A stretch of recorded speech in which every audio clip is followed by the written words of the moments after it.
It was undeniable. In the age of civilization, the Huaxia College entrance exam was truly agonizing. But if you already knew the answers and then went to take the exam, that feeling of having everything under control would absolutely make a person pass out from happiness. It's here, woof, lying on a slightly elevated slope. Suemo reached out and patted Oreo, who had just dashed over and was still panting hard. Seeing Oreo nod so obediently, Suemo kept suppressing the heart that was already starting to race. About 60 meters ahead of Suemo's line of sight, there was a patch of yellowed ground covered with scattered weeds. At first glance, it didn't seem to have any problem at all. But as the kobolds in the distance kept getting closer and still hadn't changed their route, a smile rose on Suemo's lips. Even when dogs evolve into humanoids, some of their habits still stay the same. The road the kobolds took when they came, and the road they took when they went back. If you looked carefully at the footprints, you could clearly tell that these messy tracks were actually following one fixed line. In fact, after being walked over so many times, the weeds along that line had already been trampled away and were about to turn into an actual path. After rushing over from the saltpeter camp and seeing that these bees still hadn't changed their route after so many trips, Suemo suddenly had an idea. He directly dug a trap right in the middle of the ambush route. With how pitifully light the kobolds were, there was no way they'd collapse it by stepping on it. But as long as the cart carrying the saltpeter passed over it, it would 100% fall in instantly. At that point, the kobolds would have no choice but to figure out a way to pull the cart back up. Of course, by the time they finished thinking, they'd be thinking about it in the underworld. Don't change, don't change. Yes, yes, yes. Just walk right over like that. Good boy. Boom. Along with Suemo's quiet muttering, 4 kobolds pulled from the front and 2 pushed from the back. The moment they just passed the trap, the cart crashed straight down into it. And one of the kobolds, pushing from behind, had used too much force, causing himself to fall in as well, letting out a painful series of woofs. Woof dee dee woof SSS. Woof woo woo woof. As the shaman kobold shouted, all the warrior kobolds immediately formed a circle, protecting the 3 noble shamans in the center. Every kobold warily stared in all directions. The shaman kobolds had even raised their staffs, ready to cast at any moment. However, 1 minute passed, 3 minutes passed, 5 minutes passed. A gust of wind blew by, carrying a leaf onto the face of the kobold, standing on the outermost edge. Even the wind itself seemed to be mocking them for battling wits and courage with thin air. After a long while, apparently realizing they had only scared themselves, the kobold squad immediately broke formation and started barking and laughing loudly. Woof woof woo woo. The warrior kobolds started figuring out how to pull the saltpeter cart back up, while the shaman kobolds sat down under a nearby bush to enjoy the shade. All the kobolds took turns working around the big pit, busy as hell. As cool breezes swept past, one of the shaman kobolds couldn't stand watching anymore and personally went over to direct the others. The 2 remaining shaman kobolds stayed seated under the bush. In such a harmonious and safe environment, every kobold had let down its guard. The shaman kobold, sitting on the left under the bush, set down his staff and casually chatted with the other shaman kobold beside him. Unfortunately, after 4 or 5 seconds, when he noticed the other one hadn't responded for quite a while, the kobold on the left curiously turned his head. In his sight, the person who had still been perfectly fine a minute ago now had a black arrow stuck in his neck. At that instant, terror flashed into the left kobold's eyes, and he hurriedly tried to stand up and shout. However, in the very next second, a similar black arrow pierced straight through the middle of his neck, and thick black blood streamed out from the large hole torn open by the arrow. As expected of fine-grade silent crossbow bolts, a feeling like this was probably something even a sniper rifle couldn't achieve. The unclear deaths of the 2 shaman kobolds did not affect the slaughter that followed. Suemo popped out the remaining special bolts, replaced them with normal crossbow bolts, aimed at the last shaman kobold, and lightly pulled the trigger. A streak of blood suddenly sprayed across the narrow path. The last danger, dead. After the 3 shaman kobolds were dealt with, the kobold squad not only lost its command core, but also its ranged combat capability. All the pitiful warrior kobolds could do was huddle into a circle, roaring nonstop as Suemo shot them down 1 arrow at a time. A squad of 12. After emptying the 5 bolts in the magazine, only 4 kobolds were left in the blink of an eye. At this point, the kobold squad was already on the verge of total collapse. Without changing expression, Suemo waved his hand through the air again, and 5 bolts appeared in his hand. The next moment, as the bolts slid into the magazine, 3, 2, 1, when it came down to the last one, the warrior kobold suddenly copied the shaman kobold who had surrendered before and threw himself flat onto the ground, kneeling in submission. Surrendering again? Looks like once the casualties get too high, the kobolds lose their will to fight. Lying there, and after repeatedly confirming that only 1 kobold was left, Suemo's mind stirred. He switched off the power to the electric crossbow and put it back into his storage space. The next moment, the refined iron electric spear appeared out of thin air and was grasped in Suemo's hand. Oreo, cover me. With a low shout, Su-mo stood up from the ground. The moment that happened, the kobold lying on the ground instantly spotted Su-mo. At the same time, a lot of the fear in the kobold's eyes faded. In fact, in Su-mo's sight, the warrior kobold stood back up, gripped the battle spear in his hand, and stared straight over without blinking. What? You still want to fight me?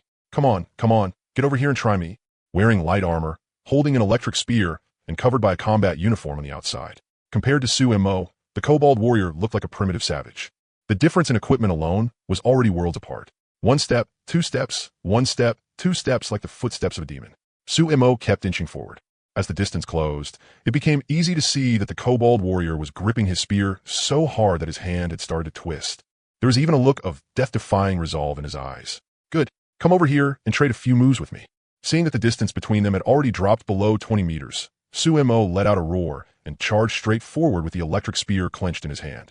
Seeing this, the kobold warrior charged forward as well. The kobold, who looked incomparably scrawny, changed from a thrust to a smash at the exact instant the two were about to clash at close quarters. Zong! In the next moment, a heavy sound echoed through the air, setting off a burst of vibration. Lock with the arm, hook the leg. Su-mo could be seen holding the electric spear horizontally, forcibly relying on brute strength to block that smashing blow head-on. Then, with a flying kick on top of that, he sent the still-dazed kobold flying back more than 3 meters. That felt good. If you think that level of strength is enough to smash me, you're still far from it. A flicker of eagerness flashed through Su-mo's eyes. With one kick, he sent the kobold spear at his feet flying back over, signaling for the kobold to fight again. Seeing Su-mo provoke him like this, the kobold warrior took a critical hit to his pride. He let out another series of howls, scrambled back to his feet, and thrust with the spear in hand. A burst of clanging metal rang out in rapid succession. With the idea of training his close-range combat and blade exchanges, Su-mo only defended and never attacked. Parry and counter, horse stance side strike, horizontal kick, whip strike. At a glance, it looked like the kobold warrior had the upper hand, attacking non-stop, but Su-mo defended so tightly that not a single opening showed. They remained locked in combat for 3 to 5 minutes. Then, after another thrust from the kobold warrior was dodged by Su-mo with a sidestep, Su-mo turned the spear into a whip and smacked the kobold so hard he staggered. His weapon fell to the ground, and the kobold warrior simply flopped down flat on the ground. Not fighting anymore. That is it. Feeling the strength still pumping endlessly through both his arms. Then looking at the kobold sprawled on the ground and already panting heavily, Su-mo cast a surprised glance at Oreo beside him. Oreo, who had been nervous at first but was now practically about to fall asleep, looked back at Su-mo with the same surprise. Huh, I am already this strong? Looking at the kobold warrior's utterly lifeless expression, a trace of a smile appeared on Su-mo's face. He also took the chance to sit down beside him. Oreo, translate for him. Tell him I will wait until he is rested, then we can fight again. No ruse. We have plenty of time today. Hearing Su-mo's words, Oreo, who had been lying nearby, lazily got up and walked over. Then he started barking away in his fluent local dialect. The kobold clearly had not expected Su-mo to have no martial ethics and bring a translator along just to go out and fight. Now that he suddenly heard Su-mo's friendly request, the whole dog was stunned silly. When he looked at Su-mo again, a visible trace of fear had appeared in his eyes. The next second, the kobold who had still been lying on the ground used both hands and feet to scramble away from the battlefield as fast as he could. However, thud, mixed into the two dull impacts was a humming electric crackle. Behind the kobold, a black shadow flashed past. The humming electric spear shot out like lightning. By the time anyone could see it clearly, it had already pierced straight through the kobold's chest. I said I would wait for you to fight again. Since you wanted to run, then I can only send you on your way. He pulled out the electric spear, shut off the power source at the back, and wiped the blood from the spear tip on the kobold's body. Su-mo sighed as he strode toward the large pit, checking the rich spoils from his battle. On the grass, black blood kept spurting from the kobold's chest and pulses. At death's door, he seemed to have crossed the barrier between races and understood that sentence still echoing through the air. Military boxing. It was actually this terrifying. When it came to individual strength, a kobold warrior might not even be able to beat a normal adult human holding a weapon. Humanoid evolution, aside from making the kobold shaman stronger, had actually weakened these warriors instead. They had lost the agility of moving on all fours and no longer had deadly biting power. The skinny kobolds had neither strength nor speed, so naturally they could only take a beating. By the time he walked up to the big pit, the kobold still waiting inside for rescue looked at Su-mo in complete confusion, as if asking, where's my teammate? You just sold me out like that? Unfortunately, Su-mo did not give this kobold, who had already broken bones from the fall, any time to think. He decisively pulled out the crossbow and sent a bolt straight into the kobold's forehead. Poochie, a squad of 12 completely wiped out. From the start of the battle to the end, only a little over 10 minutes had passed, not counting the close-range melee with the kobold warrior. Suemo had only used 11 crossbow bolts to easily wipe out this isolated squad. The gap created by equipment and combat awareness was not something numbers alone could easily erase. Putting away the crossbow, and after confirming there was no one else nearby, Suemo took out the hooked rope, nailed it into the ground, grabbed the rope, and jumped down into the large hole. A whole cart of nitrate, or might have been impossible for the kobolds to haul up, but for Suemo, it was absurdly easy. First, he took the corpse-bearing barrel out of his storage space to free up some room. Then he placed his hand on the nitrate or cart. With a thought, the ore on the cart began to slowly disappear, all of it being taken into his storage space. In just 5 to 6 seconds, all the nitrate ore on the cart vanished. In exchange, his storage space was now packed completely full. With force in both arms, Suemo easily climbed back out of the pit while pulling on the rope and began cleaning up the battlefield.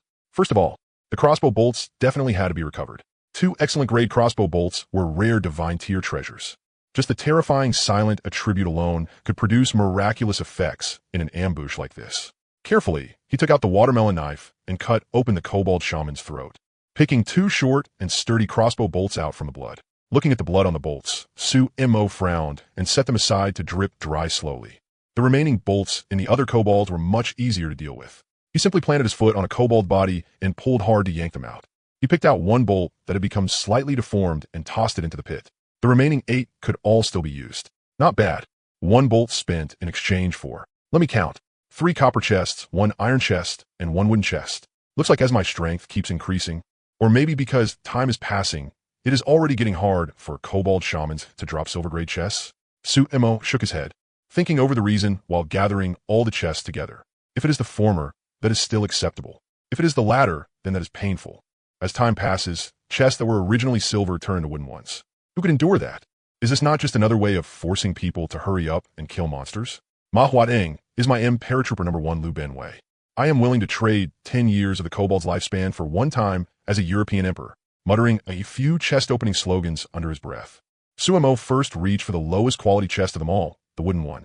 Good stuff needs a little padding first. Those a no-no. With a clang, the wooden chest opened the moment Suemo touched it, turning into a streak of white light. Then the game panel notification rang out. Record, you have opened a wooden treasure chest. Record, you have obtained 1 bull power strip, 5 meters. A power strip? Not bad. Pretty useful. Looking at the power strip that had dropped onto the ground after the wooden chest vanished, Suemo scratched the back of his head, a satisfied look appearing on his face. As long as a wooden chest does not give some plastic junk, it is a profit. He set the power strip aside, pulled over the iron chest, and kept opening chests. A flash of light appeared, and the game prompt sounded again. Record, congratulations, you have opened an iron treasure chest. Record, you obtained 1 Manga brand mixed fruit and syrup canned fruit, 388 grams. Record, you obtained 1 Manga brand yellow peach and syrup canned fruit, 408 grams. Good lord, seriously, this was insane. He got 2 huge cans of fruit in one go. He'd struck it rich. Looking at the cans that had fallen onto the ground because his storage space was packed full, Suemo quickly bent down and picked them up with a pained look. Both cans were pretty hefty. Being able to get them from an iron treasure chest was basically absurdly good luck. Perfectly sealed canned food was a rare luxury in the apocalypse. Never mind how they tasted. Just the fact that they could supply a large amount of the vitamins the human body needed already made them the best food reward available right now.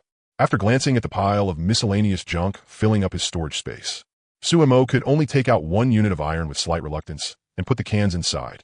A 2 cubic meter space was still too small, but he couldn't go without carrying iron either. It was an annoying trade-off. Sitting on the iron block, Suemo continued opening chests, this time with 3 copper treasure chests. He chose to open all of them at once. Record, congratulations, you opened 3 copper treasure chests. Record, congratulations, you obtained 1 Wuchang Dao Waxiang rice, 15 kilograms. Record, congratulations, you obtained 3 Fuling Jat Sai, 250 grams. Record, congratulations, you obtained 3 resource duplication coupons, wood tier. Record, congratulations, you obtained 1 storage space expansion coupon, 0.2 cubic meters bound. Resource duplication coupons. Storage space expansion coupon. The moment he saw the prompts on the game panel after the copper treasure chest vanished, along with the 4 large glittering paper slips floating in the air inside his storage space, Suemo was instantly overjoyed. I knew it. It costs 100 disaster points to expand at once, and the cost will keep going up later. By the time it reaches 10 square meters, It'll need 102,400 survival points. Even if I got first place and took the disaster points every single time, after more than 10 disasters, I still probably wouldn't be able to save up enough, let alone anyone else.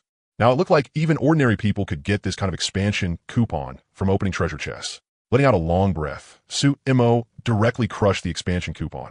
Along with the twinkling starlight from the coupon, the pitch-black storage space silently expanded by 0.2 cubic meters, reaching 2.2 cubic meters.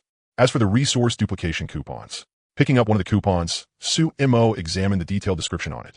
Just like treasure chest ranks, resource duplication coupons were currently divided into 5 grades: wood, iron, copper, silver, and gold.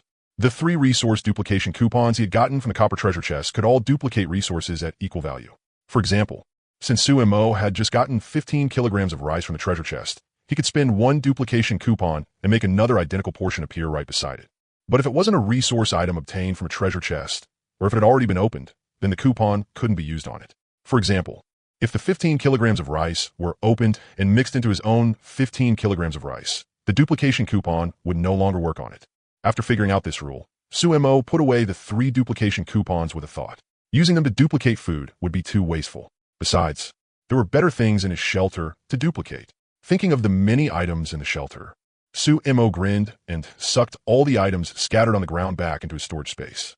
He stood up and looked over the dog-headed creatures lying dead in a messy sprawl all around him. Summoning his shovel, Su Mo began using it to lift all the dog-headed creatures and shove them into the trap pit in the middle. Although this kind of simple burial wouldn't stop later dog-headed creatures from tracking them down and discovering the place, it was completely enough for now.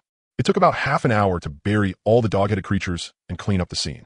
Su Mo quickened his pace and headed toward the place where he had observed the dog-headed creatures' castle before. A whole squad died. I really want to see whether these dog-headed creatures will come out one by one to throw their lives away. The law of the wasteland. Be ruthless to yourself, be ruthless to monsters, and as for your own people, if someone treats me well, I'll naturally repay them. If someone treats me badly or wants to harm me, I'll pay them back 10-fold, 100-fold. Lying on a hillside overgrown with weeds, Su Mo leisurely recorded the survival laws of the post-apocalyptic 20th version in his Dead Man private message. At present, the Dead Man private message mainly had 3 uses: 1 for keeping a diary, 1 for writing down survival laws, and the remaining 1 for recording resource acquisition.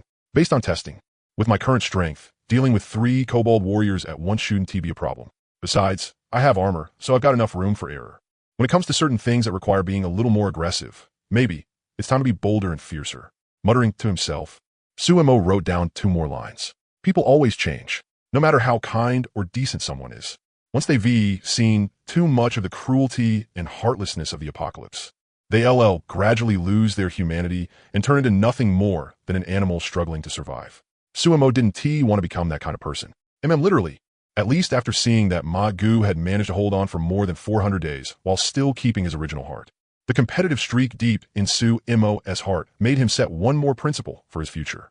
Off to the side, Oreo was also enjoying, for the first time in a long while, a sunbath he hadn't gotten to enjoy in days. It was just that. My little Oreo, what's wrong with you? You got sleepy the moment you came out? Look at how listless you are. After glancing at the kobold castle and seeing that its gates were still tightly shut, Su Mo simply rolled over and lay down properly, rubbing and ruffling the fur on Oreo's belly. Feeling Su Mo's touch, Oreo let out a weak bark, closed his dog eyes, and continued enjoying this happy, sunbathing moment. If Su Mo hadn't seen Oreo perfectly fine just a few hours ago, and if he hadn't eaten anything strange lately, Su Mo might even have thought he was about to die. All right, you sleep. There's nothing much going on today anyway. We're just keeping watch here. If they come out, we'll treat it like receiving a delivery. If they don't, there's no loss. Seeing that Oreo didn't want to pay attention to him, Su Mo could only turn his head, rest both hands behind it, and lie there quietly, looking up at the azure sky of the wasteland. Feels like it's been a long time since I've had such a quiet, leisurely life. Actually, if it weren't for the endless disasters, living here would be pretty interesting. At least, I've gotten stronger, as he thought that. A faint smile appeared at the corner of Su Mo's mouth. A person's confidence and charm all come from their horizons and strength. In his previous life, he had drifted around inside a small office in the Magic City, though none of those melodramatic things happened, like being bossed around arrogantly by a superior or getting beaten and framed by coworkers. At the very least in life, he still couldn't achieve financial freedom or freedom of thought. Every day, when he returned to that tiny 120 square foot room in the Magic City and looked at the pale yellow ceiling, Su Mo would think, if the apocalypse ever came one day, I wouldn't have to worry about so much anymore. Unfortunately, when several asteroids really did come flying toward Earth, it was just Sumo who panicked. Even though standing at the very top of the planet panicked like crazy. In only 3 months, one massive shelter after another had been built across the Earth. Once the national machine entered wartime mode, it became terrifyingly efficient. Everyone became a screw to be regulated and positioned. And because of that, right up until the day of evacuation, Sumo still hadn't managed to get a train ticket home. Especially every time he heard the worry in his parents' voices over the phone. Sumo would pretend to sound confident and comfort them. Mom, Dad, what is there to be scared of? It's just asteroids coming, not aliens. Earth's so big. It's not like it's going to get smashed through, right? At those times, Father Sue would always put on the tone of an old military engineer who seemed to understand everything and scold him. You brat, what the hell do you know?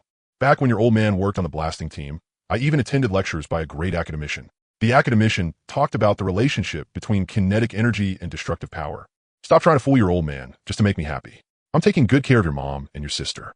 Just make sure you take care of yourself and your mother, and I will be at ease. Without fail, Mother Sue would cut in at that point. Remember to bring more clothes. The shelters already said they provide food and water, but they want to care about your personal belongings. Sometimes even his younger sister would chime in mischievously, Bro, don't act like you can't stop worrying about us. We're the ones worried about you. You're such a shut-in. In this kind of situation, let us just prepare ourselves not to see each other for more than 10 years, okay? When the time comes, it's fine if you bring back sister-in-law. But don't bring me back a nephew. I'm not ready to be an aunt yet. Thinking of the two elders' repeated reminders, Sumo looked at the sky as if he could see his father's stern face, carrying a trace of old childlike laughter. And his mother's eyes, always bright, yet tinged with worry. Dad, Mom, things will get better. Whether it's me, us, or all of humanity, as long as we want to survive, there will always be a way. Licking his dry lips, Sumo waved at the air, took out the biscuit paste he had cooked that morning, and made do with it together with Oreo. Aside from food, he now had a fixed daily income of more than 7 liters of nether energy water.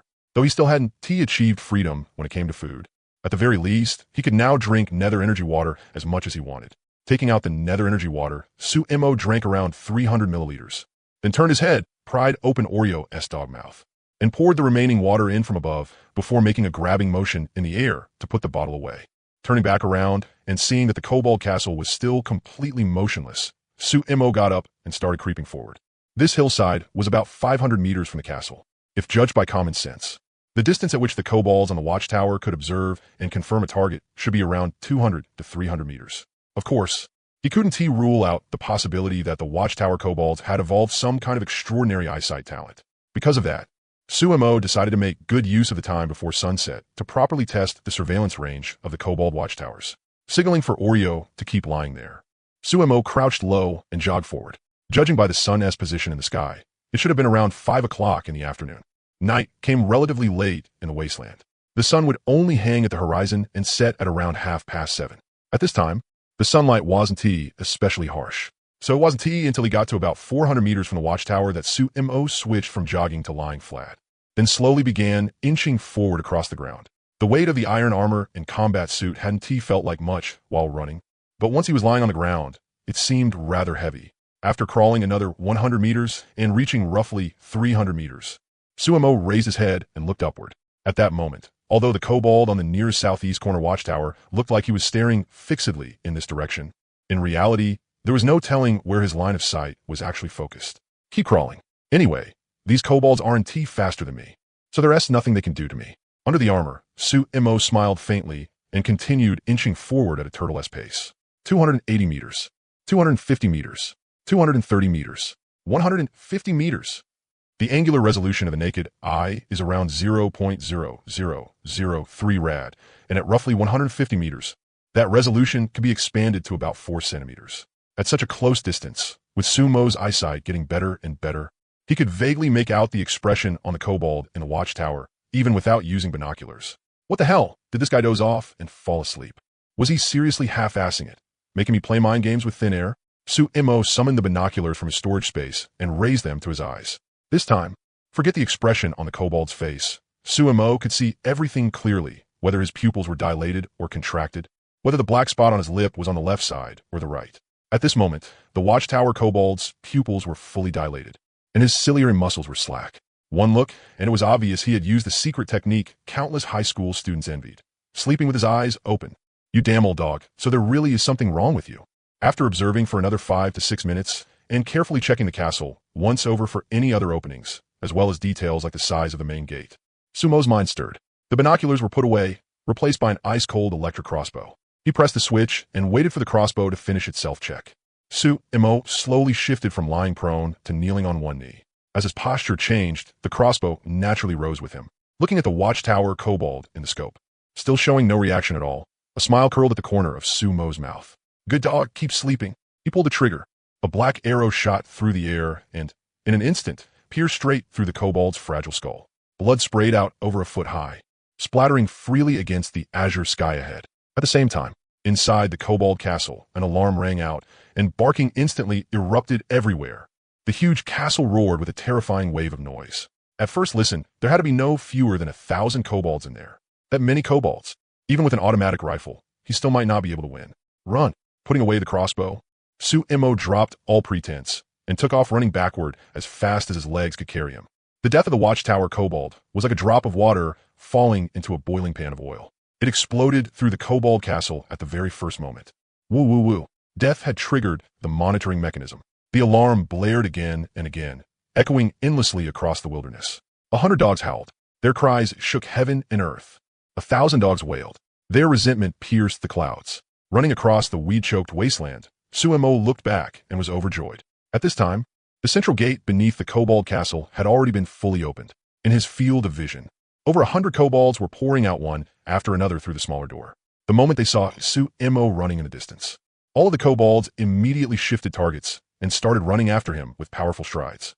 Holy shit, did I kick a hornet's nest or something? Sumo cursed loudly, and the speed of his steps increased even more.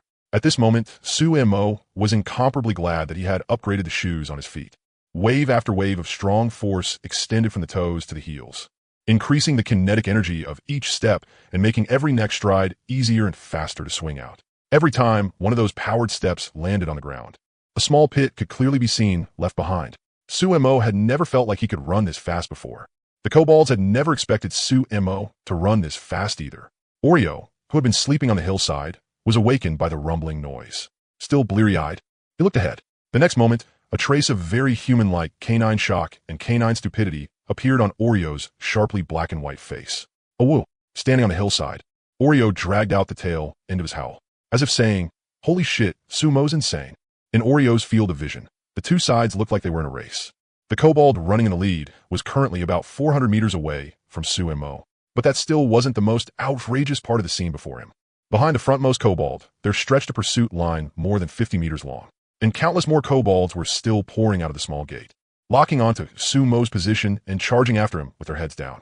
Oreo, you stupid dog, run. Seeing Oreo still standing on the hillside, looking all heroic and spirited, Sumo was already running so hard he could barely catch his breath, yet he still shouted from far away. The next moment, the target of the kobold army's pursuit became two. One man, one dog, 500 kobolds. Sometimes charging forward through pits and hollows, sometimes scrambling on all fours up steep slopes. Unlike the kobolds in the exploration squad, the kobold warriors from the castle clearly had much better stamina. The distance between the two sides kept shrinking. 380 meters, 350 meters, 300 meters. Wanga. The few kobolds running at the very front had already pulled cruel smiles across their faces. It seemed that in another minute or two, they would catch up to this hateful intruder, skewer him with stone spears, and drag him back to the castle for proper torture. However, Wong, in a line of sight, the intruder suddenly climbed onto an iron shell. The next second, the iron shell burst out a cloud of black smoke and rapidly widened the gap between the two sides at a speed that could only be described as terrifying. At that speed, even kobolds in peak condition could only stare in helpless amazement, much less this kobold force that had already run about 1 kilometer in a chase. Watching the distance between them grow larger and larger, the kobold squad stopped. A very human-like look of confusion appeared on every one of their faces. You look at me, I look at you. He looks at him. They seemed unable to understand why the thing under this intruder's crotch could run so fast without any beast driving it. On the high slope, more and more kobolds climbed up and stood there, watching the iron shell in the wasteland, like a yellow dust storm, grow farther and farther away. The silence was the silence of every kobold standing on the hillside.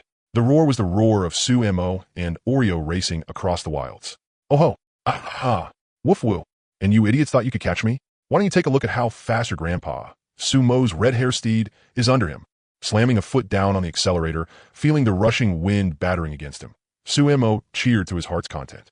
In just 2 to 3 minutes, humans could use the power of machinery to show these so-called fantasy creatures the magic that belonged to humanity alone. Diesel is blood. The engine is the heart. The wheels are the legs. Power is the haste spell. As he drove downhill, Sumo had already pushed the bouncy little vehicle's speed to 65 miles per hour. The rolling yellow dust hadn't even realized who had stirred it up before a swift shadow had already shot out. Facing the sunset already hanging at the edge of the sky, Sumo sped into a safe position and stopped the vehicle. Oreo was still standing in the back seat, his flowing fur naturally streaming backward under the rush of the wind, indescribably free and dashing. Turning his head, he looked at the densely packed kobolds standing across the mountain ridge. A surge of boldness rose in Sumo's heart.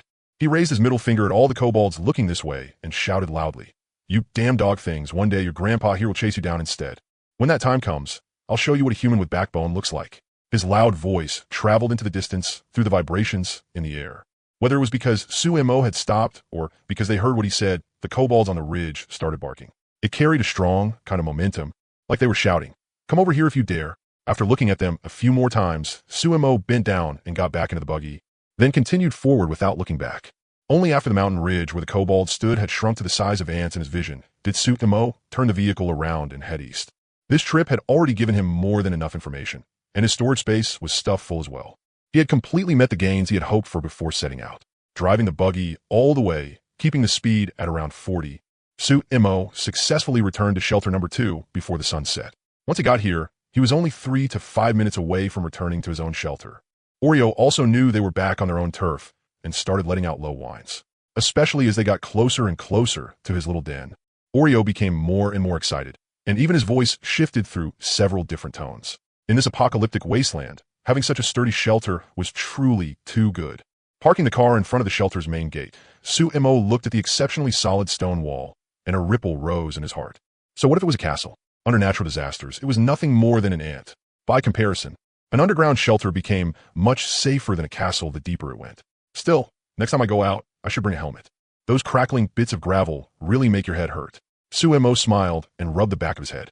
Then, seeing the spots on Oreo's body that had also been struck pale white by the little stones, he shook his head. On the roads of the wasteland, although most obstacles could be avoided, it was still unavoidable that a buggy this low to the ground, without any glass, felt somewhat uncomfortable. After letting Oreo down and parking the car back in the garage, Sumo came to the rear entrance of the base. Tomorrow, I need to figure out a way to make a big lock. Otherwise, every time I go in or out, I have to come to the back door. And the back door doesn't even have a lock.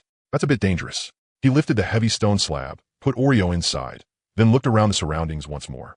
Crouching down, Sumo entered and closed the stone slab behind him. Cluck, cluck, cluck.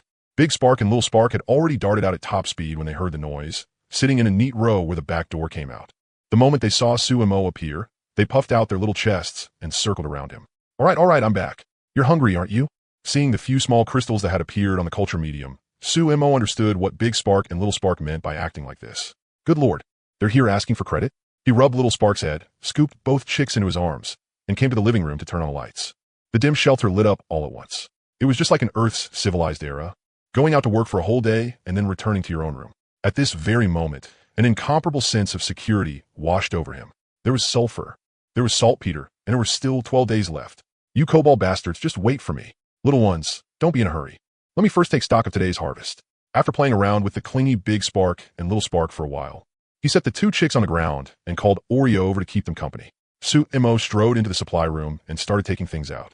First came the large chunks of saltpeter that had already filled his storage space to the brim. This saltpeter was of extremely high purity.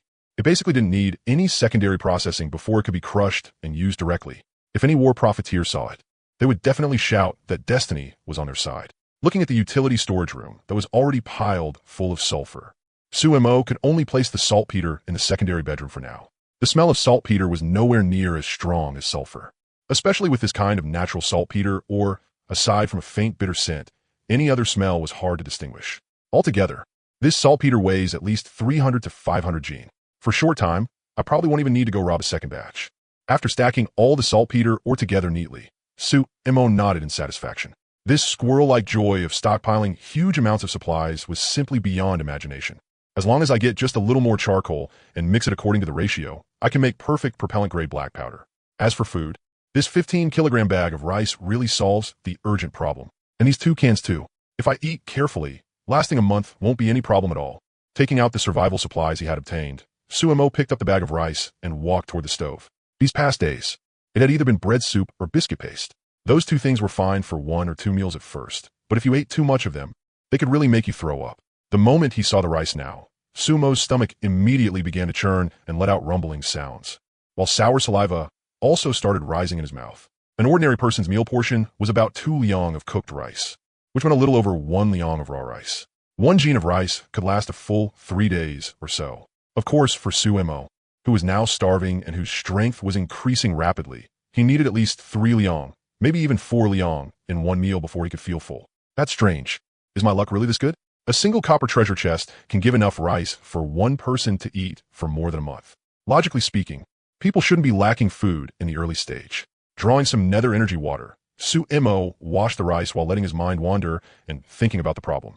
With drop rates like this, if your luck was a little better and you got 2 bags of rice, then if you ate sparingly, lasting 2 or 3 months wouldn't be an issue. But clearly, there were still far too many people lacking food, and some had even fallen to the point of eating bark and dirt. There are too few real samples to judge. Maybe my luck with draws is just better, and I keep getting good stuff. Throwing this currently unsolvable question to the back of his mind, he put the washed rice into the earthen stove pot that had already been lit and sat quietly in front of the stove to wait. Not having a rice cooker didn't matter. Using the most primitive earthen stove and the most primitive steaming method, the rice would come out with a firewood aroma and be even more fragrant. First, boil the rice in the pot until the hard core inside is nearly soft. Then place a wooden rack inside above the waterline, spread the rice flat over the wooden rack, and cover the pot with the lid. After about 10 or so minutes, Suemo smelled the increasingly rich fragrance of cooked rice coming from the pot and could no longer suppress a smile. Back on civilized Earth, what was 1 bowl of rice? Go to a buffet, and even if you wanted 10 bowls or 20 bowls, they'd still let you eat your fill. But here in the precarious apocalyptic wasteland, just smelling this scent was enough that even Suemo, whose expression wouldn't change when facing hundreds or thousands of kobolds, felt like tears were about to come out at this moment. That sticky fragrance that made your flesh tighten and that rich aroma that made your scalp tingle grew heavier and heavier as the steam billowed out. After smelling it, Oreo, who had still been playing with Big Spark and Little Spark, was completely stunned. The originally bright-eyed and handsome Oreo went blank for a moment, staring fixedly at the puffs of white steam rising around the earthen stove. The 2 chickens had weaker senses of smell. After a brief delay, they also caught the fragrance of the rice. Poor wasteland creatures, when had they ever smelled food like this before? In the food map, engraved into the genes of Oreo and Big Spark and Little Spark, the words rice simply did not exist. In front of the earthen stove, even Oreo copied Big Spark and Little Spark and sat in a neat row, eyes blazing as he waited for Suemo to feed him. However, this still was not the limit of what the 3 little ones could endure with their sense of taste. As Suemo moved the pot of steaming rice to the side to let it cool, then greased another earthen pot and started heating it up, the scent of oil joined in as well. The instant he tore open a pack of Fulling Jatsai and dumped the full 250 grams of preserved mustard into the pot, a rich, sour, sweet, and spicy aroma burst out all at once, shoving even the smell of rice aside. 3 to 5 seconds later, Suemo picked up the wooden lid beside him, poured all the rice in, and began stir-frying. Clatter, clatter. When Suemo's movements went up, the eyes of the 3 little ones shot upward with them. When Suemo's movements came down, the 3 little ones immediately lowered their heads, and their whole bodies almost pressed flat against the ground. From start to finish, the earthen stove had the attention of all 4 living beings in the shelter, big and small. Finally, once every grain of rice had been coated in the Jatsai sauce, an aroma spread out, so fragrant that if anyone else in the apocalypse smelled it, they would probably faint on the spot. All right, time to eat. The moment he said it was ready, Oreo's 2 little hind legs rubbed and skidded wildly against the ground as 4-wheel drive activated. At lightning speed, he dashed over and carried his food bowl straight to Suemo. Big Spark and Little Spark copied him perfectly, nodding over and over to signal Suemo to just put it on the ground for them. They would definitely clean it all up for him. Seeing how greedy the 3 little gluttons looked, Suemo did not keep them hanging. He scooped 3 big spoonfuls for Oreo first, then 1 small spoonful for Big Spark and Little Spark, and poured the rest into his own bowl. The next moment, crunch, crunch. The only sounds left in the shelter were the sounds of frantic devouring. From time to time, a burst of coughing would ring out from someone eating too fast. With nearly over 1 jean of rice, this meal was completely wiped out by Suemo alone. and he washed it down with another 3 to 400 milliliters of nether energy water. Was this really supposed to be wasteland survival? A life like this was only missing 3 giant words pasted on his Sumo's forehead. Gourmet novel. After pouring all the remaining crispy rice from the pot into Oreo bowl, Sumo got up and returned to the supply room. This time, what he brought out was canned yellow peaches. He easily twisted open the can. The moment he picked out a slice with his chopsticks and put it into his mouth, an exquisitely wonderful fruit fragrance charged through him. The moment he bit into the yellow peach flesh, a few drops of peach tartness quickly burst out from the center, filling his entire mouth with fragrance. After swallowing the slice in satisfaction, Sumo looked at the expectant gazes of the 3 little ones, took out another slice and gave it to Oreo, bit half a slice off for Big Spark and Little Spark, and swallowed the remaining half himself. Looking regretfully at the remaining yellow peaches, Sumo simply turned his head away, screwed the lid back onto the jar, and put it back into the supply room.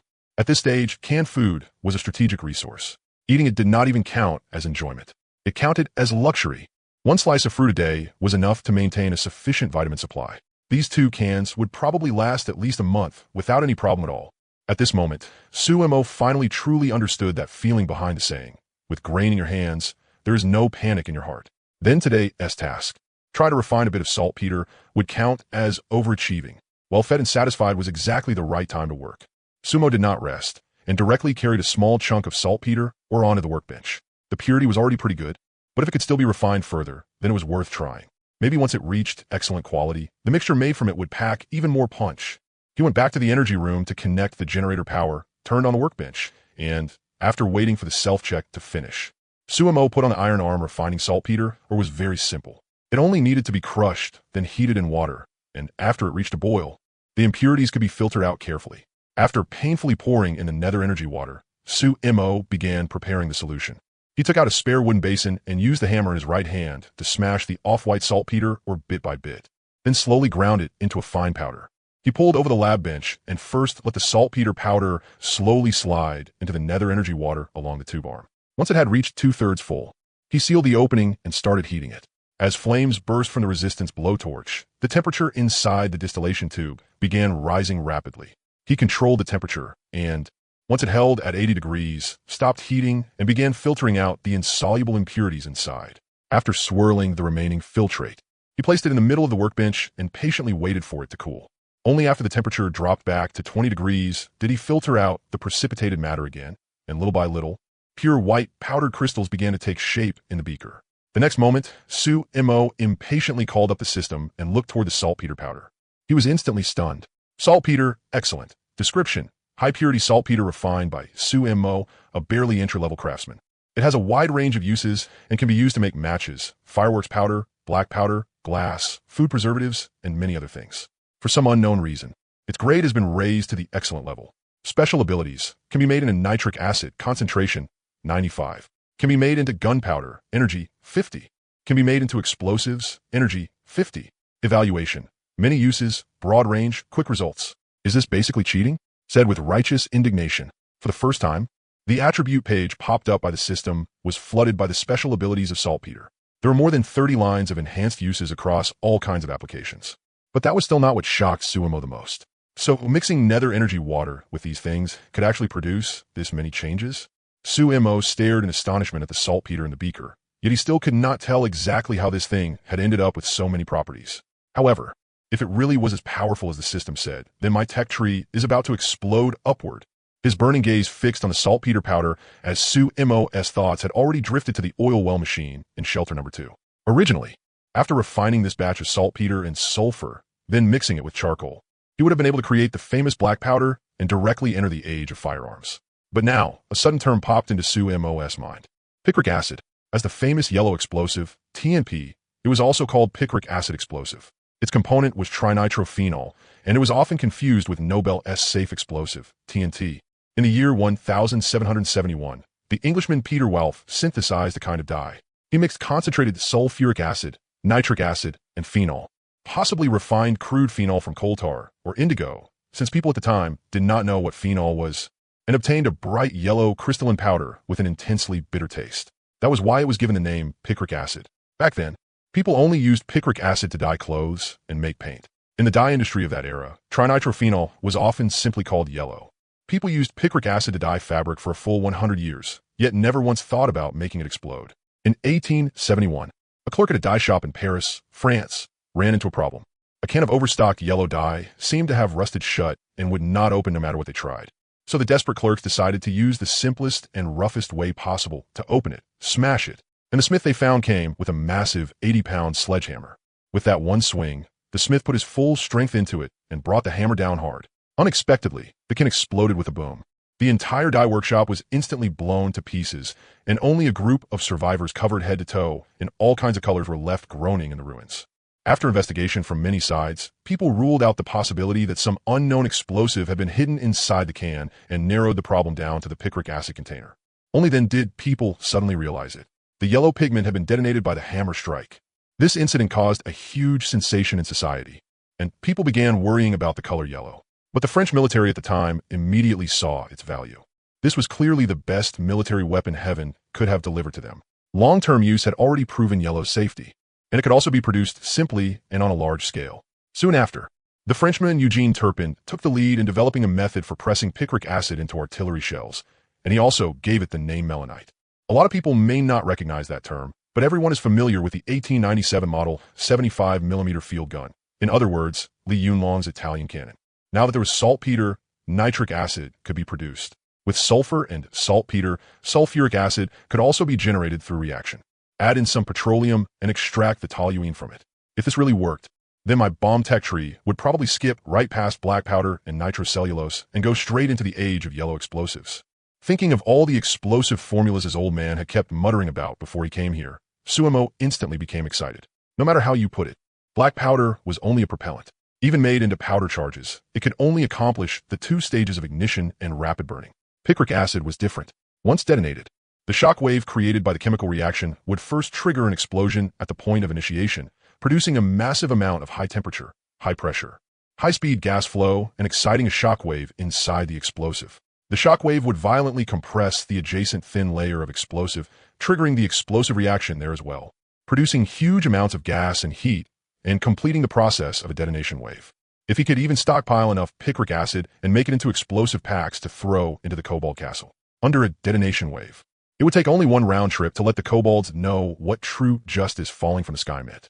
Tomorrow, I'm going to try repairing the oil well. In front of the workbench, Sumo kept standing up and sitting back down, his heart surging so hard that he could not calm himself. He poured the purified 500 grams of saltpeter powder into a wooden container, placed it in the secondary bedroom, and returned to the workbench once more. I know the equation for purifying yellow explosives. I also learned the methods for producing nitric acid and sulfuric acid back in high school. None of those are the problem. The key lies in extracting toluene from petroleum, and in the process of mixing and reacting it to produce picric acid. Back then, Nobel killed his own younger brother while making explosives. Picric acid might not be as difficult as nitroglycerin, but it could still blow up if exposed to high heat, friction, or impact, and it can react with iron, forming metallic picrate salts the way mercury fulminate forms mercury salts, creating the danger of accidental explosions. Maybe I can trade for intelligence and get the method for making picric acid, then use the system to upgrade it and obtain a better, safer method. After figuring that out, Suemo stopped hesitating. He directly called up the game panel and looked for someone contact. He scanned through all the names on his friend's list, and in the end, his gaze still settled on the line labeled Shunko. He focused his attention and opened the chat panel. Suemo, hello, Shunko. Do you have time to chat? I want to make a deal. After the message was sent, Sumo remained seated at the workbench and waited quietly. Sure enough, less than 5 seconds later, Shunko's video call popped up from the other side. He accepted the call. The screen crackled, and Shunko's pretty face appeared, carrying a trace of fatigue. Wow, mister. Suemo, your shelter has developed so fast. It does not look like the wasteland at all. If anything, it looks more like the brick house back in my hometown. Bright lighting, clean and tidy partitions. Far in the background of the camera, Big Spark, Little Spark, and Oreo were still playing around on the floor.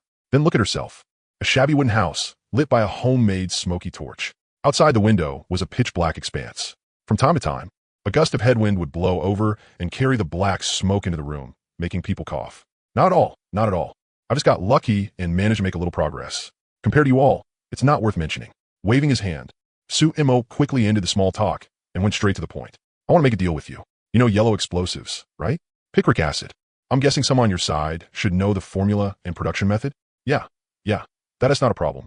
If we had enough raw materials, we would VE already made it. Do you have the materials nearby? Shunku answered without much thought. After all, this thing was not that difficult.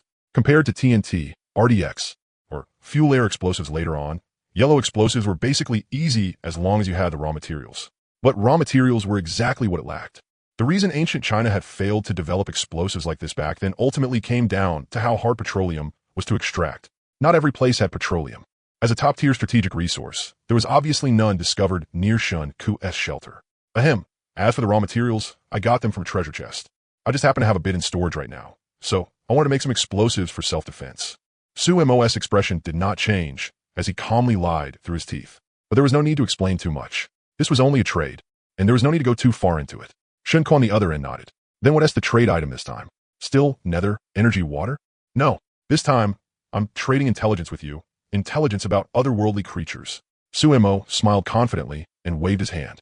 I'm afraid I can't decide that myself. I need to ask the higher-ups first. Shunku looked troubled. After getting Su's approval, she hung up the call. Not long after, when the call connected again, two stern-faced, middle-aged men were already seated on the other end.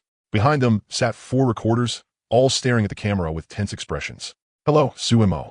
We have approved your trade. Just tell us the intelligence you have on the otherworldly creatures, whether it is something we already know or not. We will give you the complete formula and production method afterward. Sumo nodded. He was not worried that the other side would run off on him, and he directly began slowly explaining the information on the warrior kobolds, the warlock kobolds, and the still not fully understood white-robed kobolds. In the process, Sumo left out some of the battle details. He only described the spell-casting methods of the sorcerer kobolds, the combat strength of the warrior kobolds, and the fact that the kobolds brought supplies with them when they descended. The 4 recorders wrote furiously. Even through the video, Sumo could tell from their faces that the more information they heard, the more shocked they became. Even the stern middle-aged man sitting on the left asked about several details again and again during the process. All right, Sumo, thank you for your contribution to humanity. Your intelligence is extremely useful. The Huasha shelter will gradually spread this information. You don't have any objections to that, right? No. After speaking, the few of them hurriedly stood up and Shunku sat back down. While the other side was preparing the picric acid, the two of them started chatting on and off. By the way, Shunku, what was the identity of the person sitting on the right just now? He felt a little strange. After steering the conversation through several other topics, Sumo suddenly changed direction and asked about the doubt he had just now. The man on the left was decisive and sat upright. The man on the right looked proper at first, but after only a few minutes, he was already slouching in his seat. The biggest point of suspicion was that when I was talking about the kobold information just now, although he looked shocked on the surface, his micro-expressions seemed like he had already known about it for a long time. Oh, you mean Chairman Ing?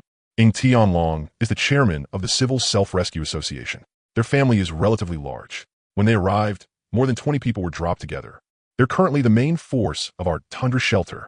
Shunku grinned foolishly and said it without the slightest attempt to hide it. Tundra?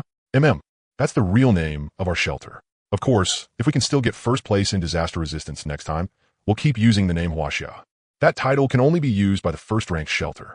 At other times, we call ourselves Tundra. I see. Having gotten the information he wanted, Sumo immediately changed the subject and started talking about daily life. Not long after, Shunku's trade request popped up. Looking at the complete flowchart for yellow explosives recorded among the trade items, Sumo revealed a smile under the lamplight. With a flash of light, 2 sheets of paper covered in writing appeared in front of the work table. This really is something. Good thing I didn't rashly try to make this stuff according to the methods taught in high school chemistry class, or I probably would have been blown to death without even knowing what happened. Sumo looked at the fair handwriting and smooth wording of the picric acid preparation flowchart with lingering fear. As expected of the mighty big shot 404, there are actually this many twists and turns to this thing. Focusing his attention, he called out to the system, and an illusory attribute panel appeared beside the picric acid flowchart. Yellow explosives production flowchart description.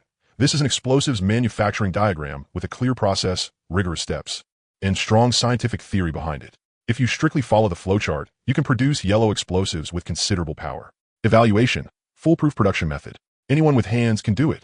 No problem this time. Looks like the system was just messing around a little last time. Touching his head, Sumo laughed. In the process of making explosives, if there was even a single oversight, the direct consequence would be the house collapsing and people dying. Tomorrow I'll go repair the oil well. In another couple of days. Hee. Thinking about large numbers of kobolds charging out of the kobold castle only to be blasted into the sky by explosive packs, Sumo immediately got excited. He stood up and carefully put the flowchart into his storage space.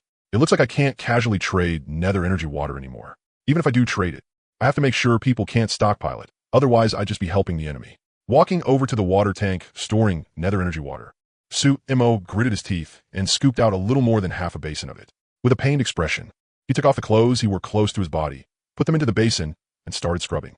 Visible to the naked eye, the clear nether energy water quickly turned cloudy. After only 3 to 5 minutes, it had completely become an earthy color. Even on Earth, after not washing clothes for a week, it wouldn't be this exaggerated. The wind and sand on this plane are way too intense. After wringing the water out of the clothes, Sumo looked at the 3 little ones staring in this direction, pretending nothing had happened. He poured the used wash water along the edge of the culture medium, destroying the evidence. Watering the culture medium. Humans couldn't drink the murky nether energy water, but the culture medium had no problem with it at all and absorbed all of it without complaint.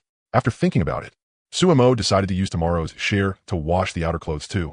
It would also be perfect for watering the vegetables while he was at it. He drew out a little more water. After brushing his teeth and washing his face, Sumo lay comfortably on the small bed. From descending from pre-disaster Earth onto this wasteland to already surviving here for 8 days, humanity's powerful adaptability had already made him completely accustomed to the rules and daily routine of the wasteland. Work at sunrise, rest at sunset. For the tundra shelter, they currently had no stable source of fire and no electricity. Ordinary people could only lie in bed after the sun went down and wait for the next day to arrive. Unlike the smokeless torches previously made by the system, man-made torches, because of the animal fat in them, produced thick black smoke and were definitely not good lighting tools for the night. As for more advanced lighting, using resources on that at the current stage was still far too wasteful. Maybe it's only because I've been moving too fast these past 8 days that everyone else seems so slow.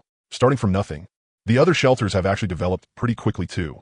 I just hope this disaster won't kill too many people. At that thought, Sumo seemed to realize something, and his gaze drifted as he stared at the stone ceiling. Unfortunately, the simple yet grand stone patterns could not give Sumo an answer. Under the warm bedside light, other than the occasional bubbling sounds from the large and small sparks, the shelter was exceptionally quiet. After a long while, Sumo silently opened the world chat and typed a message into the chat box. Sumo, to all humans still alive, please be on guard against privately established shelters. Beware of bait and switch traps. Beware of foreign race slaves. At the very moment he was about to send it, just as his thoughts were about to touch the send button, Sumo deleted the message, closed his eyes, and slowly drifted into sleep. Beijing, Shanghai, and Guangzhou don't believe in tears. The apocalypse believes in them even less. Ever since he had seen the many humans silently mining in the cobalt saltpeter camp, and then failed to see any such messages on the world channel at that moment, Sumo had actually been unwilling to admit that fact. In this cruel wasteland, there were definitely quite a few foreign race resource points similar to the cobalt saltpeter camp. Among them, there were bound to be human beings enslaved in numbers several times, dozens of times, or even hundreds of times greater than what he had seen today. Setting aside the small portion of people who still longed to return to official shelters, most humans actually were not willing to go back, although they were enslaved by monsters. At least they didn't have to worry about food and drink every day. As long as they had some strength, they could keep working and survive in the apocalypse. Compared to those who starved to death in the wilderness, wasn't that also a kind of luck? Should he speak out? Sumo didn't know. At least for now, no one could give him an answer. As the moon set and the sun rose before 8 o'clock, Sumo woke up naturally and could not fall back asleep. This sleep had been deeply uneasy for Sumo. A sense of guilt weighed on his conscience, making him repeat the same nightmare all night long. In the dream, Sumo stood by a cliff, watching one human after another walk to the edge with smiles on their faces and leap down. He watched countless children imitate them, gradually forgetting that they were not duckweed without roots.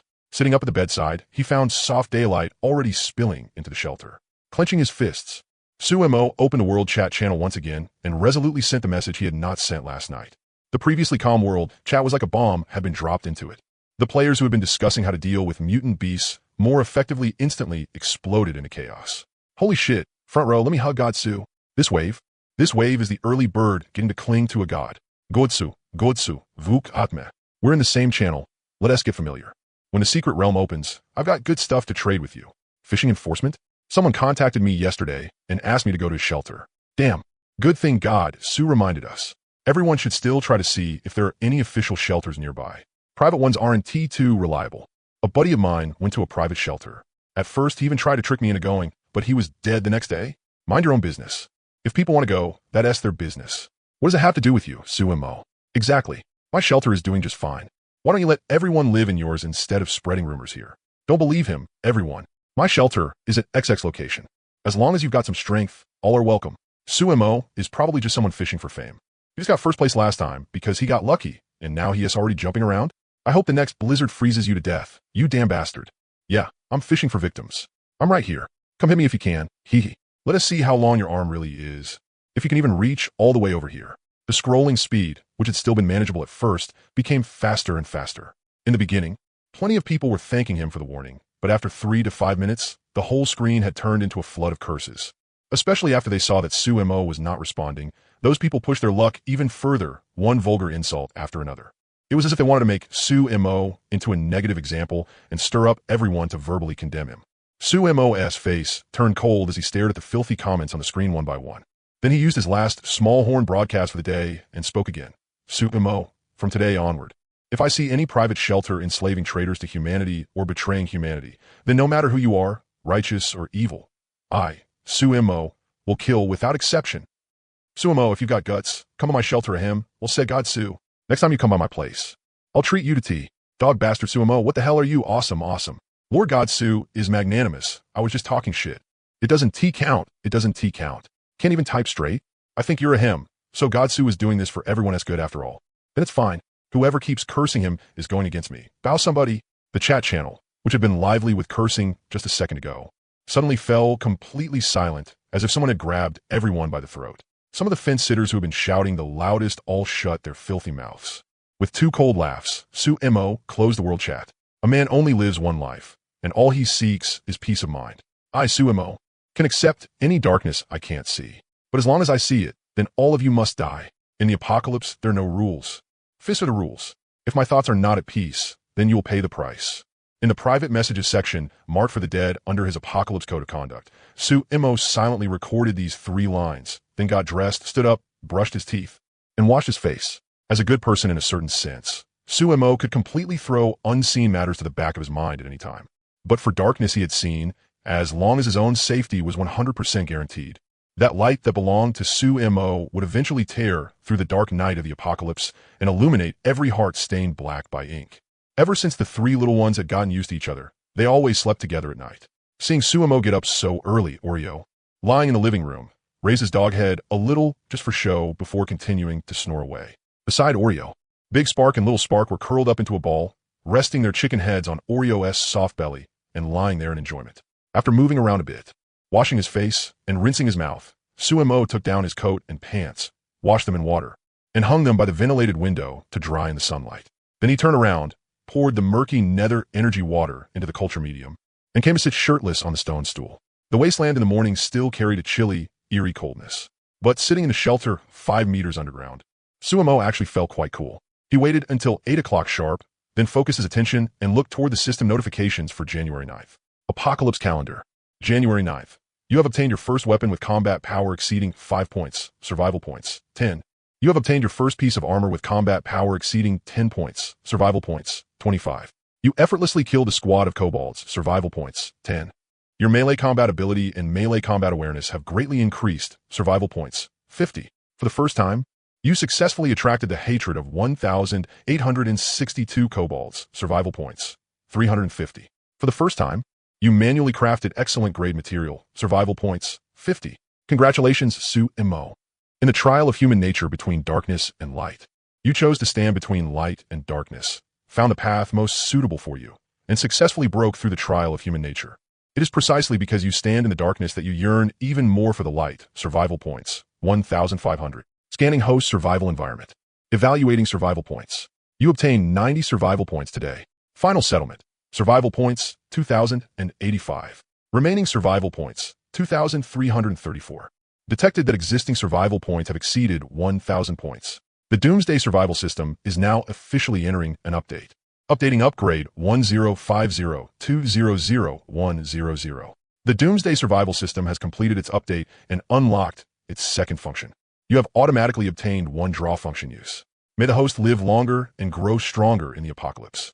Line after line of text swept across Sumo's vision as he looked at one bonus after another. Only when he saw the full reward of 1,500 survival points did Sumo clench his fists, his expression growing even more resolute. Who? 2,300 points. That's enough to make my strength more than double completely. It won TB many more days before Maida Kento, Cobalt's.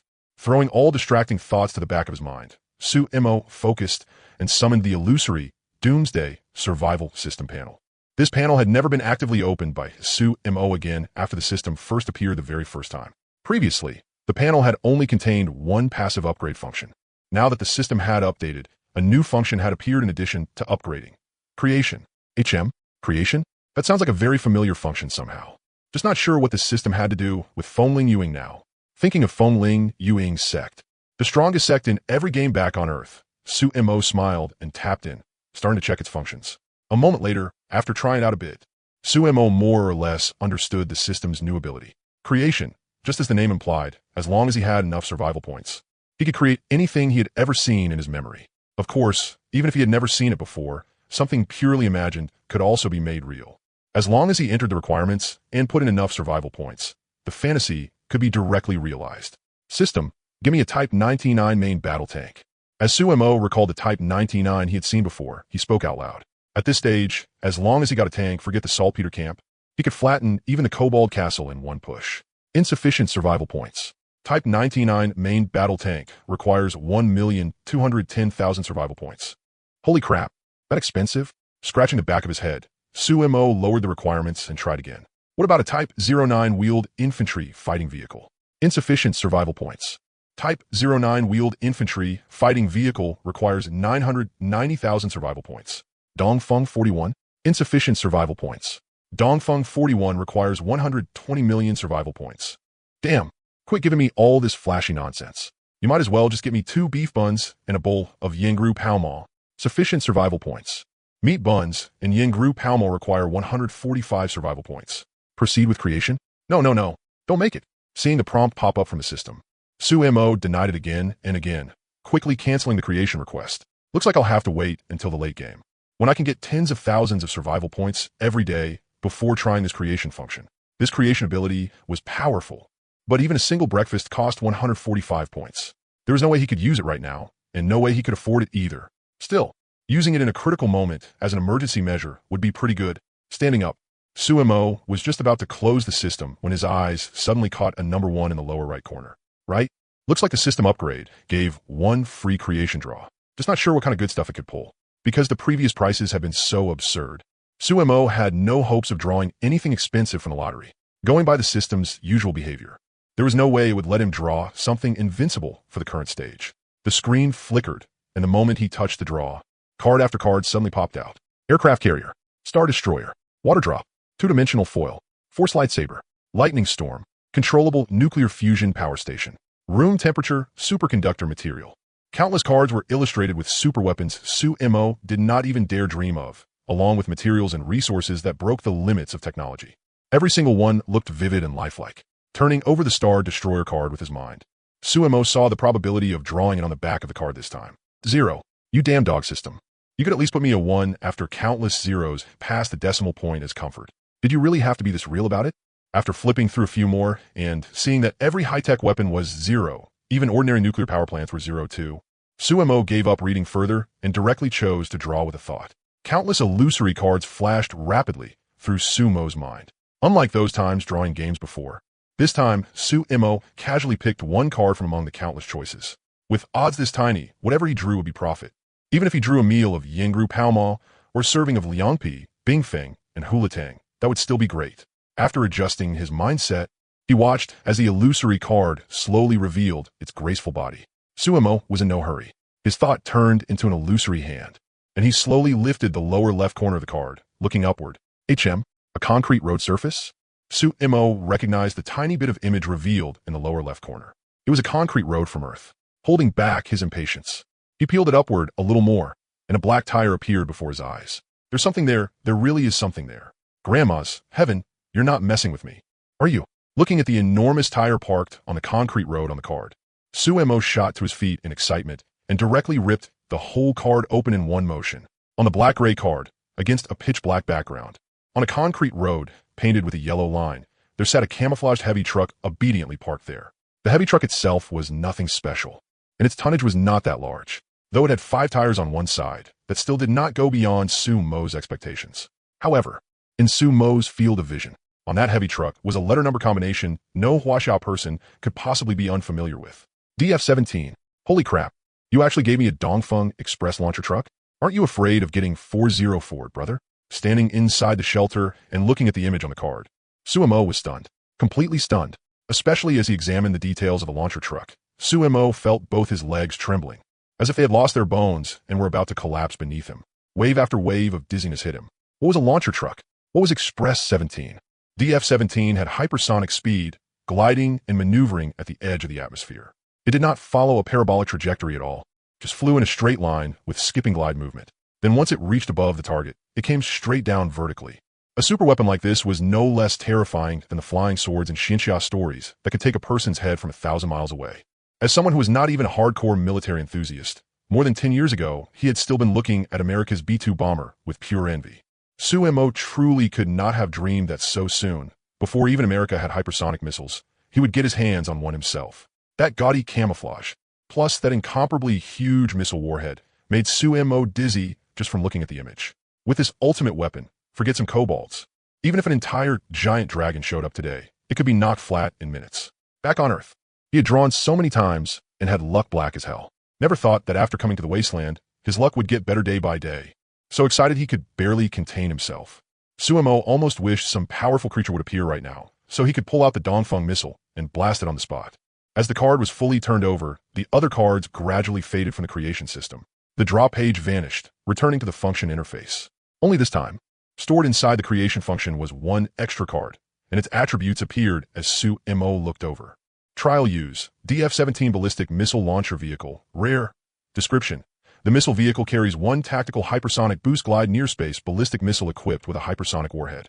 It is an all-weather, independent, high-penetration, hypersonic weapon capable of carrying out precise strikes against medium and short-range targets. Special ability, Baby, please turn around.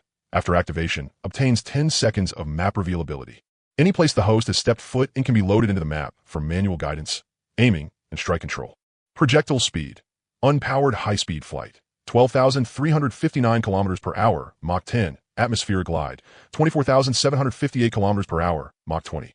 Combat range. 2,800 km. Accuracy. 186 meters. Evaluation. One of the river crab divine beast's favorite weapons. Please use with caution. He looked at the trial use note above the card, and when his mind touched it, a stream of information was sent over. So it was only a one-time usage, right? I thought after firing it, I'd get to keep the missile launcher truck. Su Mo smacked his lips and spoke unwillingly, not even mentioning that top-tier superweapon above. Just the missile truck alone would be an invincible existence in the current environment. The powerful drive brought by its 10 tires meant that with just a little modification, it would be a walking bug-making machine. Still, people couldn't be too greedy. With this weapon, if anything within 2,500 kilometers dared mess with me, I'll show you what a baptism really is. The gaudy camouflage card gave him powerful confidence. What demons and monsters? What fantasy dragons? Try taking one DF strike for me? With his killer weapon in hand, Su Mo instantly felt his spirit soar in the post-apocalyptic world, forcibly closing the system interface. Su Mo tried hard not to think about the crafting menu, and his mood gradually calmed down. He walked to the storage room, took out the remaining Deliabab bread that hadn't been finished yet, chopped off enough for several people, and put it into the pot. He added a few spoonfuls of psionic energy water, and while the firewood burned beneath the earthen stove and the water temperature slowly rose as he waited, he opened the private message used as his diary log. Sitting on the stone stool, Su Mo began writing with his mind. Today is my 9th day on the wasteland. All right, I admit it, I really am feeling a tiny bit full of myself. But my progress is fast. Soon I'll have yellow explosives, and on top of that, I also got an extremely powerful killing weapon. That's a secret for now. It's also time to activate the oil well at shelter number 2. I'm really looking forward to whether a high-quality oil well might have some weird and unusual functions, but that's not a problem either. I've already obtained the full extraction process. It'll just take some effort. Every time I go out, I'm always worried that the back door of the shelter isn't locked. It wouldn't be good if someone snuck in and stole their way inside. Luckily, I made some gains today, so it's about time to upgrade the main door too. Alright, the good stuff in shelter number 2 should also be moved back. Otherwise, leaving it there always feels kind of unsafe. Gurgle, gurgle. Seeing that the water in the earthen pot had already started boiling, Su Mo closed the diary private message and served out today's meal. It was very simple, but also very hearty. Nuts, raisins, and crushed peanuts floated on the bread soup. The soup base was rich, and the taste was sweet and delicious. He brought over Oreos and Big Sparks and Little Sparks food bowls, poured in roughly equal portions, then poured the rest into his own bowl. Just like that, a simple breakfast was done. After breakfast, Sumo came to the weapon room and began putting on his equipment. The clothes worn on the outside still hadn't dried yet, so he could only make do by putting the raincoat underneath, and he also draped the armor over himself. Opening the inner door of the shelter, Sumo walked along the tunnel to the outermost main door. With a thought, shelter stone door, description, a large door made from sturdy stone. Once the pry bar is dropped into place, it becomes unbreakable and exceptionally safe. Upgrade path 1. Upgrade the stone door material, change the stone door shape. Add a new style lock, enhance safety and practicality. Requires survival points 220. Upgrade path 2. Change the stone door size, enhance the stone door material. Add an openable shooting hole, enhance expandability, combat type. Requires survival points 240. The price wasn't expensive, but the material of the shelter's main door was already more than good enough for now. There was no need to spend points on that. Shaking his head, Sumo focused his attention and called up another modification method. Shelter stone door, description, a large door made from sturdy stone. Once the pry bar is dropped into place, it becomes unbreakable and exceptionally safe. Upgrade, material 180, shape 60, size 35,600, independent function 20,600, iron combination wheel lock 70. Good. This kind of mechanical combination lock with manual opening and closing is exactly what I need. It's highly practical and not likely to malfunction either. Sumo clapped and sighed softly, his face full of satisfaction. Compared to the Apocalypse, especially for this kind of large door, the older the mechanical design, the more practical it was. On the contrary, all the flashy stuff like the fingerprint combination lock, key lock, and so on provided by the system didn't seem very reliable. A mechanical combination lock, like this wheel-style one, was far more dependable. Returning to the storage room, Sumo started taking out iron blocks. Thanks to his previous purchases, there were still dozens of units of iron blocks at this point, piled together like an iron wall. Back at the main door, after placing down 4 units of iron blocks in succession, the price of the wheel lock dropped to 35 and stopped changing. He silently recited, upgrade. Green light swept out, and the iron blocks on the ground immediately floated into the air, turning into a pool of red-hot molten iron. Under the collection of the green light, the molten iron attached itself to the surface of the stone without a single trace of human workmanship, as if it had naturally grown from the stone like a handle. 3 to 5 seconds later, the green light withdrew. The lock design for the new shelter main door was complete. The initial password is 7 zeros. Then I'll change it to 7355600. With a password this complicated, even if someone wanted to crack it manually, it'd still take at least half a day. With this kind of wheel-style heavy lock, even a professional locksmith would have a hard time cracking it open in a short time. After setting the password, he pushed back the bolt, opened the shelter's main door, and Sumo came outside. The wasteland sun had not yet fully heated the morning air. Waves of chill flowed along with the wind, stirring up sand and dust across the plain. After looking around and finding nothing unusual nearby, Sumo shut the main door with relief and began trying the opening and closing operation. First was closing it. He only needed to set the password correctly, then hold the wheel and turn it until the bolt caught and the wheel could no longer turn. The minute was successfully locked. After scrambling the combination, the wheel could no longer turn.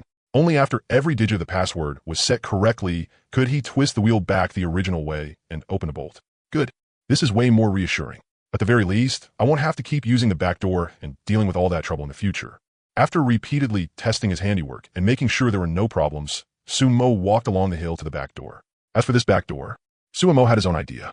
Calling out the system and aiming at the back door. As Sumo's words fell, 5 survival points were deducted. The back door, which had originally been usable, was directly sealed shut, completely merging with the ground without the slightest gap left behind. If this back door ever needs to be used, it'll definitely be when a crisis arrives. At that time, even spending another 5 points to open it would be worth it. Normally, I'll keep it sealed up and treat it as a trump card. Nodding, he opened the front door and returned to the shelter. Then Sumo began packing the things he needed to take with him when going out. The wealth inside shelter number 2 was about time to harvest too. Now that he had the buggy, distance could basically be ignored when heading to shelter number 2. After studying it for a bit, Sumo put down most of the things in his storage space, then grabbed some repair materials he might need. Oreo, I'm going to shelter number 2. Do you want to come? As soon as Sumo's words fell, Oreo, who had still been playing with Big Spark and Little Spark, came running over in a flash, sat down obediently, and let his eyes dart around. Don't worry, I'm driving. Woof woof woo woo. The moment he heard the word driving, Oreo's eyes instantly turned into sparkling stars. He barked excitedly, as if he couldn't wait to get outside, hop on the buggy, and go for a ride. Sumo laughed loudly. After confirming for the third time that everything had been packed up, he scooped Oreo up in one motion, opened the door, and headed outside. Behind them, when Big Spark and Little Spark saw Sumo going out, they gave him two resentful looks. Left with no choice, they cooed and returned to their own territory, quietly waiting for the two to come home. What strong wind and sand today. Looks like the blizzard really is coming soon. Once the wind on the plain started blowing, it just never seemed to end. When he had been repairing the door earlier, it had only been a light breeze. He hadn't expected that in less than half an hour, it had already turned into a howling north wind. Wave after wave of sand and dirt was swept up and smacked against the armor, making a rustling sound. After setting Oreo down and driving the buggy out from the simple underground garage, Oreo skillfully jumped onto the vehicle and used his mouth to pull the seat belt over himself and fasten it. Not bad. Very safety conscious. Seeing Oreo like that, Sumo smiled, bent sideways into the vehicle, made a grasping motion in the air, strapped on the helmet that came with the armor, started the vehicle, and sped off. After 3 to 5 minutes, shelter number 2 was already right before his eyes. Parking the car behind the slope, Sumo turned, got out, set Oreo down, took out his weapon, and began standing guard. Only after Oreo made a patrol around the area and signaled that there were no problems nearby did Sumo put his weapon away with relief, pull out the hooked rope, and head for the hole. Swinging the hook, Sumo was like a seasoned hunter, repeating the same method as before. He drove the hook firmly into the ground. After tugging on the rope and making sure there was no problem, Sumo grabbed it and slid into the shelter in one swift motion. Just like the last time when the place had been a mess everywhere. Shelter number 2 was still littered with broken glass and shattered wood. Passing by the damaged small firearms manufacturing station, Sumo touched it briefly, then walked over to the oil well at the very back and began examining it. Compared to traditional oil extraction equipment, this well was obviously far more advanced. One look at its shape made it clear that it wasn't made through any normal means. Instead, it looked more like it had been crafted directly from some kind of game blueprint. After tugging on the steel cable inside the well, Sumo made a preliminary judgment about the malfunction. When Manga had shut down the well, he had probably relied on brute force to damage the transmission device below, causing a problem with the gears so it could no longer operate. This kind of repair shouldn't be too difficult. Silently reciting inspect and calling up the system, the well's attributes popped out. Miniature oil well, excellent, damaged, description, a scientific well device with multiple functional modules including oil extraction, refining, purification, and separation. Because there were not enough modules during construction, it currently only has the oil extraction module. Also, because it was forcibly shut down by external means. The well's built-in diesel engine for operation has been damaged. A small number of internal parts are damaged, and the internal air pressure is abnormal. Efficiency, 30 liters per 24 hours. Upgrade path 1. Repair the oil well, restore normal operation, add a purification module and storage module. Required survival points, 920. Upgrade path 2. Repair the oil well, restore normal operation, add a refining module, purification and separation modules, a purification module, and a storage module. Required survival points, 1,580. Evaluation, woo. I devote oil to the motherland. So the oil well Manga didn't come loaded with all the modules either. If it only had an oil extraction module, was he planning to bring it into the trading secret realm and sell it off as a resource? Placing his hand on the edge of the well, Sumo leaned forward and looked down.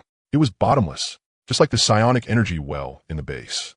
The way this oil well operated was clearly not something that could be understood through ordinary logic. As for all those strange modules, they were easier to understand. They were probably like the ones on the workbench, things that couldn't be measured by common sense. Which one should I choose? From a moment he saw the well's description. Sumo had already given up on the idea of repairing it alone. Simply having crude oil by itself wasn't very useful. It would still take a huge amount of time and effort, and even a complete supporting factory setup, before it could be refined into the things he needed. In industry, atmospheric distillation could refine petroleum gas, gasoline, kerosene, and diesel. Vacuum distillation could refine lubricating oil, paraffin, and alkanes with relatively large molecular masses, as well as aromatic hydrocarbons like benzene and toluene. Through catalysis and cracking, it could refine light oil and gaseous olefins such as ethylene, propylene, butylene, and butadiene. All of that required unlocking the corresponding technology tree first, but now, all it took was fitting on one simple module to complete this whole series of troublesome tasks. It was unbelievably convenient. After thinking for a while, Sumo also pulled up the survival point cost required to produce each individual module. After a rough calculation, he directly returned to the original interface. After taking out every raw material he could and laying them all on the ground, Sumo said softly, I choose upgrade path 2. After some strange materials were used to offset part of the cost, it only consumed 1,440 survival points. A strange sky blue light floated out and covered the entire body of the well. Sumo lowered his head and discovered in shock. The space beneath his feet seemed to have vanished. It was as if he were standing in a void of darkness. It felt like he had entered a stereoscopic three-dimensional view. Everything had become different. Within the darkness, the only thing left was the oil well constructed out of sky-blue lines, stretching all the way down into the depths of the earth. The blue grid extended far too quickly. From Sumo's angle, it was impossible to see the bottom in a single glance. 300 meters? 500 meters? Under Sumo's gaze, the transparent blue grid began evolving into one square module after another. On the level ground, 5 tank devices of identical size also appeared. Streams of blue cyclones swirled inside the tanks, then with a smack, attached themselves to the tanks. The opening, which had originally been only about 50 centimeters in diameter, slowly expanded under the blue light until it was 1.5 meters long. One blue band, after another, like giant pythons, naturally extended out from the opening. Their heads bit onto the tails of the tanks in one motion, forming connections. In an instant, the blue grid, so deep it had no visible end, began climbing rapidly upward. After 3 to 5 breaths, when Sumo looked again, shelter number 2 had already returned to its original appearance. As if everything just now had been an illusion. Just what exactly is this system? This is way too sci-fi, isn't it? Sumo wiped the sweat from his forehead. After staring into the abyss for less than 10 seconds, it had felt like he had just ridden a roller coaster 100 meters high, making his emotions surge back and forth. The damaged and malfunctioning oil well had now been completely renewed. The well curve that had originally been made of stone had now been fully replaced with gray-black iron edging that gleamed with a metallic sheen. The inside of the well, which previously had room for only a single oil barrel to move up and down, was now completely packed with 5 thick rubber hoses. Following the rubber hoses, each more than a meter long, outward with his eyes, he saw 5 tanks marked only with 505,050 sitting on the ground, their ends connected to the hoses. Such tiny tanks, how much could they even store? Lowering himself, Sumo was just about to open one of the tanks to check its actual size when, as his gaze focused, a black space like a storage dimension suddenly appeared before his eyes. The tank is only a physical form, but inside it's actually a storage space? Seeing the 10 cubic meter size marked in the upper right corner, Sumo was stunned. Such a tiny little tank actually had a capacity of 10 cubic meters, even larger than the portable storage space he carried with him. He tried moving the tank a couple of times, but after discovering it was fixed firmly in place, Sumo could only give up helplessly on the idea of carrying one around as personal storage. It seemed these modules really were anything but ordinary. Standing up, he pulled up the oil well's data once more, and a satisfied smile appeared on Sumo's face. Miniature oil well, excellent. Description: a scientific well apparatus equipped with multiple functional modules, including oil extraction, refining, purification, and separation. All functions are currently operating normally. Efficiency: crude oil, 100 liters per 24 hours, diesel, 45 liters per 24 hours, gasoline, 22 liters per 24 hours, toluene, 15 kilograms per 24 hours. Within each 24-hour period, only 2 products can be selected for production. Just as expected, after adding modules, the oil well could directly refine toluene and diesel. Lowering himself, Sumo tried using force to start turning the activation wheel beside the oil well. Only after twisting it all the way to the end did the handle of the well begin to vibrate. After wave of trembling, the well gradually returned to calm. The 5 huge hoses began working, making gurgling sounds. The buzzing of the diesel engine mixed in with it, so loud it made his head ache. Beside the well, a display screen about the size of a palm automatically popped out, and the contents on it were very simple. Each item the well could produce, along with its production efficiency. All he had to do was check the boxes and press the confirm button. And for the next 24 hours, the oil well would be able to keep producing without interruption. Giving a try, Sumo selected diesel and toluene, the 2 things he urgently needed at the moment. Clang! After the selection was completed, the display retracted back into the steel casing. Clank-clank noises began ringing wildly from inside the well pit, and the sound of the diesel engine's operation also came up from the well opening. This is bad. This thing is way too loud. If this place were completely sealed, it would be fine, but right now there's a hole here.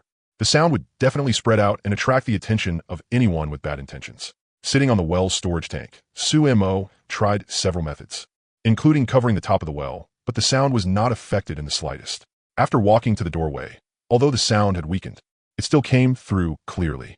After thinking it over for a moment, an idea surfaced. Looks like the only option is to bring shelter number 2 into my territory. With a thought, a faintly glowing turtle shell appeared in Sumo's hand. It was the intact safehouse core that had dropped when he killed man earlier. A damaged safehouse core could be directly fused into a shelter to increase its area. But a complete core could directly create an entirely new shelter, instantly generating it either underground or above ground. He had originally planned to keep this thing as a trump card, but now it seemed it was time to use it. Slowly rubbing the head position of the turtle shell with his hand, an illusory prompt appeared. Record. Detected that the current ownership of this shelter belongs to player Su-Mo. Record. Permission verification passed. Record. Do you wish to use the complete safe house core to recast the ownership of the current shelter and bind it to the game panel? 3 prompts arrived one after another. After confirming there were no problems, Su-Mo softly said yes. And the turtle shell in his hand began to change color and melt. The liquid formed from the turtle shell dripped onto the ground, and waves of sound gradually began to echo through the shelter. It was like flowing water gently brushing across him, yet also like tides crashing against the shore. Like a storm wailing to shake the heavens, yet also like monstrous waves in the deep sea. Closing his eyes, Su-Mo seemed to feel himself sitting in a lone boat upon the vast ocean. Beneath the sea surface, sharks circled around, and reefs grew in dense clusters. In the ocean within his consciousness, it was as if an invisible light was calling to the traveler. Wave after wave of graceful singing resounded over the sea, soothing the traveler's fear of the ocean's dark depths. When he opened his eyes, all the illusions vanished. What a magical sound. Feels like I heard something similar last time, too. Su-Mo rubbed his head and sat on the tank, continuing to wait. Back when he upgraded Bouncy, this kind of sound had already appeared inside the shelter. Now, while placing the shelter core to fuse ownership permissions, that sound had appeared again, and compared to before, it was even clearer and brighter, and it had produced such an unbelievable effect. While the fusion continued, Su-Mo closed his eyes again and returned to the vast ocean, enjoying the gentle caress of the singing. Compared to placing it down and generating a shelter instantly, this kind of fusion was much slower. He waited until the sound had echoed back and forth for about half an hour before the game panel's notification sound rang out once more. Record. Detected that player Su-Mo has already bound 2 shelters. Please set the primary and secondary order of the shelters. Record. Please choose carefully. Once the order is set successfully, it cannot be changed afterward, and the functions will also differ from before. HM, primary and secondary shelters? The notification that popped up was not the current shelter's attributes. Instead, it became a prompt stuck on the game panel for setting primary and secondary status. Su-Mo tried skipping the prompt, but the game panel was sly enough that there wasn't even an option to close it. The prompt had locked the game panel completely. It seemed that unless he went through this option, he would not be able to proceed to the next step. After repeatedly trying 4 or 5 times, Su-Mo gave up on the idea of bugging it out and could only make the choice as the game panel instructed. Should I set my own shelter as the primary shelter, or set this shelter as the primary shelter? What kind of functional difference would there be? Could it be that the secondary shelter can't keep upgrading? That doesn't make sense either. Looking at the alloy gate that was still malfunctioning, Su-Mo sat on the tank and fell into deep thought. If he really had to divide them into primary and secondary, then he had to comprehensively consider the development of both shelters. As for shelter number 1, in terms of safety, it was definitely superior to shelter number 2. As a standard underground shelter, number 1 had already extended 5 meters below ground, with only a single gate exposed outside. But number 2 was different. Although it was also an underground shelter, its overall layout was completely different. It was only enclosed by a small hill. After going out through the second floor main door where he was now, he still had to walk a short downhill stretch before reaching ground level. Strictly speaking, number 2 was more like an above-ground shelter. If developed further, it could expand sideways. I can bring the hot weapon fabrication bench from shelter number 2 back with me. I can take all these small things too. The only thing with real value is probably the oil well, and that definitely can't be moved. Besides, for a long time to come, I'll still have to rely on its energy output. Only one oil well. Getting to his feet, Su-Mo suddenly understood.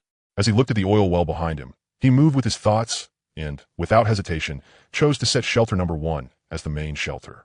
There was only one oil well and no other advantage at all, so why choose number 2? With the survival system, it wouldn't take long for shelter number 1 to develop into something even stronger and safer than number 2. There is absolutely no need to abandon the root and chase the branch. After Su-Mo confirmed his choice, the light on the game panel faded, and the dialog box disappeared. A brand new interface popped out. Record. Congratulations, player Su-Mo, for successfully merging and absorbing a second shelter. Record. Congratulations, player Su-Mo, for obtaining the achievement of a second level 5 shelter. You have automatically received 1 lottery draw opportunity. Record. Extraordinary attribute detected in the subsidiary shelter. Main shelter will automatically derive and obtain it. Record. Large level gap detected between the main and subsidiary shelters. The subsidiary shelter has obtained 1 sacrificial adjustment permission. Record. the subsidiary shelter's level will be permanently locked and can no longer be upgraded by merging cores. Its extraordinary attribute will also be permanently locked and can no longer be enhanced through extraordinary blessings. Record. Detected that player Sumo owns more than one shelter. The game panel will automatically enable prompts. Record. When other players damage, destroy, or attack the main or subsidiary shelter, player Sumo will automatically receive durability notifications. Once durability reaches 0, the shelter attributes on the game panel will be automatically erased. 7 prompts poured forth with the unfolding interface like a rising tide. Starting from the first prompt and reading all the way to the last, an uncontrollable smile had already spread across Sumo's face. This move had been the right one. Keep the lottery draw chance. Mark all prompts as read. As his words fell, all the notification banners vanished, and a completely new interface appeared in Sumo's view. Unlike the dim green that symbolized hope for the main shelter, the subsidiary shelter's interface was a sky blue full of depth and potential. This blue was not the glaring kind of fluorescent blue, but rather like seawater flowing across the attribute interface. Tiny ripples trembled slowly in response as Sumo touched it with his thoughts. A small box popped up, signaling Sumo to name it. Calling them number 1 and number 2 all the time doesn't sound good. Since I'm at it, I might as well follow Tundra Shelter's example and rename my shelters too. As for number 1, from now on, it'll be called Underground Shelter. Simple, easy to remember, and distinctive. As for number 2, Sumo carefully examined the environment of shelter number 2, then stared at the background that still had no displayed attributes. Little by little, inspiration surfaced. Shelter number 2 will be called Deep Sea Shelter. For some reason, after Sumo settled on that name, the game attribute panel trembled, as if it were happy to have that name. The next second, the full attribute box popped out.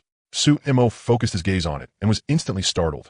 Deep Sea Shelter, subsidiary, level, LV5, locked, cannot level up, description, an underground shelter entirely poured from cement concrete, possessing excellent structural rigidity. The shelter gate, forged from alloy, is exceptionally sturdy. It has a 2-level structure and extremely strong functionality. Space, 2,202. Floor height, 4.2 meters. Integrity, 89. Small area damage detected. Facilities, small hot weapon laser fabrication machine tool. Level 3 alloy shelter gate. Oil well, extraordinary ability. Extraordinary attribute. Water repulsion, LV1.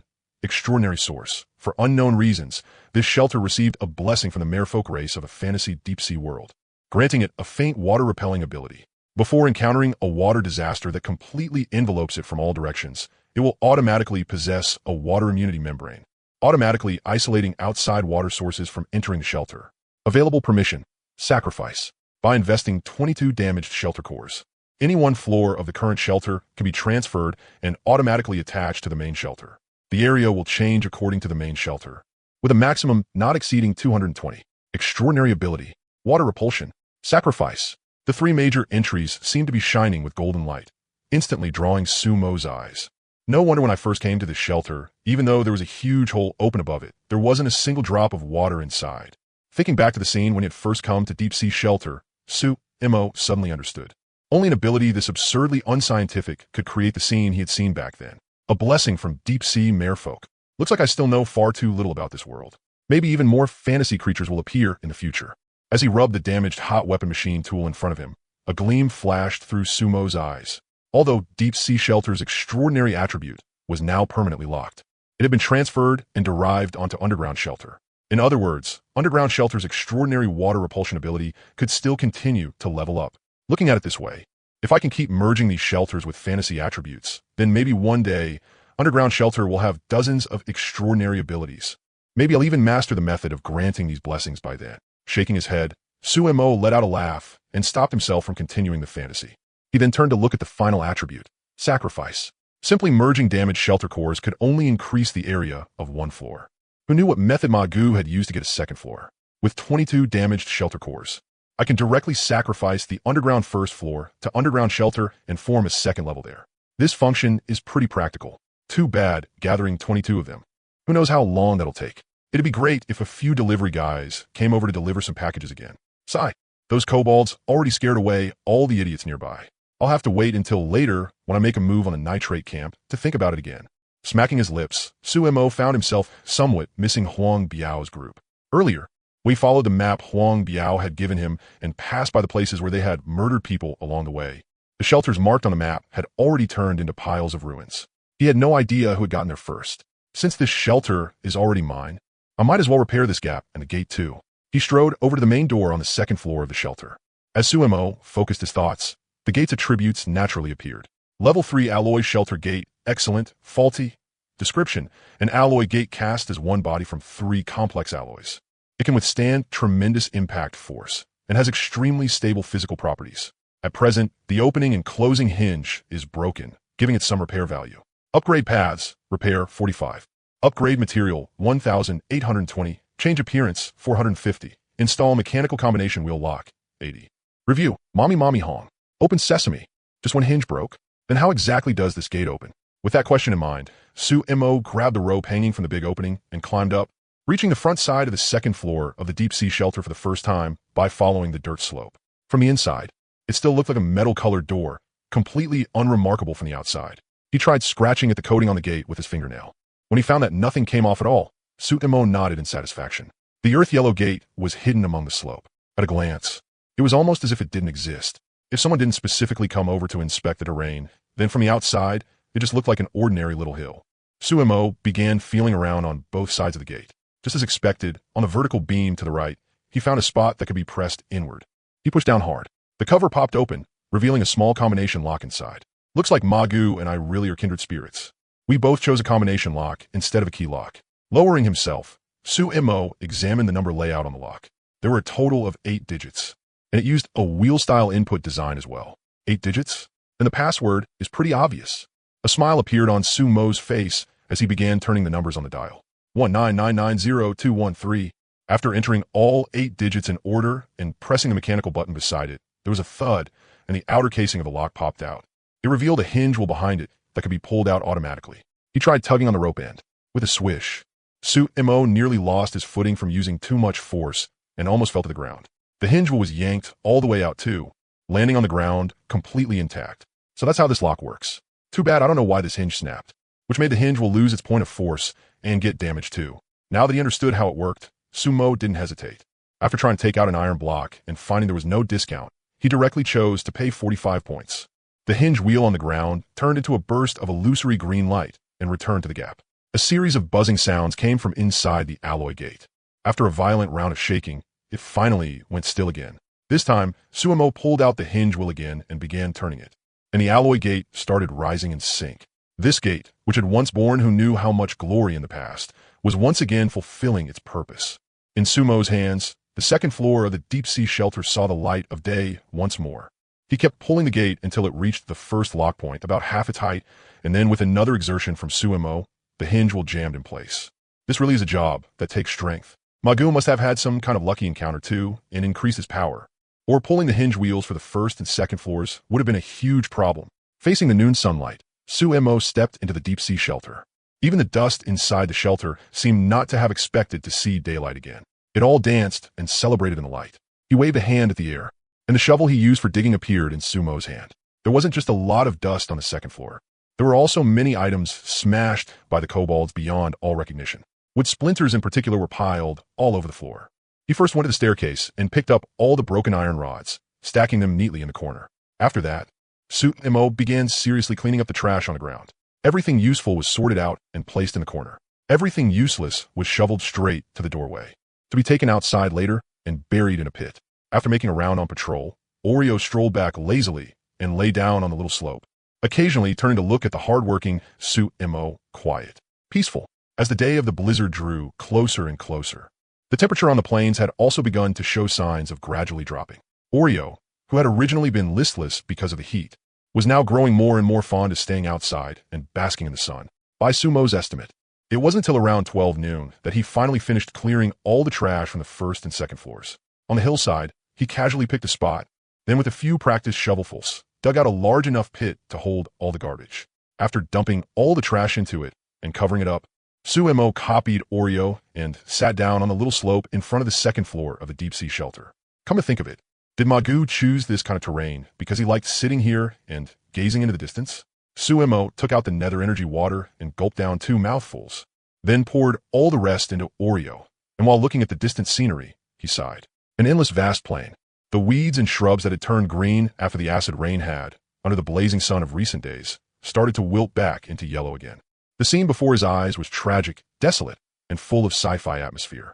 Su-Imo simply had a thought and directly opened the game panel, choosing to use the lottery chance he had gotten earlier. A brilliantly colorful roulette wheel appeared. Under the blazing sun, its peak brightness was extremely high, as though it had already become a physical object. I remember there were 5 last time. Why are there 6 this time? Looking closely, the wheel was divided into 6 sections. Pets, blueprints, tools, items, resources, extraordinary blessing. Looks like getting the extraordinary shelter triggered a bonus reward. An extraordinary blessing just appeared directly. Stretching out both hands, Su-Imo casually swiped across the wheel, not caring at all what it would land on. No thanks for participating here. That's how confident we are. The pointer on the wheel began spinning rapidly, then slowly came to a stop as time passed. Watching the pointer pass over the extraordinary blessings section, Su-Imo held the attitude of if I get it, that's my luck. If I don't, that's my fate, and he wasn't disappointed at all. In the end, the pointer landed on the resources section, and a prompt slowly popped up. Record. Congratulations, player Su-Imo, you have obtained 1 disaster-resistant seed pack. A seed pack? Looks like a high-tech version too. Not bad, not bad. Inside the pitch-black storage space, there was suddenly roughly an entire fertilizer sack's worth of seeds, around 25 kilograms in total. The quantity was quite substantial. Taking out the seeds, the game panel naturally displayed their attributes. Disaster-resistant wheat seeds. Description: cultivated by a high-level planter carrying natural energy, these seeds possess powerful resistance to disasters, including a certain degree of resistance to cold, heat, pests, and more. Yield: 1,050 gene per mu. Oh, that's really good. With such strong disaster resistance and a yield still over 1,000 gene per mu, that's already extremely good.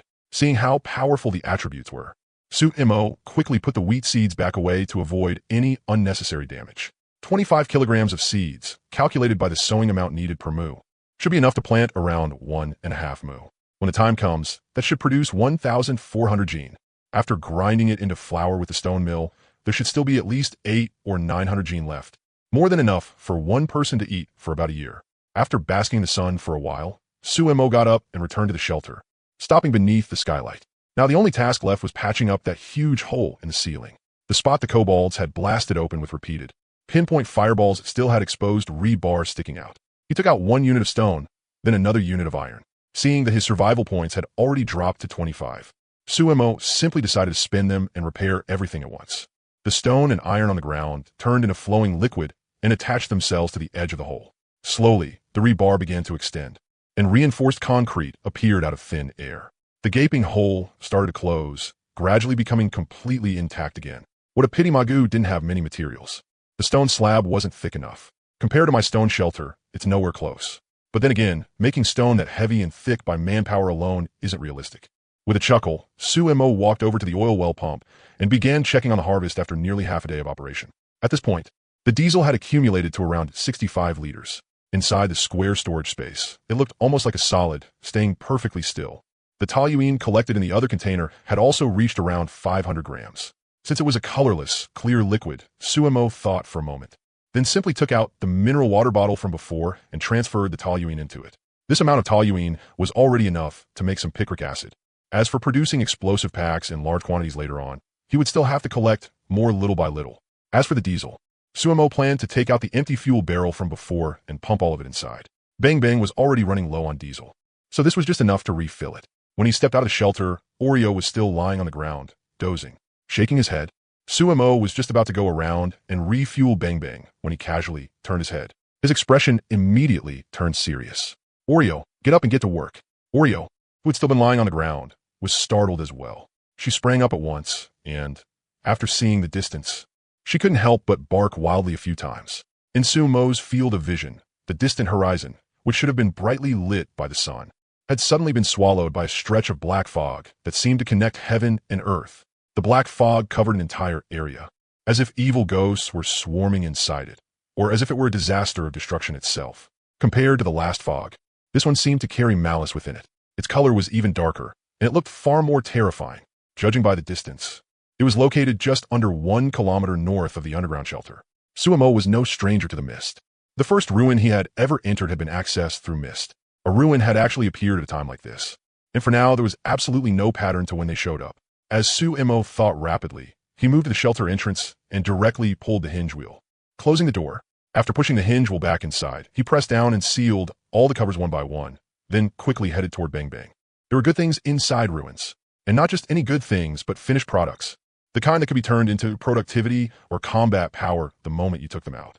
Compared to underground ruins like Magu's, the mist ruins clearly had far more valuable loot. But at the same time, mist ruins were full of danger. After entering, the functions of the game panel and the system would all be temporarily blocked and rendered useless. It was as if a separate set of laws existed inside the mist ruins. Even something as advanced as the system would treat the things inside as ordinary items. Only after taking them out into the outside world would their special functions become visible. As for whether he should go or not, Sumo hadn't even considered the question. Danger and reward coexisted in ruins, but compared to the rewards, those dangers were nothing worth mentioning. What's more, glancing at the water bottle containing toluene lying in the storage space, Sumo's confidence surged. Oreo had already gone ahead and sat in her seat, gripping the seatbelt with her mouth and fastening it herself.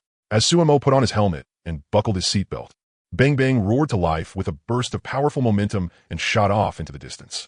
From a bird's-eye view of the plains, Sumo looked like a fearless warrior, driving his vehicle straight toward the black fog without the slightest hesitation. 3 kilometers, 2 kilometers, 1 kilometer.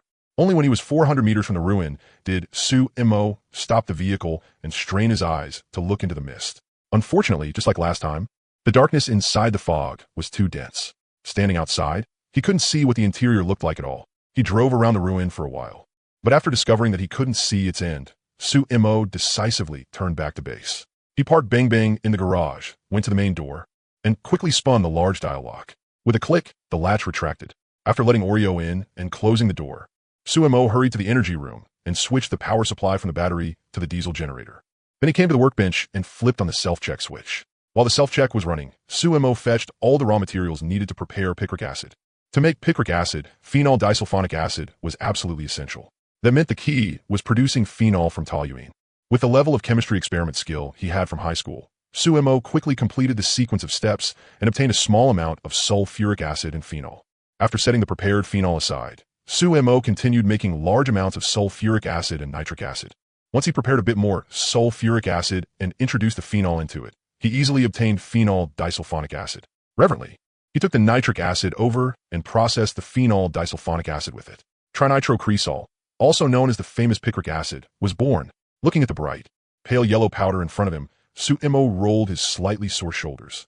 This whole preparation process was extremely simple, and with the workbench's efficiency and focus bonuses, Sumo estimated it had taken him less than 2 hours to finish it. The picric acid before his eyes looked plain and unremarkable, but its power was frighteningly high.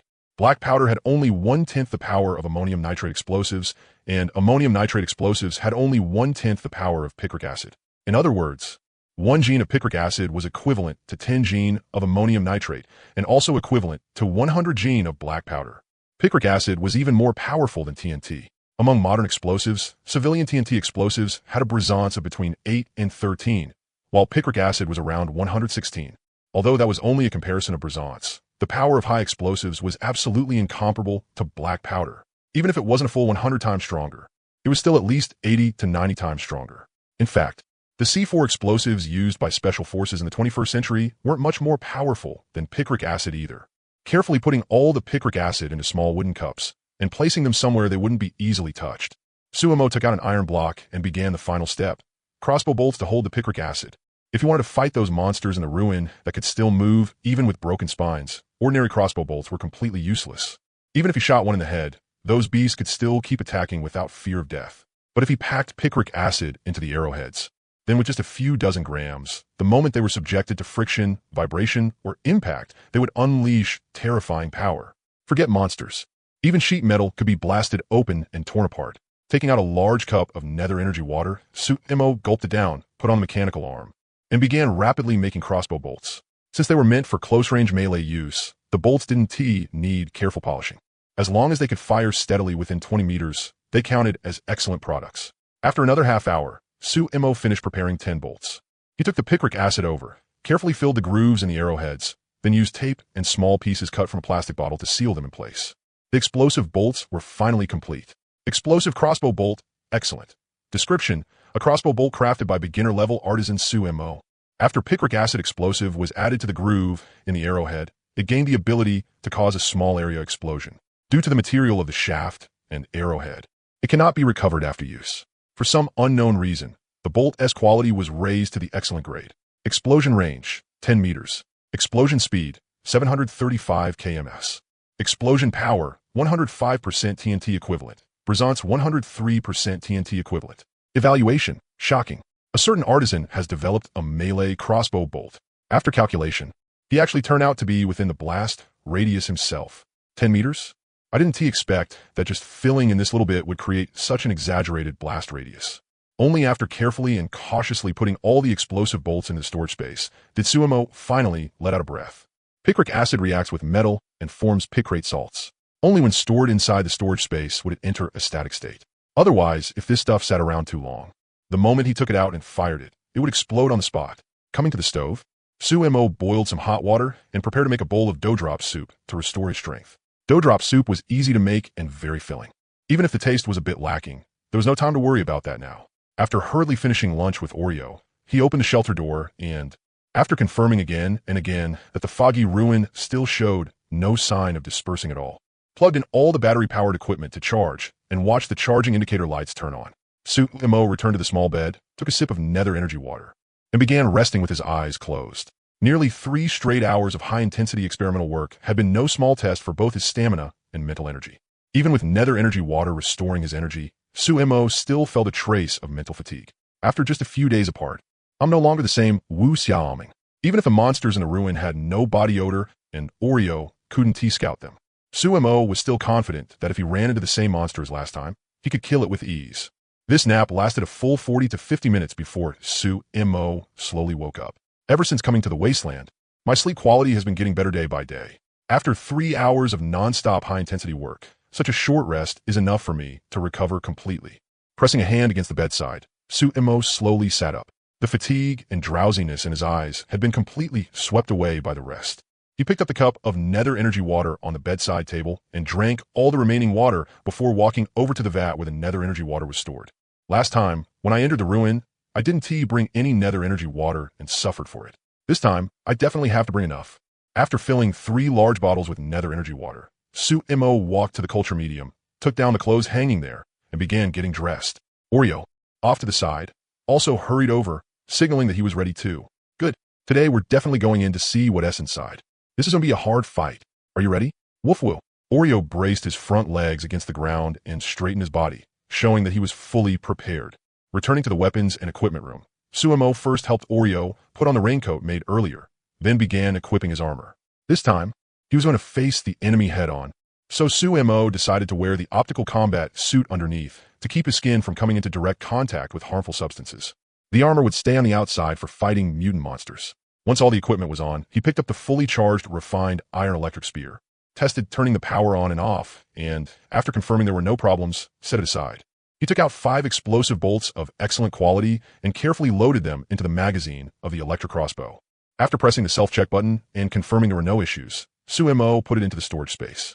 The electric spear took less than 1 second to activate, but the electric crossbow needed a full 3 seconds.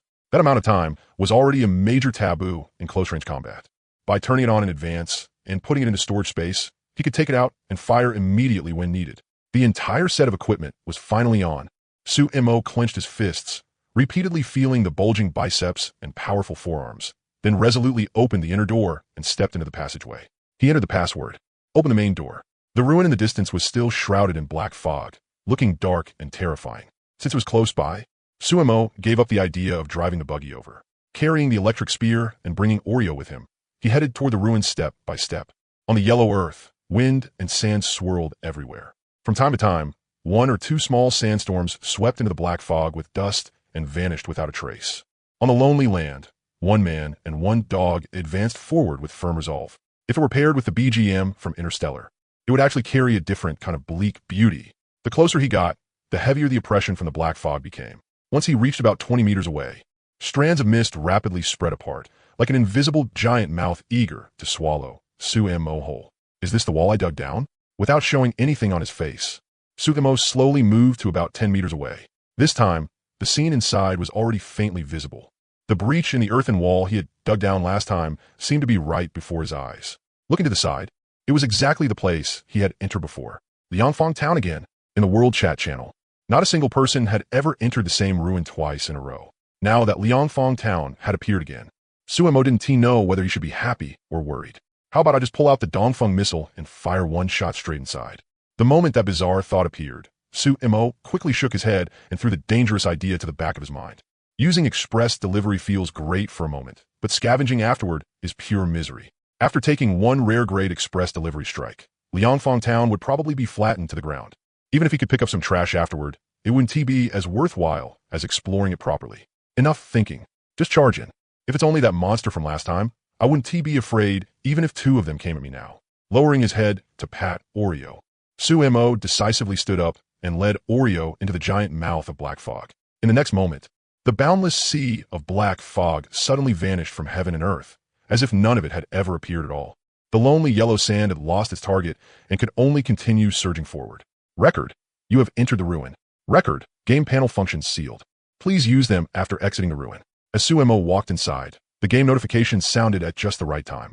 At the same time, the surrounding mist began to disperse, revealing a slightly larger visible range than last time. This time, it was a full 6 to 7 meters. And as Suemo continued walking inward, it was still rapidly dispersing. It was still that familiar smell, something like scorched charcoal, yet also like the stench of rotting flesh. No wonder Oreo's sense of smell had been greatly weakened. After taking 2 sniffs of the nearby scent, Suemo frowned and walked forward. The small courtyard wall that had been split open earlier had neither been repaired nor showed any signs of being touched.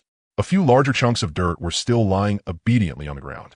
These are footprints from some other creature. As his eyesight kept getting better and better, Suemo was able to observe more and more details. On the inner side of the broken dirt chunks, he could clearly see a 3-clawed footprint. This footprint is actually bigger than my palm. What kind of creature is this? He tried comparing a couple of times and muttered to himself. This strange footprint was a full 2 palms wide. It definitely looked like it belonged to something in the heavyweight class. But that was where the problem appeared. The fragile dirt chunks had endured the trampling of such a heavy creature, yet there was not the slightest sign of cracking apart. Such a huge footprint, yet such a light body weight. 2 completely opposite traits appearing on the same creature immediately put Suemo on guard.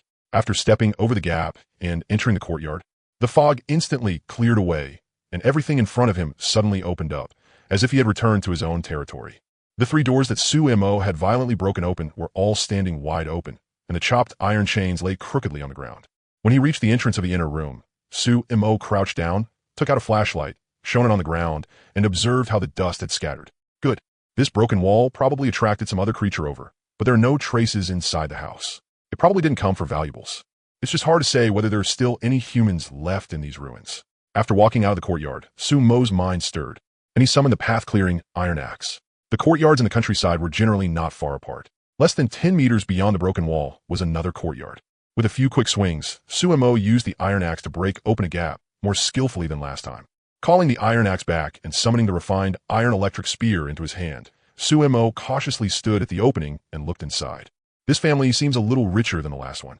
There are 4 rooms, and it looks like there's even a small shack specifically for raising livestock. All the doors are locked, but locks like these can't stop me. It doesn't look like there are any signs of monsters showing up. After finishing his analysis, Suemo carefully and slowly stepped over the gap and walked inside, sticking close to the edge of the dirt wall. Even when he reached the middle of the courtyard, there was still no reaction. Just as Suemo let out a sigh of relief, a sudden muffled bang erupted out of nowhere. Boom! Visible to the naked eye. A human head-sized bulge suddenly appeared on the iron door of what seemed to be the livestock shed. Damn it! There's something inside. Boom! Boom! Boom! The impacts grew heavier and heavier as they echoed through the air. The iron door was already visibly deforming, revealing a thin crack. Seeing such terrifying impact force, Suemo hesitated no longer. He immediately drew his electric crossbow and aimed it at the iron door that had not yet been fully smashed open. What the hell is this thing? Such terrifying impact force, and it can burst out so quickly in such a short time. Oreo was already baring his teeth at the side, but with the enemy hidden in the dark, he didn't dare rush forward to check the situation. Moo! A deep moo vibrated through the air and reached Suemo's eardrums. In the next second, the iron door shattered apart with the final impact, exploding into pieces of iron that scattered outward like snowflakes. Whoosh!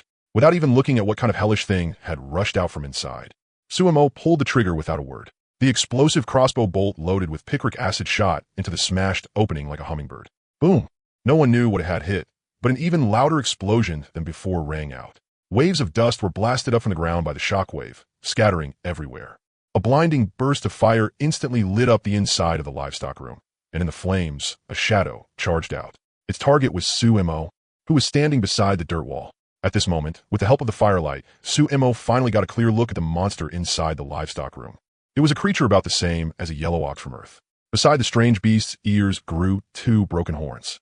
Blood was spraying from the horns, but it did not affect its lethality in the slightest. Facing the charging mutant ox, Sumo fired another arrow, then turned and rolled into the distance at the same time. The explosive bolt made contact with the mutant ox head-on. While rolling away, Sumo had no spare attention to care about the battle behind him. The force from the blast wave was like a pair of invisible giant hands, pushing him flying forward. After falling to the ground, Sumo immediately turned around to look, and his scalp went numb in an instant. That arrow should have hit the mutant ox's skull. Its head, which had already lost its horns, had now had half of it blown away by the explosive bolt. Black magma-like brain matter flowed in torrents down from the blasted half of its skull. The mutant ox's 4 legs were like pillars, even though its skull had been blown apart. Its legs were still embedded in the dirt, completely motionless. Seeing this hellish scene, waves of nausea rose in Sumo's chest. But the mutant ox did not slow down Sumo's speed in pulling the trigger again. Another explosive bolt shot out, this time under the scope. It honestly drilled straight into the remaining half of the mutant ox's head. A shock wave spread out. Sumo quickly turned his eyes away, then looked back after the explosion. The violent picric acid blast blew away the mutant ox's entire head. It was obviously dead for sure now. What a terrifying thing. If I'd run into this beast last time, I probably wouldn't have made it back alive. While inwardly alarmed, Sumo took out another 3 explosive bolts and loaded them into the magazine. The fire caused by the picric acid explosion was still raging fiercely inside the livestock room. Wave after wave of black smoke surged out through the shattered doorway, forming an obvious signal in the sky like a beacon of war smoke. I have to loot this place fast. Otherwise, when the fire spreads later, all these houses are going to catch too. He stood up, put the crossbow into his storage space, and quickly walked toward the nearest room. Taking out the axe, he hacked the seemingly safe wooden door into pieces in a few strokes, then kicked the shattered remains open. The scene inside entered Sumo's sight. Another television? Compared to the big back TV in the shelter, this one was much more high-end. One look was enough to tell it was a newer flat-screen TV. The table by the window was not large, and there were obvious signs that things had been rummaged through and taken away. But there were still many small items on the tabletop gathering dust. Compared to the previous household, this family's bedding was also better, and there was not the slightest sign of mold on it.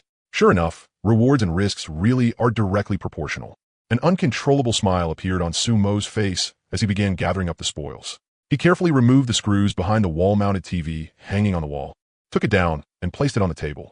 He picked up all the bedding from the bed and spread it out, then wrapped all the miscellaneous items from the table and the table drawer into the bedding, with one hand holding up the bedding and the other lifting the television. Sumo strode out of the house and set everything down on the ground. There were still 3 more rooms, and the fire was getting bigger and bigger. There was no time to waste. Just as Sumo chopped open the second wooden door and was about to go in, Oreo suddenly let out a sharp, urgent bark. Almost instinctively, Sumo quickly summoned the refined iron spear into his hand and looked toward Oreo. With that one look, his heart instantly went cold. A lion? Or a Tibetan Mastiff?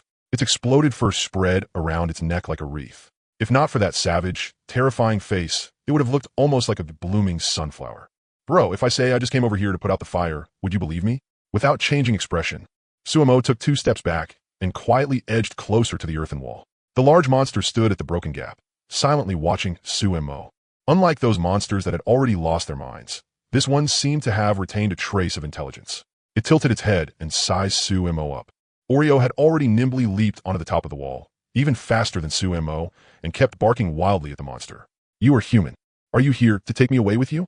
Standing beneath the earthen wall, Sumo suddenly heard the monster speak, and goosebumps instantly broke out all over his body. Its voice was as grating as scraping metal, and that stuttering at the beginning made it sound even more like the muttering of a starving ghost from hell. Yes, I'm here to take you away. Let's go together. Sumo tried responding, but he did not relax his guard in the slightest.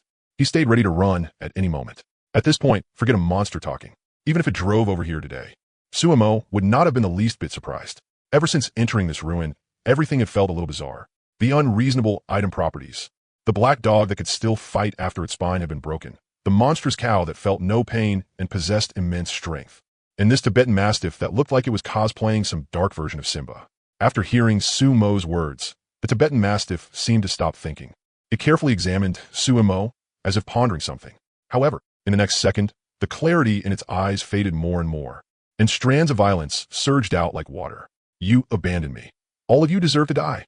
Deserve to die.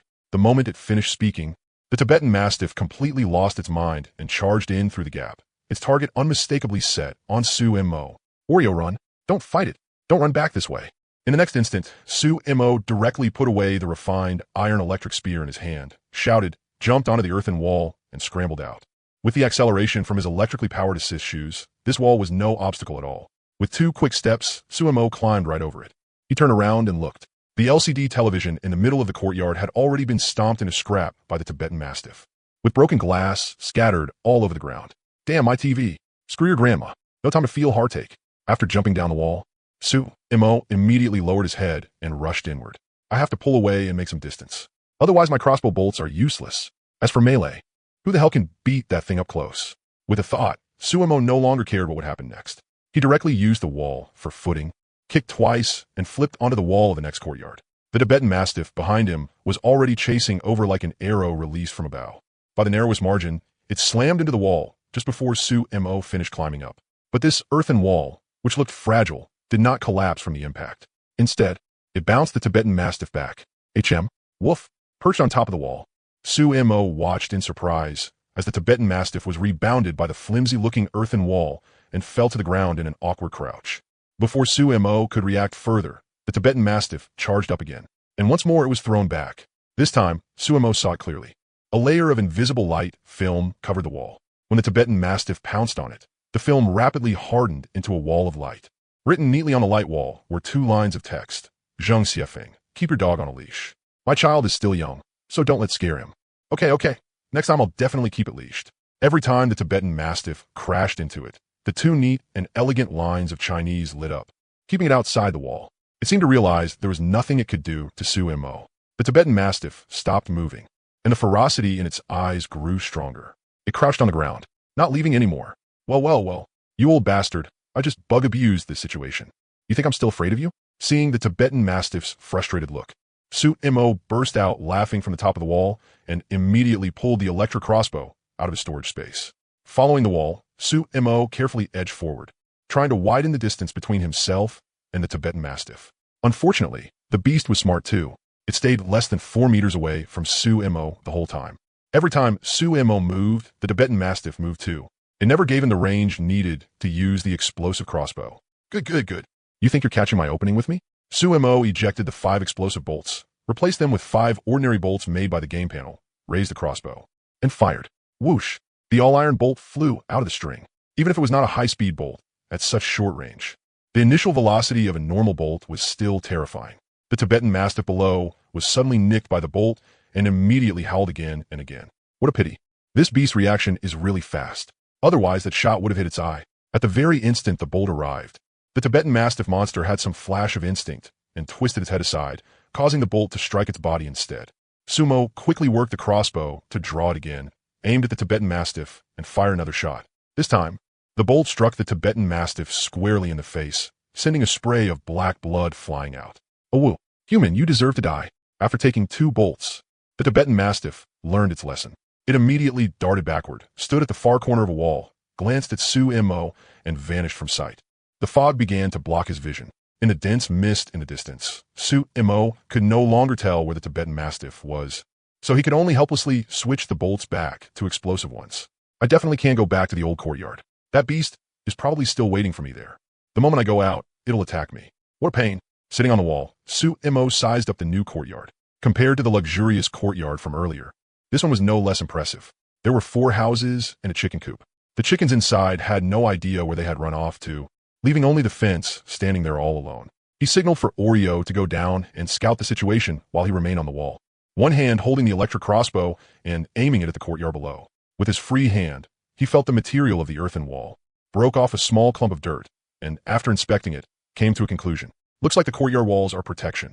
If the walls get destroyed, the monsters can rush in. In the previous 2 courtyards, the monsters only started attacking like mad after the earthen walls were damaged. The Tibetan Mastiff could also dash in through the broken gap to attack. But if the earthen wall isn't broken, the Tibetan Mastiff can't charge in. What a miraculous power. If only this kind of ability could be applied to me too. Seeing Oreo signal that there was no problem, Su-mo let out a slight sigh and jumped down from the earthen wall. With no monster attack, stepping into the completely intact courtyard gave Su-mo a faint sense of unreality. Especially after he enthusiastically opened the door to the outermost room, that feeling grew even stronger. What entered his sight were 3 large bags of flour, stacked neatly and intact in the corner.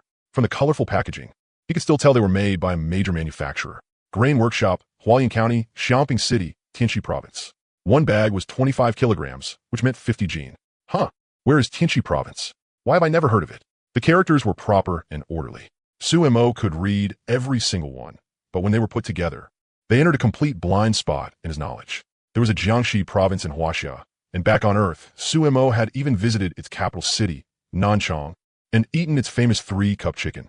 But as for this Tianchi province, he had never heard of it at all. Looks like my earlier guess was wrong. This definitely isn't the Earth I came from. It's probably some kind of parallel world again. Su-mo grabbed a bag of flour and threw it over his shoulder as he muttered to himself. 50 jin of flour was not heavy. In no time, Su-mo had moved all 3 bags into the middle of the courtyard. Returning to the room, Su-mo looked at the table again.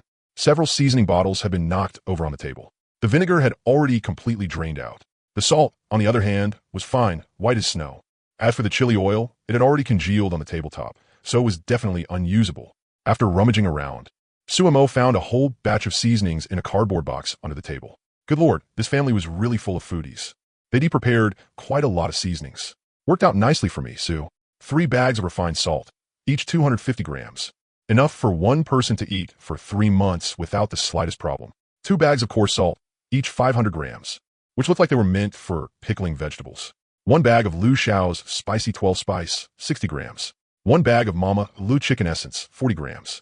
2 unopened bottles of oyster sauce, 1 bottle of 200 milliliters, 1 unopened bottle of dark soy sauce, 300 milliliters, and 1 bottle of sesame oil, 40 milliliters. All the seasonings were still completely sealed, and the contents had hardly evaporated at all. As Su-mo picked up the box, the bottles bumped against each other inside, making crisp, clinking sounds.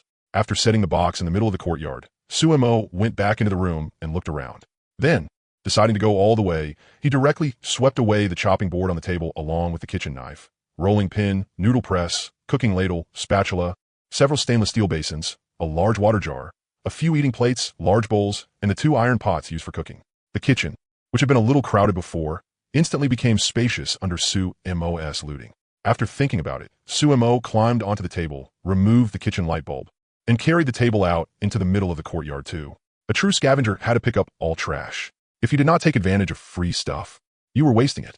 Leaving behind even a single item would feel like a massive loss when you thought back on it later. In a cheerful mood, Su-mo opened the door to the second treasure vault. This should be a side bedroom. What a pity. This family wasn't willing to put a TV in the side room, and the bedding quality was bad too. Looking at the badly moldy bedding in front of him, then thinking of the brand new quilt he had given up earlier, Su-mo's heart instantly ached. Fortunately, after rummaging around a bit, Su-mo found quite a few useful odds and ends in the drawer of the cabinet by the window.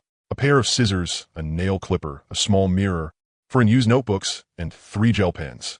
A small desk lamp that could be charged with USB, and an old senior phone that looked like it had retired who knew how many years ago. Pushing off the back cover of the senior phone, Su-mo picked up the battery for a look, then put it back. The battery was still fine. The old phone was solidly built. Maybe after getting out of here, he could still use it. Smiling, Su-mo simply exerted some force and removed the whole drawer, stuffed all the useful odds and ends inside, then climbed onto the table and repeated the process, unscrewing the light bulb before carrying everything out into the courtyard. What a pity. This family looked fairly well off, but there were not many good things inside. It was probably because they did not live here often. The stuff from the 2 rooms, piled on the ground, could count as a decent haul compared to the first time he came in. But when he thought about the liquid crystal TV that had been trampled into scrap by the Tibetan Mastiff, Su-mo's teeth itched with anger. Looking at the final 2 unexplored rooms, Su-mo walked to the side room, leaving the main room in the middle for last. Sigh, this family is really poor. No wonder there wasn't even a mutated creature guarding the place. Su-mo waved a hand in front of him to fan away the dust kicked up by smashing the door open and poked his head inside to inspect the layout. The bedding was almost the same as before, with signs of mold all over. The table had also been rummaged through into a complete mess. Some cosmetics had their lids pulled off and had been exposed to the air long enough to dry out completely. After rummaging through the table, Su-mo disappointedly removed the light bulb from the ceiling, then took away a pile of miscellaneous items that were useless for now and placed them in the center of the courtyard. Only the last room was left. Hope it gives me some hope. With an incomparably devout heart, Suemo raised both hands and swung the axe down hard, bringing it straight onto the door lock. Creak! The wooden door could not withstand the tremendous force of the axe and instantly split into several pieces. Taking 2 steps back and putting away the axe, Suemo used all his strength and kicked the door hard. Under the force of the kick, half of the wooden door flew open. The other half, still carrying its lonely key lock, slowly trembled in the air.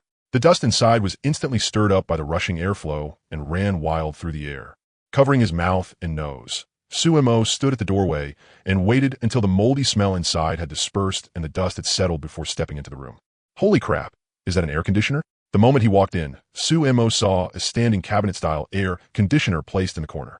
He could vaguely still make out a brand logo on it, Tianer Air Conditioner. Then when he turned his head, Suemo was so happy he nearly fainted. Just when it seemed like there was no way forward, a bright future appeared.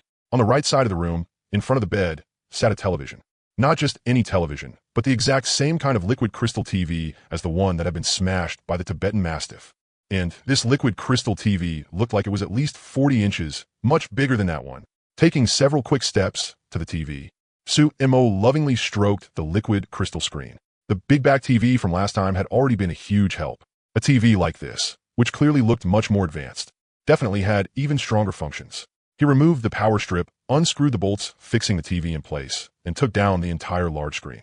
Using a little force, Suemo picked up the TV and carried it out to pilot in the middle of the courtyard. His previously shabby hall instantly became classy all at once. This air conditioner has to go too. Turning around and heading back in front of the main room, Suemo put in a little force, grabbed the edge of the roof, and climbed up, standing on the tiles. The outdoor unit of the air conditioner was mounted at the edge of the roof and fixed down tight. He tried twisting the screws and the iron bars holding it in place, but without a proper screwdriver, the thing was absurdly sturdy.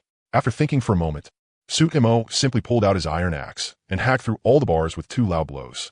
Then he stored the outdoor AC unit in his storage space and jumped down from the rooftop. After patting the dust off himself, he turned around and went back into the main house. Suemo carried the air conditioner over as well and set it down in the middle of the yard. After circling around 3 or 4 times and making sure he had taken everything the old villager had left behind, Suemo began studying how to bundle all of it together. Taking it out directly was probably impossible. The only option was to do what Foam Manua had done. Hold on to all these items, patiently wait for time to run out, and get automatically ejected from the ruin. But with this much stuff, how was he supposed to carry it all out? Looking at the miscellaneous items piled all around him, Suemo felt both troubled and happy. There was less than 1 square meter of space left in his storage space at the moment. Just fitting the wall-mounted AC unit and the television inside was already difficult. So he definitely had to put everything into one single container. That way, the ruin would probably judge that this entire space belonged to him, allowing it to be taken out safely, right? I can tie several bed sheets together and make a giant net bag to hold everything inside. As soon as he thought of it, he acted. Suemo stood up, pulled out all the moldy bed sheets from several rooms, spread them on the ground, and started tying knots. The square bed sheets gradually turned into one giant flat sheet. After spreading it on the ground and putting every item onto it, Suemo lifted the 4 corners, turning it into the shape of a sack. After tying the sack shut and squeezing out the extra air, Suemo simply sat down on top of it and patiently waited for time to run out. If it weren't for that Tibetan Mastiff, I have no idea how much stuff I'd have been able to take out this time. What a shame. Next time, once I bring a full set of equipment, I'll definitely make that beast pay. The moment he thought about the Tibetan Mastiff still squatting outside, Suemo gritted his teeth in anger. Meanwhile, Oreo beside him remained calm and elegant. Lying on top of the packed sack, she peacefully fell asleep, seeming not the least bit worried that an enemy might suddenly charge in. Suemo tried opening the game panel to kill some time by reading the chat. Unfortunately, the game panel was completely locked. Every function was grayed out, with no response at all. Suemo then tried calling out to the system and looked around, but there were no prompts whatsoever.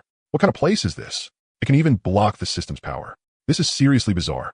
But the strangest thing of all was that there wasn't a single book anywhere.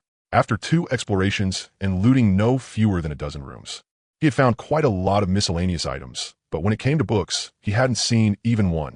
Not even children's primers or elementary school textbooks. It was as if they had vanished in a thin air. Shaking his head and keeping these questions in mind, Suemo began quietly waiting for time to run out. The neighboring houses were engulfed in towering flames, and thick black smoke surged upward into the sky. Because of the distance, the fire would not reach this place anytime soon. So Suemo did not pay much attention to it. This trip into the ruin had been extremely rewarding. Other than being chased into a sorry state by the Tibetan Mastiff, Suemo was very satisfied with both the miscellaneous loot and the few large items he had gotten. With the extra time on his hands, Suemo began making plans in his head for the future development of the base. 2 hours was neither long nor short. Before he could come up with any real result from his planning, a moment of dizziness hit him. By the time Suemo focused his eyes again, he was stunned to discover that he had already returned to the wasteland. Soft daylight spilled down from the horizon, and waves of cool breeze drifted over, slipping through the vents of his combat suit. The chill made Suemo shiver twice. So cold. It was around 15 degrees when I went in. Why does it feel like it's only 5 or 6 now? Suemo raised his head and looked toward the position of the sun. Compared to last time, this time gap was even more outrageous. It was probably already a little past 6 in the morning. It had been around 6 in the afternoon when he went in, and by the time he came out, it was already 6 o'clock. Judging by the time ratio, spending 2 hours inside the ruin had turned into a full 12 hours in the outside world. A 6-fold time difference. However, looking at the things covered by the bedsheet under his butt, all of them having been teleported out successfully, a smile curled at the corner of Suemo's mouth. Undoing the knots tied in the bedsheet, Suemo forcefully resisted the urge to inspect the attributes of these items. After telling Oreo to stand guard, he quickly headed back toward the base. No matter when it was, the outside world of the wasteland was always full of danger. Suemo did not want to see a scene like a Tibetan Mastiff smashing a television to pieces ever again. After returning to the front of the ruin, he walked around along the hillside and confirmed that no one was following nearby. Then Suemo quickly turned the combination lock on the gate and opened the heavy stone door. The moment he stepped into the shelter, Big Spark and Little Spark pounced at him excitedly, flying straight into his arms. "You two little guys must be starving. Wait until I bring the stuff back in first. Then I'll cook for us." Looking at the two little ones lying weakly on the ground, Suemo hurriedly comforted Big Spark and Little Spark, whose eyes were already glistening with tears. He turned and went to the warehouse. After emptying out the miscellaneous items in his storage space, Suemo returned to the underground garage and drove the bouncing buggy out, with the help of his storage space for moving things around. It took only 4 trips to bring back everything he had taken out of the ruin. The pitch-black television sat on the living room floor. The snow-white air conditioner gave off a faint, almost imperceptible glow. Even the old-fashioned cell phone seemed to have regained a second spring, becoming sleek and lustrous like jade. After shutting the main door and sitting down in the living room, Suemo could no longer suppress the excitement in his heart. He fixed his gaze and called up the system to inspect these large items. 42-inch LCD television, excellent. Description: a technological product manufactured in an unknown era. It uses a material that exists between solid and liquid, an organic compound with a regular molecular arrangement. When heated, it becomes a transparent liquid state. After cooling, it turns into a cloudy, solid state with crystalline particles. Special abilities: replay. After activation, a camera angle can be set within 100 meters of the television to record footage in full. Correction: while watching the footage, a correction direction can be set. There is a chance it will indicate the wrong direction and provide a correction plan. Excellent. 15. Evaluation. Among any 3 people walking together, there is bound to be one who could be my teacher. Good Lord, this item's function might actually be even more useful than the old boxy TV. As he stroked the LCD panel, Suemo's heart was overflowing with excitement. These 2 functions might not look as straightforward as the old boxy TVs at first glance, but Suemo immediately thought of how they could be used. Correction: this function was practically a god-tier skill when crafting items at the workbench because there were no tutorials. Most of the time, Suemo could only rely on his own instincts and the cultural knowledge he had absorbed back on Earth. Being able to make excellent grade items at all was only possible because the workbench itself was already of excellent quality, providing the foundation needed to produce items of that level. But now things were different. With the television's replay and correction functions, after making something once, Suemo could spend time observing the mistakes and shortcomings in the crafting process. At first, it might not have a major effect, but the further things go, the greater the benefits this item would bring. Getting this treasure was like gaining a good teacher and helpful friend. Wonderful, truly wonderful. Taking a rag, he carefully wiped away all the dust floating on top of the television, then thoroughly cleaned every dusty spot inside and out. Looking at the panel that was almost as good as new, Suemo let out a long breath and turned toward the air conditioner with anticipation. Tioner 3 horsepower battle-ready inverter air conditioner, excellent. Description: an air conditioner. It can use artificial means to adjust and control parameters such as temperature, humidity, and airflow speed in the air environment inside buildings or structures. It mainly includes the cooling main unit, water pump, fan, and piping system. The terminal device is responsible for using the delivered heating and cooling capacity to specifically process the air state, so that the air parameters of the target environment meet certain requirements. Special abilities: full firepower, increased power consumption in exchange for stronger heating, cooling, dehumidifying, and ventilation. The greater the power consumption, the higher the chance of damage. All-weather battle outdoor unit. The Tiana air conditioner has a battle-loving outdoor unit. The harsher the environment, the more it stimulates the outdoor unit's fighting spirit, producing special effects. Please experience the specific effect for yourself during use. Evaluation. Shocking. A certain country made large-scale purchases of Tiana air conditioners. The reason, unbelievably, was that after overclocking, its power was actually comparable to a small bomb. Hiss. As expected of something from a relic. Truly extraordinary. If my chance of taking first place in this disaster resistance round was 70% without an air conditioner, then now. 99. Letting out a long breath, Sumo's gaze toward the air conditioner outdoor unit completely changed. The working principle behind an air conditioner's heating function was very simple. First, gaseous refrigerant was compressed by the compressor into a high-temperature, high-pressure gas, then sent into the indoor unit's heat exchanger, where it condensed into liquid and released heat. At the same time, it heated the indoor air, thereby raising the indoor temperature. The liquid refrigerant then passed through a throttling device to reduce pressure before entering the outdoor unit's heat exchanger, where it evaporated, vaporized, and absorbed heat, becoming gas once again. At the same time, it absorbed heat from the outdoor air, and the gaseous refrigerant then re-entered the compressor to begin the next cycle. Because the heating principle was so simple, air conditioners actually were not very effective in harsh environments. But now that it had a special ability, Sumo was extremely eager to see the battle-loving outdoor unit's terrifying combat power once the blizzard arrived. A huge harvest. If I can kill that Tibetan Mastiff next time, then with a whole Yangfang town sitting there, I'm going to get rich. At the thought of the town inside the memorial archway, Sumo's heart couldn't help but pound. This kind of technological weapon with useful magical power was simply terrifying. As for the last elderly phone with a special ability, Sumo was even more expectant now. Genio mobile phone, outstanding. Description. With its simple appearance, compact and pleasing size, comfortable grip, ease of use, and sturdy durability. The Genio mobile phone gradually lost its competitiveness after smartphones took over the market and instead became a rising star in the elderly phone sector. Special ability. Signal search. Automatically searches for and navigates the species within 50 kilometers of a mobile signal source. Currently stored species information. Humans, kobolds. Evaluation. Grandpa and grandma might not know how to use a phone, but the moment they pick one up, they always want to find you. A pretty practical function. It should be quite useful for searching for other shelter camps. After giving his evaluation, Sumo took the phone to the power strip, found a USB charging cable, and started charging the elderly phone. He tried checking the other miscellaneous items he had brought back, but unfortunately, he did not find a single other object with a special ability. Woof, woo, goo goo goo goo goo goo. On the other side, Oreo looked at Big Spark and Little Spark in the crop cultivation room. Seeing how listless they looked, he anxiously started calling out. Stepping into the cultivation room, Sumo immediately saw Big Spark and Little Spark lying on the ground, along with the water basin in front of them. Huh, I remember filling their water before I left. How did they finish it so fast? HM, the tomatoes have actually sprouted too. But why do these tender shoots look kind of listless too? Just like Big Spark and Little Spark. Seeing the shoots on the cultivation substrate had grown quite a bit, Sumo hurried over to the nether energy water tank, scooped out a few ladles of water, first added some for Big Spark and Little Spark, then watered the cultivation substrate as well. The faintly blue-glowing nether energy water entered the substrate like sweet dew, visible to the naked eye. The slightly yellowing tender shoots began turning emerald green. After poking at them twice and making sure there was no problem, Sumo finally returned to the nether energy well to collect the accumulation from yesterday. However, when the water was drawn up, Sumo's expression changed dramatically. The bucket, which could store 15 liters of water, was already completely full. With just a slight shake, quite a bit of water even spilled back into the well. 15 liters of water stored in a single night. Damn it, the time spent in the relic might not have been 6 times faster. And it might not have been just one night. More than a full day may have passed. Today was probably already the 11th or even 12th day of the doomsday calendar. The plant growth on the substrate, Big Spark and Little Spark's condition. Damn it, how did I not realize that this relic's time span could be this terrifying? After pouring all the water into the tank, Sumo sat on the stone stool, quickly focused his mind, and called out to the system. Dong dong.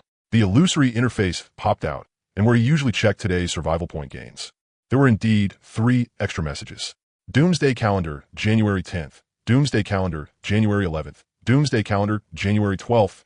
Wasn't even 8 o'clock yet. If calculated like this, then the current date was probably already the 13th day of the doomsday calendar. This time, when he entered the relic, the time ratio had actually exceeded a full 40 times.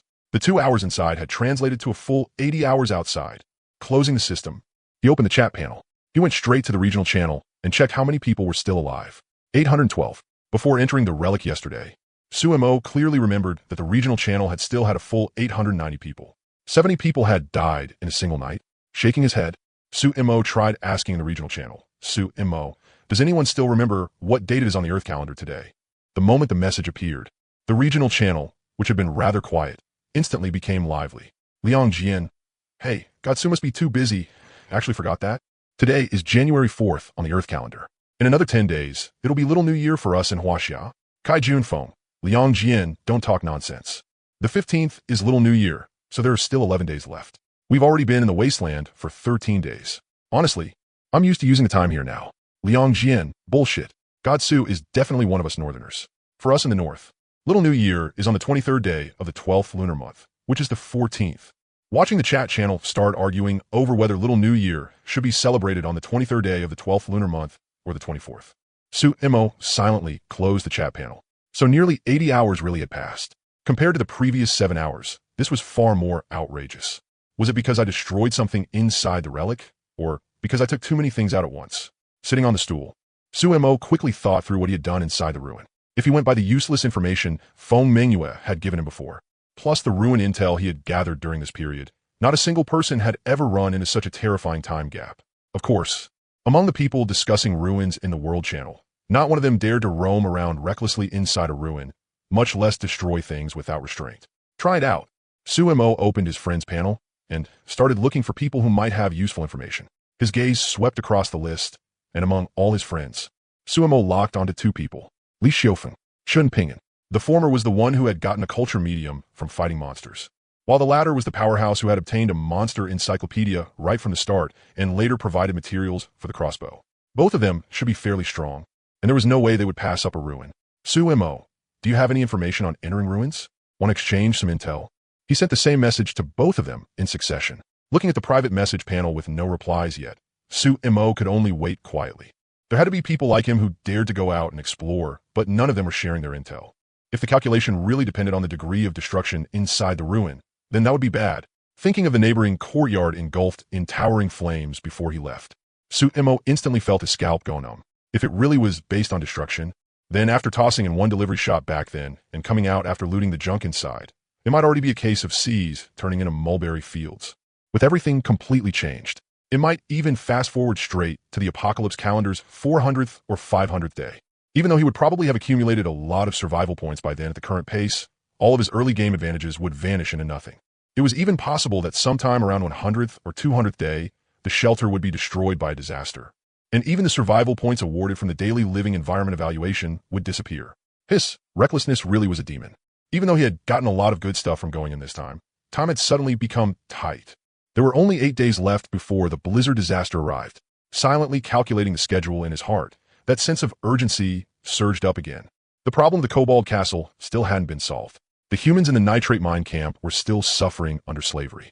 There was still no lead at all on nearby human gathering points. And there was still no sign whatsoever of the damaged safe house core needed to upgrade the shelter.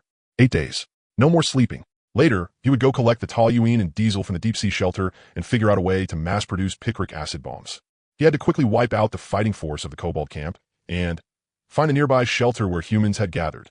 With that thought, the anxiety in Sumo's heart finally eased a little. He silently called up the system to check the gains from the last 3 days. Apocalypse calendar. January 10th. You now possess your first high-quality sustainable resource, an oil well machine, survival points, 100.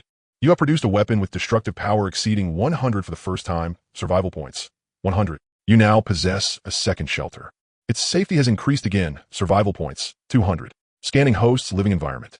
Evaluating survival points. You gained 122 survival points today. Final settlement, 522 survival points. Remaining survival points, 1,346. Apocalypse calendar, January 11th. Scanning host's living environment. Evaluating survival points. You gained 122 survival points today. Final settlement, 122 survival points. Remaining survival points, 1,468. Apocalypse calendar, January 12th. Scanning host's living environment. Evaluating survival points. You gained 122 survival points today. Final settlement, 122 survival points. Remaining survival points, 1,590. His survival points were back above 1,500 again. It was a pity that if he had been out moving around a lot during these 3 days, the number would only have been higher, not lower.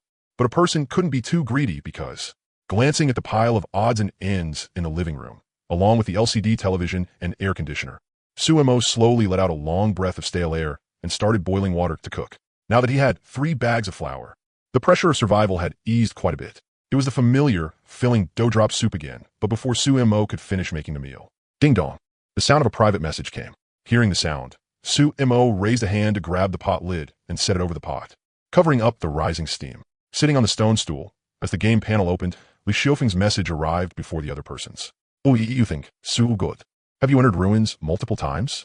I've only gone in twice. Didn't get much stuff, and it was a rough time. Suemo, I've also gone in twice. Want to trade intel? How much do you know about the inside? Since both of them wanted to exchange information, neither of them held anything back. After some polite back and forth, once the conversation got going, Li Xiufeng on the other end simply placed a video call. Suemo accepted without hesitation. On the screen, Li Xiufeng's vicious-looking face, marked with a knife scar, appeared in view.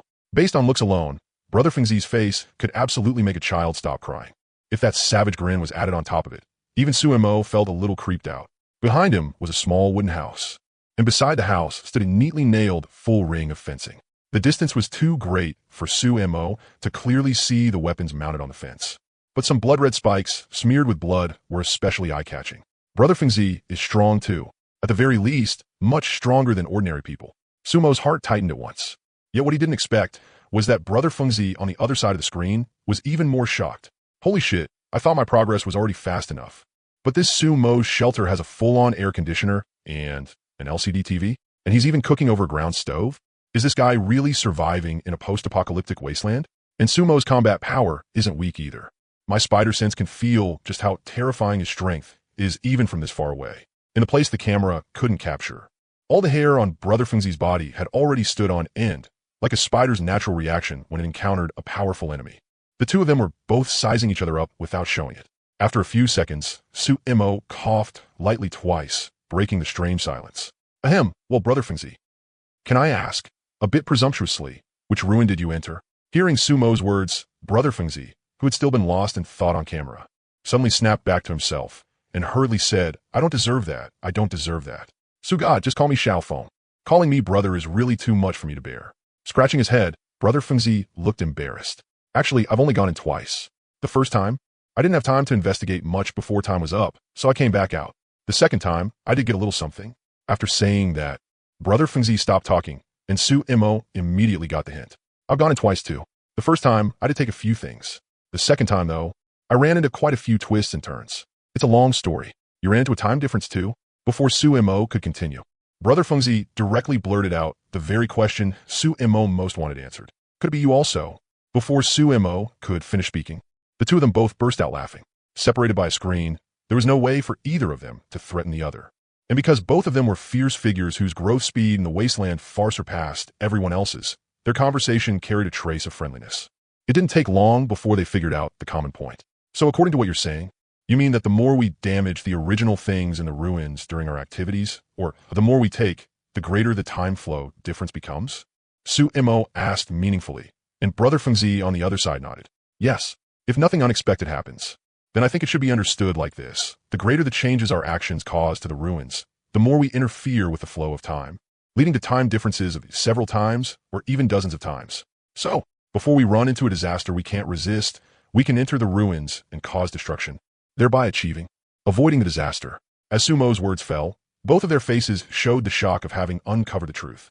If the flow of time in the ruins really worked the way they had analyzed, then as long as they judged the degree of destruction correctly, they would be able to control the flow of time. That way, when disaster struck, they could safely wait it out inside the ruins. Of course, while that kind of move guaranteed safety, it also came with invisible losses. For example, they definitely wouldn't be able to get the livestream reward airdrop, and there would be no way to care about whether the shelter would face danger during the disaster. But compared to their lives, if they encountered an irresistible disaster, they could absolutely hide inside the ruins. Sugad, hearing you speak is better than reading for 10 years. Haha. Brother Fengzi laughed loudly, and the scar on his face spread along with his smile, looking as ferocious as a centipede. Reflected in the video, compared to those pretty boy internet idols with their flourishing good looks, Suemo instead felt that a face like Brother Fengzi's might survive longer in the apocalypse. Likewise, If you have any intel to exchange in the future, you can always come talk. We can help each other and live well in this apocalypse. After a few polite remarks, the two decisively hung up the video call. What a pity. If someone like Li Xiufeng had good character, he'd be a pretty good choice for a neighbor or teammate in the apocalypse. Regretfully shaking his head, Suemo saw that there was still no news from Chunpingen. He stood up, closed the game panel, and continued cooking. In the wasteland, in this kind of environment, the stronger a person was, the more they valued their reputation and standing. When dealing with people of the same level, or even stronger than themselves, what everyone cared about came down to two words: trust. By comparison, it was those little nobodies with no fame who were often vicious to the core. On the surface, they would still be grinning and laughing with you, but in the dark, they were probably already thinking about how to kill you. Oreo, come eat. Bring Big Spark and Little Spark with you. Seeing the lump soup in the pot bubbling away, Suemo put out the firewood and called out. A few seconds later, the weak Big Spark and Little Spark were carried out one after the other by Oreo in her mouth and set down in front of the stove. You haven't eaten for 3 days, and you didn't even know to go to the storeroom and eat some rice. Taking out the rice bowl he had brought back from the ruins, Suemo scooped out a bowl of lump soup. Heart aching, he crouched down and stroked Big Spark and Little Spark on the head, then placed the bowl in front of the two little ones. Smelling the scent of food, Big Spark and Little Spark finally came back to life. Not caring that the lump soup was still steaming hot, they started chirping and pecking at it. Suemo divided the remaining big pot into 2 portions. One portion went into Oreo's bowl, and the other he directly poured into the clean basin. Taking out some fulling pickled mustard, he poured a little onto the lump soup, and the aroma instantly drifted up. At this meal, the one man and 3 little ones all ate with complete peace of mind. After eating and taking a short walk to digest, when 8 o'clock arrived, the survival point gains for January 13th also came in. Apocalypse calendar, January 13th. While exploring the ruins, you killed a powerful enemy whose combat strength was evenly matched with yours. 50 survival points. You gained a rich harvest in the ruins, greatly filling out your family assets. 25 survival points. Scanning host survival environment, evaluating survival points. You gained 202 survival points today. Final settlement, 202 survival points. Remaining survival points, 1,792. I only brought back 1 air conditioner and 1 LCD TV, and the evaluation actually jumped by nearly 80 points. Over a week, that's equivalent to more than 500 extra. Looking at the numbers in the system prompt, Suemo was overjoyed. Compared to the survival points that required daily tasks, this kind of cumulative bonus that kept growing in a positive direction was the real top priority. Right now, 200 points might not look as good as certain big-ticket gains, but as the base developed better and better, maybe by 100 or 200 days in, the fixed daily income in survival points would already be several hundred or even over 1,000. Since he still hadn't taken off his equipment, Suemo simply brought Oreo out again and drove the buggy toward the deep-sea shelter. After accumulating diesel and toluene for 3 days, it was time to extract another batch. Following the tire tracks on the ground, Suemo made his way all too familiarly to the front of the deep-sea shelter. While setting Oreo down to patrol, Suemo drove the vehicle behind the slope and parked it. Later on, I really should look into how to open an underground passage. Then I could safely go straight to the deep-sea shelter and collect the oil resources directly. Holding his crossbow, Suemo stayed on guard while looking ahead and thinking. As an important resource point, whether in the early stage or the middle and late stages, as the scale of the oil well upgraded and its output expanded, its importance would continue to rise. At that time, he would definitely have to think of a safe way to protect this place and turn it into a resource point. After seeing Oreo signal that there was no danger, Suemo put away the crossbow, came to the second-floor door, and repeated the same process to open it. Standing at the doorway, he waited until the stale air inside had mostly ventilated out. Then Suemo walked straight in and arrived in front of the oil well. Focusing his mind, the stored data popped out. Diesel, 153 liters. Toluene, 51 kilograms. 150 liters of diesel, 5 kilograms of toluene. The upgraded oil, well, really was powerful. Come to think of it, if Manga had possessed this many auxiliary modules and this many resources back then, he might really have lived another 100 or 200 days. Looking at the terrifying harvest, Suemo couldn't help smacking his tongue in amazement. 5 kilograms of toluene, based on the previous manufacturing efficiency, could at the very least be used to make dozens of kilograms of picric acid bombs. As a famous high explosive, it would be more than enough for blasting mountains and clearing land. If he could find the load-bearing pillars of the Kobold Castle and pile all those explosives together for a single detonation, then in just a few breaths, that seemingly impregnable castle would probably be reduced to a heap of ruins. What am I even thinking? I'm not some architecture major. Shaking his head, Suemo smiled in deep satisfaction. The joy of gathering supplies made his grin especially carefree. What could be happier than farming and watching your stockpile grow bigger and bigger? He beckoned toward empty space, and the oil drum appeared in Sumo's hands. He touched the diesel in the storage box by the machine well again and began guiding it with his mind. At the moment, the oil drum only had the 65 liters left over from when he had left the deep-sea shelter earlier. Glug, glug. Invisible diesel poured out through the air in reverse, slowly flowing into the oil drum. The diesel drum, with a capacity of 100 liters, was filled to the brim in an instant. With a thought from Sumo, the transfer stopped. After putting the oil drum back into the storage space, Sumo stepped out the door and came to the buggy, lifting the cap on its fuel tank. After days of wild running around, the buggy only had about 20 liters of diesel left. In that oversized fuel tank, it was basically just a thin layer at the bottom. He beckoned at the air, and the oil drum appeared on the ground. Twisting open the lid on top, Sumo tried grabbing the drum and rapidly poured strength into his upper arms. As the force in his hands kept increasing, veins bulged one after another between his biceps and triceps. Even the blood vessels on his forearms stood out clearly. Up, planting both feet firmly, Sumo exerted all the power of his waist, his face flushing red. Even though his body swayed slightly and felt a little unsteady, after holding out for a moment and regaining his balance, he gripped the handles with both hands and put in all his strength. The oil drum slowly left the ground. Sumo had actually lifted a drum weighing over 160 G by himself, aiming the spout at the fuel tank opening and tilting it slightly. Pale yellow diesel slowly poured from the drum and flowed into the buggy's tank. With such vigorous blood being poured into it, the buggy seemed happy too, letting out creaking sounds. Only after the buggy's tank was full did Sumo set the drum down. At a glance, the drum that had originally held 100 liters now had only about 40 liters left. Good Lord, my strength really is getting bigger and bigger. I can even lift something weighing over 160 G now. This definitely isn't because of the psionic energy water. After setting the drum down, his arms were engorged with blood, and it was obvious they looked a whole size thicker. Raising his arm, Sumo looked it over back and forth in curiosity, completely unable to figure out why his strength kept increasing. Could it be that killing monsters in the ruins gives a strength bonus? Or maybe the faster the flow of time, the stronger I become? The effect of the psionic energy water was extremely limited. At the very least, Oreo, who drank it every day, showed no obvious changes at all. On the contrary, after entering and leaving the ruins twice, he could clearly feel his strength increase in a very direct way. I need to find a way to measure my upper limit of strength, then compare it once every so often. After I come out of the ruins next time, I'll know what the reason is. He hefted the oil drum once more, stored it back into his storage space, then turned around and went back to shut the second floor door of the deep-sea shelter.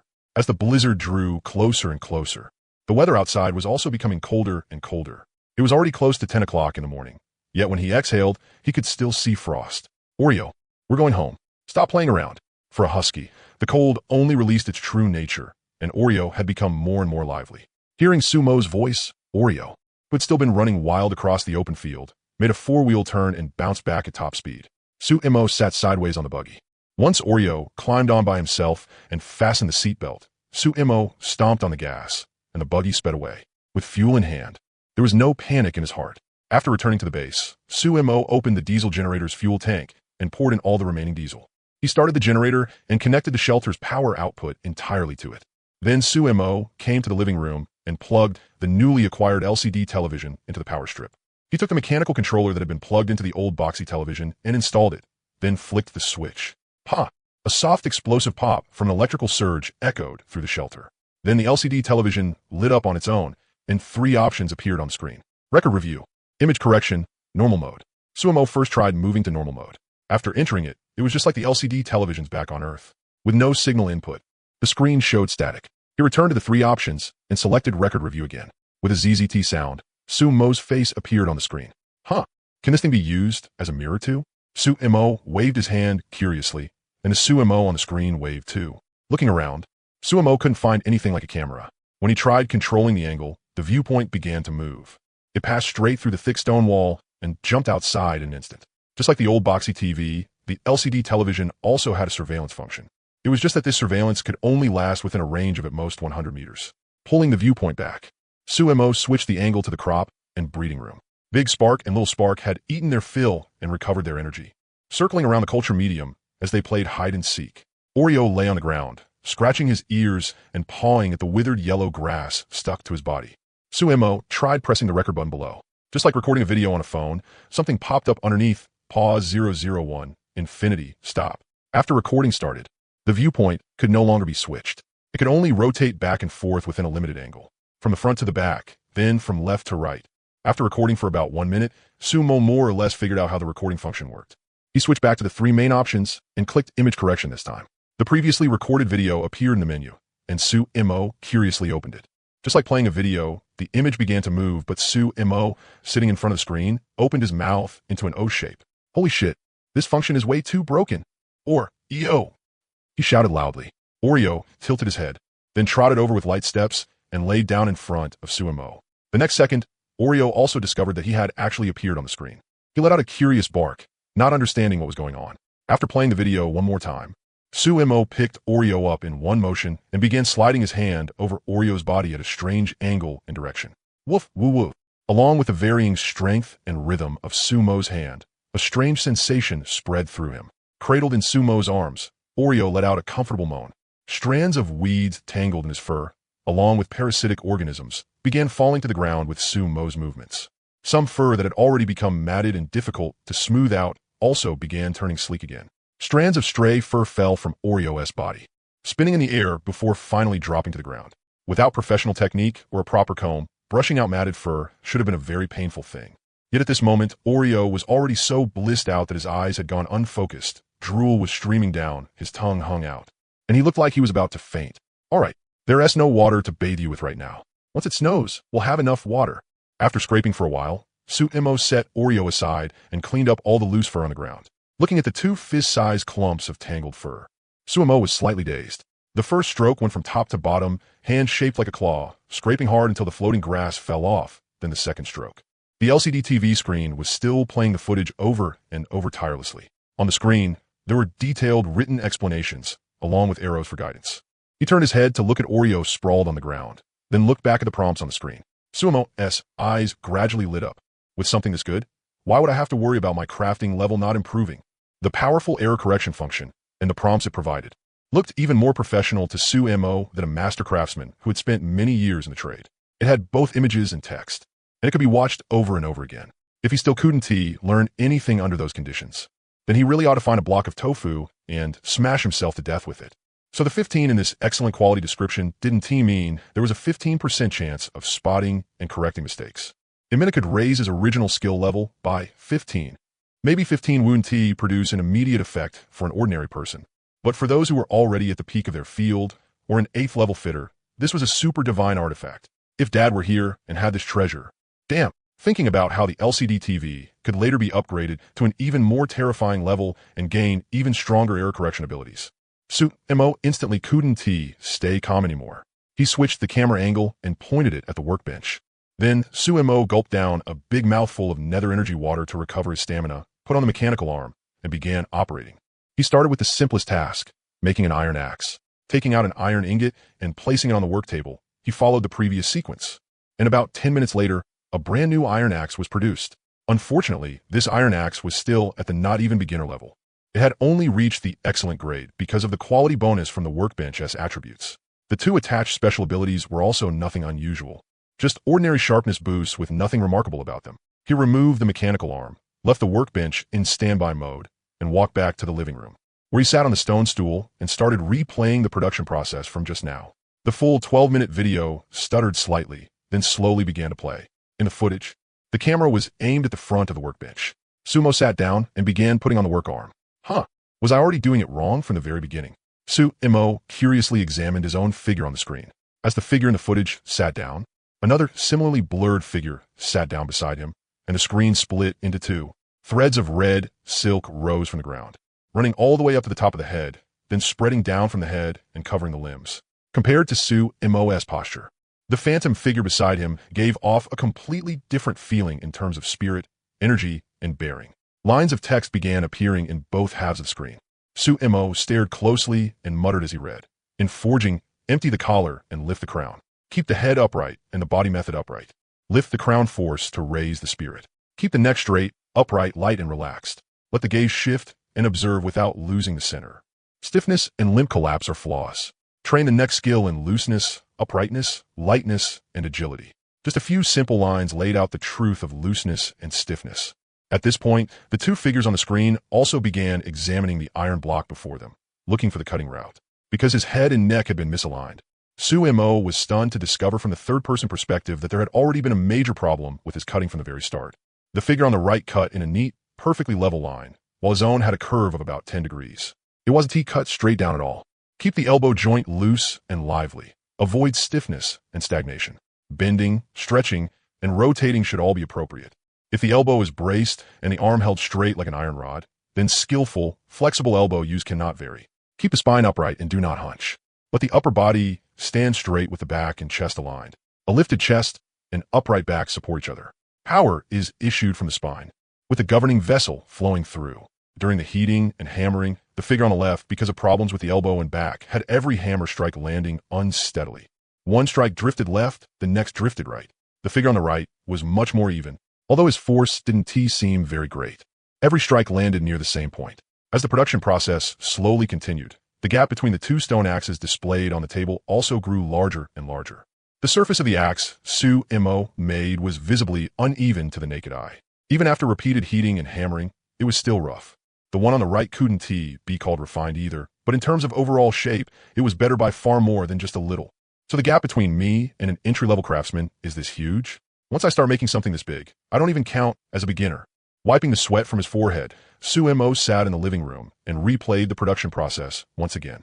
This time, Sumo focused all his attention on the teaching figure, staring fixedly at every movement. At times the hammer shadow flew, at times it was cutting and grinding together. When it came to this kind of handiwork, thanks to the compulsory education of the Earth era and Father Su's earnest teaching when he was young, Sumo's attitude was extremely serious. The 12-minute video finished playing, yet Sumo's eyes were still locked firmly on the screen. Then it played again. Sumo didn't notice at all. From inside to out, every bit of his attention had been poured into this simple process of making. The figure in the footage was moving, and the figure Sumo imagined in his mind was moving in sync as well. Every hammer strike, every drop, every cut, every movement, Sumo made sure he remembered them all completely. Twice, 3 times. It kept replaying back and forth a full 6 times before Sumo finally had no choice but to rub his aching eyes and stop the playback. After a while, when the footage played once more, Sumo's gaze shifted. He was no longer staring at the right side. Instead, his eyes returned to the left side. The left side, where he hadn't been able to spot a single problem before, now looked full of flaws in Sumo's eyes. After watching it through once, not even bothering to rest, Sumo went straight to sit in front of the workbench. With a gesture of his right hand, the work arm naturally attached itself to his right arm.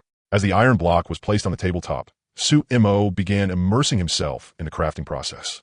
This time, if an outsider could see Sumo's 2 rounds of crafting, that person would definitely cry out in shock. A person's back alone could reflect his state of mind very well. After sitting down, this time Sumo's waist and spine were loose, sunk, and upright. There was none of the previous bending, slanting, forced rigidity, or stiffness.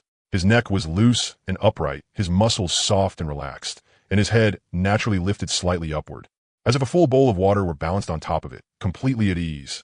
The cutting gear of the mechanical arm on his right hand came down. After touching the iron block, it slowly descended, bringing out bursts of sparks that surged forward onto the stone wall. With this cut, Sumo felt completely satisfied and unusually at ease. There was none of the previous sense of obstruction at all. Clang! The axe-shaped piece of iron that had been cut off dropped in front of the workbench. He reached out and pushed the remaining part aside. Sumo began the second step, heat forging. Under the high temperature, the iron block started turning red, gradually reaching the point where it could be hammered. Bang! One hammer came down. Before the sound had even faded, one hammer shadow after another rained down from the air, smashing wildly onto the surface of the iron block. With every exertion, Sumo's spine loosened and rose, straight and upright, as if some force were lifting and pulling upward. His elbows sank and hung relaxed, neither stiff nor rigid, neither raised nor strained, bending and extending freely. Blow after blow sent sparks flying. He still couldn't match the figure in the video, where every hammer strike landed with perfect precision, but under Sumo's deliberate control, compared to before, it was practically the difference between heaven and earth. The more he forged, the more Sumo's confidence swelled. He set the finished hammerhead aside to cool. With a thought, he beckoned at the air, and a bottle of psionic energy water appeared in Sumo's hand. He poured it into his mouth, then forcefully sprayed it onto the reddened axe head. As the high heat met the water, waves of white vapor scattered out. Taking out the axe handle he had made earlier, he pressed the axe head onto it.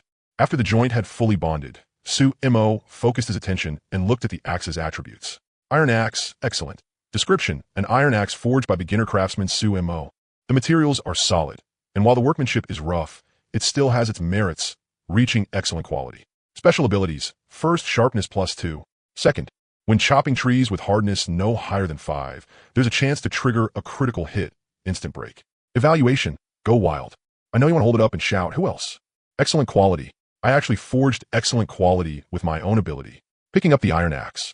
Sumo carefully examined every hammer mark on it, from top to bottom. He looked it over a full 3 times and still felt delighted. From not even being a beginner to becoming one, it really was a qualitative leap. He took out 1 unit of wood and chopped down lightly. With a clang, the wood snapped in response. It was like slicing across the surface of water. The whole process met with no major resistance at all.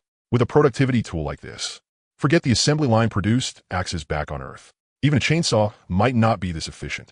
As expected, other species might have physical advantages or fantasy side advantages, but humanity's advantage had always been a brain full of wisdom and imagination, along with hands capable of crafting fine tools. What fireball spells? Technology was the strongest weapon. Setting the iron axe aside, he returned to the living room. Sure enough, a new scene had appeared on the television, and based on what had just played, there was now an even more standardized forging method. After watching through it quickly once, Sumo gave up on the idea of continuing to learn and experiment. A person couldn't be greedy for quick success. He still hadn't fully digested the previous lesson. Rashly trying to learn a new technique now would be too much like pulling up seedlings to help them grow. If the foundation wasn't stable, it would be hard to make progress later. He rewound the image back to the beginning, sat on the stone stool, closed his eyes to rest for a while, then started the recording. This time, what he needed to make wasn't a tool. It was picric acid. Although the picric acid I threw together last time was raised to excellent grade because of the workbench, it didn't get any attribute bonus at all. There should have been something wrong with my steps or preparation method. But even so, the power was already big enough. What I need more now is stability. I had to find a good way to detonate it safely.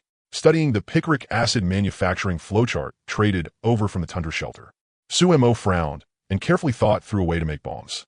The reason picric acid had been phased out when it came down to it was because it was too hard to handle safely. Touch it and it exploded. As long as it collided violently with something, the picric acid would blow up immediately, leaving it with basically no armor-piercing capability at all.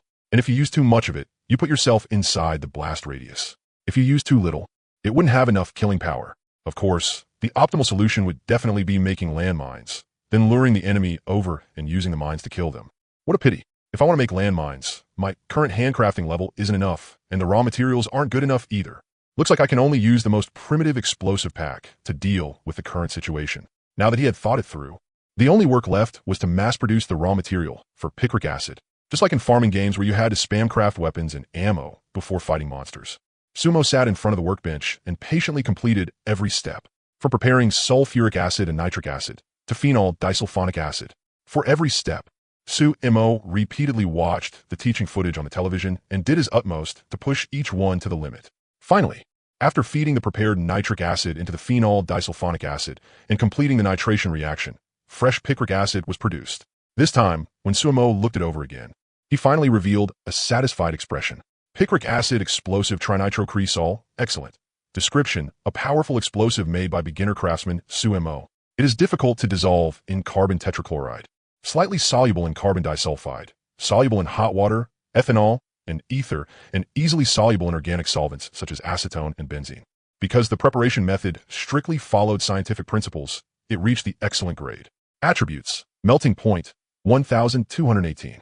Boiling point, 300. Explosion.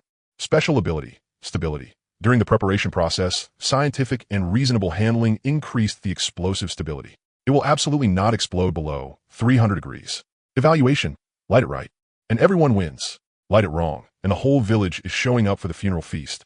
Being able to explode only at 300 degrees meant explosive crossbow bolts were now a thing of the past. But for making explosive packs, it was actually the most suitable trait possible. Looking at the roughly 1 kilogram of picric acid explosive in front of him, Sumo gently took over a small basin and poured all the picric acid crystals into it. For the next half day or so, Sumo sat in front of the workbench and tirelessly repeated this dull process over and over. Every time, Sumo wanted to give up. The sight of the growing pile of yellow crystals stacked in the corner would make him feel energized again. 5 kilograms of toluene, plus all the saltpeter he had seized before, ended up making a total of 30 kilograms of picric acid. Converted over, that was a full 60 gene of explosives. With that amount, Sumo planned to make 3 10-gene explosive packs, 5 3-gene ones, and 15 1-gene ones. The former would be used to destroy enemy structures, while the latter would be used as precision weapons. The kind of explosive packs often seen in movies, tied up like bundles of bedding, were called concentrated charges. Loose powdered explosives were spread between cloth or paper, wrapped up like a package, then tied tightly with rope in horizontal and vertical lines. He cut the moldy bedsheets he had previously used for storage into piece after piece, then tore out notebook paper he had brought back from the ruins. After putting the picric acid inside, according to the proportions, and wrapping it up, then covering it with cloth, and finally sealing it with transparent tape. The simple picric acid explosive packs were complete. In the middle of each explosive pack, Thermo also added black powder to ignite it and fixed it in place. At this point, everything was ready. All that was left was the final fuse to light it. There are many kinds of fuses, including impact fuses, proximity fuses, circumferential fuses, time fuses, command fuses, and multiple choice fuses. Haha, making fuses involves a ton of complicated procedures, and it needs a lot of materials too, but I have the system. The moment he thought of the system, Thermo instantly felt amazing. He laughed loudly twice, then focused his thoughts and summoned the system interface. Selecting the creation interface, Thermo said softly, "System, make the simplest impact fuse. The cheapest kind. Creation request detected. Mine impact fuse found. Required creation points, 90 points. Mine impact fuse? What kind of thing is that?" Seeing the system prompt, Thermo curiously tapped open the mine impact fuse card. On the card was a neatly written line of description. The oldest mine impact fuse. The ignition force comes from the gravity of a falling stone. The trigger mechanism consists of an iron needle, a rotating steel wheel, a falling stone, flint, and a pull rope. When setting it up, tie the two ends of the rope to the falling stone and the steel wheel respectively. Then set the rope as a tripwire, and place the falling stone at a high point. When a person or animal trips the rope, the falling stone drops from above. As it falls, it drives the steel wheel to rotate, creating sparks through friction with the flint, igniting the powder fuse, which then ignites the mine's explosive charge. 1560? This is an impact fuse from the 15th century? Smacking his lips, Thermo thought it over carefully, but still gave up on this ancient trigger device. It might be cheap, but its practicality was extremely low, especially the trigger success rate, which was only 60. Far too unstable. Search for the cheapest impact fuse after the 19th century. Creation request detected. Mechanical pressure fuse found. Required creation points, 99 points. Good. This is exactly what I need. Hearing that the price of a pressure fuse was lower than a bowl of lamb palma and 2 meat buns, a sharp light flashed in Sumo's eyes. Without hesitation, he exchanged for 5 pressure fuses. 495 survival points were deducted. A green light scattered out and began sketching rapidly across the workbench before him, like three-dimensional printing. A green framework gradually began to take shape. After 3 to 5 seconds, it slowly formed into 5 disc-shaped devices. From this angle, Thermo could clearly see the generation process of every internal component and also clearly understand the principle and method of triggering. Unfortunately, before Thermo could carefully study and memorize it, there was a bang, and the 5 discs dropped onto the workbench with a dull thud. Opening the mechanical trigger fuse card, Thermo watched it for a while and memorized the complete method of use. For this kind of trigger fuse, as long as the safety was pulled and it was placed on the explosive pack, anyone stepping on it while passing by would trigger the detonator beneath it, thereby setting off the picric acid explosive pack. When that time came, every enemy in pursuit would clearly taste the power of scientific magic. 1 gene of explosives isn't enough? Then I'll give you 10 gene. What fireball spell, what advantage in numbers? Under a Chinese person's fear of insufficient firepower, all of it would become a joke. System. How many survival points does a 10-minute time fuse need? Creation request detected. Time fuse found, length, 10 minutes. Required creation points, 20 points. That cheap? Flipping through the card description, Thermo was stunned to discover that a time fuse only needed 2 points per minute, and every additional minute increased the cost by 2 points. After thinking it over, he waved his hand grandly and directly exchanged for 3 10-minute ones, 5 5-minute ones, and 15 3-minute ones. A total of 200 survival points. This time, the item that appeared was very simple, like a thin cord. Once lit, it would slowly begin burning, and when the time was up, it would ignite the black powder in the middle of the explosive pack. Boom! Turning his head to look at the darkening sky outside, Thermo shaped his mouth into a boom sound. It wouldn't take much longer. Tomorrow morning, he let the kobolds know what art really meant. Doomsday Calendar, January 14th. You obtained a piece of information very important to you. Survival points +5. For the first time, you comprehended the basic craft of forging and opened a new chapter on the road of blacksmithing. Survival points +200. For the first time, you comprehended the basic craft of experimentation and opened a new chapter on the road of experimentation. Survival points +200. For the first time, you created a weapon of tremendous power, but did not completely finish it. Survival points plus 50.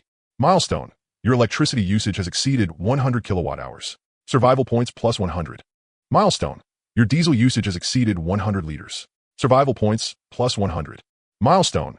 You successfully survived to the end of the second week in the Doomsday Wasteland. Survival points plus 20. Scanning host survival environment. Evaluating survival points. Today's gain, 202 survival points. Final settlement, 877 survival points. Remaining survival points, 1,974. You two little guys are really clingy. When I have time, I'll make a nest for you. Sitting at the head of the bed. Sue Mo stroked Big Spark and Little Spark lying on the bed while checking today's survival point gains from the system. He had spent nearly 700 points yesterday, but unexpectedly, he gained nearly 900 today. Not only had his total not gone down, his survival points had actually accumulated even more. The temperature's dropping so fast. Feels like the shelter is only around 5 or 6 degrees now. As he lifted the blanket, a gust of cold wind slipped in, carrying away the little bit of warmth that had lasted through the night. Big Spark and Little Spark had also been cooing nonstop because of the cold at night. So Suemo simply brought both little things onto the bed. The second disaster was obviously nowhere near as easy to survive as the acid rain beginner disaster. The 72-hour blizzard of minus 20-degree weather was only the most delicious part of this disaster. But if one had to talk about it, the gradual cooling beforehand was the greatest threat to humanity in the wasteland. In just 1 week, the temperature every night had already fallen to around minus 8 or minus 9 degrees. Because of its location, the underground shelter could still retain some heat. But for above-ground wooden cabin shelters, when the cold wind poured in during the middle of the night, it was truly fatal. The cold limited going out to search for supplies, and the already scarce reserve materials would become even tighter. Then once the blizzard arrived, people would have to rely on those supplies to struggle through more than 72 hours and still face the more than 10 days of snowmelt afterward. An absolute survival trial. Under those circumstances, if humans wanted to stay alive, they could only band together. While rinsing his mouth, Su Mo watched everyone's messages on the world chat panel. Very clearly, almost everyone's situation was bad. Even some of the large shelters that currently seemed to have 200 or 300 people were having a hard time. The surrounding trees had been cut down without end. If they wanted to get more wood, they had to go farther away. Those people didn't have 100 disaster points to lavishly unlock storage space, so after cutting wood, they had no choice but to carry it back on their backs. After going back and forth, once you compared the huge amount of stamina lost in the process with the price of food, some trades simply weren't worth it at all. Glug glug, Suemo spat all the mouthwash onto the edge of the culture medium container. With a thoughtful look on his face, he closed the chat panel. Trading was definitely something he had to do. Those people had quite a few good things in their hands. Looks like I need to stockpile some food. When the time comes, I'll find a way to bring it in and trade for something valuable. Rummaging through the place where the food was stored, Sumo's mind became active. As long as these few explosive packs worked properly today, they'd definitely blow the kobold camp completely upside down. When the time came, there would surely be piles of treasure chests, and he could definitely open quite a lot of food from them. Then he could take that food inside and trade it for the currently scarce supplies. Going back and forth like that, both sides would get what they wanted. That was basically a massive profit. Thinking of this, Su Mo immediately grew excited. He directly pulled out 2 bowls of flour and cooked a pot of noodles. If you're going out to work and didn't want to go hungry, there definitely had to be something rich in your stomach. A spoonful of chili went on top of the noodle bowl, then a splash of hot oil. Add a bit of dehydrated vegetables on top, and the flavor was unbelievably solid. After finishing a bowl of noodles, he used a huge cup of nether energy water to wash it down. Then took another 2 bites of canned yellow peaches. Sitting on the stone stool, Su Mo had even more hopes for his future life. When he had just arrived in the wasteland, all Su Mo dared think about was surviving one more day at a time. But now, what Su Mo wanted was no longer just to stay alive. He wanted to live with quality, live with hope. Once this disaster is over, I should probably make contact with the neighboring shelters too. Keeping myself sealed off isn't a solution either. He called over Oreo, who had eaten and drunk his fill, and prepared to set out. Standing in the supply room, this time Suemo put down all the miscellaneous items and arranged the explosive packs he had made and connected last night according to amount, sorting them neatly by category. 3 large bottles of nether energy water, more than 2 extra bowls of oil splash noodles, binoculars, a lighter, and a helmet. After checking one by one to make sure he had every supply and was fully equipped, Suemo used the Big Butt TV to scout the area and confirm there was no danger nearby. Then he picked up Oreo, strode over, opened the main door, and walked outside. He entered the password, and the lock bolt retracted. The moment he pushed open the main door, an icy wind immediately poured in, making Suemo shiver. So cold. It's probably around freezing outside by now, right? As soon as he stepped outside, gusts of sand and dust rose in waves. on the weeds growing from the ground. He could even see frost that had formed. Woofa-woo-woo-woo-woo. Oreo, on the other hand, wasn't afraid of the cold at all. Unusually excited, she stood on top of a small mound and howled into the distance. He opened the underground garage door and started the engine. Only after the engine had warmed up did Sumo climb in and drive the car out. Oreo, let's go. Stop howling already. Within a radius of 10 li. I'm the only male around, so don't get any ideas. Calling out to her, Sumo watched Oreo obediently run down, climb into the back seat on her own, and fasten her seatbelt. He smiled knowingly and released the brake. Slowly, the wheels began to roll forward. As Sumo stepped on the gas, the car shot forward like an arrow loose from a bow. Aside from looking a bit similar to the buggy from PUBG, the desert race car built by Manga was better than that buggy in every other aspect. Even its chassis sat much higher than many small sedans.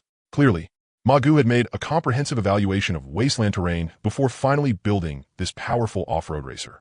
Driving across the wasteland with its poor road conditions, the excellent chassis blocked out most of the vibrations. Only after driving roughly 50 kilometers did Sumo stop at the old spot, planning to climb the high slope first and take a look. However, when the buggy's noise came to a halt, Sumo heard a trace of chaotic sounds coming from ahead. Using both hands and feet, Sumo scrambled up the slope in just a few moves, pulled out the binoculars, and looked toward the saltpeter mine camp. What he saw instantly left him stunned. It had only been 4 or 5 days. Yet the scale of the saltpeter mine camp had expanded by more than double. And this doubling didn't refer to the number of houses in the camp. It meant the defensive fortifications used for combat had increased by a full extra fold. There had previously been 2 watchtowers. Now there were directly 6, 2 on the sides, 4 in the front. Right in front of the camp stood Cheval de Frise, the ancient anti-cavalry barrier once used on Earth to counter mounted raiders. And within a range of 3 meters around the camp, dense wooden stakes had been scattered everywhere, enough to make anyone's scalp go numb just looking at them. Sumo had absolutely no doubt about the power of those stakes. If anyone charged into them, there was only one outcome, getting skewered on them like meat on a barbecue stick. As his line of sight shifted, Sumo couldn't help but cry out in shock. Good heavens, what kind of monsters are those? On several of the stakes, Sumo saw barbecue skewers that hadn't been cleared away yet. Savage blood mixed with bits of flesh was still dripping non-stop from the stakes, as if a brutal clash had taken place here not long ago. Several kobold warriors holding spears were walking among the stakes, occasionally using their spears to finish off 1 or 2 monsters. On every watchtower, Sumo saw groups of 6 kobold spellcasters packed together, standing there and looking downward. After lowering the binoculars and resting for a bit, Sumo focused them again and looked toward the skewered monsters. These creatures also seemed to be some kind of humanoid species. Could they be the feline creatures he had seen before? Catfolk or lionfolk? All the monsters had their backs to this direction, and the distance was too great, so Sumo couldn't see very clearly. He shifted the binoculars. As Sumo looked farther back, he suddenly discovered that inside the kobold camp, there were actually another 3 vehicles. Catapults. Good grief, that bastard Metakinto even developed this kind of killing weapon for the kobolds. No wonder the other side couldn't break through. Sweeping his gaze across the ground, he indeed saw many giant stone fragments shattered apart. Next to those fragments, the earth had been dyed blood red, looking extremely terrifying. The catapults were enormous, and there were also dozens of humans hurriedly maintaining them, while at the same time moving fairly large stones to one side. In the center of the camp, he could vaguely make out Metakinto and the kobolds, as well as several treasure chests that had already been opened but had not yet disappeared. No wonder that bastard had developed so quickly. So he was relying on the kobolds as laborers to deal with enemies whose species was still unknown. Maybe kobolds didn't get rewards for killing the other side, but if humans dealt the killing blow, then they could get treasure chest rewards. This guy had abused a bug in the system. No, that wasn't right. The kobolds were profiting too. Their strength would also keep getting stronger. That damned human traitor, lying prone on the slope, Sumo licked his somewhat peeling lips, killing intent surging in his heart. The better Metakinto developed, the worse the news was for the neighbors. I can't drag this out anymore. If that human traitor ends up opening firearms from one of those treasure chests, then my only long-range advantage will be gone too. At that point, I'll be the passive one. Getting to his feet, Sumo slid down the slope. The distance was still too great. He didn't have a clear enough grasp of the campus layout yet. If he charged in head-on, then unless he could seize those catapults and send all the explosive packs inside, it would be nothing but a fool's dream. Still, Sumo did not lose confidence. Since the 2 sides were already at war, there was no need for him to risk himself personally. Maybe all it would take to turn this war around was to add one more spark to the fire. Sumo's gaze grew colder and sharper, and his mind began spinning at high speed. He kept driving forward along the ruined road. The car wasn't moving fast, only about 20 yards, and he drove for another 20 to 30 kilometers. Along the way, Suemo stopped and started circling around the hillside and getting out from time to follow the traces on the ground. Oreo, do you smell them? He placed a small tuft of golden fur in front of Oreo's nose. After Oreo sniffed it, he barked twice and called toward the front right. That direction. The unknown creatures were currently south of the saltpeter camp, while the kobold castle was to the north. The camp in between just happened to be the buffer point between the two sides. He parked the car in a patch of brush and weeds, then grabbed some nearby grass and covered it up again. Following the scent Oreo had picked out, Suemo carefully dashed forward. Along the way, on the ground and on tree branches, Suemo saw quite a bit of golden fur. And the deeper he went, the more there was. Until after he crossed another thicket, his vision suddenly opened up. Not far away, about 500 meters out, scattered monsters were sitting on the ground. It looked like they had lost a battle and their morale was low. Taking out his binoculars, Suemo got a clear look this time. So they're lion folk. Around the lion folk camp sat roughly 100 wounded soldiers, along with more than 200 warriors still in good condition. After looking around once, Suemo's sharp eyes found the only old lion folk wearing a robe among them all. Male and female lion folk were easy to tell apart. The males had flower garlands around their necks. The females were bare there. As for this elder lion folk, Suemo watched for a moment. Even a female poet, huh? Looks pretty prestigious. Hope the negotiation doesn't fail later. He stood up, patted the yellow dirt off his body, and signaled for Oreo to stay where he was and not come out. Then Suemo clicked on the electric switches at his feet with 2 crisp snaps and cautiously walked forward. Once he got to around 300 meters, the lion folk camp on the other side noticed Suemo's presence just as expected and immediately started howling loudly. From far away, Suemo held the moldy bedsheet left over from yesterday in his hand. He waved it back and forth, showing a friendly attitude. The lion folk on the other side understood as expected. They did not attack rashly, only let out threatening roars to warn Suemo not to keep moving forward. He tested again and closed the distance to 100 meters. After confirming that the lion folk had no ranged attack ability and no intention of attacking, Suemo finally relaxed and stopped moving closer. Separated by 100 meters, Suemo waved the floral bedsheet in his hand, while the lion folk held up their spears and roared. It formed a bizarre balance. With a camp that still had more than 200 healthy lion folk, no one dared to rush out recklessly. When he saw this scene, Suemo was delighted. I guessed right. These lion folk really are like the kobolds. They have intelligence. Communication is completely possible. The distant lion folk saw Suemo stop and seemed to realize something as well. Within Suemo's field of vision, 2 lion folk quickly ran back, seemingly to fetch someone. Not long after, that elder lion woman stepped forward. There was less of a beast's savage ferocity in the elder lion woman's eyes, but more human-like wisdom. Looking at Suemo, who was still waving the bedsheet, the elder lion woman nodded. She said something to the lion folk beside her, and a burst of intense barking immediately rang out. However, an elder was still an elder. Her long-standing prestige gave her enough authority within the tribe. In just a few minutes, she swung her staff, and a strange little whirlwind appeared at her feet. As she walked down the hillside, the elder lion woman moved astonishingly fast. Still, within Suemo's sight, he could roughly estimate her speed. With electric assistance on, my speed is about 10 meters per 100 meters. This lion woman is a bit slower than me. We can make contact. The distance between them kept shrinking.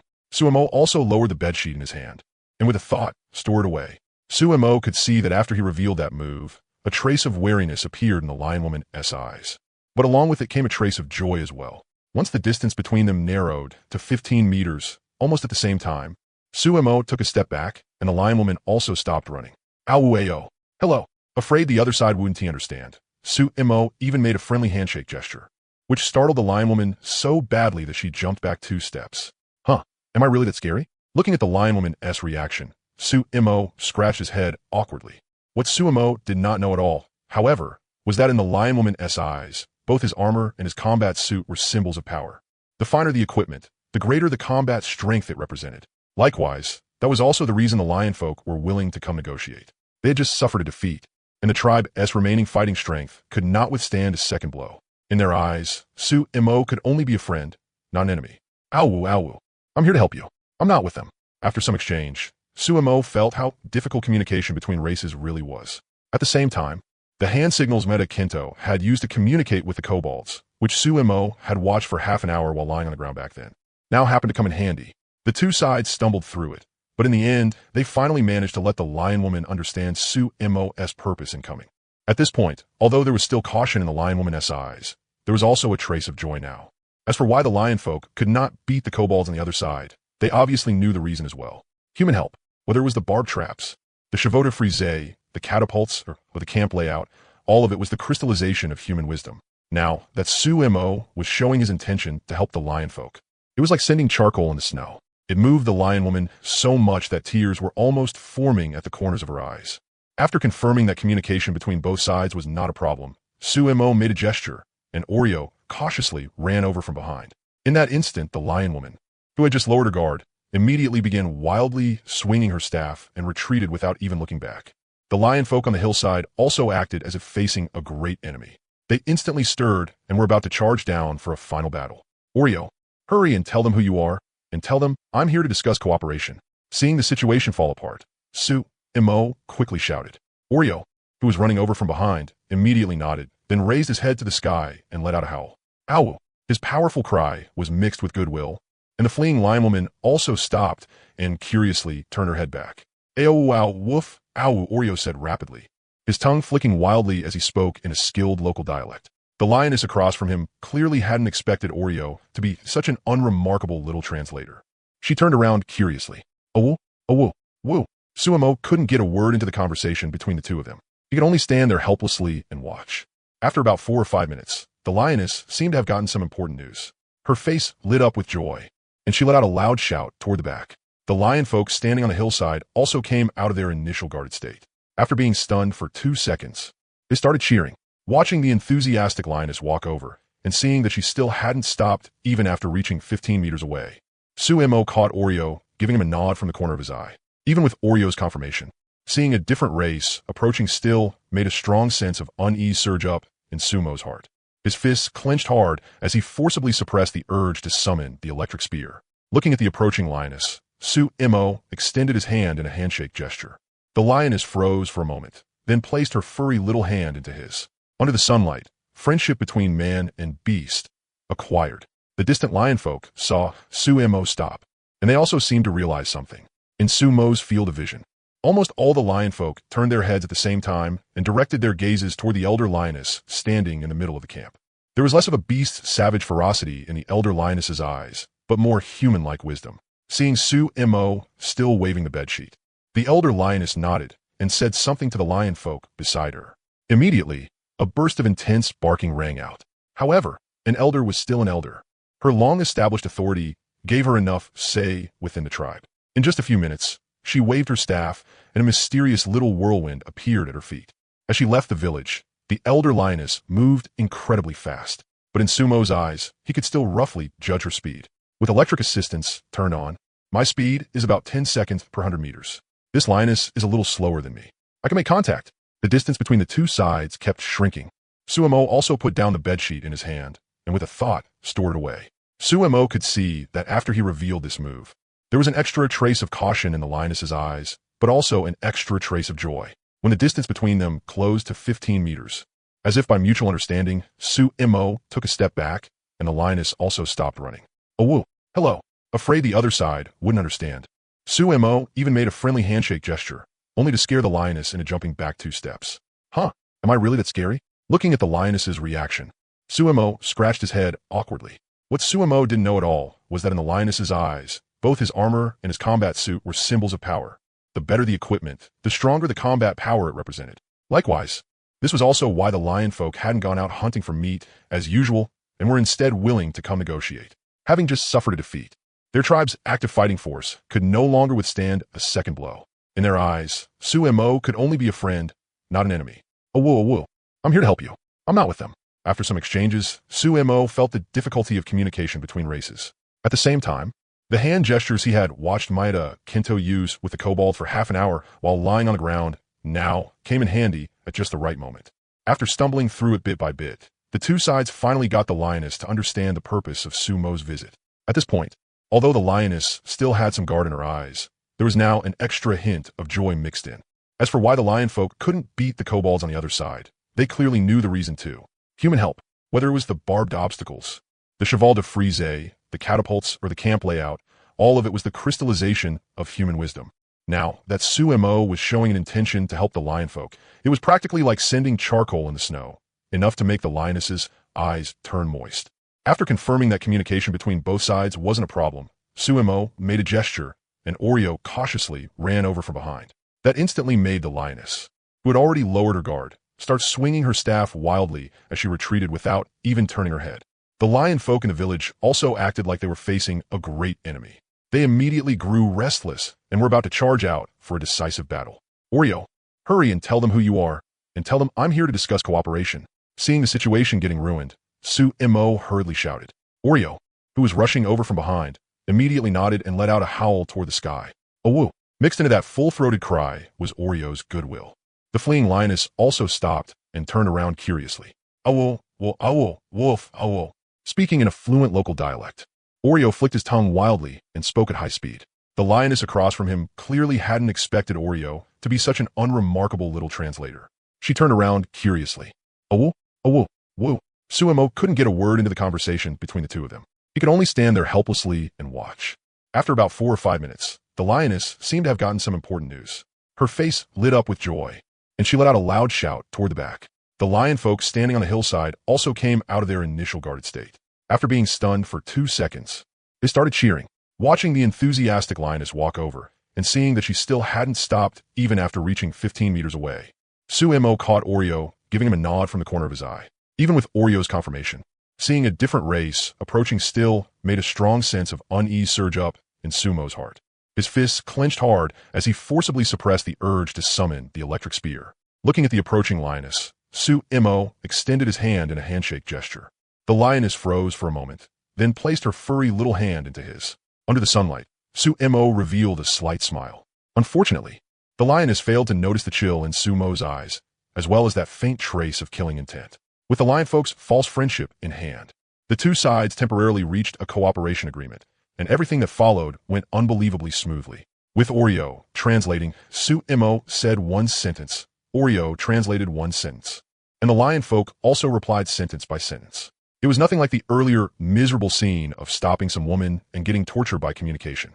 Language had always been the greatest barrier to communication between different races. Compared to Maeda Kinto's alliance with the kobolds, Sumo believed that his alliance with the lion folk was far more solid than the one on the other side. Oreo, tell them this. I have a weapon that can help them successfully kill their way into the kobold camp across the way, but what are you looking at me for? Translate that but for me too. Hearing Sumo's words, Oreo rolled his eyes and started translating with a few awus. When she heard the first half, uncontrollable ecstasy appeared on the lioness's face. Especially by the middle part, she couldn't help letting out 2 excited cries. Only after hearing Oreo translate, but did the lioness immediately reveal a puzzled expression. The biggest reason I'm helping you deal with the kobolds is because that bunch of humans offended me. Kobolds are Oreo's kin, after all. If I help you deal with them, my conscience won't sit right with me, especially when I dream at night. And I think about how Oreo's brothers and sisters are getting fewer and fewer on this wasteland, how he'll have to live all alone in the future, with no mate to be found. Just thinking about it makes my heart ache. At this point, Sumo suddenly changed the subject. So, if you want to deal with them, you'll have to pay more. This time, Oreo understood exactly what Sumo meant. A sly grin appeared on the human-like dog face as he started barking out the translation. The lioness on the other side froze for a moment, then immediately understood Sumo's meaning and nodded again and again. Turning around, the lioness let out 2 loud roars toward the camp. After hearing the order, the lion warriors hesitated for a moment before quickly retreating. A moment later, a large object was carried out. From far away, with just one glance, Sumo was completely dumbfounded. 6 lion warriors, each supporting one part, were struggling to carry out a machine with propeller blades. Sumo was very familiar with this thing. It was exactly the kind of power unit used on yachts or ships. An inboard-outboard motor. This thing was not small at all, especially with those heavy propeller blades attached. The weight wasn't just a little greater. These lion people, who looked dirt poor, actually had something this good? More importantly, what were they using this thing for? Were they planning to start it up and use the propeller to shred people to death? Ha. The lion people, who were not especially strong, were having an incredibly hard time carrying it. They kept going until they were 20 meters from the 2 of them. At the lioness's command, the 6 of them set the thing down and went back. Clapping her hands, the lioness looked at Sumo with a smug gaze. Now that there was something this good, Sumo didn't make things difficult on purpose. He walked over directly, made a gesture at the inboard-outboard motor, and stored it in his storage space. At this moment, inside the storage space, aside from weapons, water, 2 bowls of chili oil noodles, and more weapons, the only things left were stacks of explosive packs. After adjusting things a little, the inboard-outboard motor fit perfectly inside. Seeing this move from Sumo, the smile in the lioness's eyes deepened. She was becoming more and more satisfied with Su Mo as a powerful ally. Oreo, tell her this thing satisfies me greatly. So now I can give her a free demonstration of our weapon's power. After calling out to Oreo and watching the two finish translating, Su Mo saw the lioness nodding repeatedly. His expression turned serious as he took out a 1-gene explosive pack from the storage space, removed the tape on top, split off half of it, which was 250 grams, and took out a 2-minute fuse. Working quickly, he inserted the fuse into the black powder, dug a hole in the ground, and placed the explosive pack inside. Wait a moment. Tell her that once it's lit, retreat quickly. This thing is extremely powerful. If you retreat too slowly, people will die. After giving that solemn warning and seeing the lioness's tense face, Su Mo lowered himself, pulled out a lighter, and lit the fuse. Sizzle, sizzle. Once the timed fuse was ignited, it began burning bit by bit. With a loud shout, the three of them quickly retreated.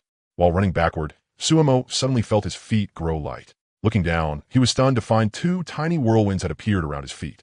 Like some kind of special effect, the little whirlwinds swirled around his ankles, giving him a boost as he ran. So, this is magic? What a miraculous power! Turning his head and seeing the goodwill on the lioness's face, Su Mo felt slightly stirred inside. This kind of power came without a trace and went without a trace. Compared to the Kobold's fireball spell, which at least had visible signs, this kind of wind-like spell was even more magical. Boom! Before Su Mo could keep feeling the wind spell under his feet, a huge shockwave surged from behind and knocked him to the ground. Countless shattered stones blasted into the air and came raining down on everyone's heads. The lioness clearly had not expected this kind of power. She turned around and was scared out of her mind. At the spot where the picric acid bomb had been placed, cloud after cloud of yellow smoke rose up and scattered into the sky. On the ground, there was now a deep crater with a diameter of roughly 2 to 3 meters, and inside it was still a large amount of lingering bomb smoke. A wolf, collapsed on the ground. The lioness's eyes were filled with uncontrollable fear and shock. In her eyes, this terrifying power, like heavenly punishment, was no less than a giant rock falling from the sky from a catapult. If anything, it was even greater. Oreo, tell her that the divine weapon I'm going to give them is something 4 or 5 times more terrifying than this. But if they want to bring out this thing's full power, they'll need a fearless warrior. After getting Su Mo's instruction, Oreo began conveying the meaning. Perhaps to make it more precise, this time Oreo spoke very slowly, with extremely careful wording.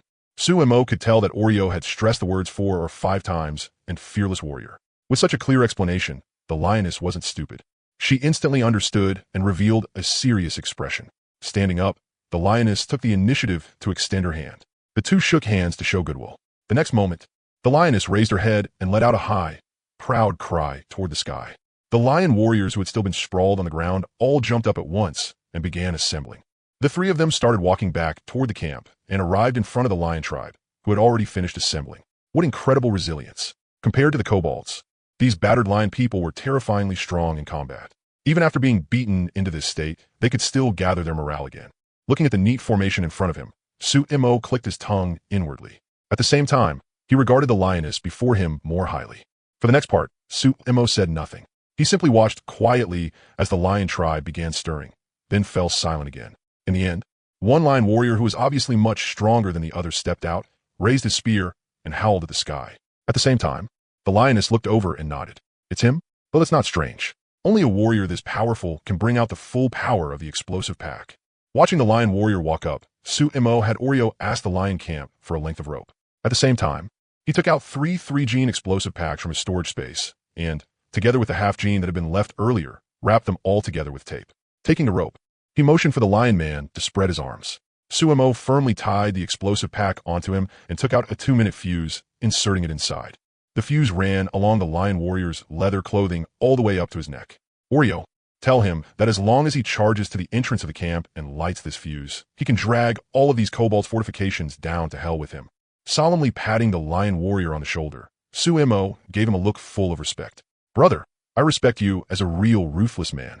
Driven by the honor of the beast tribes, the lion warrior not only did not fear death, but instead raised his head and howled at the sky. After thinking for a moment, Su Mo handed over his lighter as well, placing it solemnly into the lion warrior's hand and teaching him how to use it. With this, now that they had a powerful weapon to help them, the lion folks' morale reached an unprecedented high. A force of 300 to 400 set out in a grand procession. Dragging Su Mo along with them, the group headed all the way toward the kobold camp. Along the way, the lion woman enchanted every lion folk one by one with gale speed. making their marching speed astonishingly fast. For a journey of dozens of kilometers, the group only spent less than 2 hours reaching the far side of the nearest hillside. "Awoo! Awoo!" The lion woman called out uneasily.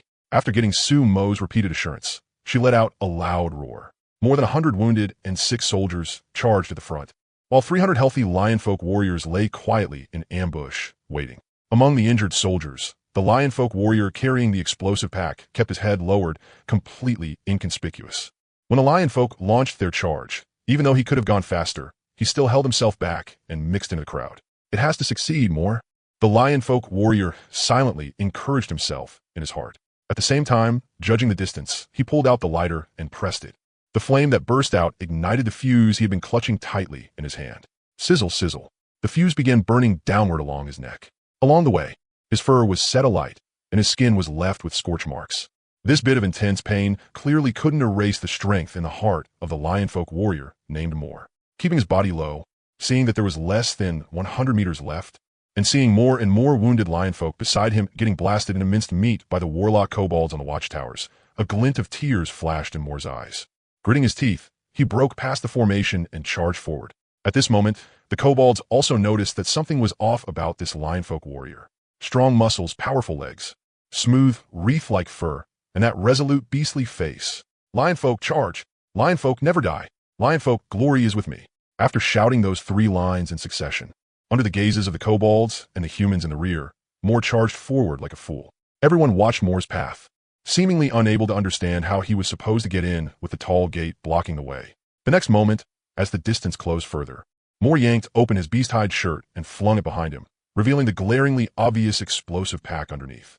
The explosive pack, tied together with floral cloth bedsheets and tape, looked ridiculous and laughable. The kobold warlocks behind the gate and on the watchtowers all burst into laughter. Hearing the laughter, Maeda Kinto, who was supervising the battle from the rear, curiously turned around and looked toward the gate. "Shit, it's an explosive pack. Get the hell down."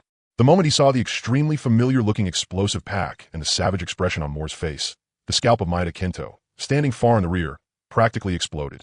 While shouting, he scrambled backward as fast as he could. The kobolds on the watchtowers and at the gate who were still preparing for battle looked completely lost. Watching all the humans quickly flee backward and drop to the ground, they were utterly dumbfounded.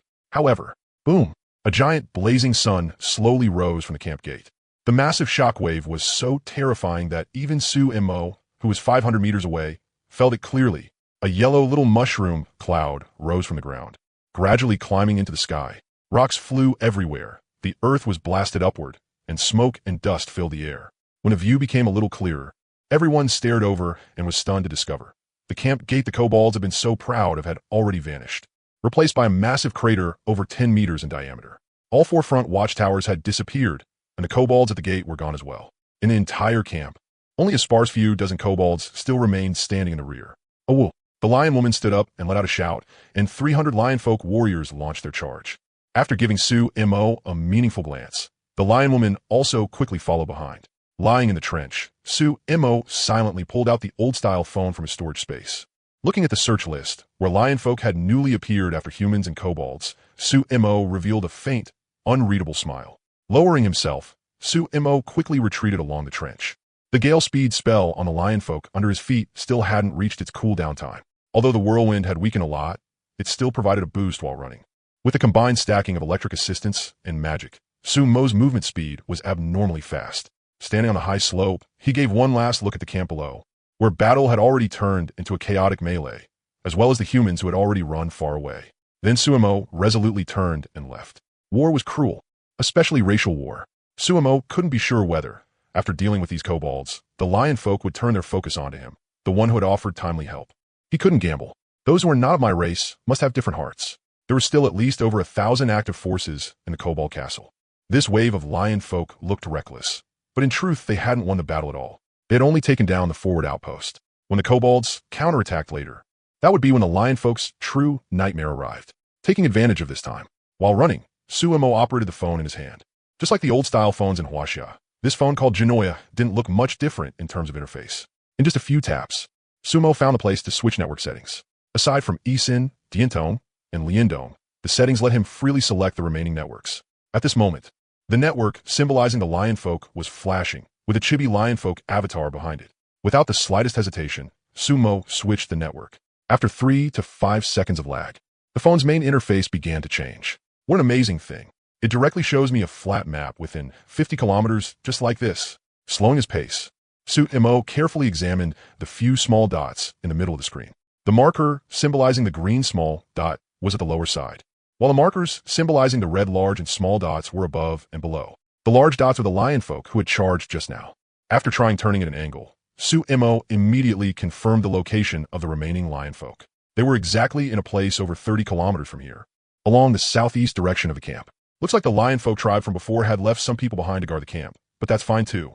At least it let me confirm their location. After running all the way back to the buggy, he put the phone back in his storage space. After calling Oreo onto the vehicle, Sumo started it and sped away. Right now, the lion folk camp was empty of strength.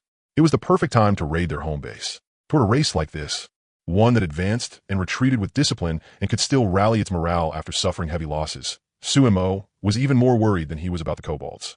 If the lion folk were allowed to deal with the kobolds, then neighbors like this, swift as the wind and fearless of death, would be even more troublesome. In the bushes, the buggy couldn't go very fast. Carefully avoiding the road he had taken to the lion folk camp earlier. It wasn't until he had circled around to the plain behind the camp that Sumo finally began pressing the accelerator and picking up speed. The red small dots kept flashing, gradually being left behind by the buggy. After going more than 10 kilometers past the camp, a large red dot appeared on the old-style phone once again.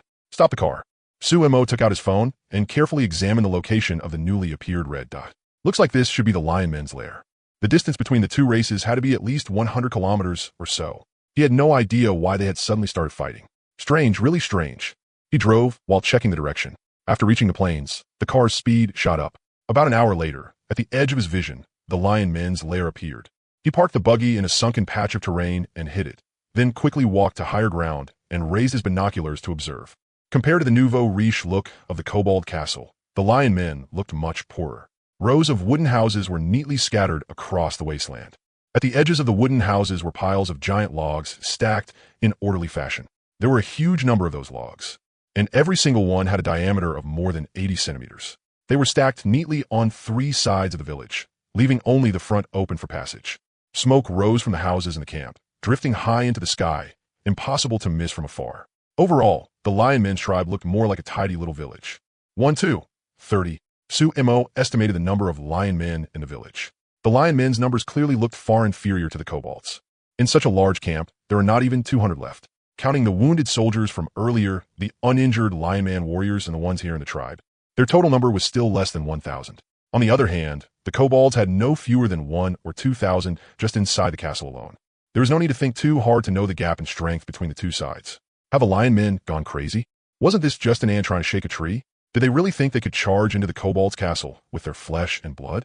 After sweeping his gaze over the lion men's lax defenses, Sumo smacked his lips, unsure how to evaluate this ridiculous move. If he knew how to use fireball, then taking down this saltpeter camp would be completely understandable. But the problem now was, what was the benefit in these lion men who only knew Gale? Winning this battle? Could it really just be friction because they were of different races? He couldn't figure it out, so he stopped thinking about it.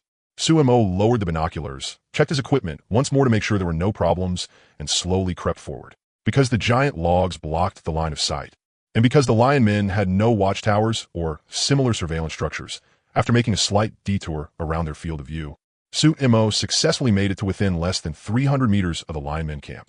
Any closer, and he would have to worry about being discovered by the lion men. Attack? Or wait and wipe out that group of lion men from earlier in one go.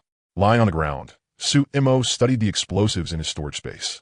There were dozens of gene of explosive packs inside, and his mind rapidly weighed the pros and cons, judging from the power of a 3.5 gene explosive pack. 10 gene would absolutely be more than enough to blow up this camp, even if it didn't kill every lion man with a follow-up cleanup. Sumo was confident he could successfully wipe out all 200 lion men. When that happened, the harvest would definitely be impressive. No, wait a bit longer. He had to make absolutely sure there was no major killing weapon in the lion men camp. That would be the safest way. Ideally, he could capture a prisoner and ask why they wanted to attack the kobold camp. Lying on the ground, Sumo slowly shifted his body and moved closer toward the rear of the lion men tribe. Generally speaking, with this kind of open defense at the front, most people would neglect guarding the rear. The lion men tribe was no exception. A full half hour passed before Sumo reached the giant logs at the back. This position was already extremely close to the inside of the lion men tribe. Through the gaps between the giant logs, Suemo could even see a few lion men in the village fooling around and playing. No more waiting. He had to blow this place up, grab the loot, and run. After repeatedly confirming that there were no strong individuals in the lion men camp, Suemo decisively took out a 10-gene explosive pack and began installing the fuse. This time, to ensure safety, Suemo chose a 10-minute fuse. But just as the fuse had been inserted, and Suemo was about to signal Oreo to place it, a violent gale suddenly began to rage. Holy crap, what is this? He raised his head and, in the center of the lion men camp, Suemo was horrified to discover that a crack had suddenly split open 5 meters above the ground. From this torn opening, violent winds roared out and blasted forward. The moment all the lion men waiting inside the camp saw the opening appear, they immediately began cheering with excitement. A space rift? This is absurd. Does this kind of thing just appear casually? Seeing a wormhole, something Earth scientists had explored countless times without ever producing a data model for, suddenly appear right in front of him. Suemo instantly felt his scientific worldview starting to collapse. If there were any scientists here who studied this, they would probably go insane right now. Suemo muttered to himself, his eyes fixed unblinkingly on the widening rift. The rift, which had originally been about 5 meters wide, had now expanded to around 7 meters, and, as it widened, it began gradually descending until it touched the wasteland ground. All the lion men formed a huge circle around it, staring at the rift in the middle. They held hands and spun in circles while cheering. In Sumo's sight, by the instant the rift touched the ground, it had reached a height of 10 meters and stopped expanding. Gradually, the opening spread wider, and a furry hand stretched out. As the hand emerged, a full 9 lion men carried out a giant log. On the log hung meat that had not yet fully air-dried. Wah! At this sight, all the lion men went mad. Unable to hold back, the whole scene descended into chaos. Enthusiastic lion men rushed up to greet them. Some replaced the lion men carrying the goods, while others removed the meat from the giant log and slipped off to the side. One team after another of lion men carried goods out in neat order.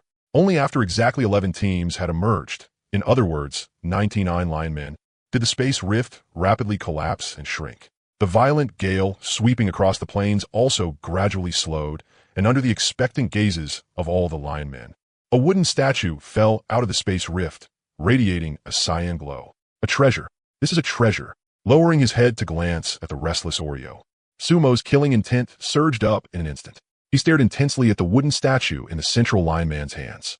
There was no one in the lion men camp directing the overall situation, so after the statue fell, the camp became utterly chaotic. All the lion men acted as if they had seen their own ancestors. Some knelt, some worshipped, and the sounds of kowtowing rose without end. Suemo pulled out his binoculars and aimed at the lion man holding the wooden statue. In his hands, the wooden statue still emitted a faint cyan glow. Even in broad daylight, the extraordinary quality of that light could be clearly seen. The lion man shape of the wooden statue was lifelike from bottom to top.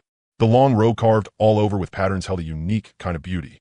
Unfortunately, on the head of the wooden statue, there were no facial features at all. The lion man's face was completely blank. At first glance, it looked extremely unbelievable. But it was precisely this faceless lion man statue that made so many lion men bow in worship. The ritual was still continuing. The lion man statue began to be passed rapidly from left to right. Every lion man who received the statue was overjoyed and repeatedly kowtowed. Suemo waited patiently until the very last lion man finished passing it along and it reached the hands of the powerful lion man in the center. Only then was the ritual completed. The lion man squads that had still been gathered together suddenly scattered apart. Under the guidance of the lion men from before, they began heading in an orderly manner toward their respective posts. Good, keep coming this way. Come on, come on. Stuck in the gap between the giant logs, Suemo watched the lion man warrior heading toward the rear, and his heartbeat couldn't help speeding up a little. Without any clear instructions, the lion man warrior clearly didn't know how to deal with the statue either. He could only open the door to the large house at the very back of the camp and walk inside. After 3 to 5 seconds, the lion man warrior came back out. The statue was already gone from his hands. A chance. I have to get that thing before the lion woman comes back. Otherwise, once I set off my bomb, there's no telling whether this thing will get blown to pieces. Seeing the lion man warrior gradually walking farther away, Suemo could no longer suppress the agitation in his heart. He waved a hand through the air. A simple, ancient-looking iron shovel filled with a sense of power appeared in Sumo's hand. It was the only fine-quality iron shovel Suemo had managed to craft out of all his tools. Sneaking around to the back of the large house and looking at the giant logs piled together, Suemo hardened his heart and started digging directly into the ground in front of the logs. With its advanced traits of sharpness, effort-saving, and reduced resistance after a critical hit, Su-Mo dug until sweat poured off him. Gradually, beneath the giant logs, a deep pit formed, large enough for half a person to pass through. Following the pit, Su-Mo swung his shovel like rain, digging forward like mad. With every shovel strike, backed by his current tremendous strength, dirt flew everywhere. Using the last bit of space in his storage, Su-Mo packed the excavated soil inside, then used his thoughts to toss it aside. In less than 10 minutes or so, Su-Mo had forcibly dug out a tunnel beneath the giant logs, one that could pass straight under them and reach the back of the house. Great! This house is pressed right up against the giant logs, so it blocks the line of sight perfectly and gives me a natural opportunity. Carefully digging the final section through, and after confirming there were no lion men on either side, Su-Mo could no longer hold back his joy. Bending low, he slipped directly to the back of the house. "Oreo, is anyone there?" Su-Mo called softly. When he saw Oreo cautiously shake his head, Su-Mo took 2 deep breaths and pulled out the iron axe he had made earlier from his storage space. It was also the iron axe that had marked Su-Mo's official entry into the beginner level. With its instant break special effect, after a few slow, chopping motions, the axe tip suddenly sank inward the next second, and a chunk of wood was gouged out. Afraid that doing too much damage would cause the house to collapse, Su-Mo carefully cut out a passage just large enough for a person to crawl through. Through the opening, he could see the arrangement inside. From the outside, the wooden house looked plain and unremarkable, but the inside actually felt somewhat luxurious. On the right side of the room hung skulls of various species, large and small. In the middle of them, Su-Mo even saw several human heads.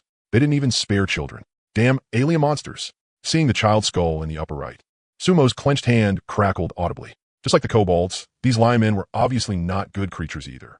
They were only willing to cooperate because they feared Su-Mo's strength.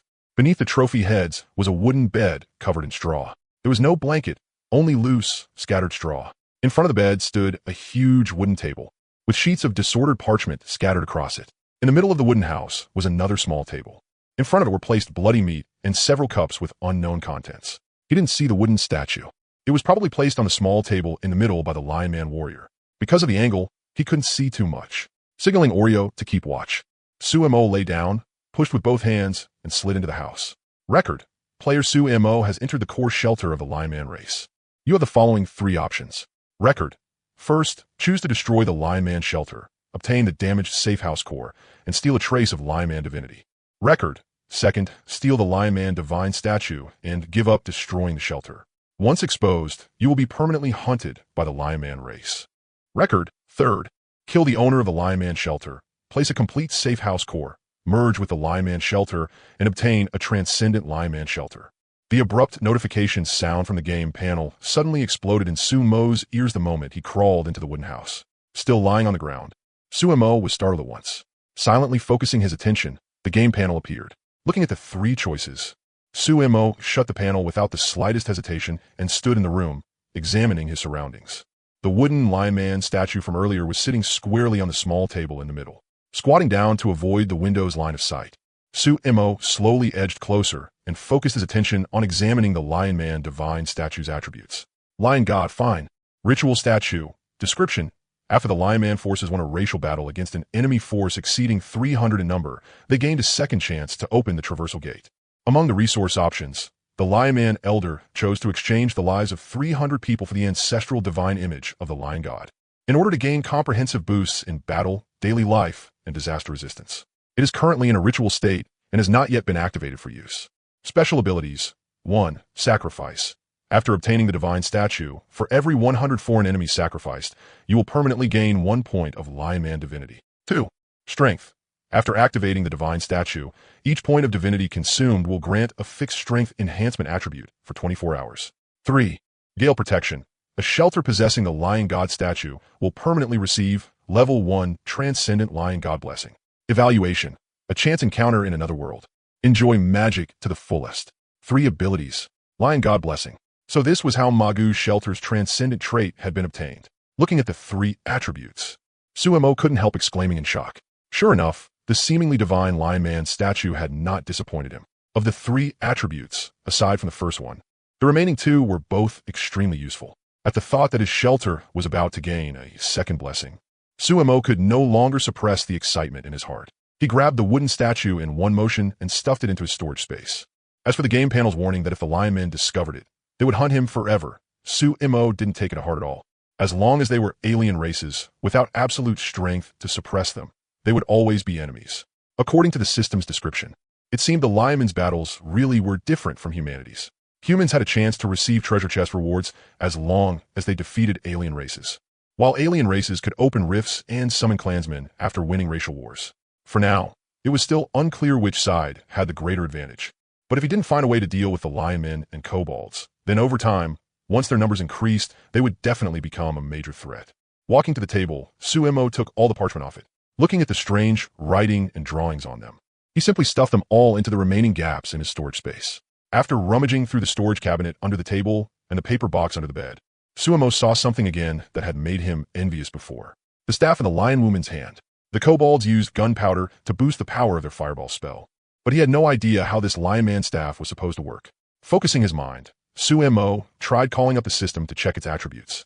But just like the kobold staff, there was no response at all. Left with no choice, Sumo tucked it into his chest and crouched as he backed away. Everything valuable in the entire lion man shelter had already been taken. The only thing left with any value was probably the house itself. With a thought, a one-gene pack of explosives appeared in Sumo's hand. He placed it in the middle of the house, then attached a 2-minute fuse. Grabbing the fuse, Sumo retreated at top speed. Only after crawling out of the wooden house and through the hole in the giant tree, while lying flat, did he finally relax. Calling the system in his heart, he spent 5 survival points to create a lighter and lit the fuse. Sizzle, sizzle. The fuse began burning rapidly.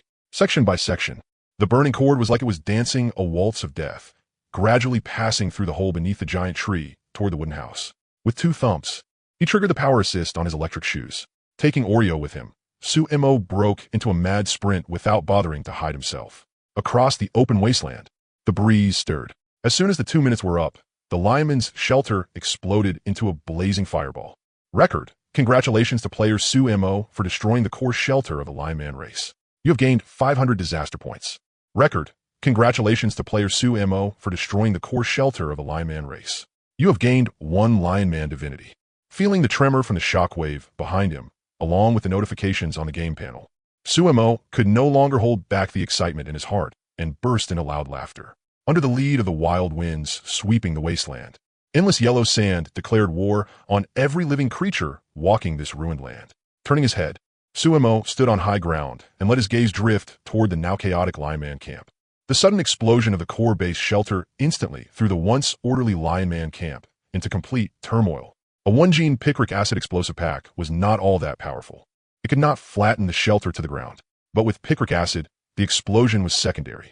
The truly deadly weapon was the violent burning afterward, along with the poisonous smoke released during combustion.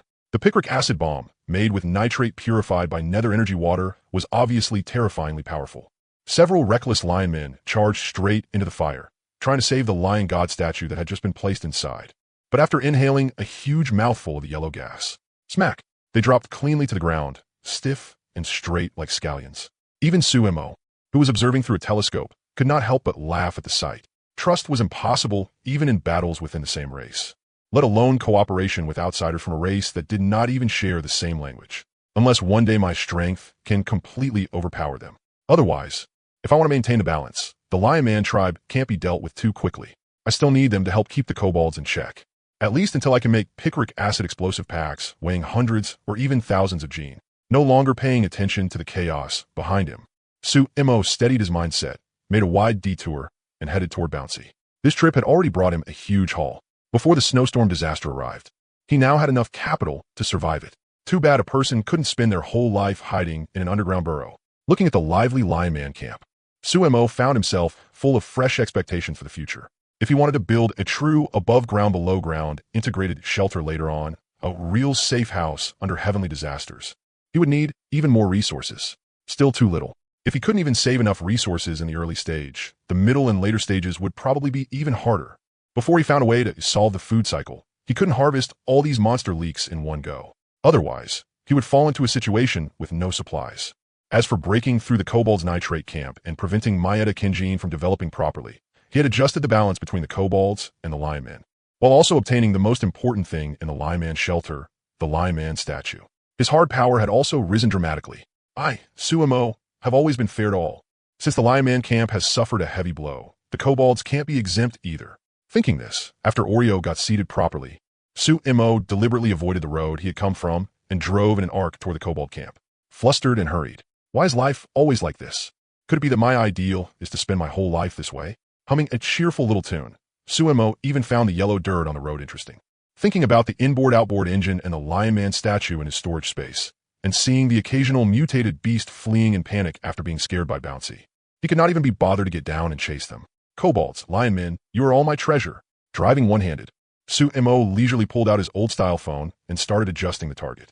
Between kobolds and humans, after thinking for a bit, Su-Mo set it to humans. Sure enough, at the far western edge, a fairly large red dot immediately appeared, clearly marking a human gathering place. On the map, there were also several smaller red dots, scattered sparsely across it. Holy crap, so the phone's battery drain increases with how spread out the people are?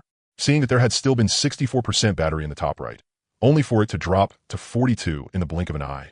Su-Mo got so scared he quickly switched off the human search signal and changed it to kobolds instead. On the map, to the north, a gigantic blood red stretched across it. There was no need to think to know that it was the kobold's castle. Outside the castle's territory, though, things looked very clean. There were only a few scattered little dots spread across all directions. Looks like the lion men cleared them all out. Su-Mo examined the direction of the kobold nitrate mine camp, but there was no display on the map at all. Switching to the lion man signal, a ribbon-like strip appeared on the map. The strip was extremely scattered. At the very front of the group, he could see a dozen or so small dots moving at great speed, and the direction they were heading was exactly the lion man camp. Click. The old-style phone ran out of battery and shut down automatically. Sigh, those shared power bank companies really ought to expand into the wasteland. Who would have thought that even here, I'd suffer from phone battery anxiety. Depressed, he tossed the phone back into his storage space and slammed on the gas toward the kobold castle. Hanging on behind him, Oreo felt the increase in speed and could not help but howl excitedly, his dog face practically glowing with excitement. This was a husky that loved riding in cars. Likewise, when Su-Mo finally stopped the vehicle, Oreo looked full of reluctance, his entire expression urging Su-Mo to take another lap. All right, time to get to work. When we head home later, I'll take you for a couple more rounds. Rubbing Oreo's soft, fluffy head, Su-Mo unfastened the safety belt, set Oreo down, and then drove the buggy into the bushes. The kobold castle was already right in front of him. Having lost the nitrate camp, it seemed the kobold castle still had not received the news. At this moment, it was still quiet and peaceful. The kobolds on the 4 watchtowers wore thick beast-hide robes and lounged lazily in the sun. If he hadn't seen the niter camp blasted into ruins by his own picric acid bombs with his own eyes, Su-Mo might even have thought the kobolds on the 2 sides weren't the same race. After quite a while, by the time Su-Mo had been lying on the high ground long enough to get irritated, there was finally movement in the castle. A small squad of roughly a dozen humans sneaked around the potholes and ran toward the castle, shouting as they ran. On the stretcher in their hands was a kobold warlock who looked dead beyond dead. The kobolds in the watchtower spotted the human squad immediately and started barking loudly. The small side door next to the heavy main gate opened, and a squad of kobolds rushed out. The moment they saw the kobold on the stretcher, they let out grief-stricken roars. Then the human squad was welcomed inside, and calm returned in front of the castle. Manga, that old dog, actually managed to survive. He's got quite the luck. I wonder how the other humans are doing. Rubbing the cold, glinting electric crossbow set beside him, a chill rose in Su-Mo's heart. It wasn't that the power of other races couldn't be used, but Manga had clearly chosen the wrong path. In a subordinate relationship, he had willingly chosen to become a servant. If I copy him and become the lionman's partner, then even if we start out equal, as I help the lion men win more and more battles, and their numbers keep growing, sooner or later that balance will be broken. From the moment those people entered the kobold castle, in Su-Mo's eyes, they had already been stripped of their status as earthlings. Other than the heads on their shoulders, not being dog heads, they were no different from kobolds anymore. If you want to take back your niter mine camp, you'll have to ask me first, Su-Mo, whether I agree or not. Getting to his feet, Su-Mo picked up his weapon, called out to Oreo, and quickly ran toward the place where the kobolds had left the city. Before long, when he saw the dense and orderly footprints on the ground, Su-Mo stopped and began measuring out his attack plan. There was a trick to planning mines. If you placed them too far forward, they wouldn't blow up many enemies and would only put the enemy on alert. If you placed them too far off to the side, then you'd have to risk the enemy not passing through there at all, making them impossible to trigger. What was it his dad always muttered? Mines definitely had to be planted where people normally wouldn't walk, using other things to force the enemy to step on them. Only then could they create effective killing power. As he recalled that, Su-Mo worked out a placement plan based on the terrain. For this mine setup, Su-Mo had already made up his mind. He was going to put down explosive packs weighing as much as 10 gene and place 3 of them at once to get the maximum kill count. The best position. After taking another look at the terrain, Suemo had a rough plan in mind. A linked mother and child mine setup. The 30 gene explosive pack meant for the maximum kill radius had to be placed somewhere the kobolds absolutely would not walk under normal circumstances.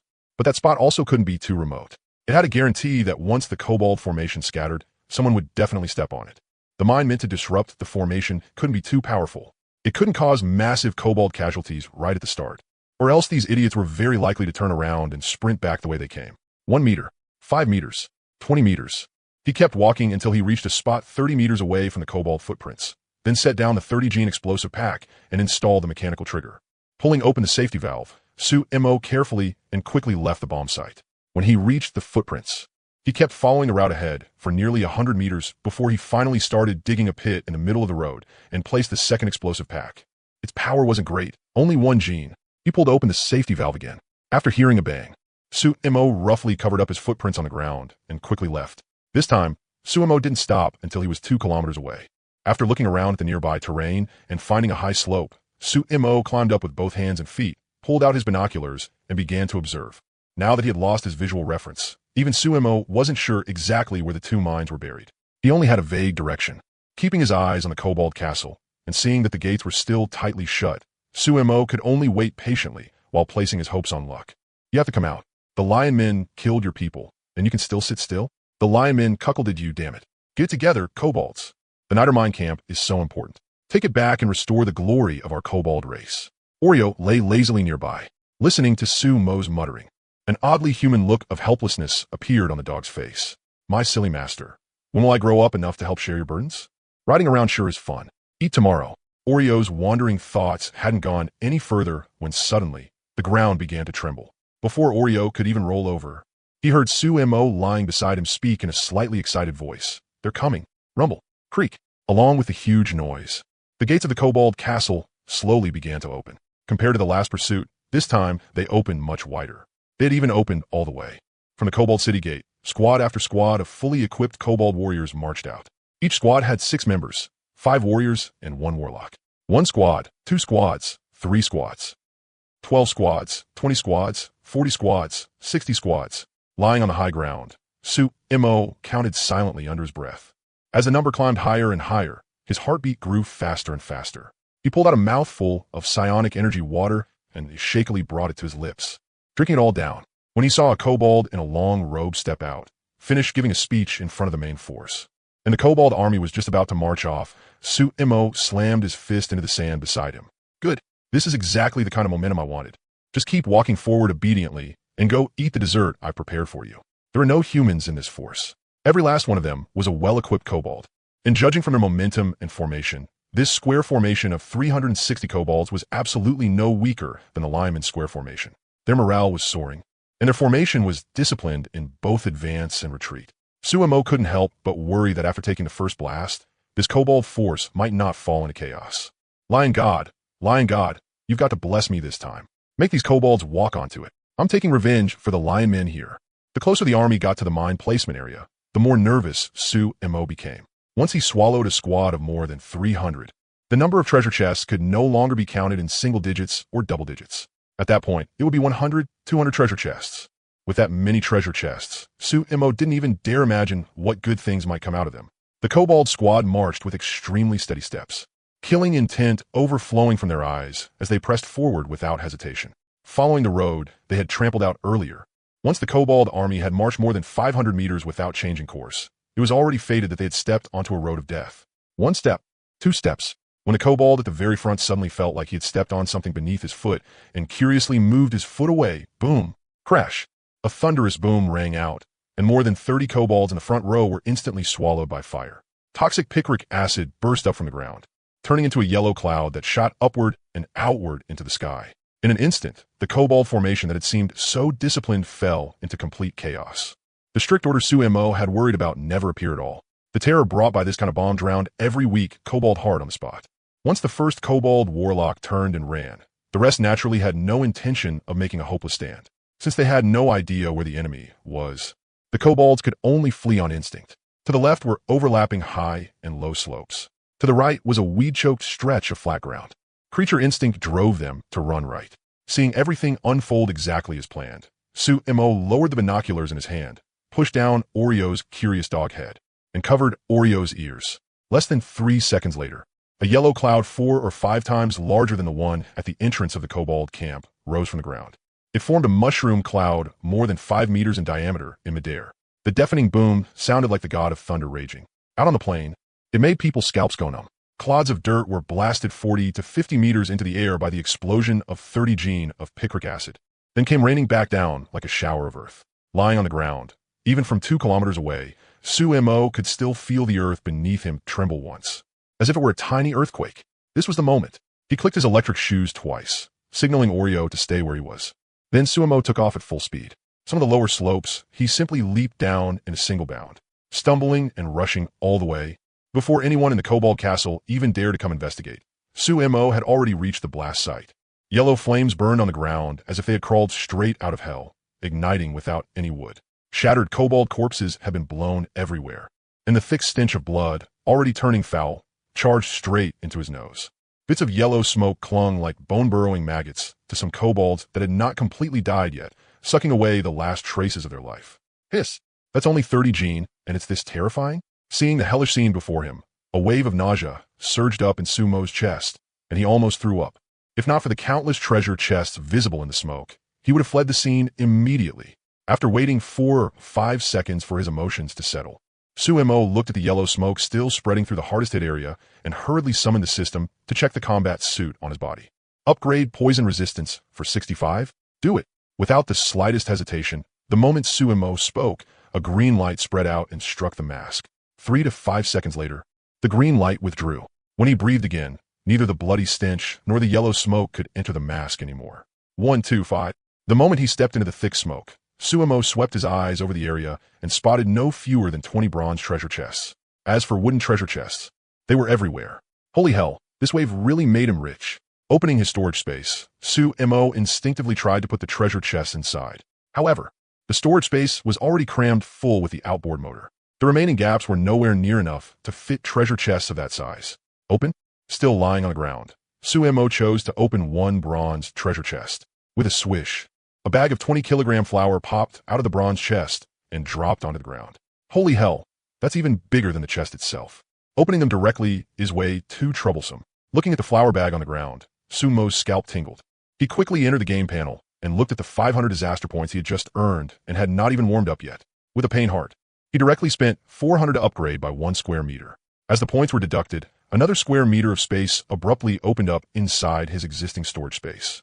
Using mind control to pick it up, he tossed the flour bag inside. Then Sumo sprinted toward Bouncy. At this point, using the storage space alone to collect all these treasure chests was absolutely unrealistic. The only option now was to upgrade the buggy. The place where the vehicle had been parked was not far away, just 2 kilometers from the direction of the explosion, running the whole way in less than 5 minutes. Sumo arrived at the buggy, panting for breath. He focused his mind, and Bouncy's attributes appeared. Small rear-wheel drive, off-road desert racer, excellent. Description: a desert racer built by quasi-intermediate craftsman Manga. It has solid off-road capability and powerful performance. Its overall design is attractive. Its materials are sturdy, and it is one of the better vehicles for traveling the wasteland. Horsepower: 212 HP torque for 100 Newton meters. Fuel consumption: 14 liters of diesel per 100 kilometers. May increase or decrease depending on terrain. Upgrade Path 1. War Vehicle Path. Alter the appearance. Comprehensively upgrade the vehicle materials. Increase vehicle protection, open weapon ports, increase horsepower and torque, add anti-collision bars. Required survival points, 2,095. Upgrade Path 2. Transport Vehicle Path. Alter the appearance, completely reconstruct the racer's framework, comprehensively upgrade the vehicle materials, add off-road tires, increase storage space, and improve horsepower and torque. Required survival points, 1,890. The moment he saw the 2 upgrade paths, Sumo almost chose the second one without even thinking, steering the vehicle toward the transport route. It was the first time he had spent such an enormous amount of survival points. His heart was practically bleeding, but the moment he thought of the dozens, even hundreds of treasure chests at the blast site, he still resolutely chose to spend them. Survival points were earned to be spent.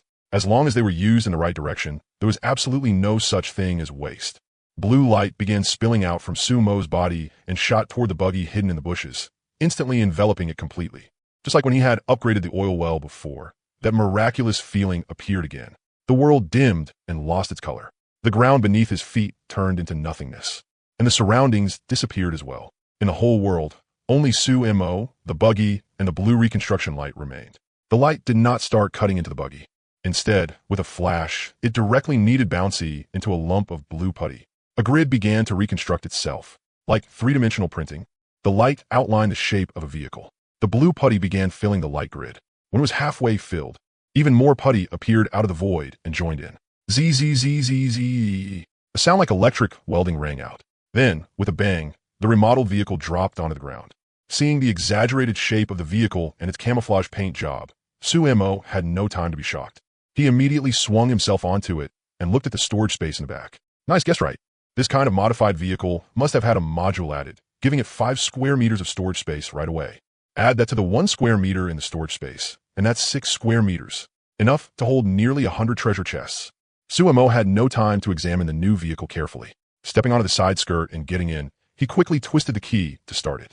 Bzzzt. Fruim, fruim, fruim, fruim, fruim. Bursts of exhaust roared out, accompanied by the powerful drive of the new vehicle. The upgraded gear selector still kept the simplest operating method. It was just that there was now an extra climbing gear beside forward and reverse. Not interested in testing the climbing gear, Sumo directly slammed it into forward, floored the accelerator, and the vehicle dipped downward before bursting out like a ferocious beast. So strong. After installing the small crash bar and windshield, this was finally a real vehicle. This was finally a monster. Driving through the low shrubs, the weeds on the road could no longer block Sumo in the slightest. The super off-road capability brought by the tires, each nearly half a man's height, was now like a tiger with wings. The road that had taken 5 minutes of wild running on the way here now took less than 1 minute after Sumo practically smashed his way through in the car. He drove the car to the side without the yellow flames, then quickly flipped himself out. Coming to the rear, he yanked open the trunk, focused his attention, and loaded the outboard and board engine and all the miscellaneous items inside.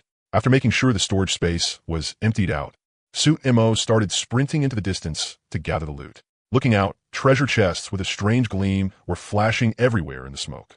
High-level chests first. Glancing at the treasure chests of all kinds of colors at his feet, Sumo made up his mind, and his pace quickened by a few more degrees. Running all the way downward, Sumo ignored the wooden chests and iron chests on the ground for now and picked up the bronze chest first. 1, 2, 7, 10. The bronze chest that had once been hard to come by. Sumo picked up more than 10 of them in less than 1 minute. Circling around the blast zone, Sumo was like a happy butterfly, fluttering around the crater blasted into the ground. After one full round, the 3 square meter storage space was already stuffed full of treasure chests.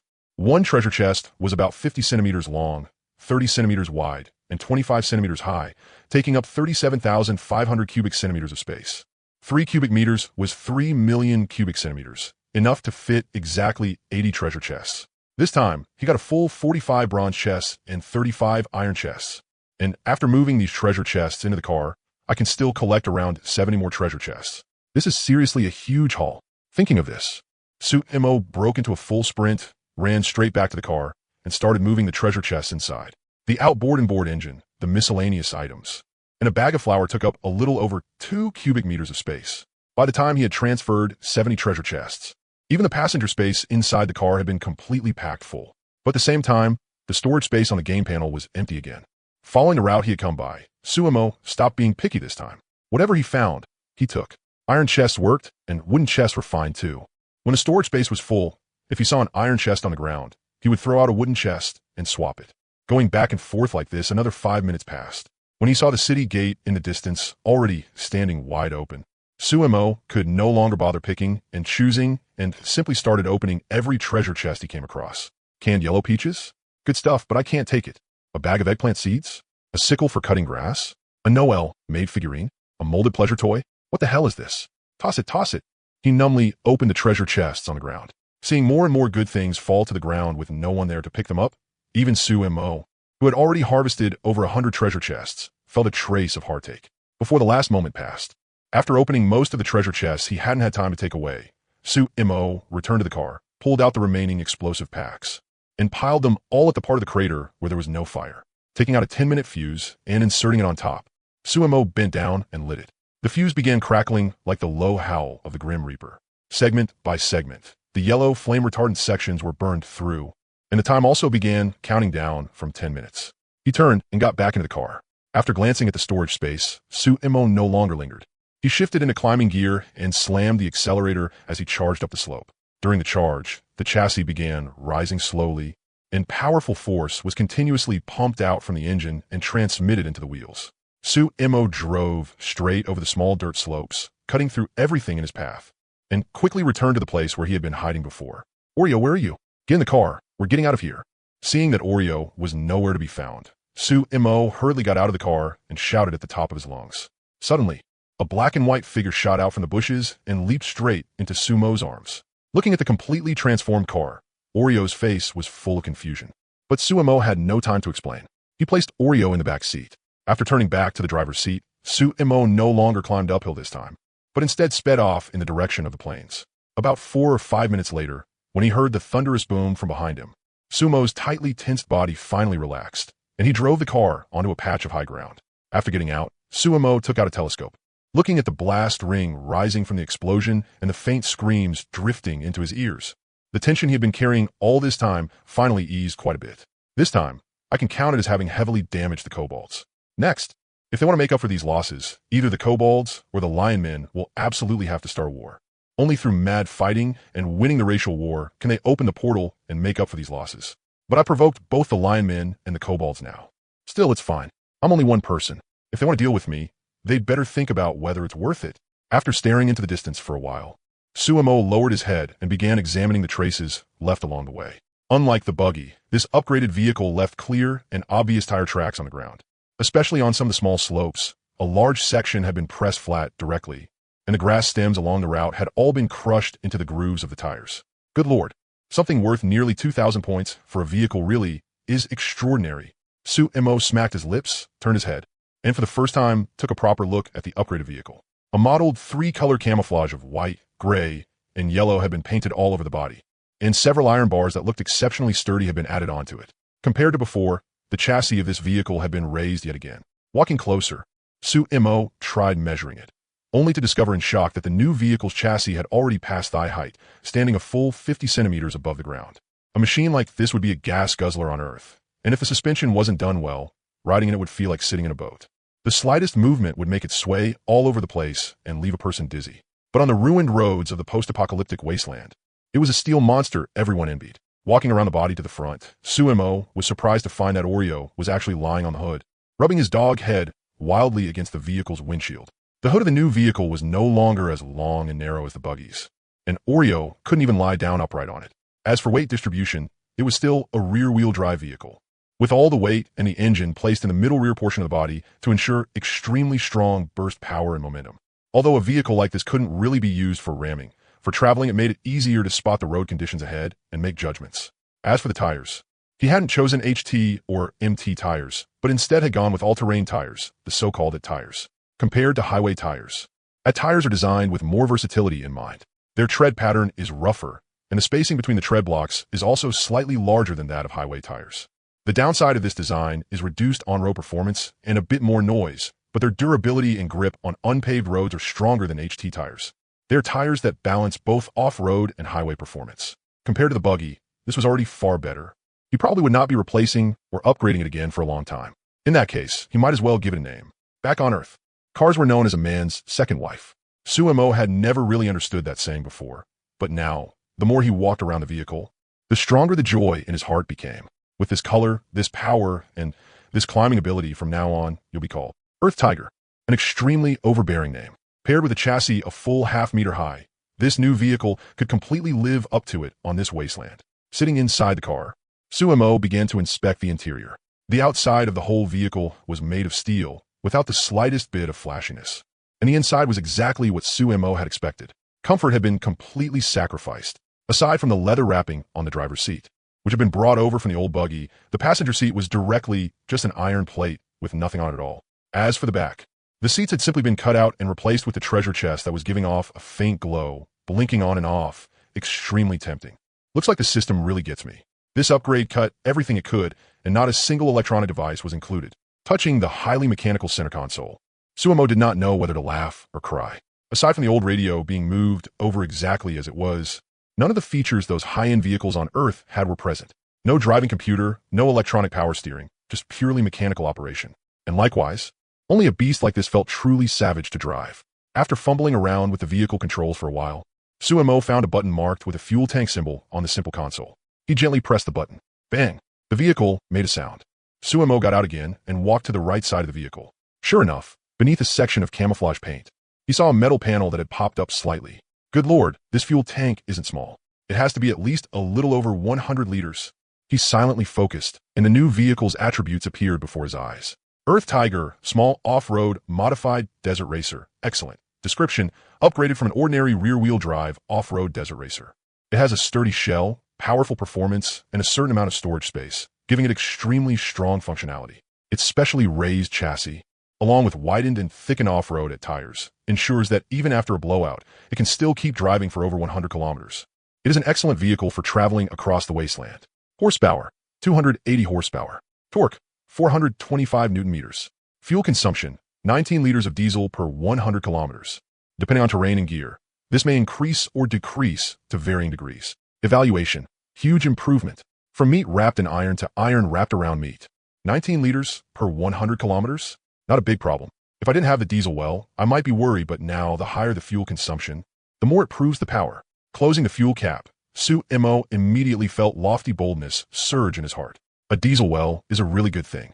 Once I get the chance and enough cores, I absolutely have to find a way to sacrifice the well over here. Otherwise, if I leave it in the deep sea shelter and it gets destroyed or occupied by the enemy, that'd be too painful. Looking at the large patch of shrubs burning in the distance, as well as the flames shooting into the sky, Sumo fell into thought. His previous plan had been to open a passage between the two locations, so that if the main shelter was ever in danger, he could still escape through that passage. That would avoid putting all the eggs in one basket, only for them to all shatter with a single bang. That way, even if the main shelter fell and the psionic well was lost, he could still rely on the oil well to hold out and wait for a chance to rise again. But now it seemed that concentrating all his strength on developing a single shelter base was the right path. If he spread out his energy and survival points, then when the greater disasters came later, everything might end up too weak because it was too scattered. That would be a joke. With this many treasure chests, whatever I get from opening them should be completely enough to exchange for what I need in the secret realm later. He called out to Oreo, who was still licking the car window over and over and hadn't get in. Then Sumo started the engine again and drove off in a direction completely different from the underground shelter. With tire tracks this obvious, if he drove straight back to base, the kobolds would definitely follow the trail and find their way there. So right now, the best direction was the linemen. If I went to an age of war, I'd definitely be a master of open schemes and hidden schemes. The moment he thought of the linemen, then looked at the lion god statue resting quietly in the trunk space, Sumo could not hold back anymore and laughed out loud.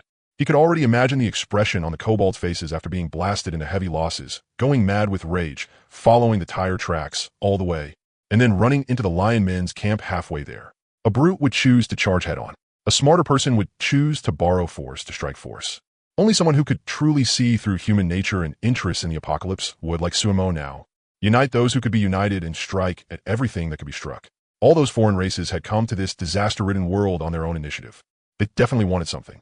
Unfortunately, the language barrier made it impossible to tell what they needed or what their goal was. For now, he could only take it one step at a time. Unable to figure out anyone else's situation, Sumo could only infer based on what he saw around himself. The number of fantasy creatures dropped in each wave was only so many. It would never be like humanity, where billions were dropped all at once. So if those creatures wanted to develop, grow stronger, and accomplish the goal that had brought them to this world, the only way was to keep winning tribal wars. This was the fundamental difference in interest between the human race and the fantasy races. If humans wanted to develop on this wasteland, they had to try hunting those creatures to obtain treasure chests. But at the same time, the same rule applied to the foreign races. Humans were also a race. After fantasy creatures slaughtered 300 humans, they could still summon a rift for teleportation all the same. That led to the situation where, upon meeting, humans wanted to kill creatures for treasure chests, while the creatures wanted to kill humans to open rifts and strengthen their race. The interests both sides pursued were each other. Under constant disasters and constant death, there was naturally no way they could keep honestly cooperating forever. Sooner or later, there would be a battle. After this wave, I need to lie low for a while. Before I figure out the other side's hidden cards, causing trouble too often is far too dangerous. Hiding in a sturdy shelter and passively waiting for all kinds of danger to arrive was not Sumo's style. Take the initiative, treat the shelter as his fallback route. as the solid backing he could rely on when danger came. When it was time to lie low to the extreme. When it was time to take risks, hesitate without the slightest bit. Only that way could he maximize the survival points he gained and use personal strength to catch up to those shelters with large populations, always keeping the advantage. On the road to the Lion Men tribe, Sumo's thoughts had already drifted far into the distance. Out on the plains, with a windshield and a high chassis, without even realizing it, Earth Tiger was going faster and faster, maintaining an average speed of 50 to 60 yards. In less than an hour, the Lion Men's camp appeared faintly on the edge of the horizon. Stopping the car, unfastening his seatbelt, and pulling a pair of binoculars from the trunk storage, Sumo leaned out and looked toward the Lion Men village from afar. The main safe house that had been blown open and set ablaze by picric acid had now turned into a pile of ruins, other than the foundation still remaining intact. Everything around it had long been burned bare. No matter how you looked at it, it no longer resembled a house. A dense mass of lion men surrounded the half-destroyed safe house, seemingly carrying out some kind of ritual. The lion men had preserved their fighting strength. If they wanted to rely on speed to run, the kobolds definitely had no way to stop them. It was just that this village probably wouldn't be defensible anymore. Returning to his seat, fastening his seatbelt again, Sumo started the car openly and drove straight toward the lion men village. After reaching a distance of 300 meters and seeing that the lion men had no reaction, Sumo even honked twice with interest. Honk, honk. The longhorn blasts interrupted the rhythm of the lion men praying in front of the safe house. Several hundred pairs of eyes instantly turned over and fixed on Sumo inside the car. Hello, how are you all? Waving his hand at such a close distance, Sumo could already see the shock and fury on the female lineman's face. Oreo, tell them that since they dared to slaughter humans however they pleased, sooner or later we'll wipe every last one of them out. This is only an appetizer. Oh right, tell them you're the vanguard general of the kobold race, and that I'm also cooperating with the kobolds. Sitting in the passenger seat, Oreo showed a wicked grin on his dog face after hearing Sumo's words.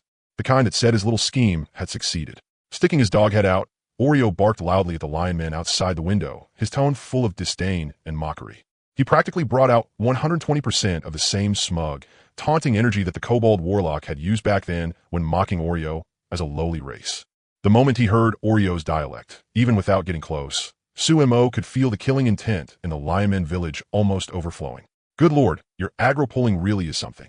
No rush. Let's let the bullets fly for a few seconds first. Watching the lion man warriors already charging out of the village, Sumo was not the least bit anxious. With one foot on the accelerator and one hand resting on the window, he quietly enjoyed the evening wind. Through the car window, Sumo could also see that the female lion man in the center seemed to have gone mad, casting wind speed on herself as she charged out. The sight of several hundred lion men charging was extremely spectacular. It was a pity he had no camera, otherwise Sumo would have wanted to record this classic moment. Only when the first lion man had charged to within 100 meters did Sumo suddenly slam down his right foot, and a violent roar from the exhaust erupted across the wasteland. The next second, a puff of black smoke rose and the wheels began spinning rapidly. The powerful grip brought by the all-terrain tires instantly raised the vehicle's speed, aiming at the flank of the charging lion man. Sumo gripped the steering wheel tightly with both hands and drove straight at them. Once all the lion men saw Sumo start moving, they could only helplessly keep running behind the car. The land tiger's speed stayed at a level where the lion men could almost catch up, yet still couldn't. Only after the lion men behind had trampled over the tire tracks left by the car for 300 to 500 meters did Sumo stretch out a hand, make a one-handed goodbye gesture, and slam down the accelerator. 40, 60, 80.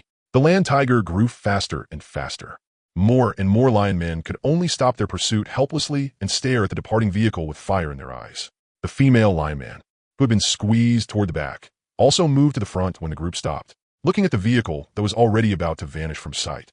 She did not know why, but even when facing the kobold, she had never felt powerless before. Yet now, facing Sumo, she felt utterly helpless. After a long while, the female lion man waved her hand, and the lion men began returning to the village. On the ground, only patches of lion man footprints remained. It was no longer possible to see even the slightest trace of tire marks. Circling around the lion men camp, he continued driving forward. It was not until the sun had sunk beyond the horizon that Sumo finally stopped the car. Surveying the surroundings, Sumo could not tell how far he had driven. The sky had already darkened, tentatively switching on the headlights. He watched as two beams of light suddenly lit up ahead. Oreo, sitting in the passenger seat, instantly perked up. A tiny dog head, a huge question mark. Woof. Without the restraint of a passenger seatbelt, Oreo's dog head was practically pressed against the glass as he barked wildly at the light beams scattering into the distance. Ha! Your first time riding in a high-end car, and now you're not used to it. Back when he used to ride in the buggy, Oreo would always stand with his head raised, maintaining that pose of showing off against the wind. After getting into the new car, Oreo stayed quietly in the passenger seat, apparently not understanding why the fierce wind he used to rely on for posing had disappeared. Later on, I'll modify a special skylight seat for you. Then you can stick your dog head out and taunt the other side properly. After checking the direction again, Tsuemo shifted gears and got back on the road. On the gravel ground, the crackling little stones struck the car door and gave off crisp sounds. The more intense it was, the better Tsuemo felt inside. Back when he drove the buggy, after this kind of long-distance trek, his body would always be covered in gray-white marks from the pebbles. Sometimes he would even get bruised purple and blue. This was much better now. With the windows closed, forget pebbles. Even yellow dust could not blow into the car at all. Adjusting direction all the way, he drove until the moon was hanging on the horizon. And only when it had risen halfway into the sky did Tsuemo finally find a faint sense of familiarity. Since before, he had always traveled back and forth east and west. As for this route coming back from the north, he had never taken it even once. From afar, the lights shone onto the acid rain lake that was nearly dried up. Oreo barked first from the passenger seat. Seeing the familiar little hill, Tsuemo also grew excited. Rolling down the window and breathing in that scent that belonged to peace of mind, the feeling of coming home surged up all at once. Dancing on the tip of a blade really isn't something a person like me can do. Guarding and developing my shelter step by step is the true path. After patrolling a circle around the hill and confirming there was no danger before arriving at the main gate, Tsuemo was already starving. The old small underground garage was now completely unable to fit this land tiger. Without hesitation, he parked the car right at the main entrance. Taking the 2 bowls of chili oil noodles from the trunk into the storage space, Tsuemo got out and began turning the combination lock to open the gate. Thunk! The heavy sound of the lock bolt retracting was so pleasing to the ears. Pushing open the gate and letting Oreo in, Tsuemo glanced at the land tiger and then shut the gate. Tomorrow, I'll move the land tiger into the deep-sea shelter. Otherwise, it'll be trouble if the kobolds or linemen track it here. Without a safe house core to build new shelter modules, it was still rather difficult for the time, being to make a complete underground garage near the shelter. It would have to be done slowly. Following the corridor and walking into the interior of the shelter, Oreo had already jumped up and switched on the shelter lights. Big Spark and Little Spark also came out, cooing as they wandered around inside the shelter. Hey, Oreo, come eat. Since it was already late at night, Tsuemo couldn't be bothered to cook. So he directly took out the still warm oil splash noodles and poured them into Oreo's food bowl. He took out a handful of rice and added it to Big Spark and Little Spark's bowl. After giving all 3 some psionic energy water, Tsuemo took out his own portion and started eating too.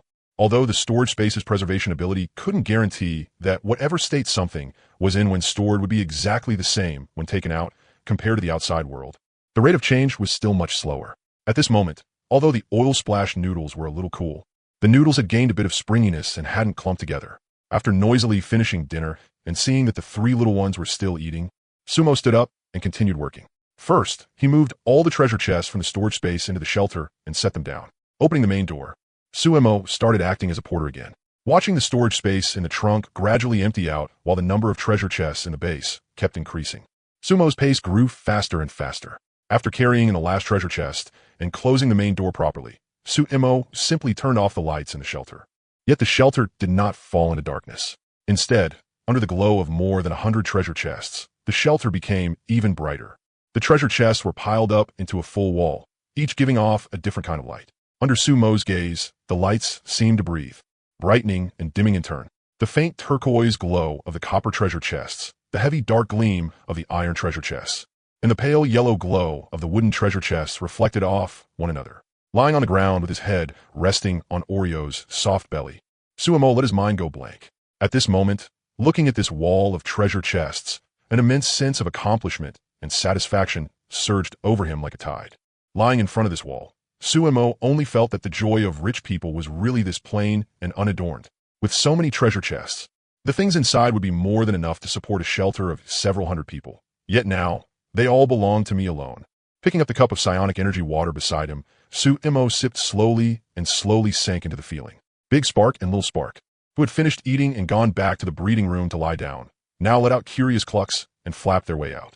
When they saw that the whole wall was glowing, the 2 chickens couldn't stay calm, curiously coming over to Oreo's side. Big Spark and Little Spark copied Tsuemo and lowered themselves down, resting against both sides of him. One person and three little ones just lay there like that, staring blankly at the wall without moving their eyes. After a long while, Sumo's snoring gradually began to sound out. Oreo also cooperatively stayed still, looking at Sumo resting against her belly with a trace of gentleness in her eyes. Big Spark and Little Spark tucked in their feathers and quietly stayed by Sumo's side. The flickering treasure chest wall slowly released its glow, and with Sumo's breathing, it gradually matched his rhythm. Inside the peaceful shelter, drowsiness hung thick in the air, with no one to disturb him, forgetting all the troubles weighing on his heart. Even though he was lying on hard stone slabs, Sumo slept extremely soundly. It was as if he had returned to Earth, returned to his own home. After eating a grand meal made by Mother Sue and drinking a few good cups of liquor Father Sue had asked for at the dinner table, listening to his little sister chatter away at the table, while Father Sue and Mother Sue occasionally laughed and scolded her fondly. In this wasteland apocalypse, Sumo felt very at ease. The physical tension from days of non-stop exertion, along with the mental exhaustion and pressure, slowly faded away with his sleep. By the time Sumo opened his eyes again, it was already around 6 or 7 in the morning.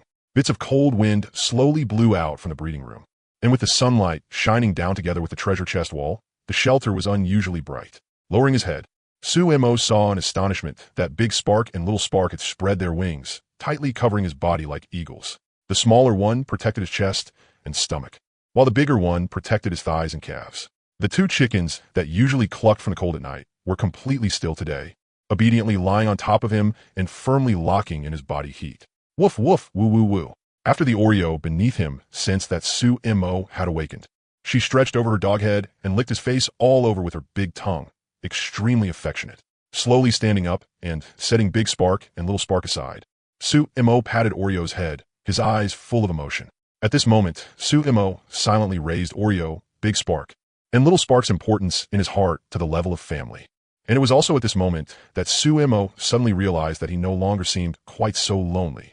I'm really a lucky person, even in this apocalyptic wasteland. There are those who love me, those who care about me.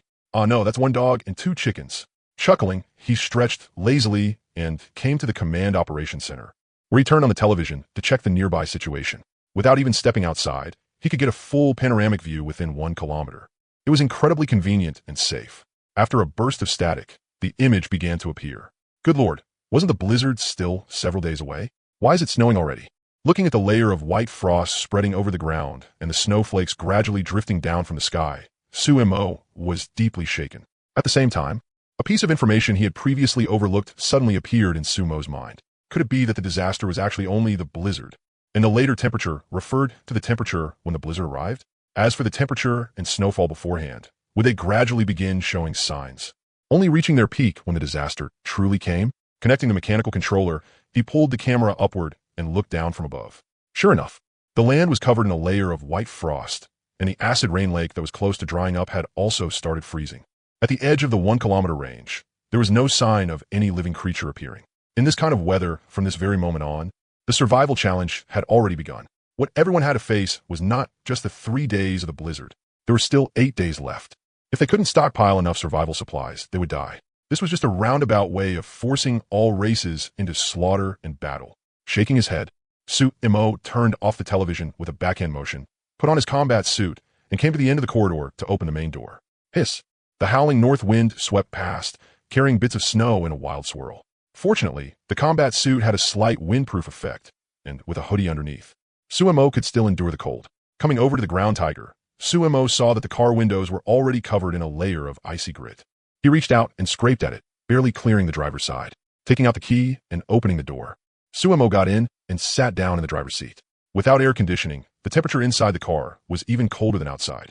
Before the engine could warm up, Sumo was already shivering all over from the cold. In weather like this, it's no longer suitable to go out and fight. Good thing I harvested a wave before the huge temperature drop. Otherwise, even with my instigation, the lion men might not have been willing to travel far to ambush the kobold camp. He had no idea how much charge the upgraded battery had left. So after waiting for the engine to warm up and charge it for a while, and confirming that the battery wouldn't be drained empty, Sumo pulled out the key, quickly got out, shut the door, and returned to the warm shelter. After eating later, I'll hide the car in the deep-sea shelter. I'm not going out for the next few days. It's too cold. After closing the outermost stone gate and blocking the cold wind from pouring back in, the corridor finally no longer felt pierced by the freezing wind. After continuing all the way down and shutting the second door, Sumo could clearly feel the shelter warming back up. Only after he reached the entrance door and pushed it open did a wave of warmth wash over him. Compared to the -7 or 8 degrees outside, the 4 or 5 degrees inside the shelter was practically enjoyment. He glanced at the 3 little ones still sleeping soundly, then walked over to the ventilation duct in the breeding room and looked up for a while. Cold wind whooshed down through the duct. The temperature in the breeding room was obviously lower than in the other rooms, even lower than in the living room. But even though the temperature was dropping, the plants in the culture medium showed no signs of frost damage at all. This culture medium was basically a divine artifact. At this temperature, it could still firmly absorb sunlight, lock in the internal humidity and temperature, and give every seedling the best possible growing environment. Touching the tomato seedlings that had already grown more than a dozen large leaves, as well as the cabbage seedlings that had spread over a large area, Sumo clicked his tongue in amazement. With Big Spark and Little Spark nourishing them at this rate of growth, the cabbages in the culture medium would not need to be thinned at all. The abundant sunlight and nutrients were more than enough for them to grow. In another 10 or so days, the cabbage should be ready to pick a few for taste. As for the garlic, it would probably need another 20 days or so. He fiddled with the garlic shoots that had been squeezed to one side by the cabbages, then pulled off a few cabbage leaves that were especially in the way and unpleasant to look at. Grinning happily, Sumo carried them out of the breeding room. The cabbages in the middle had not grown out yet, and the outer leaves were not old either. Chop them up, add some oil, stir-fry them a bit, and they would have a unique flavor. The north wind, mixed with drifting snow, howled outside. Since he could not go out, Sumo was in a leisurely mood and went to the supply room to find some rice and steam it. Even if I open these treasure chests now, there is nowhere to put the stuff. I'll leave them for now. When the trading secret realm opens, or when I have somewhere to store things, I'll open them all at once.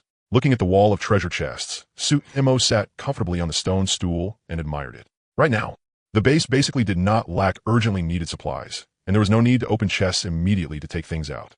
If he opened something new and had nowhere to store it, that would just be a waste. There were only a few days left before the trading secret realm opened anyway. He could totally wait until then and open a large batch. Besides, this naturally glowing wall could also be used as a light at night, while the rice steamed in the pot. Sumo picked up a cup of water to rinse his mouth and wipe his face. Then he scooped out some water and watered the culture medium. By the time he finished, the rice had just finished steaming too. He moved the rice pot to the side, poured in a little oil to heat the wok, chopped up the cabbage leaves, and tossed them into the pan for a quick stir-fry. After adding a bit of seasoning, a plate of fragrant green vegetables came fresh out of the pan.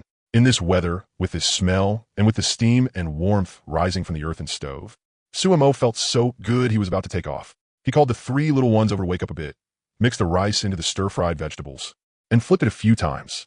After portioning out enough for the 3 little ones, Sumo dumped the rest into his own basin. A simple breakfast, yet Sumo ate until he was completely satisfied. After coming to the wasteland, this was the first fresh leafy vegetable meal he had eaten. Naturally, the taste got a built-in 200-point bonus. It was so fragrant it made him want to bite his tongue. After eating and washing the pot, in this kind of weather, Sumo did not want to stay in the living room for even one more second. He directly moved a few glowing wooden boxes into the bedroom and plugged in the electric blanket. Big Spark and Little Spark followed the warmth as they fluttered over, quietly lying at the 2 corners of the little bed. Feeling the heat rising from the electric blanket beneath them, their tiny eyes narrowed in comfort. Seeing that no one was playing with her, Oreo also ran over and started bouncing all over the bed, making trouble. All right, we'll go out later today. It's too cold right now. If you go out, your dog head will freeze right off. Hearing the word cold, Oreo disdainfully shook her dog head, then strode proudly to the breeding room before swaggering back, signaling that she was not scared at all. That slender little look made Sumo laugh. He got up, forcibly pulled Oreo into his arms, lifted the blanket, and lay down. TSK. So comfortable. In this weather, without hot water to soak my feet. Having a warm blanket for my feet feels amazing. Oreo's cold resistance as a husky made her even more energetic in this kind of weather. Humans, on the other hand, became stiff in their hands and feet, moved inconveniently, and needed to burn a huge amount of heat for outdoor activity. Lying on the bed, and with the system's 8 o'clock harvest not here yet, Sumo decided to check the chat panel first. He focused his mind, and a blue display screen appeared in the middle of his vision. After selecting the world chat channel, a ripple flashed past, and lines of information began to rapidly scroll across the screen. As Sumo focused his gaze, the scrolling started slowing down. Once it gradually reached a speed acceptable to the human eye, it stopped changing. Good lord, it's F-King freezing. Any bros in a basin area? Choosing the high mountains this time really became a classic mistake. I'm freezing to death. I'm in a basin. The snow has already turned into rain by the time it falls here. I caught half a basin full from morning till now. boiled it, and tested it. It's drinkable. So the water problem is finally solved, but do you guys have enough firewood over there? I came here wearing a sweater. It's so damn cold. One step at a time. If it really gets bad, just gather more plant fiber, pile yourself in the middle of it, and don't go out. This shitty weather is going to last more than 10 days. And after the disaster, the snow is not going to disappear right away either. If you don't gather more supplies now, are you going to wait until after the snow stops to go out? That is true, actually. Makes some sense. Too bad going out to work right now wastes too much food. We've almost killed all the mutated creatures around us. Huh. I heard that 2 days ago, 3 shelters with over 1,000 people joined forces to fight a centaur group with more than 200 of them, and they actually won. I wonder how many supplies more than 200 centaurs can drop. So jealous. What the hell are you jealous of? Do you know how many people died? More than 500. We had 5 people against 1 and still almost lost. Those beasts are seriously terrifying. As he browsed more and more messages, the chat panel seemed to remember personal preferences too. While browsing, whenever the player showed emotional fluctuations, it would deliberately pop up a prompt asking whether to block similar messages. For example, even now, there were still some people in the world chat crying about being poor, and some were even acting like beggars, asking others to donate food and supplies to them. Who knew what kind of thoughts people like that were holding? They clearly had hands and feet. Yet instead of going out and finding a way, they squatted in their shelters doing useless things, trying to scam some soft-hearted passerby players into giving them stuff. After looking for a bit, Suemo showed a trace of disgust on his face. Immediately, a prompt popped up. After he selected yes with his mind, the kind of begging message instantly disappeared, all of it cut off by the game panel. As for the remaining advertisement messages, Suemo looked through them one by one with great interest.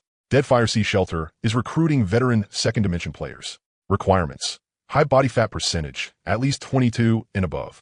Male players who can endure hardship and are not afraid of exhaustion. Once accepted, we guarantee at least 300 grams of food and 200 milliliters of clean water per day, with excellent treatment. If you're near XX location and want to join, contact me now. The Facet Guild is recruiting players with combat awareness. We don't care about your build or height. As long as your combat ability meets the standard, once you join the shelter, we guarantee half a gene of food per day, including at least 100 grams of meat. Specific location, XX. Anyone within a 200 li radius can keep an eye on us. The Tats Temple is recruiting players with life skills. As long as you have a useful craft and can produce large amounts of basic items, you can come join us. We have enough combat power to guarantee your safety and enough food to help you survive this cold winter. As long as you're willing to work long-term, we await your arrival at location XX. Flying Tiger Shelter is currently located at XX. We've already scouted a group of about 150 Minotaurs nearby. Are there any other large shelters in the same area willing to cooperate on a raid? When the time comes, we'll divide the spoils according to contribution. If we take them down, our winter supplies will be completely secured. Every shelter's advertisement was pretty interesting. After watching for a while, Suemo was startled to realize that the Facet Guild was one of the 3 shelters that the solo players in the World Channel had been discussing. The other 2 shelters that had cooperated with them suffered heavy losses after that battle, and one of them was left with fewer than 40 people. In the end, the 3 shelters simply combined their forces and merged into one. The treasure chests dropped by more than 200 centaurs, along with the meat carved off their bodies, were more than enough to get them through this freezing winter. More and more fantasy races had their eyes on humanity, but at the same time, some powerful shelters could also turn around and devour smaller races whose forces had not yet fully developed. On this wasteland, sure enough, only endless killing could keep you alive. After scrolling a little longer, Suemo immediately gained a clear understanding of humanity's current situation, because Western shelters had only recruited elites in the early stage.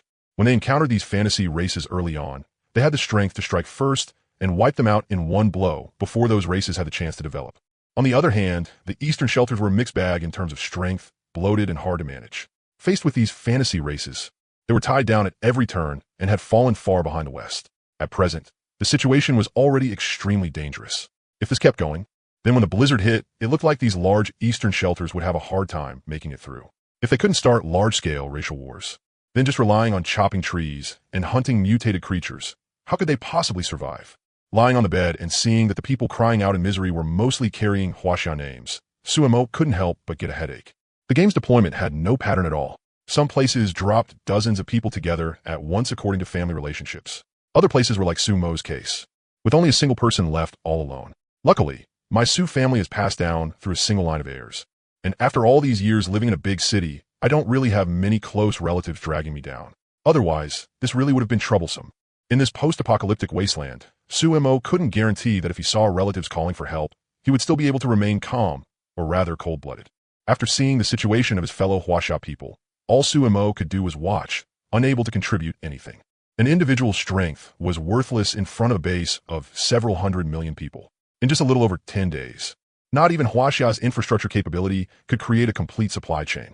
And after the trading system had added the most crucial point restriction, if people wanted to exchange goods on a large scale, they could only wait until the trading mystic realm opened. So under the current circumstances, either they held out until the trading mystic realm opened and traded more precious items for supplies, or they could only. Other than war, there was only war. Only by trading life for life could they survive. Otherwise, when disaster came, all they could do was wait for death.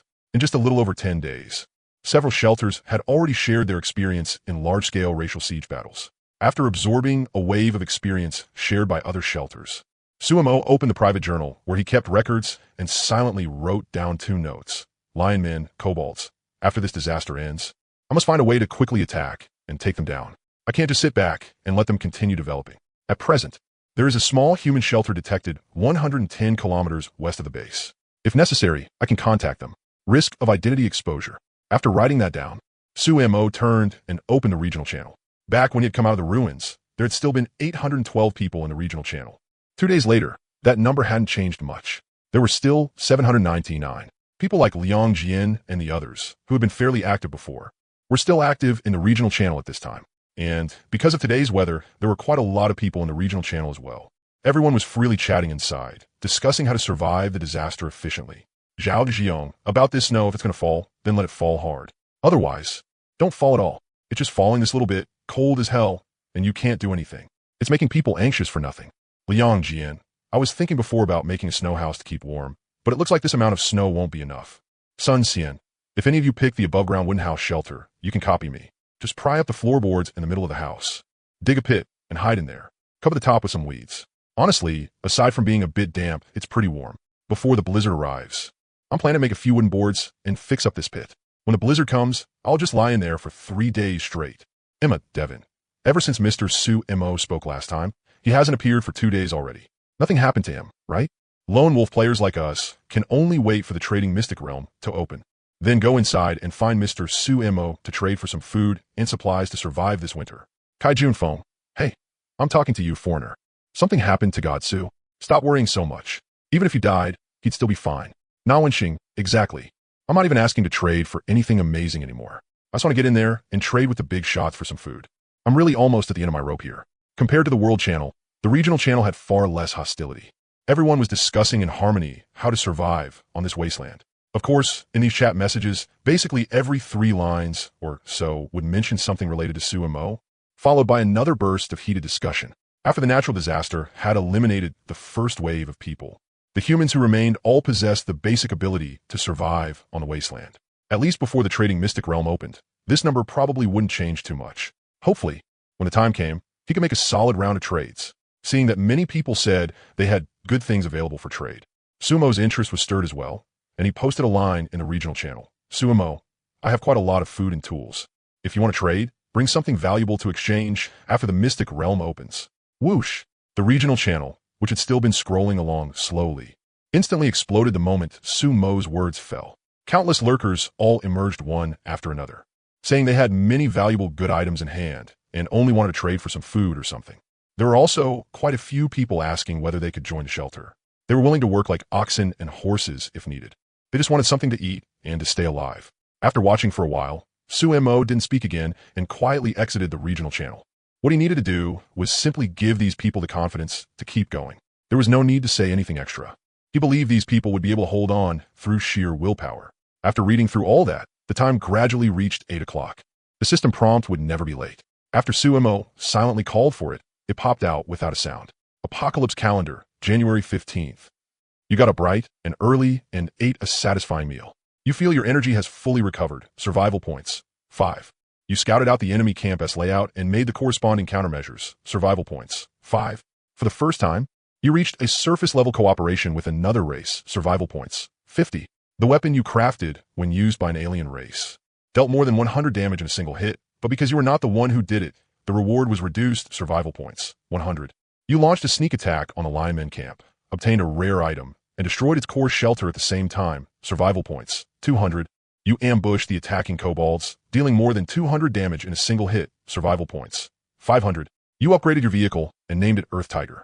In this apocalypse, it will become the weapon that lets you dominate the wasteland, survival points. 200. You obtained a large number of treasure chests, and your stockpile has grown richer, survival points. 30. Milestone. The total number of other race creatures you have killed has reached 200, survival points. 100. Milestone. The total number of other race creatures you have killed has reached 300, survival points. 200. Milestone. The number of other race creatures you killed in a single instance has reached 200, survival points. 200. Scanning host survival environment. Survival point evaluation in progress. You gained 191 survival points today. Final settlement. 1,781 survival points. Remaining survival points. 1,800. Huh. Can the survival points from the survival environment actually go down too? Seeing his survival points recover from 2 digits back to 4, Suemo felt a slight surge of delight. But among all the bonuses, he sharply noticed the fixed income at the very bottom. The survival points above all had to be earned through what he did each day. They were uncertain survival points. If a disaster hit, it was entirely possible that he would not be able to go outside for more than 10 days, and all of those gains would drop to 0. Only the final item, the points given based on the survival environment evaluation, would be the main source of income in the future. Could it be that the system had judged that my current living environment has gotten worse? That it's not as comfortable as before? Lying on the warm bed, Suemo stretched out a hand to feel the temperature inside the shelter, and the guess in his heart became a little more certain. As the temperature outside kept dropping, even though the shelter was underground, the temperature inside still hovered between freezing and 3 or 4 degrees Celsius. Wearing thin sneakers, if he sat in the living room, it would not take long before his feet turned stiff from the cold, hard as stone, so numb he could barely feel them when he stepped down. As for the shelters above ground outside, like wooden cabins, the temperature had probably long since dropped below freezing. Their living environment was likely even worse. After repeatedly looking over today's gains, Suemo confirmed his judgment. Right, how did I forget about the lion god statue I brought back yesterday? Slapping his forehead, Suemo suddenly remembered the good item still sitting in his storage space. With a thought, this lion god statue that the lion men had worshipped again and again suddenly appeared in Suemo's hands.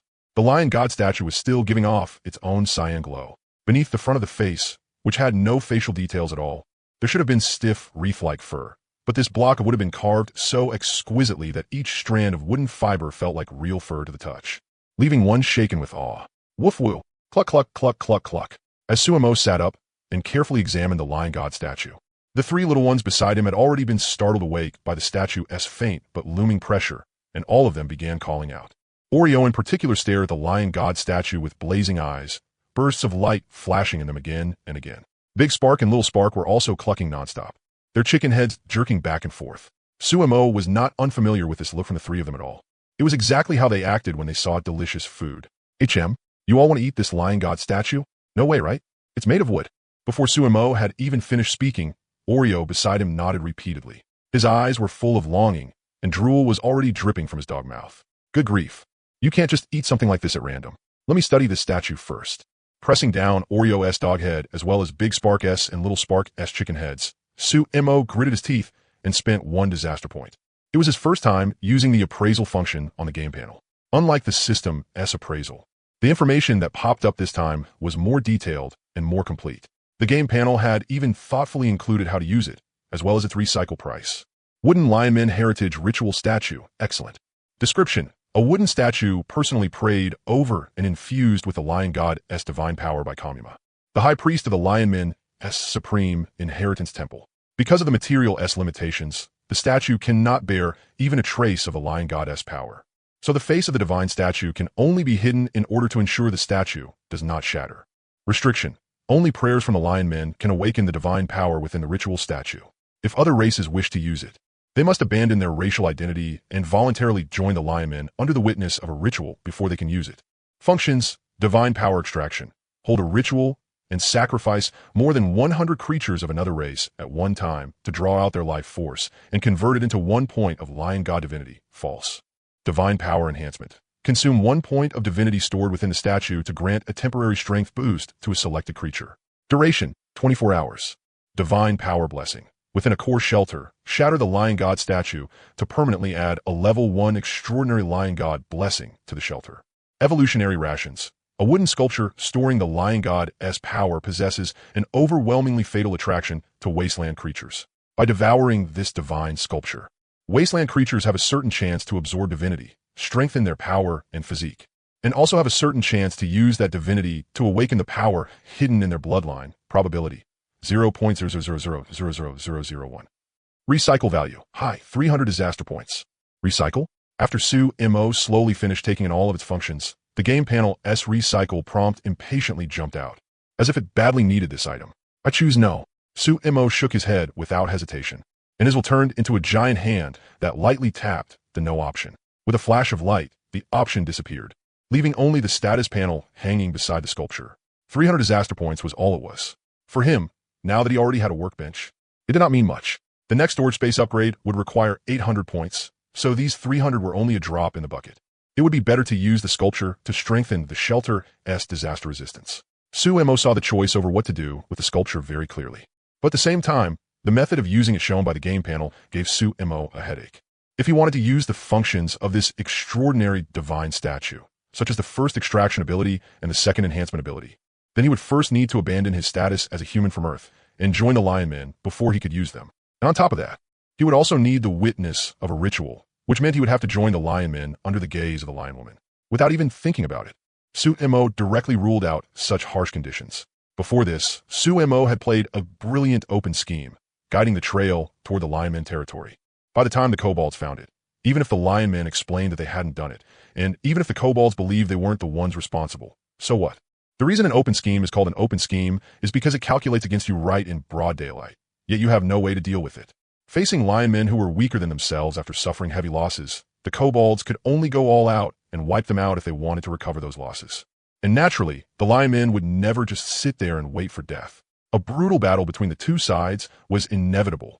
By then, the lion men, unable to secure their own survival and forced into exile, would only decline bit by bit until their race was exterminated. Joining the lion men at a time like this was basically like joining in 1949. Looks like this sculpture only had one function left. Su-Mo smiled and looked up at the 3 pairs of burning eyes beside him, then looked at the sculpture in his hand, and then, without the slightest hesitation, he snapped off the wooden sculpture's head. At once, streaks of cyan light poured out from the broken neck of the Lion Man sculpture and shone throughout the shelter. The opening was only about 4 centimeters wide, but as more and more cyan light poured out, the light released earlier didn't fade away. Gradually, more and more cyan light gathered, until it was almost condensing into a tangible ribbon of brilliance. Then, a phantom lion man appeared inside the shelter. The lineman's gaze was somewhat vacant. It listlessly looked around at the shelter's facilities, then examined Su-Mo sitting on the bed and the 3 little ones who were practically drooling. A string of obscure incantations came from the lineman's mouth. It sounded like muttering, yet also like praise. Tiny blue motes overflowed from the lineman's body and fell onto the shelter floor, ceiling, and walls. As the incantation continued, Su-Mo suddenly discovered that the originally vacant lineman's face had gained a trace of spirit, and a divine gleam seemed to shine in its eyes. The incantation from the lineman's mouth grew faster and faster, like the great compassion mantra, making anyone who heard it feel like their head was splitting open. The light that had been condensed began to slowly distort. The next second, the Lion Man exploded apart. A heavy blue torrent began washing over the entire shelter, and one complex rune after another was engraved onto the shelter walls. Such a miraculous scene was so shocking that even special effects couldn't reproduce anything like what was happening before their eyes. 3 to 5 seconds later, as the blue light vanished, the runes also gradually faded from sight, and the entire shelter returned to calm once more. Su-Mo looked around. The whole shelter seemed to have gained something, yet at the same time, it seemed like nothing had changed. A pleasant notification sound appeared inside the shelter together with the disappearance of the strange phenomenon. Record: congratulations to player Su-Mo. Your main shelter, the underground shelter, has obtained a level 1 Lion Man blessing. Record: for detailed information, please check the shelter attributes in the game panel. The 2 notification sounds rang out one after the other, proving that the miraculous scene just now had not been an illusion, but something that had truly happened. The statue, which had previously still been glowing, had now lost all its light and become a dead object that gave off an irresistible attraction to the 3 little ones. Su-Mo snapped off the idol's 2 arms and tossed one each to Big Spark and Little Spark. He handed everything left over to Oreo. Whoosh! Big Spark and Little Spark went crazy, pecking fiercely at the arms, while Oreo swallowed the rest whole without even chewing, gulping it straight down.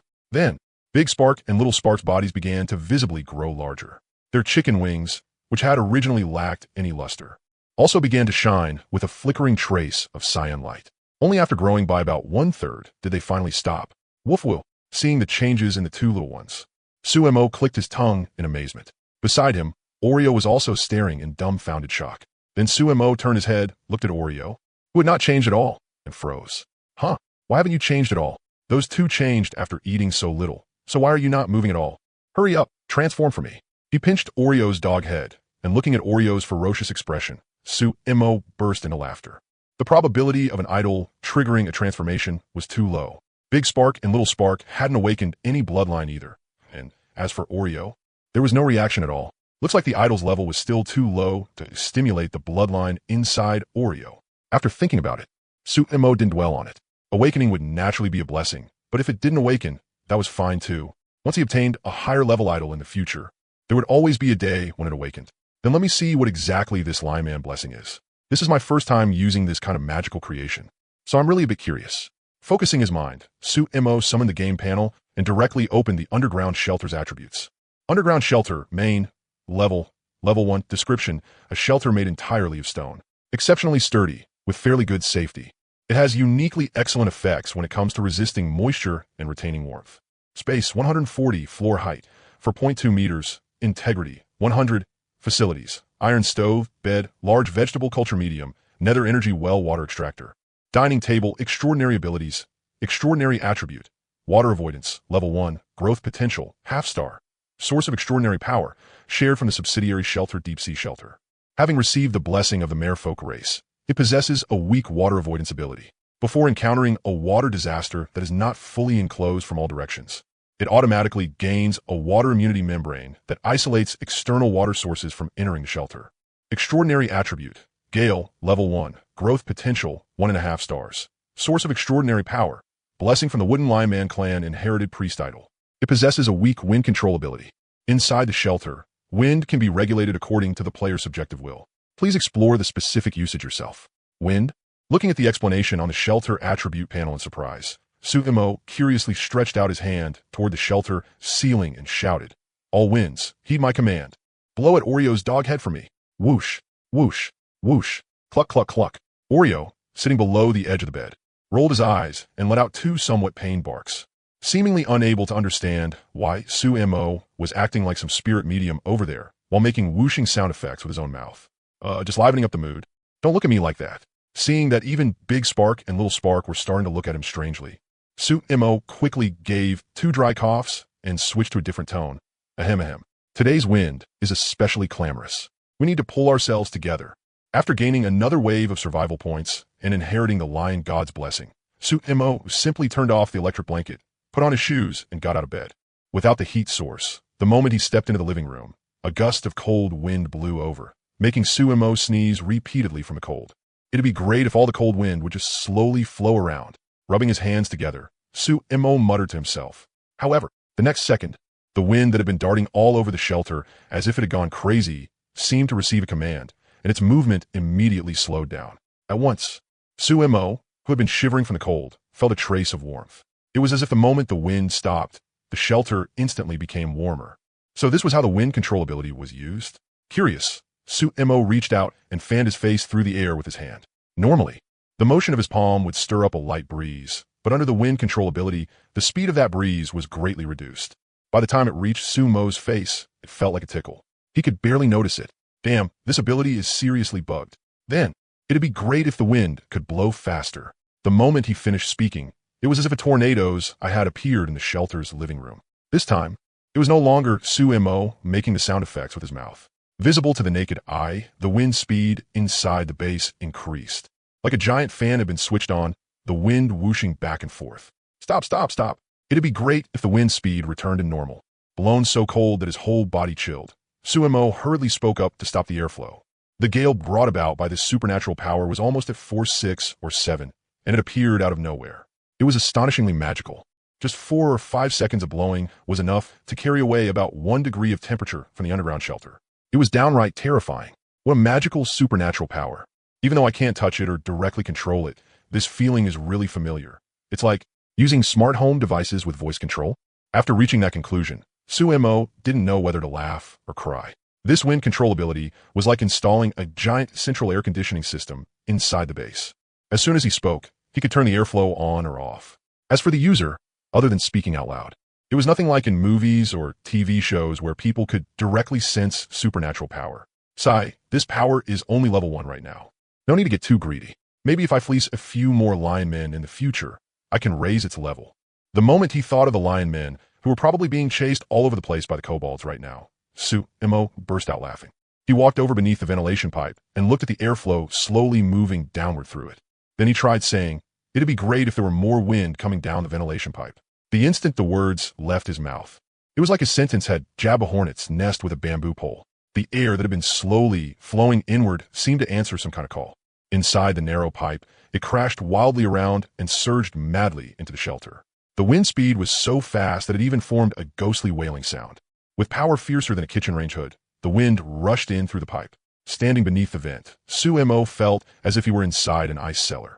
Traces of moisture mixed with the cold wind came straight at his face and slapped against it. Sumo, who had still been a little sleepy, immediately declared, "I'm awake now. It'd be great if no wind came down the ventilation pipe." Just like before, the wildly exaggerated airflow instantly stopped. As if a glass barrier had been sealed shut, not a single trace of wind leaking in. The magical feeling of control stirred up Sumo's playful side. After trying all sorts of ways to control it for over an hour, Sumo finally figured out the rough method for using this wind control ability. At present, its functions were very simple. Sumo opened his journal and started making notes. Range limit. The wind control ability can currently only be used inside the shelter. At most, it can extend to just behind the main door. Once outside the door, it has no effect at all. Wind speed. The current maximum wind speed is about 12 to 13 meters per second, roughly between 4.6 and 4.7 wind. Wanting it to create enough lethality is unrealistic for now. The minimum wind speed is currently impossible to measure. Method of use. It'd be great if the wind speed could XX.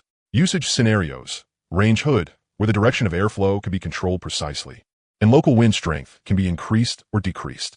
Hair dryer, air conditioner, ventilation fan, dryer, blower, vacuum cleaner. Practical value. Still needs long-term observation and use. Unknown for now. Clapping his hands, after recording all the test results in as much detail as possible, Sumo moved his mind and closed the game panel. Overall, this supernatural ability was still very useful in the current weather. Especially after reducing the wind speed, the temperature inside the shelter rose noticeably. As for its other uses, he would need to slowly explore them over time before finding the best way to combine and apply it. After stretching a few times and waiting until he had warmed up, Sumo went to the equipment room, took out the combat suit he wore outside, and placed it on the work table. The system can't directly upgrade the clothes and shoes I'm wearing right now. If I want better insulation, I can only work on this combat suit. The weather was too cold. If he went out wearing his current hoodie, sweatpants, and sneakers in less than 10 minutes, the sub-zero temperature would freeze a person stiff. If he ran into danger, then even if he upgraded at that point, his stiff body wouldn't be able to bring out much combat power. It was better to upgrade and modify it now. Focusing his mind, the combat suit's attributes appeared before Sumo. Optical combat suit. Excellent. Description. A high-performance combat suit with excellent special effects of waterproofing, poison resistance, ultraviolet and infrared resistance, as well as slight wind resistance and heat insulation. Special ability. Optical invisibility. At certain angles, metamaterials with a negative refractive index, along with transformation optic structures designed based on those materials, can bend light and thereby achieve optical invisibility. Upgrade Path 1. Combat Path. Improve the combat suit's material. Add high-strength nylon. Grant a certain degree of resistance to slashing and stabbing. Improve comfort to some extent. Increase material density. And strengthen wind resistance to some extent. Required survival points. 420. Upgrade Path 2. Stealth Path. Improve the combat suit's material. Increase material density. Greatly improve wind resistance. Add a waterproof coating to block water molecules and maintain dryness. Increase the number of pockets. And provide some storage space. Required survival points. 1,800. Upgrade Path 3. All-terrain adaptation path. Improve the combat suit's material. Comprehensively enhance and modify the suit's fabric structure. Adopt more advanced textile technology. Slightly improve the wearing experience. Moderately improve windproof and waterproof attributes. And add an electric heating and cooling device. Required survival points. 740. Sure enough, the more times something had been upgraded, the better the upgrade path the system provided. In the future, there would very likely be 4 or 5 options. And just like when he upgraded Bouncy last time, It had even provided overall development directions. The system really was getting smarter and smarter. He patted off the layer of floating dust on the combat suit, directed a faint breeze to carry all the dust into the corner, and then fell into thought as he looked at the 3 paths the system had given him. He definitely wouldn't choose the first one. There was no need at all to add a combat path to the combat suit. In close combat, if it could be avoided in the early stage, then avoid it. In the middle and later stages, if he didn't have to fight in close quarters, then he absolutely shouldn't. After all, close combat meant exposure and risk. It meant facing enemies hidden in the dark, and if he made one careless mistake, there was the risk of dying. As for the second path and the third path, the specific difference was that the second option focused more on functionality. Based on the system's earlier prompt, Sumo didn't even need to think to know that the added storage space would definitely work like the storage space in the Earth Tiger, letting him take items in and out with his mind. Even if this space might not be as large as the Earth Tiger's, as long as it had 1 or 2 cubic meters, the help it would bring would be extremely obvious. The third direction, meanwhile, strengthened adaptability, especially the electric heating device. Sumo wanted that badly. In this kind of weather, with one press, the clothes could heat up. At a critical moment, that could save his life. Which one should he choose? Storage space or electric heating?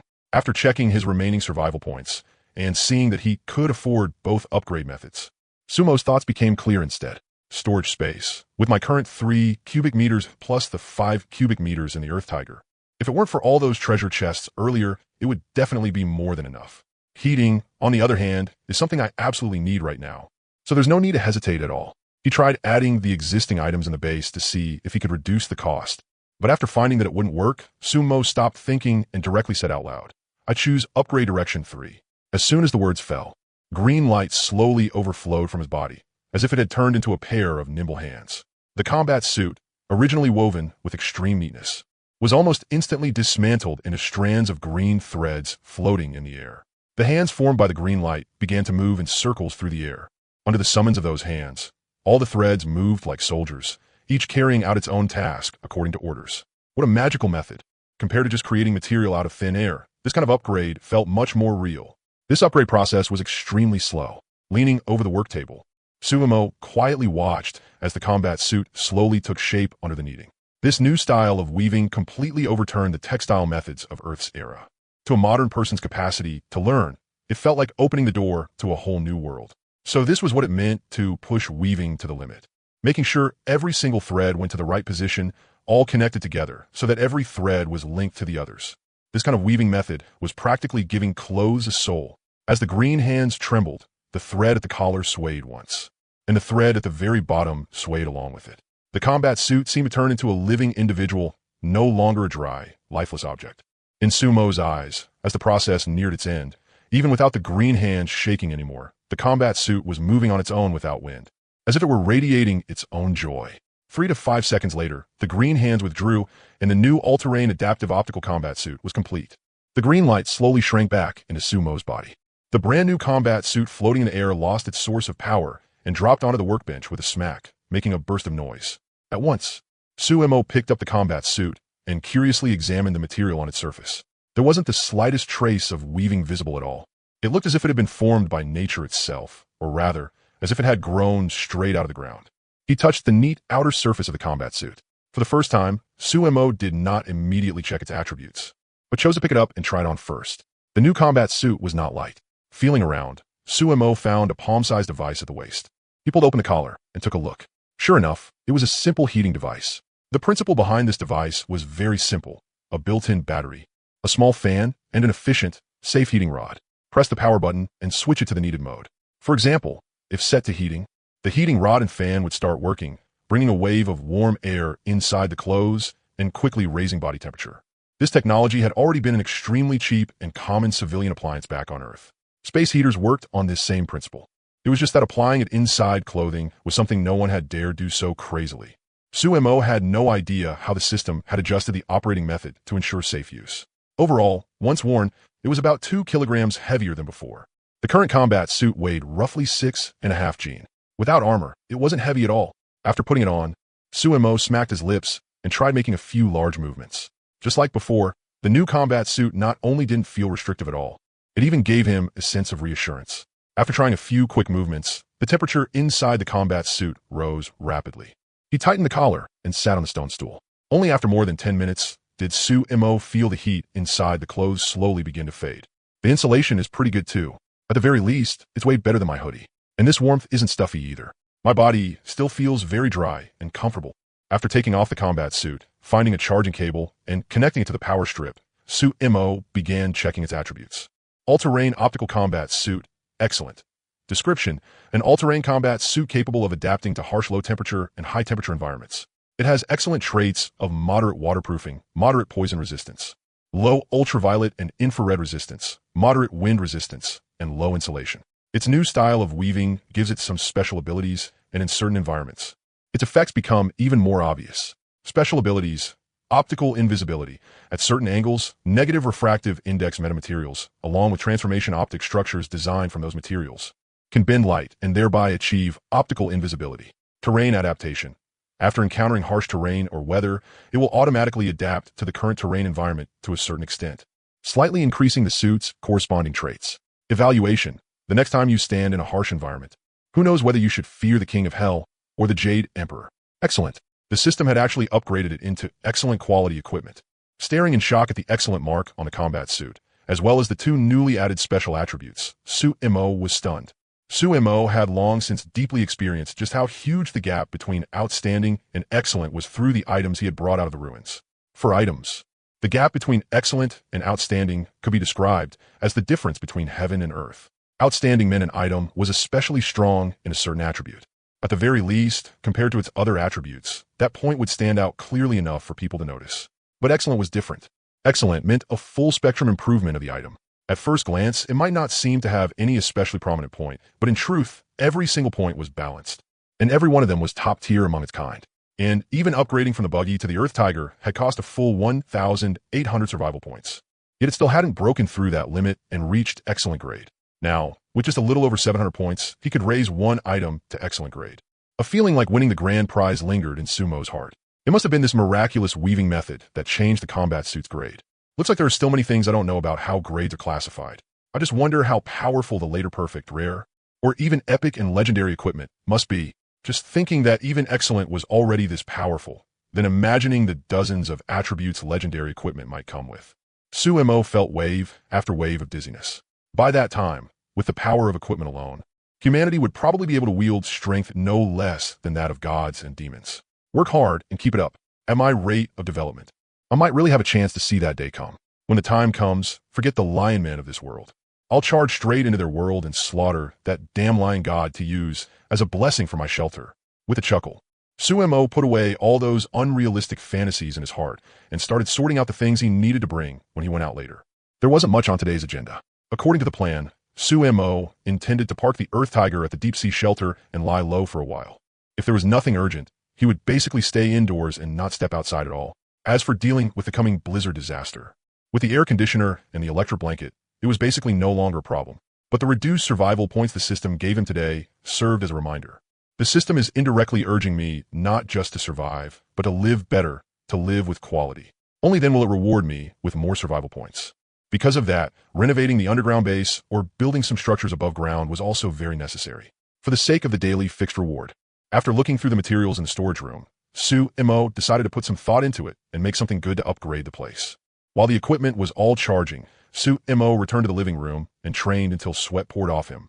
Following the old exercise methods his dad had taught him before, the simple military boxing not only worked well in combat, but once every move was done correctly, it also had the wonderful effect of improving physical fitness. One moment he was doing push-ups, the next he was doing burpees, after reducing the wind speed inside the shelter. As Sumo's body heat spread out, not only did the shelter not feel cold at all, it actually gave him a refreshing sense of exhilaration. Only after training for a full hour did Su Mo finally stop. Sitting on the stone stool, he directly scooped half a ladle of nether energy water from the water tank and gulped it down, his stamina rapidly recovering. 2 days have passed, but my strength hasn't changed that much. Looks like it really has something to do with the ruin. Without any tool to measure strength, Su Mo could only use the most primitive method. He judged the extent of his strength by lifting things. In the test just now, it wasn't until he picked up a 180 gene iron block that Su Mo finally felt the limit of his strength. His lifting limit was 90 kilograms. Compared to the strongmen and boxers back on Earth, it was still far behind, but compared to before he transmigrated, it was stronger by way more than just a little. Touching the bulging muscles on his arm, Su Mo smiled knowingly and took off the hoodie he was wearing. holding in his hand. The raging wind blew past with a rustling roar, almost like a hairdryer. In less than a minute, by the time Suemo put it back on, the hoodie had already become completely fresh and dry. The battery of the all-terrain combat suit charging nearby didn't look very big, but its capacity was astonishing. It had been charging for nearly 3 hours already and still wasn't full. The other electric equipment, however, had all lit up with green indicators. After checking the sky and the time, Suemo stopped waiting, unplugged the charger, and began putting on the equipment one by one, preparing to head out. For now, I'll keep the armor in the storage space. I'll put it on if I need it later. Wearing armor in this weather is way too cumbersome. He reached out and fiddled with the heavy chainmail for a while. After hesitating again and again, Suemo ultimately chose to wear only the combat suit. In this freezing weather, most living creatures would choose to stay hidden, so there really wasn't much need to wear armor. He came to the combat room and turned on the television to observe for a while. After confirming that there were no signs of any creatures within 1 kilometer, Suemo pressed the switch off and shouted inside, "Oreo, I'm ready. Want to head out? We're going to the deep sea shelter." As soon as his voice fell, Oreo, who had still been fooling around with Big Spark and Little Spark in the bedroom, scrambled out in a rolling rush. Even Suemo felt like applauding that speed. Woof, woof, woo. Oreo opened his mouth wide and barked several times, signaling that he was ready. Seeing Oreo like this, Suemo smiled, pushed open the door, and walked out. The moment he stepped into the corridor, he could clearly feel the temperature drop. When he passed through the second door, that feeling became even more obvious. That's strange. It's obviously daytime already, so why does it feel even colder today than at night? Since he hadn't opened the door yet, Suemo simply pressed his hand against the electric heating switch at his waist and gently flipped it downward. The heating device immediately whirred to life. After waiting about 10 seconds, when the first stream of warm air appeared inside the combat suit and brought him warmth, Suemo was so comfortable he nearly moaned. 7, 3, 5, 5, 6, 0, 0. He turned the iron combination dial on the stone door. With a click and the crisp sound of the lock bolt snapping open, Suemo slowly began to push the door open. At once, as soon as the door revealed even a small crack, the violent wind mixed with bits of snow came rushing in through the gap with a crackling noise, charging all the way toward the deepest part of the corridor. The wider the door opened, the louder the howling wind became. The nimble Oreo lowered his head, quickly squeezed through the opening, and rushed outside. Once the door was wide enough for a person to pass, Suemo also hurriedly slipped outside, laboriously shut the door, and snapped the lock bolt back into place. Turning his head, Suemo looked into the distance. Compared to what he had seen on the television, when he truly looked at this world that was about to turn into ice and snow with his own eyes, the feeling was even more shocking. The boundless plain had already been completely covered in heavy snow. As far as the eye could see, everything had turned white. Even the withered yellow weeds from before were now pressed beneath the snowflakes. Stretching out his hand, Suemo tried catching a flake or two, only to discover in astonishment that the snowfall could already be called goose feather snow. So fast, it's only been 1 or 2 hours, and the snow has actually gotten this much heavier. Could it be because after 8 o'clock, the disaster is already within 7 days of arriving? Suemo lifted his head and looked at the sky, but unfortunately, snowflakes were drifting everywhere overhead. The sun was hidden behind dark clouds, unable to spread its blazing light. From before dawn until now, it hadn't snowed for that long. At the moment, it had only covered the ground by 1 layer. There's an old saying, snowfall itself isn't cold, melting snow is cold. With the warmth constantly coming from inside the combat suit, Suemo didn't feel very cold at all.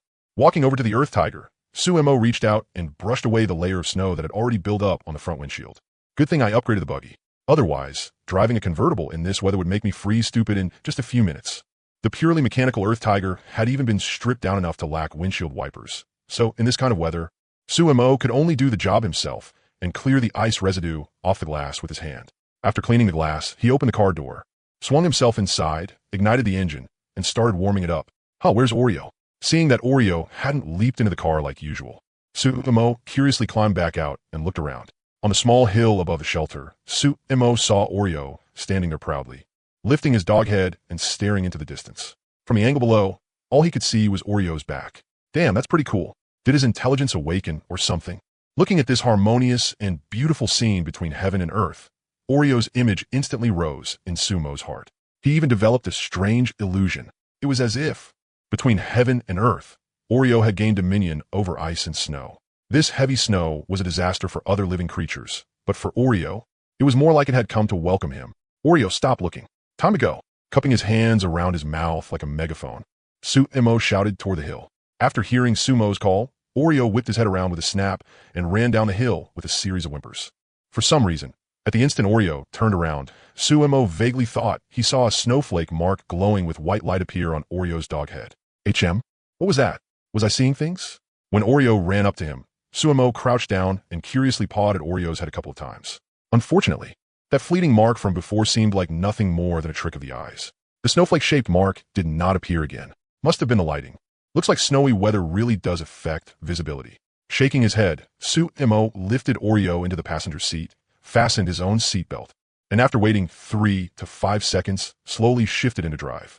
Stepping on the gas, the Earth Tiger glided gently forward. The road was slippery in the snow. Even though it had its tires, Sumo didn't dare drive too fast, keeping the speed at around 20 and moving forward at an unhurried pace. Heavy snow was falling outside. There were no buildings, no obstacles, and he simply drove leisurely across the plains. If the car had heating, Sumo really would have wanted to take a few extra laps and properly enjoy the charm of this wasteland scenery. Oreo, looks like the moment you touched snow, your IQ fully came back. You're acting so cold and aloof right now. Turning his head, Sumo curiously sized up Oreo, who was sitting upright in the passenger seat. There were still little bits of snow on his smooth black and white fur that hadn't melted into icy water yet, clinging there and glinting. In his pitch-black little eyes, there was a trace of elegance and intelligence. If Sumo hadn't long since gotten used to Oreo's usual playful, rowdy behavior, he really wouldn't have dared recognize him in this state. Hearing Sumo's words, Oreo only let out a low whine and pricked up his ears, as if listening to something. Something going on? Seeing Oreo like this, Sumo immediately became alert. But Oreo only shook his head and continued putting on that listening posture. At that, Sumo, who had still been carrying a somewhat careless attitude toward the wilderness, immediately straightened his mindset, fixed his eyes ahead, gripped the steering wheel tightly, and began carefully watching the road conditions in front of him. The distance between the two shelters was not far. Even at a speed of 20, only a few minutes passed before the small hill of the deep-sea shelter appeared in the distance ahead. Without getting out of the car, Sumo cautiously made a wide loop and tried circling up from behind the deep-sea shelter. He only unfastened his seatbelt and pushed the door open after Oreo shook his head again. Along the way, the tire tracks on the ground had already begun to be slowly covered by the heavy snow. He pulled out the electric crossbow, pressed the power button, waited 3 to 5 seconds for the self-check to finish with a beeping sound, and then carefully walked forward.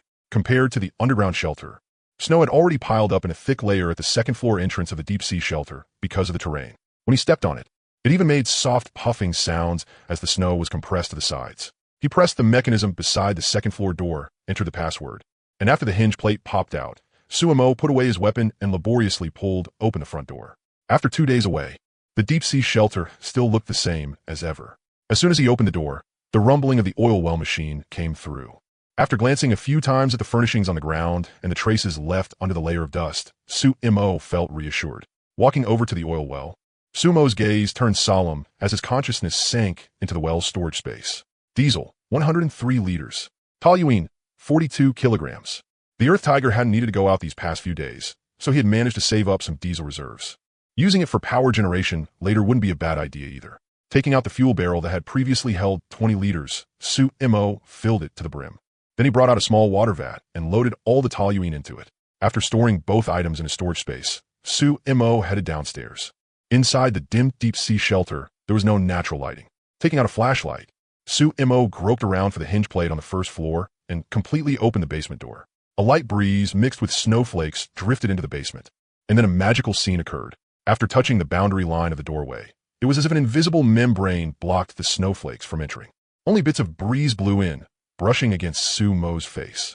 Sumo tried stretching his hand outside, catching some snowflakes and bringing them in, but the membrane showed no reaction at all. What an amazing ability. Too bad the tunnel of the underground shelter doesn't get this kind of blessing. He stepped out through the first-floor basement door and came to the back of the slope. With barely any effort, Sumo successfully backed the Earth Tiger into the basement. Looking at the Earth Tiger sitting squarely in the middle, Sumo clapped his hands in satisfaction and lowered the basement door again. The snow still hadn't become heavier. It was already hard for the Earth Tiger to keep rampaging across the wasteland, until after the disaster ended, and before the ice and snow had melted away. The Earth Tiger would have to stay here, unable to serve any purpose for long-distance travel. Returning to the second floor, and only after repeatedly confirming that the oil well was operating normally and that there were no problems with the other items, Sumo stepped out the door. He turned the wheel and was just about to close the door when Oreo, who had been squatting above on guard, suddenly sprang down and barked in a low voice. Danger? Hearing Sumo's words, Oreo shook his head, then made an awkward expression that seemed strangely human. Seeing that look, even Sumo couldn't tell what exactly was wrong. At the endless edge of the snowy field, there was no sign of any living creature appearing. Sumo did not choose to hide. As the door closed and was pushed back into the hinge plate, he nimbly sprang up onto the hill of the deep-sea shelter. Standing there, his field of vision became even broader. Thanks to the combat suit, even when Sumo lay on the ground, he could not feel the slightest bit of cold. Instead, it felt as if he were sitting in an air-conditioned room. Taking out the binoculars from his storage space, Sumo first looked in the direction of the underground shelter. I don't see anything unusual. The road he had come by had, by now, been covered with a layer of white snow. The marks left by the tires 100 or 200 meters away, if one didn't already know what they were, would be almost impossible to recognize as tracks made by wheels. Farther out, because of the lighting, all he could see was a vast sheet of white. Aside from the howling wind, heaven and earth were wrapped in dead silence. Turning his head, this time when Sumo looked at Oreo, he also opened Oreo's status panel. Pet name, Oreo status. Growth stage, personality already fixed. Biological description, gentle wasteland creature. As a mutated husky that has inherited multiple bloodlines, he will grow stronger and stronger as he matures. Ability 1, high-speed movement. Its muscle structure guarantees a certain level of explosive power. After activating this ability, its speed doubles for 30 seconds. Cooldown time, 5 minutes. Ability 2, Sixth Sense. Its biological structure gives it extremely powerful perception. After activating this ability, it can briefly predict the danger coming next. Cooldown time, 1 day. Ability 3. At the very bottom of the panel, in the skill bar, Sixth Sense was already clearly in cooldown. But at this moment, Sumo's attention wasn't on Sixth Sense at all. It had been a long time since he had opened Oreo's panel. And Sumo was stunned to discover that not only had Oreo's status changed from infancy to growth stage, but a new skill had also appeared beneath the 2 basic abilities. What do the 3 question marks mean? Do I need to test it? Or do I need to unlock it? Reaching out to stroke Oreo, who stood there in the wind and snow looking mighty and imposing. A trace of delight rose in Sumo's heart. As his strength increased, Oreo had gradually changed from a battle partner into a scout and translator.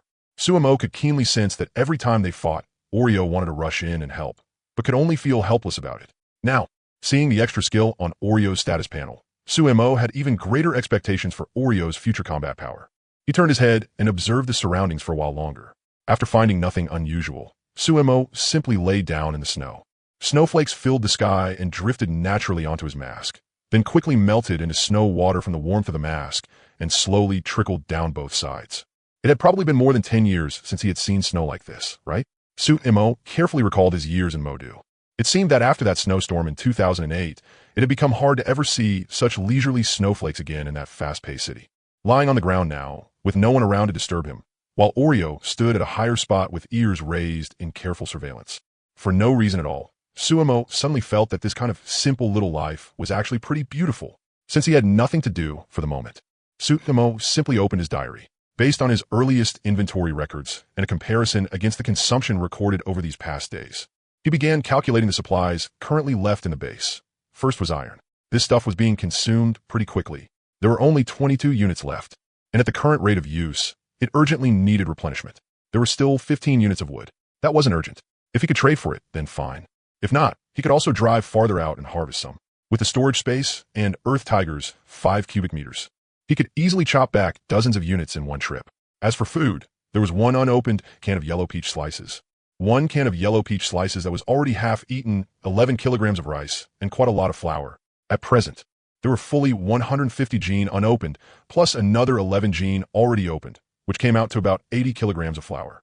There was also one 250-gram pack of fulling pickled mustard, 400 grams of beef jerky, 5 boxes of pure milk, 1 box of pickled vegetable-flavored instant noodles, 1 bottle of Pepsi, 1 bottle of Fanta, 2 bags of Lay's potato chips, 1 box of red apples, and 1 pack of spicy peanuts. There were even more seasonings. Most importantly, there was still a little over 1 full kilogram of salt, along with several bags of chili oil, oyster sauce, soy sauce, and light soy sauce. As for treasure chests, there were currently 45 copper treasure chests, 64 iron treasure chests, and 41 wooden treasure chests, for a total of 150 treasure chests altogether. As for other materials, there were still 6 units of plant fiber, 2 units of copper, 80 kilograms of sulfur ore, and the nitrate had already been used up. Blueprints, there was currently still 1 blueprint for an energy bicycle. After hastily recording all the supplies currently on hand, Sumo used his thoughts to tap out 3 blank spaces in a row, nudged these records upward a little, and then began recording the trading needs after entering the secret realm. There are no signs of iron or near the shelter. As an essential material, when I enter the trading secret realm this time, I absolutely have to buy a large amount and stockpile it. It would be best if I could buy several hundred or even over 1,000 units, so I won't end up strapped later on. If there's steel, I can also try to collect it. Then I can pair it with concrete to make construction materials and completely upgrade the shelter into a reinforced concrete structure like the deep-sea shelter. Food isn't urgent. Based on the current growth level of the culture medium, if it's just me alone, I definitely won't have to worry about food or drink. Still, if I come across food supplies that can be stored long-term, I can trade some harder-to-preserve food for them and treat them as reserve rations. Salt. I still need to keep collecting it. There isn't any salt-producing land near the shelter, and there's no seawater to boil for salt either. This stuff is cheap in the early stage, so it's best to gather enough in one go to last for several years, or even more than 10 years. By then, the shelter will definitely have developed. Blueprints. These will be the main goods to trade for when entering the secret realm this time. This stuff is very valuable. As long as I can make them and pair them with all kinds of magical modules, I can immediately restore technological productivity and directly set up a product line, letting the shelter stay ahead of everyone else. All kinds of advanced modules. I don't care what they're meant to be installed on. If anyone is selling them, I'll buy them. In the end, they'll all be converted into productive power anyway, so they won't go to waste. It had been a long time since he had carefully worked through his supplies and needs. After doing the math in his head, Sumo vaguely touched on the future trend of technological development. The old method of setting up large power stations, then transmitting energy to production lines in various places to build basic industrial lines, was no longer all that feasible. And the biggest issue was that time didn't allow it. At the very least, under frequent natural disasters, this kind of production line had terrible disaster resistance. One ordinary earthquake might turn dozens or even hundreds of days of effort into ashes. So if he wanted to set up production lines within 100 days and still have them be durable, then he had to rely on the various blueprints produced by the game. After using blueprints to build the corresponding factories, he could continue adding modules to raise production efficiency. Starting from the simplest power generation facilities, once humanity could survive this worst stretch of days and successfully enter the age of electricity. At that time, technology would begin to explode. All kinds of factories would spring up from the ground. It wouldn't even take several dozen days of development before fantasy creatures like kobolds and lion men would no longer be a match for humanity. Their only ending would be to be slowly drowned under cannons and firearms. As for whether the human collective could hold on until then, there was too little information left behind by Manga. There was no way to know whether, back when they had reached more than 400 days, any shelter had managed to establish a complete production line and become self-sufficient. Pulling out Manga's diary from the corner of the storage space, Sumo held it with one hand under the snowy sky and slowly flipped through it with the other. In the era Manga came from, keeping a diary was considered a very trendy and fashionable habit. Unfortunately, Manga's level of education probably wasn't very high, and there were lots of corrections and misspelled words. Every record that might contain some other hidden meaning, Sumo muttered back and forth under his breath, reading and rereading it over and over. Unfortunately, after finishing the diary from start to end once again, Sumo could only arrive at one conclusion. High emotional intelligence. Speaks bluntly. Low emotional intelligence. It's all meaningless nonsense.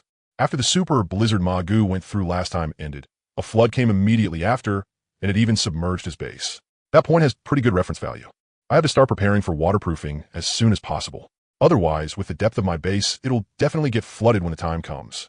Putting away the notebook, Sumo casually pulled out the simple hand-drawn map he had made based on his exploration of the surrounding terrain. Compared to the pictographic map Huang Biao's group had drawn before, this one was far more refined. Not only had Sumo marked the large landmarks within 80 kilometers of the underground shelter as the center, he had also noted the terrain itself. Based on the current topography, if he kept going east from the underground shelter for about another 10 kilometers, that should, in theory, be the core of this small basin. If possible, it'd be best to find some way to raise the terrain around my base a little. That way, even if a flood comes, daily travel won't be affected.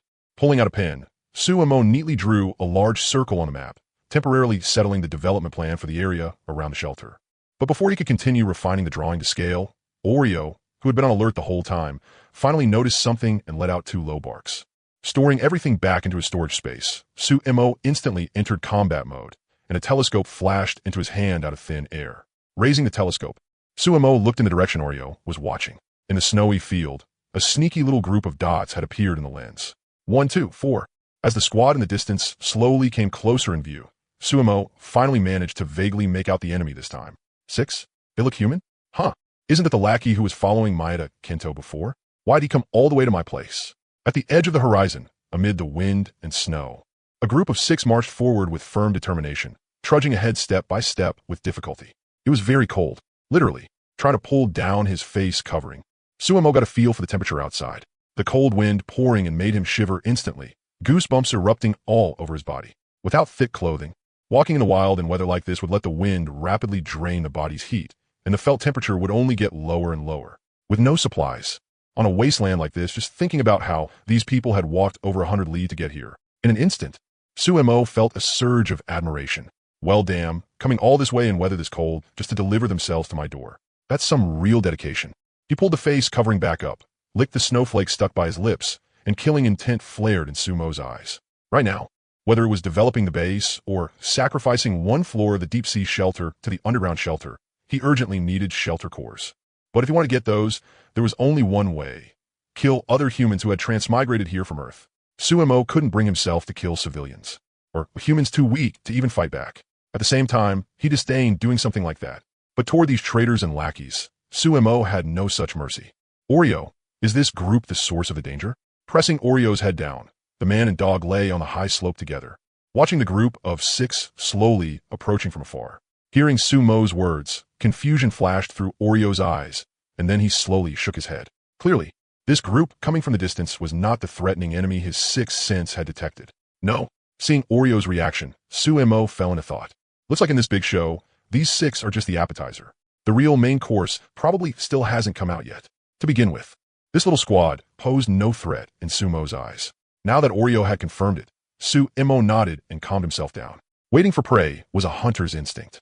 The 6 people in the snow moved very slowly, but as time passed and they trudged forward with heavy steps, their target became obvious. It was clearly the underground shelter. Lying on the high slope, Suemo coldly watched as the group slowly passed by less than 300 meters away. As the distance closed, the image in the telescope became clearer and clearer.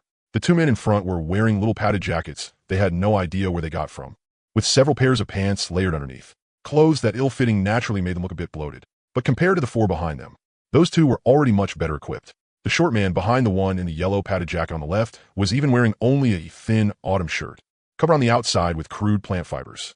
Every time a cold gust blew by, the short man couldn't help but shiver and sneeze repeatedly. Slowly, as the group passed the location of the deep-sea shelter, Suemo could clearly see the joy showing on the faces of the 2 leaders. At the same time, whatever the 2 of them said caused the whole team's pace to suddenly pick up. And in the hands of the man in the yellow padded jacket, all kinds of weapons began to appear. Taking a closer look, Suemo immediately grinned. He was very familiar with the weapon they pulled out. It was the wooden spear he had used to kill a chameleon more than 10 days ago. For wooden spears, plus 1 shovel, plus 1 steel knife. The 6 of them looked aggressive, and paired with their clothes, they gave off a real street thug vibe. With equipment this crude and a formation this sloppy, Suemo almost couldn't resist the urge to chase after them and wipe them out. Forget 6 people delivering themselves to his door. Even if 10 or 20 came, it wouldn't be a problem at all.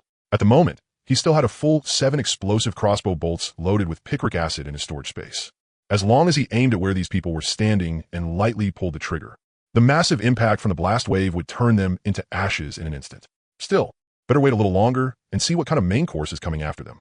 Watching the group of 6 gradually speed up and disappear at the edge of his vision, Suemo shifted into a more comfortable position and continued lying there in wait. As for whether these people could break through the underground shelter, Suemo wasn't worried in the slightest. First, compared to when Huang Biao's group attacked before, the underground shelter had now sunk 5 meters underground. Second, thanks to that descent, even the thinnest part of the heavy stone walls was now 5 to 6 meters thick. Not to mention the stone walls near the passageway, which were a full 8 to 9 meters thick. One could easily imagine how sturdy they were. Third, with the mobility provided by the Earth Tiger and the durability alerts from the system, the moment anything changed, Suemo could return immediately. Taking all 3 points into account, Suemo felt completely at ease about this bunch of lackeys. Too bad he hadn't brought the old phone that was still charging when he came out. Otherwise, he could have used it to check the traces of nearby humans. He had only come over to park the vehicle. Suemo hadn't expected to run into delivery men, so now all he could do was keep lying there and wait. While waiting, Suemo opened the shelter's status panel. As he kept a close eye on the durability values on it, he also vigilantly watched the direction the lackeys had come from. Sure enough, before half an hour had passed, another group appeared in the same place as before, his body starting to go numb from the weight. Suemo quickly brushed off the snow that had piled up on him and flipped on the heating switch at his waist, letting his body warm up fast. The warm air produced by the heating rod and fan worked extremely well. In less than 10 seconds, his somewhat stiff legs quickly loosened up, ready to unleash their full strength at any moment. Taking out the binoculars, Suemo rapidly adjusted the focus and looked toward the hurried figures rushing over. Good. Very good. He still couldn't make out their faces clearly, but after roughly counting the size of the squad, Suemo was overjoyed. The two groups were about 5 kilometers apart, and compared to the earlier group dressed in ragged clothes, this squad was obviously much better equipped. There were 8 people in total. They looked well armed, and every one of them had a thick cotton coat on. Who knew whether they had brought them over or stolen them from someone else? The previous group of 6 had been stumbling all over the place. This team was different. They were smart enough to follow the footprints left by the 6-man group and hurried forward at high speed, easily avoiding all the bumps and obstacles along the way. At this rate, it wouldn't take 10 minutes for them to catch up to the people from before. This group is familiar too. Aren't these the overseers from that bunch? Compared to the earlier scavenger squad, this team happened to be the same overseers Suemo had paid special attention to when he was observing the camp before. The same familiar place, the same familiar expressions. The 2 people in the front examined the mound above the deep-sea shelter, and their faces immediately lit up with joy. They also started taking out weapons here. There were spears, knives, and even a homemade crossbow. Luckily, I used the trick of driving the tiger to devour the wolf and interrupted these people's development. Otherwise, it wouldn't be long before I'd have to face a gang of villains who had developed even better than I had. Despite the freezing weather, Suemo, lying on the snow, was sweating from the heat.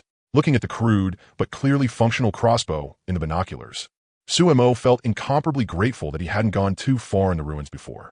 Otherwise, by the time he came out, this batch of people in the kobold camp probably would have already developed standardized ranged weapons. Oreo, is it this group? Stroking Oreo's 2 cute little ears, Suemo asked in a low voice. But after thinking for a moment, Oreo still shook her head. Still not? Holy crap, are there more people behind them? Seeing Oreo's reaction, Suemo was greatly alarmed. Counting the previous 6 plus the current 8, 14 people had already shown up. If there was still more behind them. That really didn't make sense, did it? Could Tian Jianren be in the back? Seeing that the durability on the game panel was still 100, Suemo forcibly suppressed the unease in his heart and continued lying there to wait. The mantis stalks the cicada, unaware of the oriole behind. Following them now and wiping out this team would certainly feel great, but it was also possible he would miss the bigger fish coming afterward. The best method was to wait, and Sumo's choice was naturally to wait as well. Time passed quickly, second by second. Above the sky, thick dark clouds blocked the blazing sun from spreading its radiance. The snowflakes grew larger and larger, and the originally gentle breeze gradually became wild and restless. There were no buildings, nor any towering trees, to block the storm's rampage. Even though it still wasn't the day the blizzard would arrive, Sumo's heart gradually turned cold. This kind of weather would continue for 7 whole days before the final feast arrived. If the wind and snow in other places were just as intense as they were around the shelter, then humanity's living environment was truly hanging by a thread. Wait, that's not right. Before this group came, the wind and snow here weren't this strong. It feels like the more people that arrive, the stronger the wind and snow get. Lying on the ground and idly thinking, Suemo suddenly caught a blind spot he had overlooked before. He took out the map he had drawn from the storage space and spread it out on the snow. Suemo stared at it carefully. Using the distance between the underground shelter and the deep-sea shelter as the radius, he drew a circle. Within that circle, with a diameter of 7 kilometers. When Suemo was the only person there was wind, but it was only a breeze. There was snow, but it was only light snow. But the moment those 14 people entered the 7-kilometer circle, the wind and snow suddenly became much stronger. This kind of change did not look especially obvious at first glance. But Suemo, who had been lying atop the mound and observing the whole time, sharply noticed the difference. There really was a change. And it wasn't small. No way. If the more people there are in a shelter, the greater the degree of a disaster then. I get it now. I was wondering why Gu didn't gather together with others. Most likely, they discovered this issue back then too, so. Slapping his forehead, Suemo instantly broke out in goosebumps. Pulling out Gu's notebook from before, Suemo flipped through it quickly. In the diary entry from day 142, one sentence that looked like meaningless muttering caught Suemo's attention. Man, brother Ma is amazing, right? Too bad there were too few monsters spawning near my shelter. It wasn't satisfying. Not satisfying at all. And before that day's record, when Suemo lightly flipped a few pages back, the notebook clearly had the details of that disaster written on it. Beast Riot. During the Beast Riot, when Gu encountered it, because he was alone, the pressure he faced was not great. So he said things like it wasn't satisfying enough. But if he inferred from the current situation, then the monsters encountered by large shelters were probably increasing exponentially. seeing that the wind and snow had already soaked one corner of Magu's notebook. Su-mo hurriedly put it back into the storage space. Hypothesis: the more people there are, the greater the degree of the disaster. Right now, even counting Su-mo himself, there were only 15 people in total, yet the increase in wind and snow was already this obvious. For those large shelters with dozens or hundreds of people, the environment was probably even harsher. He tried opening the world chat panel, and sure enough, in the chat panel, Su-mo saw a small portion of comments that further confirmed the guess in his heart. The snow here is freaking weird. It just keeps getting heavier and heavier. At first I was happy that I finally wouldn't have to worry about water anymore, but now it looks like if it keeps snowing all night, I won't even need to go out tomorrow. No way, the snow where I am is pretty light. And there's something strange too. My brother and I just went out to gather wood, and when we came back, guess what? I found that the snow near our shelter was actually lighter than the snow outside. Not bad. The snow around our shelter is pretty heavy too. The captain just came over and was about to pull a bunch of people together to build snow houses. Hopefully this snow doesn't stop. Otherwise, if we go out to work in this weather for nothing, that'll be miserable. No one had realized that increases and decreases in population would gradually affect the severity of the disaster. Only a small portion of people found it strange. No, I have to verify this information. It directly concerns the future development of shelters. If his current guess was true, then building shelters of 10,000, 100,000, or even 1 million people would become complete fantasy. When that time came, with so many people gathered together, the disasters they would have to face would probably be magnified geometrically. Even ordinary level 1 earthquake could, because of the number of people, evolve into a level 9 or even level 10 quake.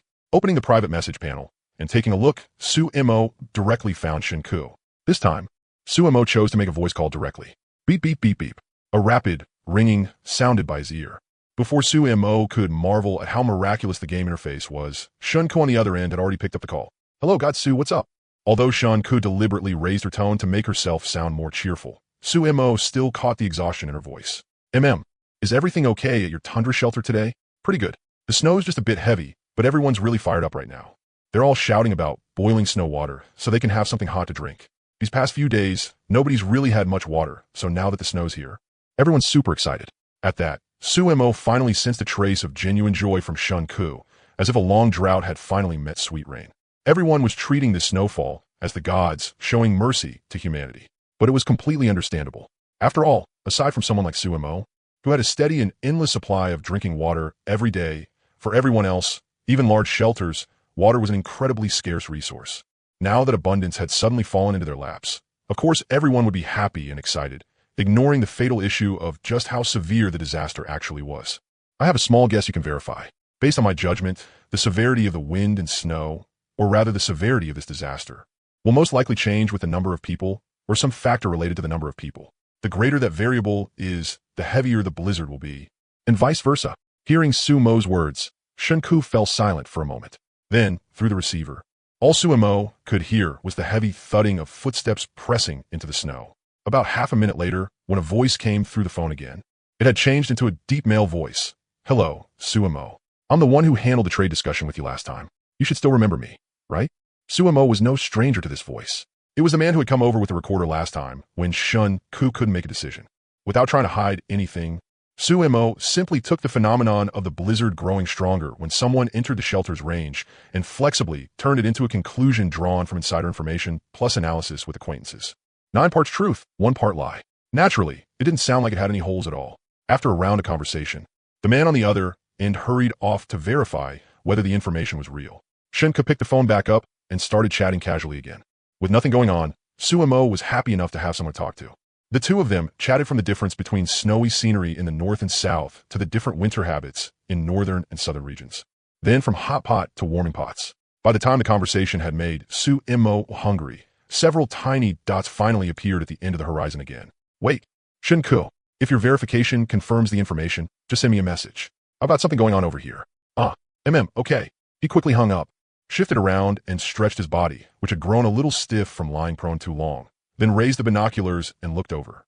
This time, the creatures that appeared were not unfamiliar to Su-mo at all. They were kobolds, and it was a kobold squad with a full 18 members. In this squad alone, the number of kobold warlocks had reached 8. In a direct fight, even Su-mo would have a hard time dealing with them without relying on a crossbow. Not to mention the 14 poorly equipped lackeys still inside the underground shelter.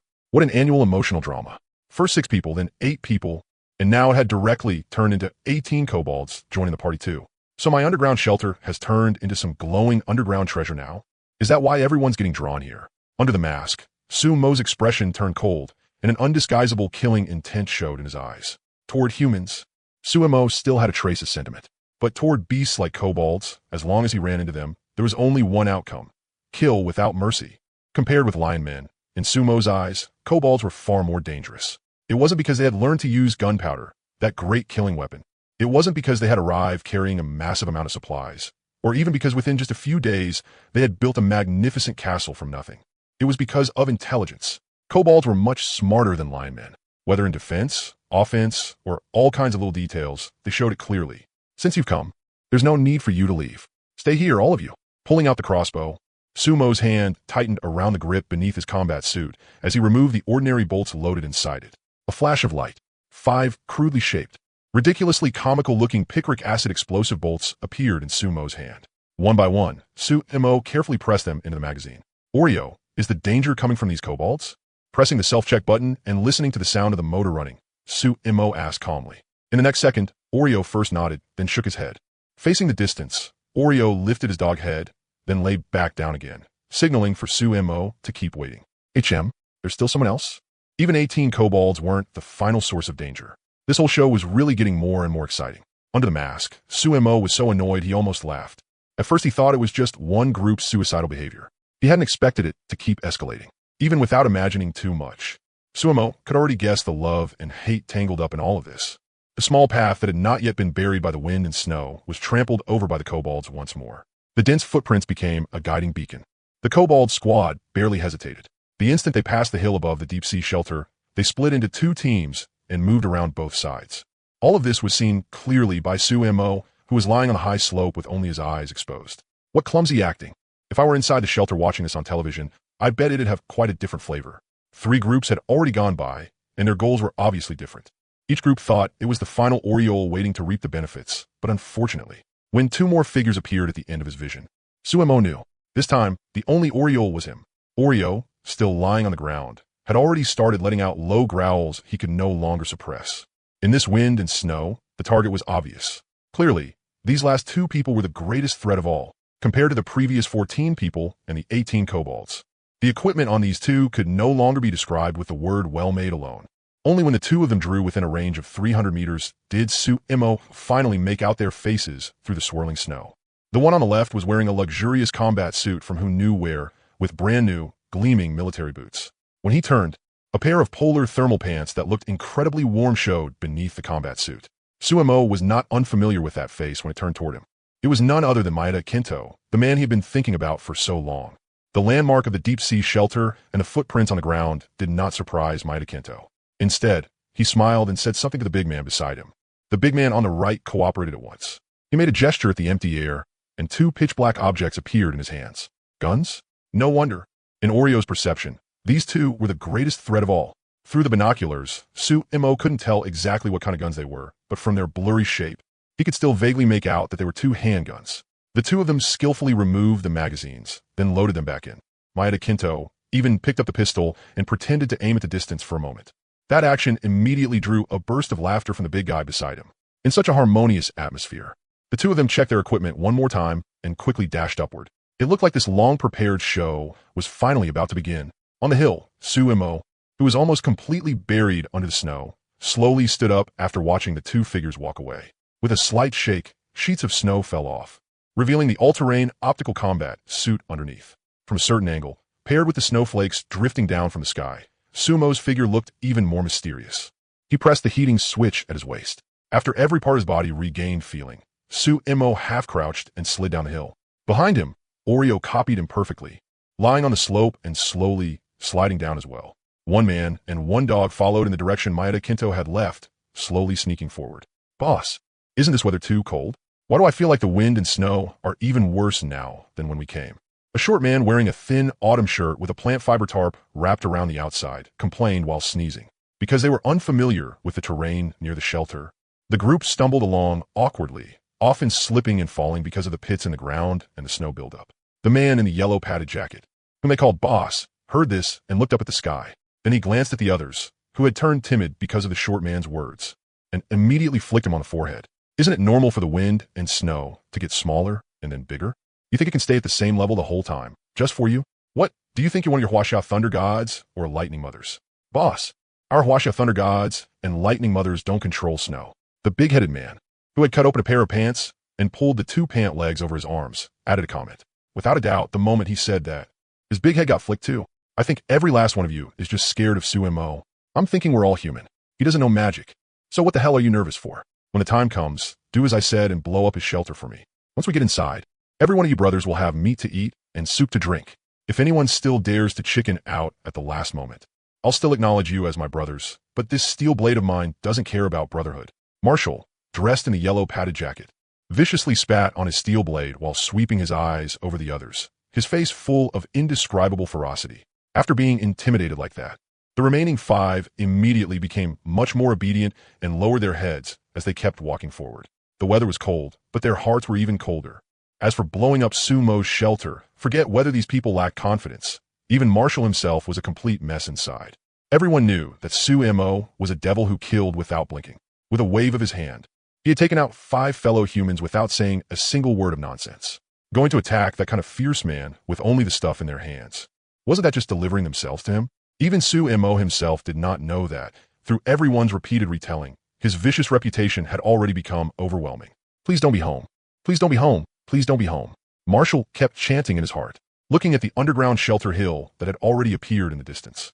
His legs started trembling a little when a group of 6 reached 50 meters from the underground shelter. After the first person's legs gave out and he fell to the ground, the others also failed to hold on and all collapsed into the snow. Gripping the steel blade, Marshall wiped his head in such freezing weather, only to discover that beads of sweat had already seeped out. The stone gate of the underground shelter was like a giant beast that devoured people, lying there on the ground as if black mist were drifting out from within.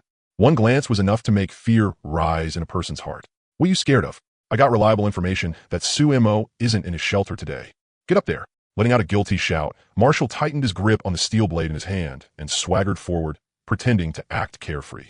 The 5 people behind him looked at each other, completely at a loss. After a while, when they saw that Marshall had already walked all the way to the stone wall of the shelter and there was still no reaction, these people excitedly scrambled to their feet and rushed forward, each one afraid of falling behind. Big Head, Fei, you 2 go around back and find Sumo's back door for me. Simmons, you keep watch on his front door. Gibson, go find his ventilation duct. Monkey, you take the left side, I'll take the right. Find that spot I told you about before. After confirming that Sumo really did not seem to be inside the shelter, Marshall got excited. Standing in front of the underground shelter, he shouted orders passionately. At his command, the 6 of them started moving quickly, each carrying out his own task. Unfortunately, before long, the 2 people searching for the spot nearby, as well as the 2 responsible for finding the back door, were dumbfounded. Boss, this shelter doesn't seem to look the same as what we saw in the live stream before. Boss, the back door's gone. Hearing his subordinate say this, Marshall was a little dumbstruck too. Shaking his head, he walked to the back and even pulled out a blueprint, putting on a show as he compared it with the ground. That's right, it should be here. Looking at the mark point on the map and estimating the distance ratio according to the landmarks, Marshall panicked. Boss, his shelter doesn't seem to be the way we thought. We couldn't find the point you mentioned. Monkey also came over. Standing amid the wind and snow, the 6 refugees dressed like street punks looked at each other. In the end, everyone once again turned their eyes toward Marshall, making him feel uncomfortable all over. Sumo's human too, just like us, 2 hands and 2 feet. He's only luckier than us, that's all. If he were standing right in front of me, I'd split him in half with 1 slash. Just ask him if he dares to come. Why are you all looking at me? Dig. I don't believe an exit this big can just disappear, facing everyone's gazes. Marshall irritably pulled 5 shovels from his storage space and threw them onto the ground. A vicious light flickered in his eyes, clearly implying that if the 5 of them didn't dig, they were going to get cut. Seeing how fierce Marshall was, the 5 could only timidly pick up the shovels and walk toward the places he had assigned. Snowflakes drifted down, fierce winds rose, and the 6 men dug at the marked location until they were drenched in sweat. Unfortunately, the 6 of them did not know that underground beside the acid rain lake, there was another group of people with thoughts once just like theirs quietly watching them. Brother Chow, what do you think Marshall's group was doing? Heading out in the middle of the night before dawn? They've already walked more than 100 li zhongren. You think Brother Chow would trick you? If my Edet Kinto, that old dog, hadn't given Brother Chow the task of monitoring Marshall, then by the time Marshall got the benefits, we'd probably still be kept in the dark. True enough. But that old dog might, Kinto, definitely didn't expect that us brothers would also secretly follow over and play the Oriole behind a mantis. Stepping on the footprints left in the snow, The man called Brother Chow wore a faint smile on his face, listening to the flattery from the two subordinates behind him. He did not give any response. That manner of his, when it fell into the eyes of the others behind him, only made their admiration for him grow by a few more points, and at the same time made Brother Chow's figure seem a little taller as well. Being woken up in the middle of the night was already annoying enough, but after learning that Marshall had secretly taken people out of the Kobold Castle, these people couldn't sleep anymore. In weather like this, considering how dangerous it was outside, even though the Kobold Castle reeked horribly, it was still the safest place. Going out? Nobody got up early without profit. Marshall had definitely caught some kind of lead, or found something good, and wanted to keep it all for himself. With that thought in mind, the group of 8 also slipped out through the city gate and hurriedly followed the footprints. That walk lasted for over 100 li, all the way from night until dawn. In this kind of weather, they had stopped to rest more than 10 times before they managed to hold on and make it this far. Brothers, looks like Marshall's destination is right ahead. These footprints are already very obvious. After walking another 1.5 kilometers and seeing how the footprints on the ground had become scattered, Brother Chow waved his hand and pulled out several large pieces of white cloth. Everyone took a piece and immediately followed their earlier plan. Keeping a distance of 5 meters between each person, they spread out. Wearing bright-colored clothes, the group threw the white cloth over themselves, then burrowed into the snow. With the cover of the raging wind and snow, they instantly hid themselves. Not long after, following the footprints from a distance, the 8 finally arrived in front of the underground shelter. This time, even Brother Chow was deeply shaken inside. It wasn't because of anything else, but because he had realized exactly what this place was.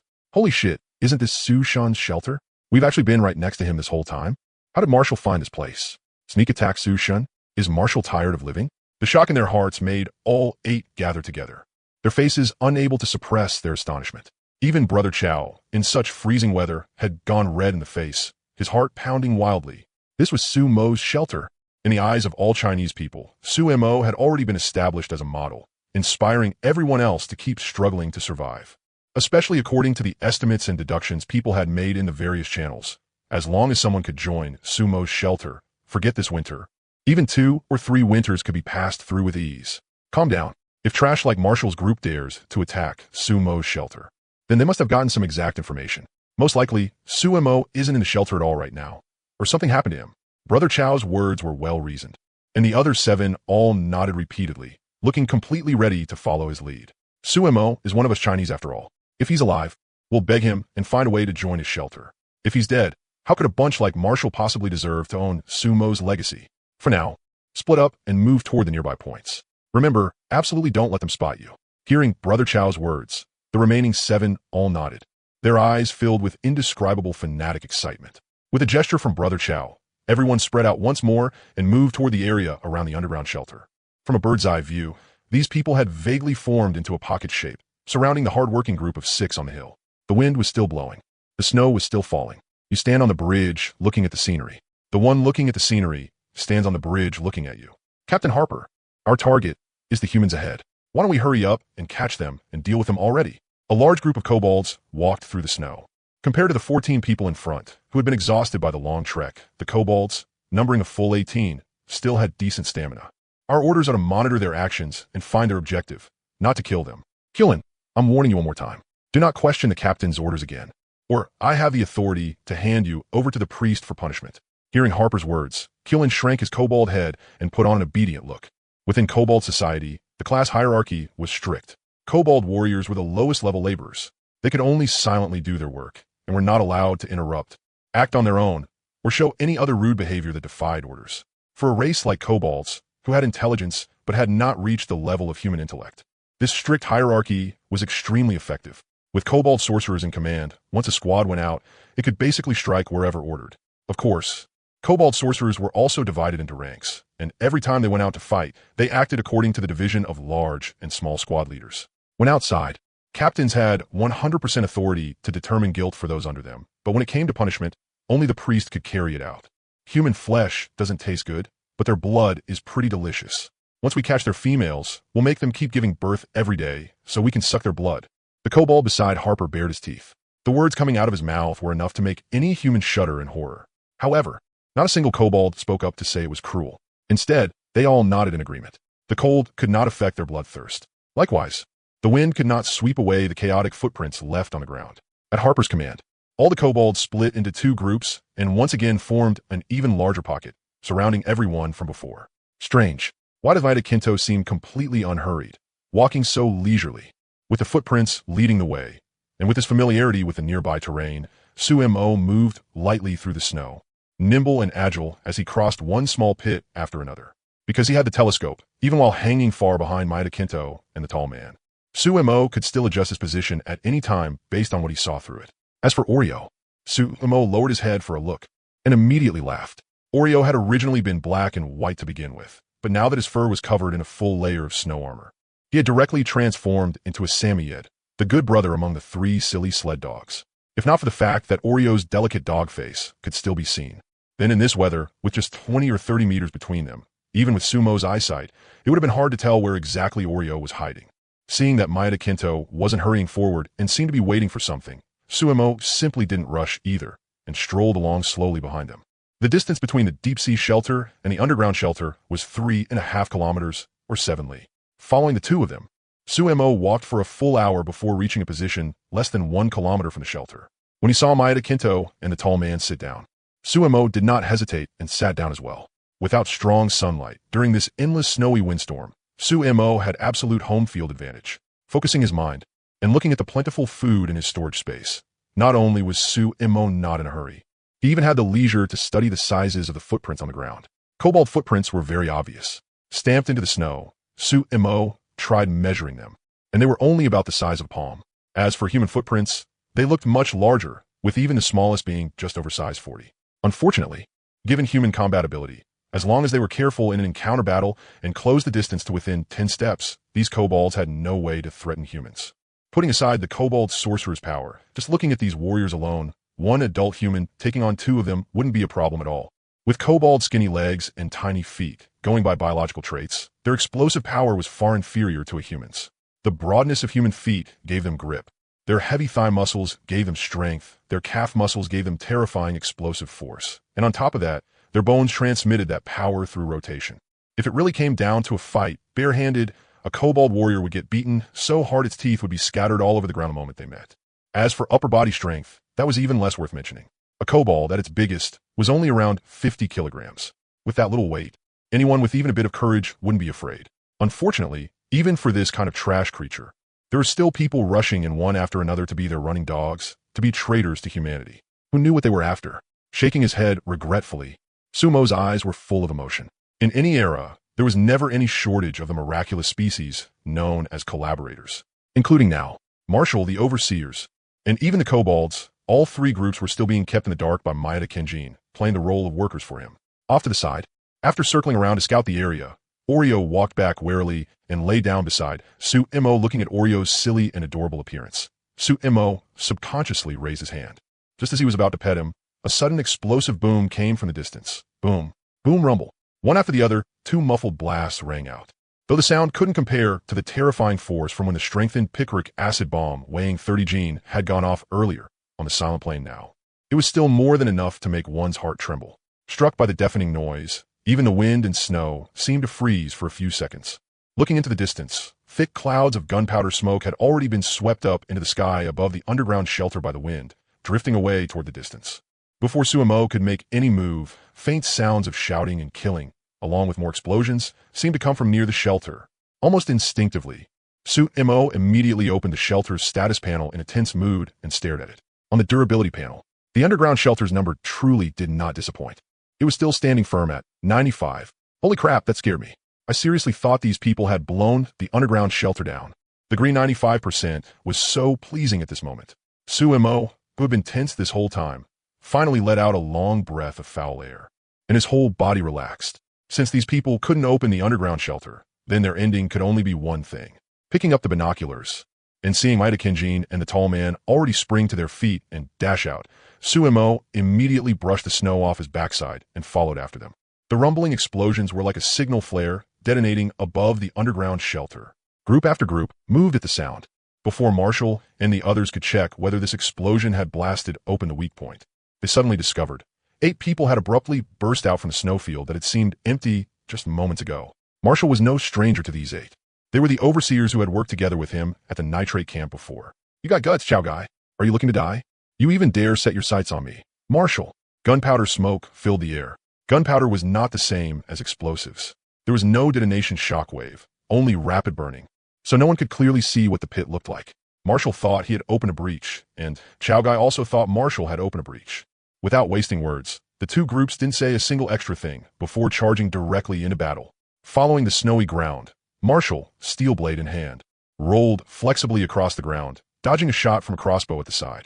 That roll not only kept Marshal safe, it also rapidly closed the distance between him and the man holding the crossbow. A vicious glint flashed through his eyes. Without the slightest hesitation, Marshal thrust his steel blade toward the crossbowman and then ripped it back out. In an instant, the sharp steel blade sent blood spraying into the air, and, at the same time, caused the only self-made crossbow that posed any threat to fall to the ground. On the other side, Chow Guy and his men were no pushovers either. By the time Marshal looked over at the five-man team he had brought, aside from Big Head, who was still holding on, the other four had already been chopped until they were barely human, lying on the ground twitching. The choking gunpowder smoke was still lingering. As more incompletely burned gunpowder ignited a second time, even more smoke was released, thoroughly covering that whole patch of land. The big hole Marshal and his group had dug open in the ground was smoking. At a glance, it really did look a bit as if the shelter had been blasted open with a breach. Big Head, I'm coming to save you. Hold on.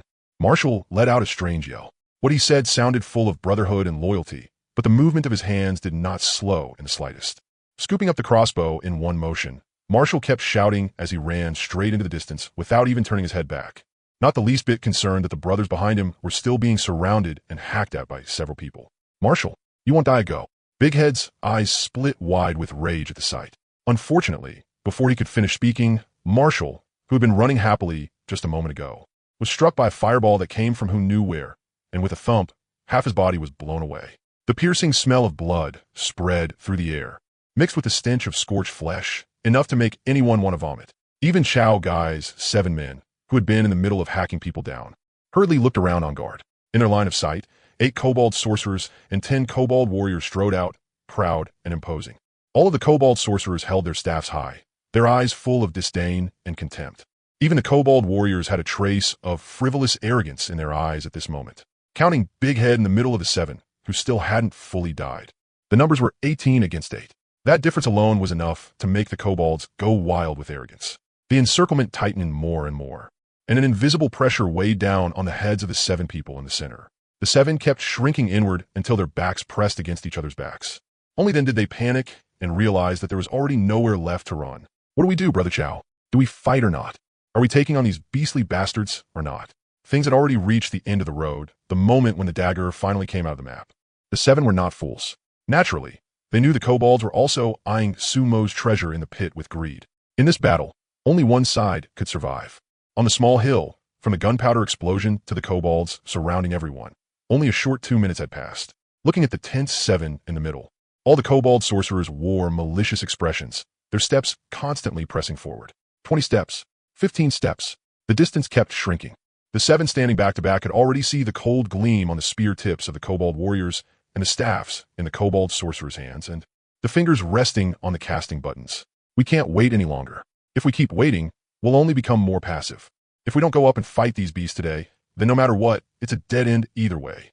Zhang Ren's hand, holding the steel blade, trembled nonstop. Even though fearless slogans were coming out of his mouth, his pale face made it obvious that he was only forcing himself to hold on.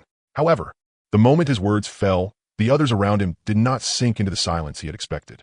Instead, each of them shouted out loud, their fighting spirits surging. Fight? How could I not? Since coming here, I've long been sick of living. Damn it. If I wasn't afraid my old mother might get teleported here one day and have no unfilial son left to take care of her, I would started hacking these beasts apart the first time I saw them. Well said. They throw their weight around every single day. We humans would never stoop to becoming beasts like them. I've been fed up with this bullshit life for a long time. Being a race traitor. Being a traitor to humanity. That is really not something a human should do. It's fine even if I die here in Sumo's shelter. Even if I die, my shelter core 1T end up in anyone else's hands. I can still count it as returning to my roots. Dying on the land of us Huaxia people. It's just a pity I 1T get to see the day we make guns and cannons and flatten these beasts. At worst, it's just a scar the size of a bowl on the neck. 18 years later, I'll be a good man again. No one had expected that after all this time, the people around them still had this much fire in their blood. When 3 men can make a tiger, Then with one line from this person and one line from that person, as they kept talking, they actually lost their fear of death. The ferocity that belonged to higher animals surged wildly out of their bodies. As the kobold's encirclement tightened once more and closed to within 10 steps, Chow Guy in the center let out a loud shout. Everyone raised their steel blades in unison and charged forward. At the first moment, the kobolds hadn't expected the humans in the middle to resist, and they froze for an instant. And in that instant, the 7 of them seized the chance. Their blades swung in full arcs, and 3 casters who didn't have time to cast were chopped across the shoulders and dropped to the ground in an instant. The others didn't flinch either. Putting their full strength into their waists, they slashed horizontally. 4 spear-wielding warriors were beheaded on the spot. The difference in numbers instantly became 11 against 7. With the gap shrinking, the 7 of them instantly found hope, and a chaotic melee immediately broke out. Kobold fireballs flew everywhere, and the human steel blades showed no mercy either. Once they got in close, the kobold casters' fireballs weren't nearly as terrifying as imagined. As long as they watched the casting motions carefully, it was easy to predict and dodge them, with the resolve to survive by walking through death. The 7 fought with a style of trading life for life. The remaining 11 kobolds simply couldn't withstand these savage, violent humans. After the caster kobolds lost their ranged advantage, it became like adults beating children. At the cost of only 5 human lives, all 18 kobolds were wiped out. Looking at the treasure chest on the ground, the surviving Chow Guy and Zhang Rin both gasped for air in great gulps. As the after effects of overexertion hit them, both of them felt somewhat drained. Brother Chow, we survived. We don't have to die now. Haha. Zhang Rin, his face filled with wild joy after surviving disaster, looked at the nearby snowfield, now completely dyed red with blood, and couldn't stop himself from laughing out loud. Chow Guy, kneeling beside him, was also overjoyed. But just as he turned his head to speak, a crisp sound exploded out. In his field of vision, a patch of blood in a chrysanthemum-shaped little hole suddenly bloomed in the middle of Zhang Rin's forehead while he was still laughing. The violent impact almost instantly knocked Zhang Rin flat onto the snow, seeing the smile that still hadn't faded from Zhang Rin's face. Along with the convulsions brought on by the intense agony of death, Chow Guy was so terrified that his soul nearly left his body. He scrambled and crawled, shouting as he went, "Suemo, we're good people. We came to join you. Don't kill me, don't kill me. I'll work like an ox or a horse for you. We're Huaxia people. We're compatriots. Don't kill me. I'm very capable. I can work for you 24 hours a day. I don't want to die. Don't kill me." At this moment, Chow Guy no longer had any of the bearing of a boss from before. He looked exactly like a dying man making his final struggle.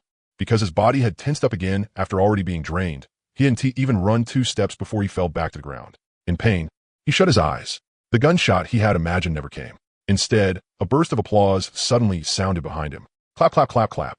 Hearing the applause behind him, Chow Guy, still crawling on the ground, turned his head to look and instantly froze. "Maeda Kinto, why is it you?" In his sight, Maeda Kinto's old face bloomed like a chrysanthemum as he walked up clapping his hands. The tall man beside Maeda Kinto was still holding the pistol that had just killed Zhang Rin. "Chow Guy-kun, why can't it be me?" Maeda Kinto patted the tall man beside him on the shoulder, then looked at the large smoking hole that still hadn't cleared, smiling with reckless abandon, utterly arrogant.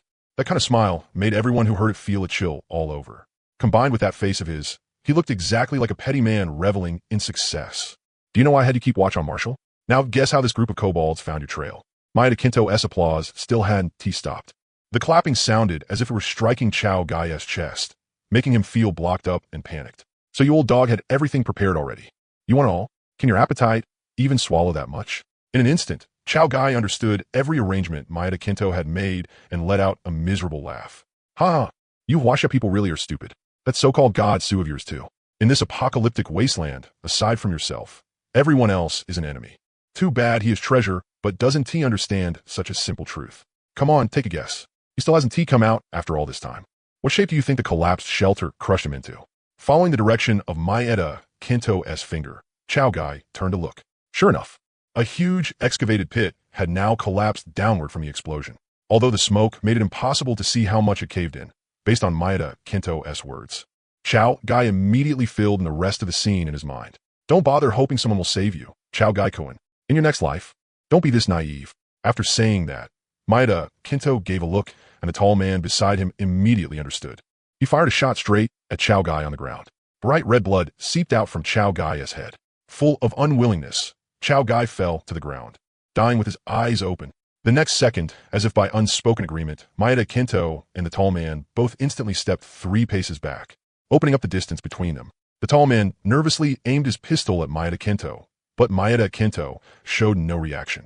Although he also took out a pistol, he pointed it at the ground. Mitsuchi-kun, what are you trying to do? The two of us can split this treasure, share glory and wealth, and rule the new world together. Wouldn't that be nice? Maeda Kinto let out a sinister laugh, and his gaze toward the tall man carried a trace of mockery. At the same time, true to the name of a despicable bastard, seeing the tall man on guard. He even spread his hands to show that he had absolutely no ill intent. That made Mitsuchi, who had still been on guard, start to look doubtful, as if he actually believed Maeda Kinto's lies. But after a brief moment of thought, a trace of viciousness still appeared in Mitsuchi's eyes. His finger pressed the trigger, and he suddenly pulled it hard at Maeda Kinto's forehead. Unfortunately, after the trigger was pulled, there was indeed a crisp sound.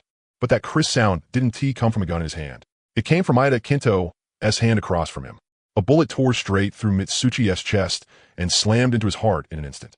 In Maeda Kinto's sight, Mitsuchi dropped unwillingly to his knees.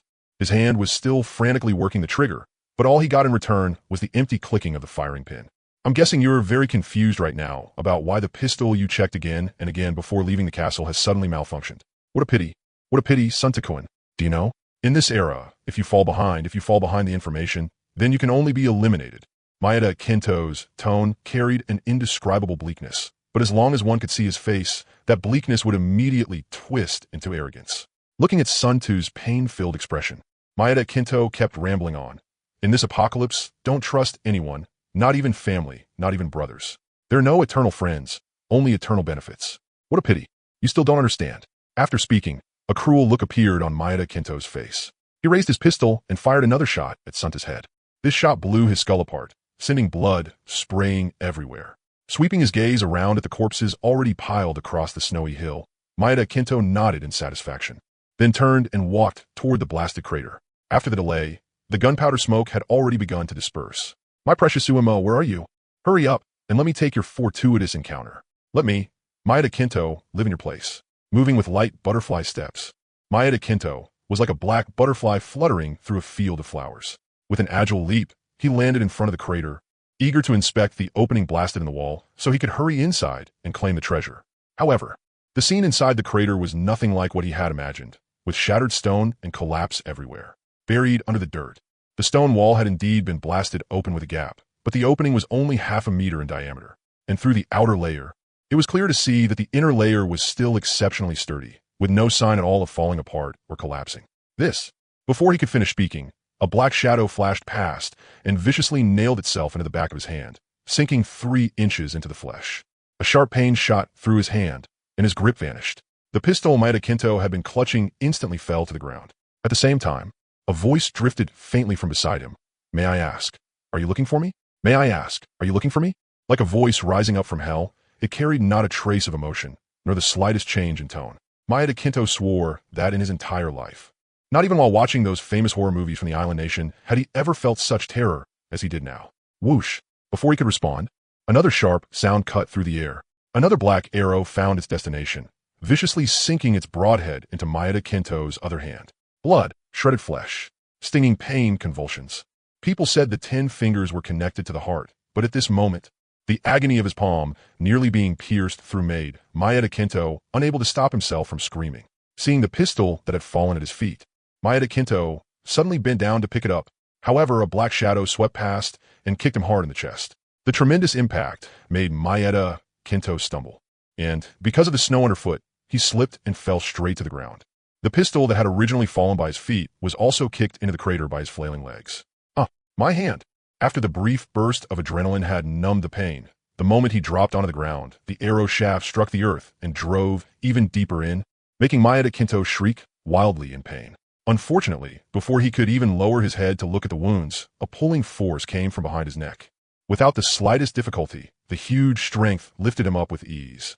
As a human, betraying your own kind, taking refuge with another race, and exploiting your fellow humans. That is disloyalty. Smack! Coming to the wasteland and disregarding others' lives while slaughtering your own kind. That is inhumanity. Smack! Scheming against friends and family. Casting aside morality for your own benefit. That is unrighteousness. Smack! 3 crisp slaps landed directly on Maeda Kinto's hateful old face. The immense force of the blows made stars burst in Maeda Kinto's vision, and the world spun around him. Before Maeda Kinto could say anything else, another unreasonable slap plastered itself across his face. This one was even heavier, and it directly knocked out more than half his blood-streaked teeth. Bloody foam slowly ran from the corner of Maeda Kinto's mouth. With the pain in both hands, the burning on his face, and the dizziness in his head, everything flipped. A piercing chill suddenly struck him. Before he even opened his eyes, Maeda Kinto's fuzzy consciousness became clear. In the next second, he realized he was being pressed against the snow and rubbed across it like mad. The person holding his neck showed not the slightest mercy. A huge force at his throat pinned his head down and ground it heavily back and forth across the ground. With that friction, the withered yellow grass and scattered little stones cut across his already swollen pig-like face, making it hurt even more. "Let me die. I beg you, let me die." Being held like a chick, the absolute difference in strength left Maeda Kinto without even a trace of the will to resist. At this moment, all he wanted was for this devil to end his suffering cleanly and quickly. The next second, he was flipped over, and a face gradually came into focus. "It's you, Suemo." As if he had seen a ghost, Maeda Kinto's face filled with uncontrollable shock and disbelief. "It's me." "What, are you shocked? Are you confused? You don't know why my shelter didn't collapse from the blast? And you don't know why I'm here? Didn't you know everything?" Looking at Maeda Kinto's old face, Suemo viciously slapped him again, this time across the other side of his face, the side that still had teeth left. Enhanced strength mixed with fury nearly slapped Maeda Kinto's head crooked on the spot. Seeing this old dog pass out, Suemo's eyes burned with rage. Without hesitation, he directly took out nether energy water from his storage space. Twisting off the cap, Suemo poured half the bottle straight into Maeda Kinto's blood-filled mouth in one go. The healing effect worked immediately. Compared to before, when he had woken up in the snow, this time, after 3 to 5 seconds, Maeda Kinto slowly opened his eyes again. "Come on, tell me. What else do you know?" "Smack. Come on, you took refuge with the kobolds and led humans to be their dogs. What did you get in return?" "Smack. Come on. You dared set your sights on me, you old dog. Did you really have no idea what you were worth?" "Smack." One slap after another landed mercilessly on Maeda Kinto's face. Every time Suemo slapped him unconscious, he used nether energy water to stimulate him awake again. It was not until Maeda Kinto had been forcibly awakened from unconsciousness for the 3rd time that he finally hurriedly blurted out in a muffled voice. "It was Ing Xiong told me that if explosives were placed here, your shelter could be blasted open. Then we could take your treasure." Maeda Kinto's face was full of terror, afraid that if he spoke too slowly, he would get slapped again. However, another slap came down. "Did I let you speak? Since when does an inhuman beast like you get to talk?" Even through the visor of the optical combat suit, Suemo could still smell the thick, sickening stench of blood in the air nearby. Human limbs, the miserable state of the kobolds, all over the mound above the underground shelter. It had turned into a scene straight out of hell. Following behind and watching this dramatic turn of events, even Suemo had never expected there to be this many twists and turns hidden inside it. Maeda Kinto, who was being dragged along in Suemo's hand, only felt a little dizzy after getting slapped this time. After that, he stopped begging for mercy. Instead, he started mumbling in broken phrases. Suemo, I always thought I was the wolf of the apocalypse. I bet anyone I saw, whoever I ran into, I wanted to tear a piece of flesh off them. But when I ran into someone as scheming and deep as you, Maeda Kinto, did not lose unfairly." As he spoke, Maeda Kinto's swollen face, already too battered to look human, painfully pulled up into a miserable smile. Hearing Maeda Kinto describe him like that, Suemo was completely dumbfounded, which gave Maeda Kinto the chance to keep going. "Why you deliberately leaked your shelter blueprints and left that flaw there just to wipe out all of us neighbors around you in one sweep. Such a huge trap, and we were blinded by profit and failed to notice it. I hate it so much. I hate that I didn't TC through your tricks sooner. I'm guessing the one who helped the lion men blow up the camp before was you, right? The one who ambushed the kobold halfway was also you, right? The one who nearly drove the lion men to extinction was you too, right?" As Maeda Kinto spoke faster and faster, his thoughts actually became clearer. Hanging in Suemo's hand like a dead dog, he continued, "I hate it so much. The first time you attacked the kobold scouting team, I helped you cover it up. The second time, when you robbed the kobold squad, I led the pursuing kobolds in another direction. The third time, even though I knew that definitely was to your camp, I still led them to attack the lion men. If I had done even one of those 3 things right, the one standing here today wouldn't be you." "Huh, he. As if he had discovered the truth of everything. Maeda Kinto laughed shrilly. Thick mouthfuls of bloody foam ran from the corners of his lips. He had actually coughed up blood from sheer rage. I didn't tea. I wasn't tea. Stop talking nonsense. Hearing Maeda Kinto say a bunch of things he could not understand at all, Suemo immediately refused to take the blame and gave a clean triple denial. Oreo also ran over from his side. Hearing Maeda Kinto's words, and then seeing Suemo's baffled face, he was stunned too. The next moment, Oreo's expression twitched. Barking loudly, he grinned so hard on his black and white face that tears were practically about to come out. Finding a patch of relatively clean snow, Oreo rolled around on it again and again, venting the laughter in his heart. Being mocked by a dog, Maeda Kinto naturally realized Oreo was no ordinary dog. But he did not care. After spitting out another large mouthful of bloody foam, he continued, "What a vicious heart you have, Suemo." In the world chat, how many people have already been deceived by your act? How many are still being kept in the dark by you? Even if I become a ghost, I still want tea. Seeing Maeda Kinto starting to ramble again, Suemo did not waste words. He directly slapped him across the face to help him wake up a little.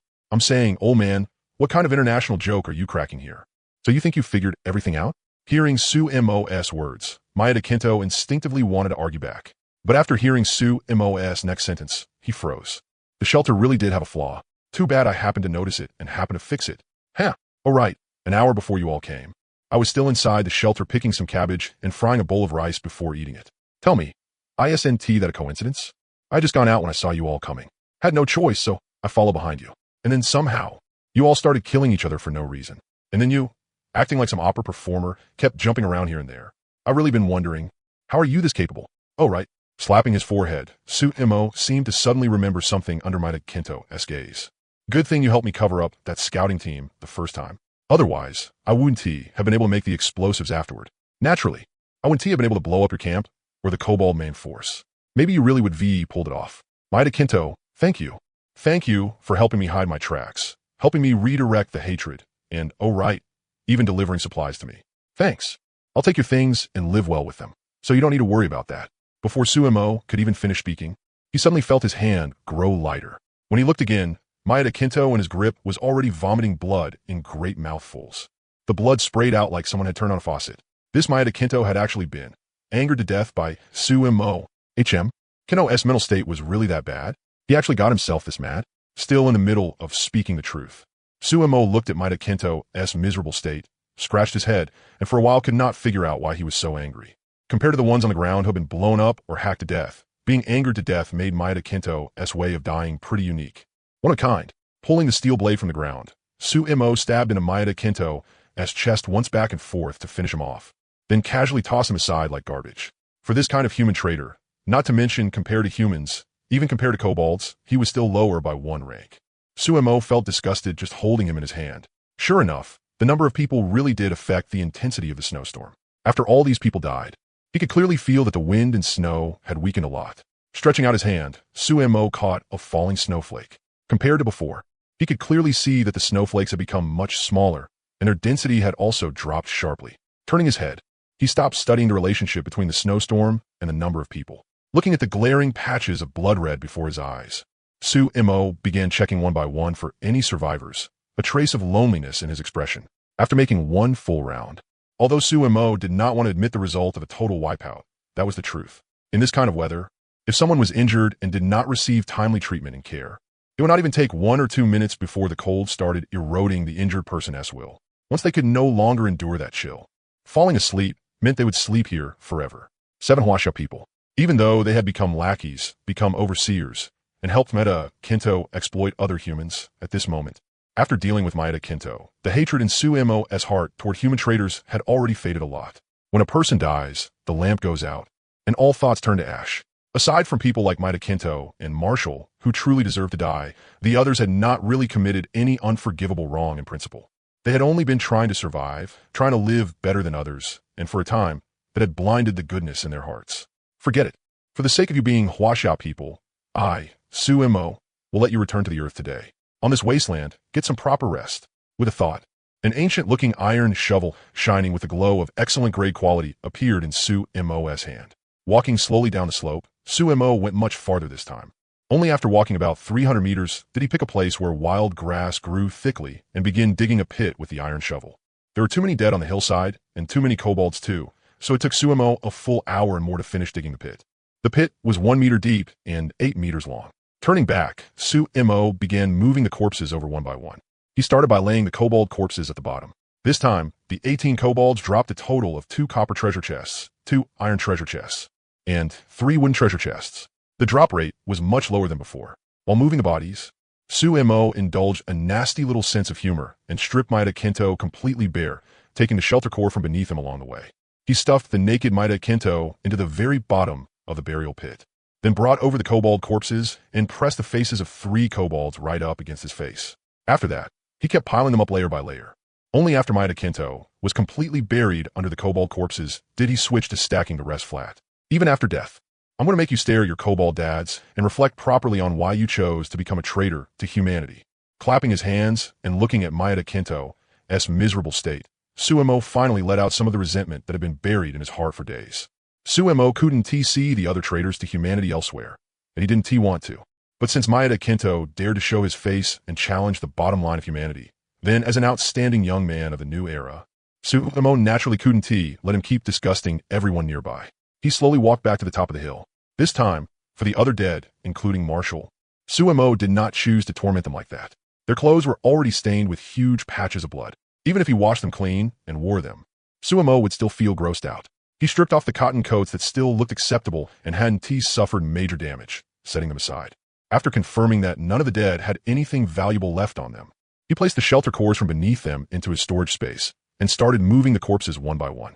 This was a huge job, so he could only take it slowly. By the time every body had been moved into the pit and the blood-stained snow on the hill had been cleaned up, it was already 5 in the afternoon. Even Suemo, who hadn't broken a sweat while following them all the way and dealing with Maeda Kento, was now drenched in sweat beneath his combat suit after all this labor. Good lord, I need to think of a way to deal with people somewhere else in the future. Otherwise, the area around my shelter is going to turn into one giant burial ground. Shovelful by shovelful, dirt fell from above, gradually burying everyone in the pit. Pulling down his mask, Suemo took out some nether energy water, drank a mouthful, rinsed his mouth, then sprayed it into the pit before covering it with a final shovel of dirt. From this moment on, starting from Huang Biao's group of 5, this was the shelter's second large-scale encounter battle. A total of 16 humans dead, a total of 18 kobolds killed, 34 in all. After thinking for a moment, Suemo decided to take out 1 unit of wood, pulled out his stone axe, and chopped off a vertical plank, then gave it a quick polish against the blade. After 3 seconds of thought, with the plank pinned down by his left hand and the axe in his right, Suemo began carving onto the wooden sign. The good die young, and their loved ones mourn in grief. The wicked die suddenly, and all under heaven rejoice. Horizontal inscription. What people do, heaven is watching. After making the wooden sign, he planted it in the ground above and put all his tools away. After taking 2 final looks at the place where more than 30 bodies were buried, Suemo pulled back all his emotions and walked toward the base without looking back. Snow still drifted down from the sky, and then a snowflake landed on the wooden sign and the mound of dirt.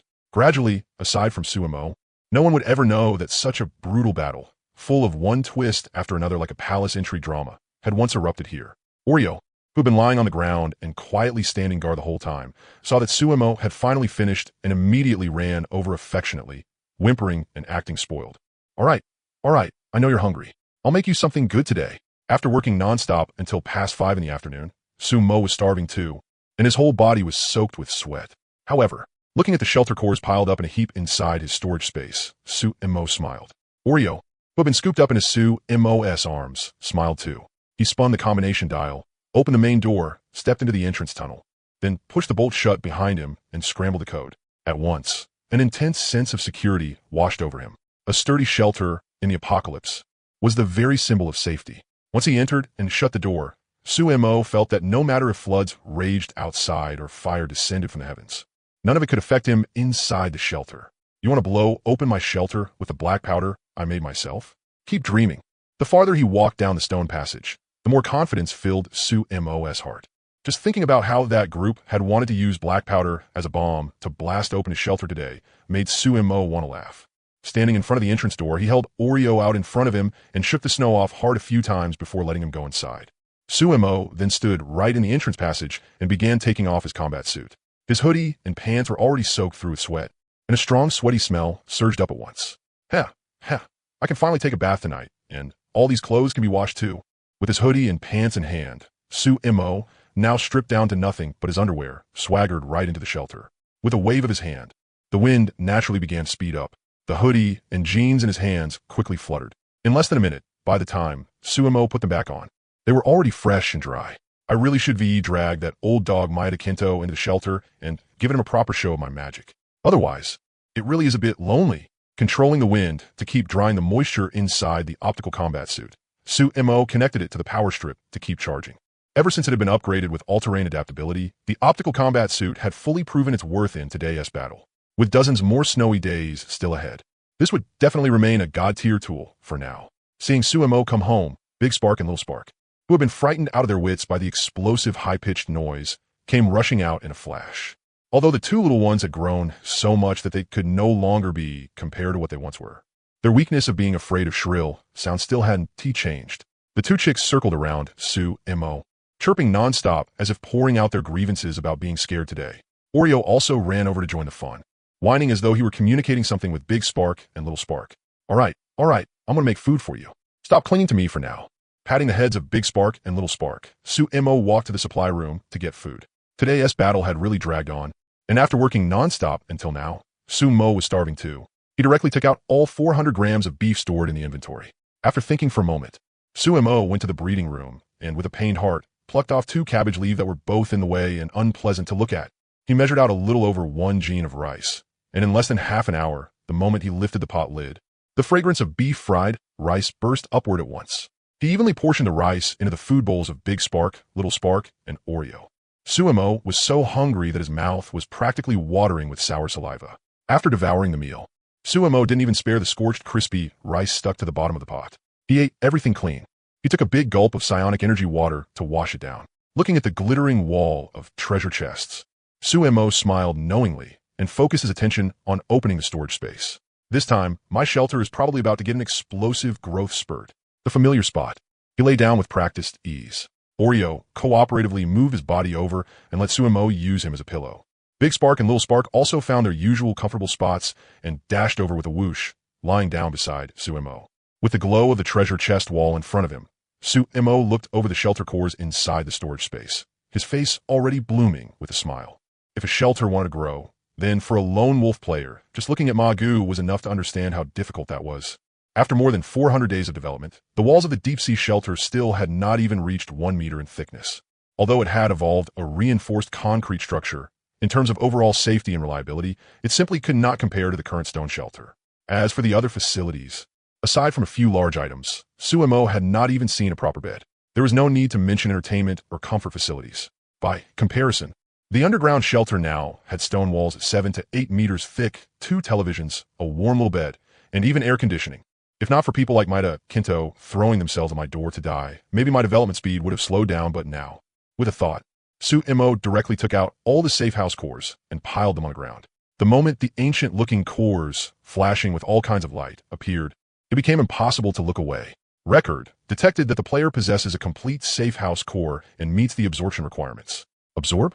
The game panel's prompt arrived late, but it arrived all the same, slowly popping up. Dismissing the prompt, Suemo sat up and began examining the safe house cores in front of him. 16 people had dropped a total of 3 complete shelter cores and 13 damaged safe house cores. That's strange. Why can some shelter cores be absorbed directly while others are still locked? Separating the complete ones from the damaged ones, Suemo first picked up the largest and most luxurious-looking core. Compared to everyone else's turtle shells, this one, though already damaged, was more than twice as large as the others, and it was engraved with even more mysterious and complex patterns.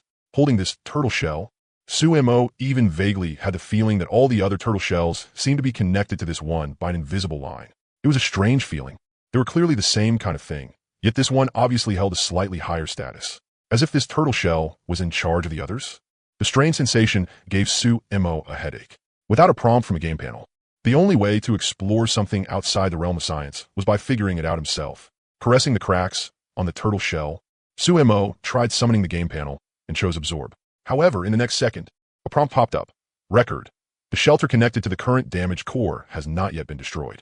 Fusion and absorption are not possible. Record. You may first inspect the items inside the core. After destroying the corresponding shelter, fusion and absorption will grant you ownership of those items. As expected, even though killing those people had given him their safe house cores because their shelter still existed, he could not absorb them for the time being. Looks like I still have to make a trip to the saltpeter camp and find a way to destroy Kinto's shelter. I can also go finding Shion while I'm there. How could the people who plotted against me not pay at least some price for it? The moment he thought of the accomplices Maeda Kinto had coughed up before dying, and then connected that to Ng Tianlong, the chairman of the Mutual Aid Society in the Tundra Shelter, a vague chain of logic began to take shape in Sumo's mind. The first time he had gone to the Huaxia shelter to commission the blueprint during Shun Etien's design process. Someone from Ng Tianlong's Mutual Aid Society should have been one of the participants. As for what happened afterward, Ng Xiong had probably discovered something around his shelter, and during their communication, Ng Tianlong passed that information along. It was just a pity that Ng Xiong was an idiot. For some reason, he had believed Maeda Kinto's nonsense and leaked that information. Su Mo did not know how many people had been involved in this process. And because of the distance between the two places, there was no way to investigate it deeply. If Shun Etienne had also been involved, then the implications behind that would be enough to make anyone think hard. No rush. It's already late today. In weather like this, a long journey might bring accidents. I'll head to the saltpeter camp first thing tomorrow morning to find them. I refuse to believe that with their shelter sitting there, they can somehow run away. Suppressing the killing intent in his heart toward those bastards, Su Mo took a big gulp of water to calm himself down. After a while, he cast aside those distracting thoughts and began examining the items inside Maeda Kinto's core. Not looking would have been fine, but the moment his gaze fell on the luxurious stash inside, Su Mo's eyes went wide. It was not because the core's storage space was large, nor because the items inside were especially precious. It was because, inside the storage space of that core, pale white safehouse cores were piled into a small mountain. There were no fewer than 30 damaged cores, tossed into the corner like garbage. There were also 7 complete safehouse cores placed separately in another area. With all of those cores combined, a terrifying little base could be built in an instant. Good Lord, who knows how many people that old dog harmed to get this many cores. But it wasn't strange. Judging from how he acted today, he was probably planning to steal my treasures and then use these cores to start his own faction. What a pity, what a pity. They've all fallen into my hands. Sumo's hands, gently stroking the head of the turtle shell. Su Mo, whose mood had worsened after being plotted against, finally lost some of the coldness on his face. As long as I head to the saltpeter camp tomorrow and set the place on fire, I was still worrying earlier about not having enough cores to transfer the well in the deep-sea shelter and build a garage, but now it looks like I have more than enough. Let me see. Maeda Kinto's storage space should be 1.5 cubic meters, and there are quite a lot of other supplies inside too. 1 case of bottled water, 5 gin of compressed biscuits, 2 gin of beef, 1 bottle of shochu, 2 boxes of cold medicine, 1 bottle of anti-inflammatory medicine, and 1 bag of rice. Compared to the size of the storage space, Maeda Kinto was much inferior, but he had made full use of every bit of it. These emergency supplies stored inside the core had basically never been opened. Their packaging was intact, sealed away in a corner, and Maeda Kinto's thinking was very clear. The things stored in his core space were basically all items that did not take up much room, yet were extremely necessary, especially things like compressed biscuits and a small amount of medicine. That was completely enough for a single person to deal with most sudden situations in the apocalypse, compared to Maeda Kinto's extreme way of stockpiling just to stay alive. My shelter at least can grow vegetables and has a steady supply of fresh produce. On top of that, I have psionic water, a natural anti-inflammatory item, so I don't have to spend huge amounts of resources trading for medicine over minor illnesses. These are exactly the reasons why I've been developing so quickly. By examining other people's resource reserves and the ways they operate in this post-apocalyptic wasteland, then using that to think through his own strengths and weaknesses. That had always been where Su Mo excelled. Once the main shelter was finalized, it meant it could no longer be moved for the time being. So he had to make the most of his own advantages to make up for the disadvantage of not being able to go out exploring. Still, once his wings had fully spread, he would have to find a way to expand his exploration range. One reason was to dig out more underground treasure and strengthen himself. More importantly, he wanted to find out how the people who had transmigrated here before him dealt with disasters after arriving in this land, as well as uncover more details to dig into the real reason behind the transmigration. With that thought in mind, Su Mo decisively opened the game panel and wrote down the future development direction of his shelter in the private message section he used as a diary. Every battle brought different rewards and also different insights. Recording those gains and realizations, then reviewing them over and over when he had free time and thinking deeply about them, was an essential skill for a lone wolf who wanted to survive in the apocalypse. At the same time, Maeda Kinto's stockpile had also reminded Su Mo of something. Even if shelter cores couldn't be listed for sale on the trading channel, other major forces would probably have reserves like this too. If I run into them later, I can choose to trade resources for them. That would massively speed up my shelter's development. Food and supplies aren't in especially short supply for now, but I still need to stockpile a large amount and start making some food that can be stored long-term as early as possible, just in case I run into a natural disaster that's impossible to resist. Closing the diary interface, Sumo continued looking over the remaining items. Setting aside the core and the supplies, most of what was left were Maeda Kinto's personal odds and ends. A hardcover notebook with a gel pen tucked into it, and a rainbow-colored feather from who knew where. A very sharp-looking dagger, with blood still not fully cleaned out of the fuller. An iron shovel, 2 unused game torches, and a badly worn iron axe. A box of bullets that had already been opened and used halfway. Sumo gave it a rough count. There were probably still about 14 rounds inside. 2 maps, 1 large and 1 small, with no clue what they recorded. Since he couldn't take them out, Sumo couldn't clearly see what was drawn on them either. There weren't many things, but every one of them was badly needed. Compared to Huang Biao's group, Maeda Kinto counted as a very qualified enemy. Setting Maeda Kinto's core down, Sumo waved his hand casually and opened his storage space. In a corner where he kept weapons and equipment, 2 glossy black pistols were lying there obediently. After looking at Maeda Kinto's storage space for so long, switching back to my own all of a sudden really makes it feel a lot bigger. Sumo felt a little emotional. At the same time, with a grab from his mind, the pistols in the corner were taken out into the outside world. The 2 pistols looked exactly the same, so they were probably from the same source. Familiar, yet strange. These guns looked mass-produced. Most likely they came out of treasure chests. Setting the safety on both guns to safety on, Sumo picked up the pistol on the left and inspected it carefully in his hand. The pistols in Maeda Kinto's and the tall man's hand were not guns that already existed on Earth. Judging from appearance alone, this pistol looked a bit like the Makarov pistol from Earth, the famous officer's sidearm. It looked compact. It wasn't heavy in the hand either.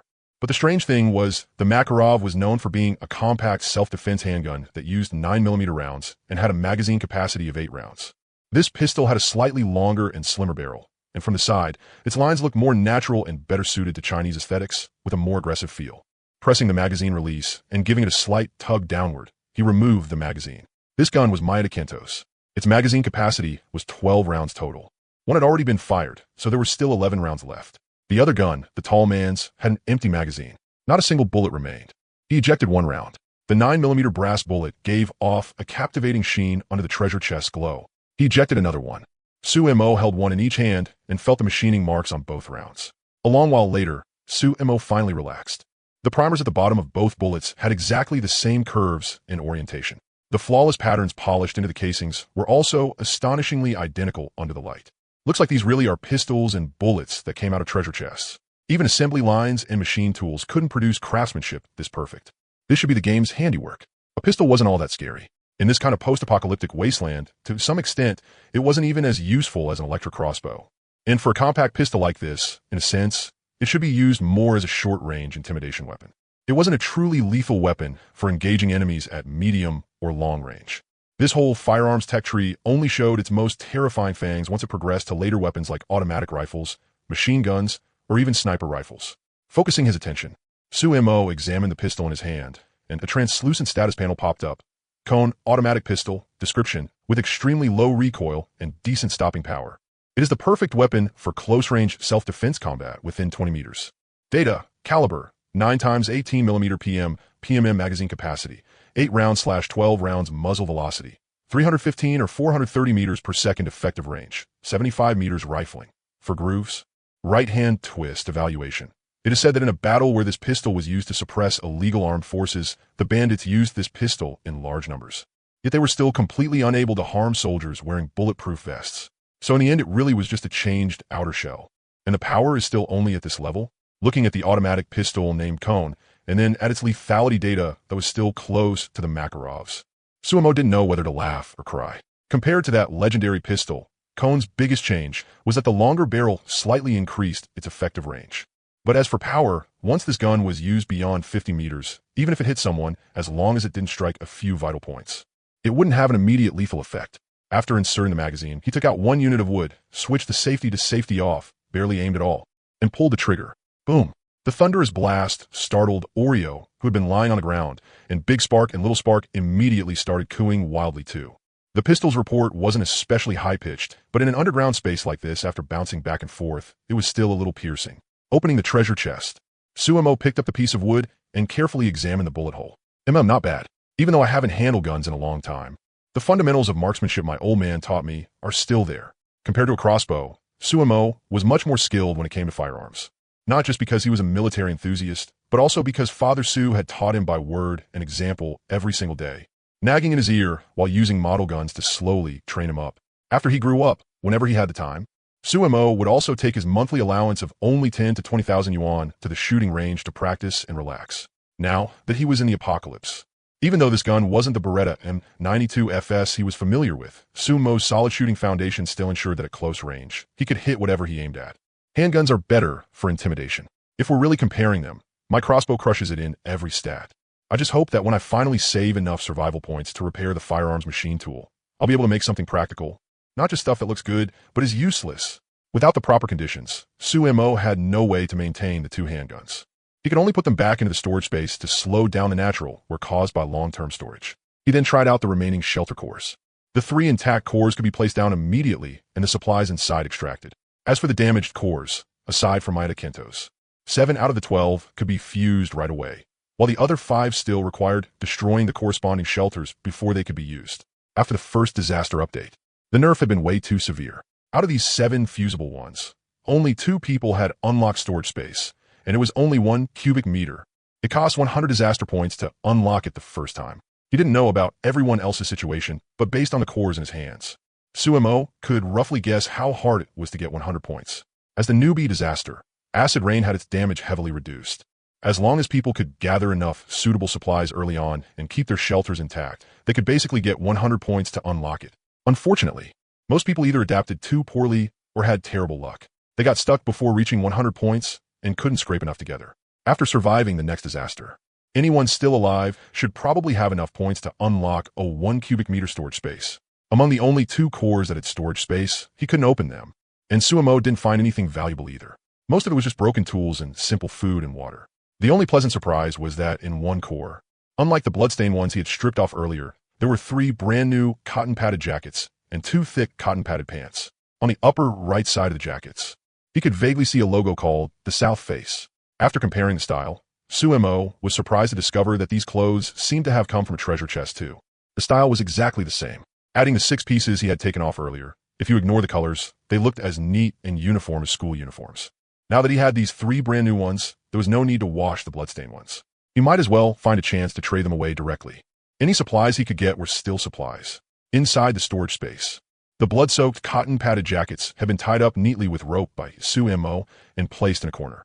They had blood on them, and Suemo had originally planned to wash them and rotate them into his own wardrobe, but now that he had new ones, there was naturally no need to be so frugal.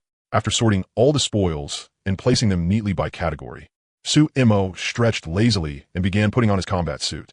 That's done. Now I can bring in some snow, turn it into everyday water, and use it for washing up, laundry, or a bath. Ever since transmigrating to this world, he hadn't taken a bath for half a month.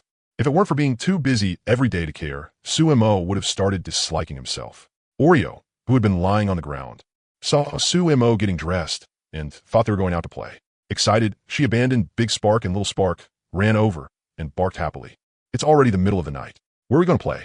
Wait till I get some water back, then I'll give you a bath. Hearing Suemo's words, Oreo immediately blushed with embarrassment. Pretending she hadn't heard anything, she tilted her neck and ran back, only to slip and fall on the way. The sight made Suemo burst out laughing. Oreo is way too human-like. She even gets embarrassed. Looks like there are still plenty of wonders in this wasteland waiting for me to explore. Shaking his head and throwing all the strange thoughts that had suddenly appeared in his mind aside, Suemo quickly turned on the television to check the surrounding situation. The illustrated handbook skin showed no life forms every day, but that was only a beginner-level handbook. It hadn't been able to scan out a single fantasy creature like kobolds or lion men. Because of that, the good habit of using the television to scout the area before every trip out still had to be maintained. The environment around my shelter is terrible, and it's a low-lying area too. Probably not many creatures like coming here. After all these days, only that chameleon delivered itself to my door. Outside, the sky had already gone dark. Suemo had no idea what kind of technology the television used, but the image received perfect light enhancement. After checking the area once and finding no trace of anything, Suemo shut off the television with relief, opened the front door, and walked out. He turned the combination dial. With a creak, the latch retracted, and as the door slowly opened, a biting chill seeped in. It was nighttime again, and the temperature had begun dropping sharply. Taking off his face mask, Suemo felt it out for a moment. It had to be at least around -10 degrees now, not far from how cold it had been when the disaster first arrived. Thankfully, the wind speed at night had finally decreased. If this trend continued, the wind should stop by midnight. That was good too. At least those who chose above-ground shelters wouldn't be unable to endure it. Without the wind, the snowflakes drifted down lazily from the sky. Under the moonlight, the entire land was spotless white, looking like a painting, breathtakingly beautiful. If you ignored the pressure of survival with scenery like this, if someone built a lodge here and charged several thousand or even 10,000 a night, there'd probably still be plenty of people waving cash and wanting to stay. It's too beautiful. If little sis were here in weather like this, we could build a snowman together. The moment he thought of how his younger sister used to keep asking why it was still snowing and saying she wanted to build a snowman, Sumo smiled knowingly and walked over to the hillside, looking out across the land. On the hillside from a few hours ago, the snow that had been dyed red with blood had all been cleaned up by Sumo and buried in a pit. There were still no spare stones in the base to repair the blasted opening for now, so it could only be left as it was. At this moment, about 3 hours had passed, and another thin layer had fallen over the hillside, like a veil of silver gently covering it. Within a radius of 7 li, Sumo was the only person there. The snowfall had already grown lighter and lighter, but after a full day of accumulation, there were still quite a few thick drifts piled up in the distance. Without the heavy industrial pollution of the civilized age or the taint of car exhaust, Sumo clicked his tongue in amazement as he scooped up a handful of snow. This snow is as white as flour. Under the light, it's even whiter than flour. At this level of purity, you could eat it directly, slowly crushing some snowflakes in his palm and watching them melt into water. Sumo finally felt at ease and took out a large water vat to start filling it. This vat had been brought out from the ruins. It was fairly large, and normally it was kept in the supply room to store foods that didn't preserve easily. Perfect for holding melted snow water now. At every spot, Sumo only took the purest snowflakes from the very top. Once he saw snow mixed with dirt getting turned up from below, he switched to another place. It took a full half hour before he finally collected enough to fill an entire vat. He put the vat back into the storage space, took out another large bucket, and continued collecting. After scraping by so frugally for so many days, now that he suddenly had an endless water source, Sumo planned to enjoy himself to the fullest tonight. Only after collecting roughly enough did Sumo head back to the shelter and shut the door behind him. Standing at the entrance, he shook the snow off his body and took off his clothes. The 3 little ones had already been waiting by the door to greet him. There was no way he could use up this much water by himself, so Sumo planned to let the 3 little ones enjoy a bath too. Looks like I'm almost out of wood. Tomorrow or the day after, I need to find a chance to chop some more back. After checking the remaining lumber in the supply stockpile, Sumo casually wrote down collect wood in his diary as part of his daily routine. This stuff was everywhere on the plains. As long as he didn't care about environmental protection, it was practically inexhaustible. He pulled out quite a bit of wood and brought it over, placing it in the material area of the workbench. Then he turned around and went back to the energy room, switching on the diesel generator for direct power.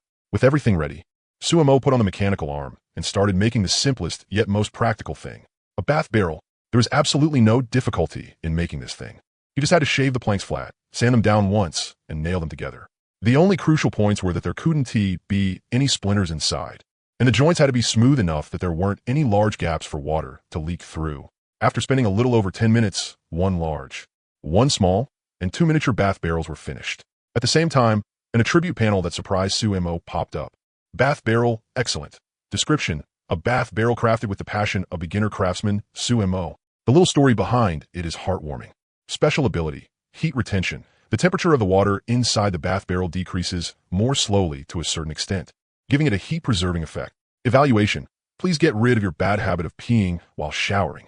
Even something like a bath barrel made on the workbench could come with a special ability. That really made him look forward to a future legendary grade bath barrel. Humming to himself, Sumo pretended not to see the evaluation at the end and openly carried the bath barrels back to the living room. Taking out the large vat and big bucket filled with snow water, Sumo began heating water over the fire. With his ability to control airflow, it was basically like having a natural blower. The flames under the iron stove burned fiercely, letting out a roaring whoosh. One stove wasn't satisfying enough, so Sumo simply set up 2 and operated them at the same time. He poured the first pot of boiled hot water into the snow water, and before long, all the snow had melted.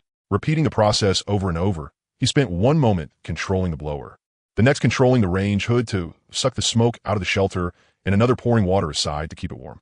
Sumo worked until his forehead was covered in sweat. The rising steam had already engulfed the shelter, and the felt temperature was climbing rapidly. I should get another vat of snow water ready for next time too. While the water was heating, Sumo went back outside again, running back and forth between the 2 places.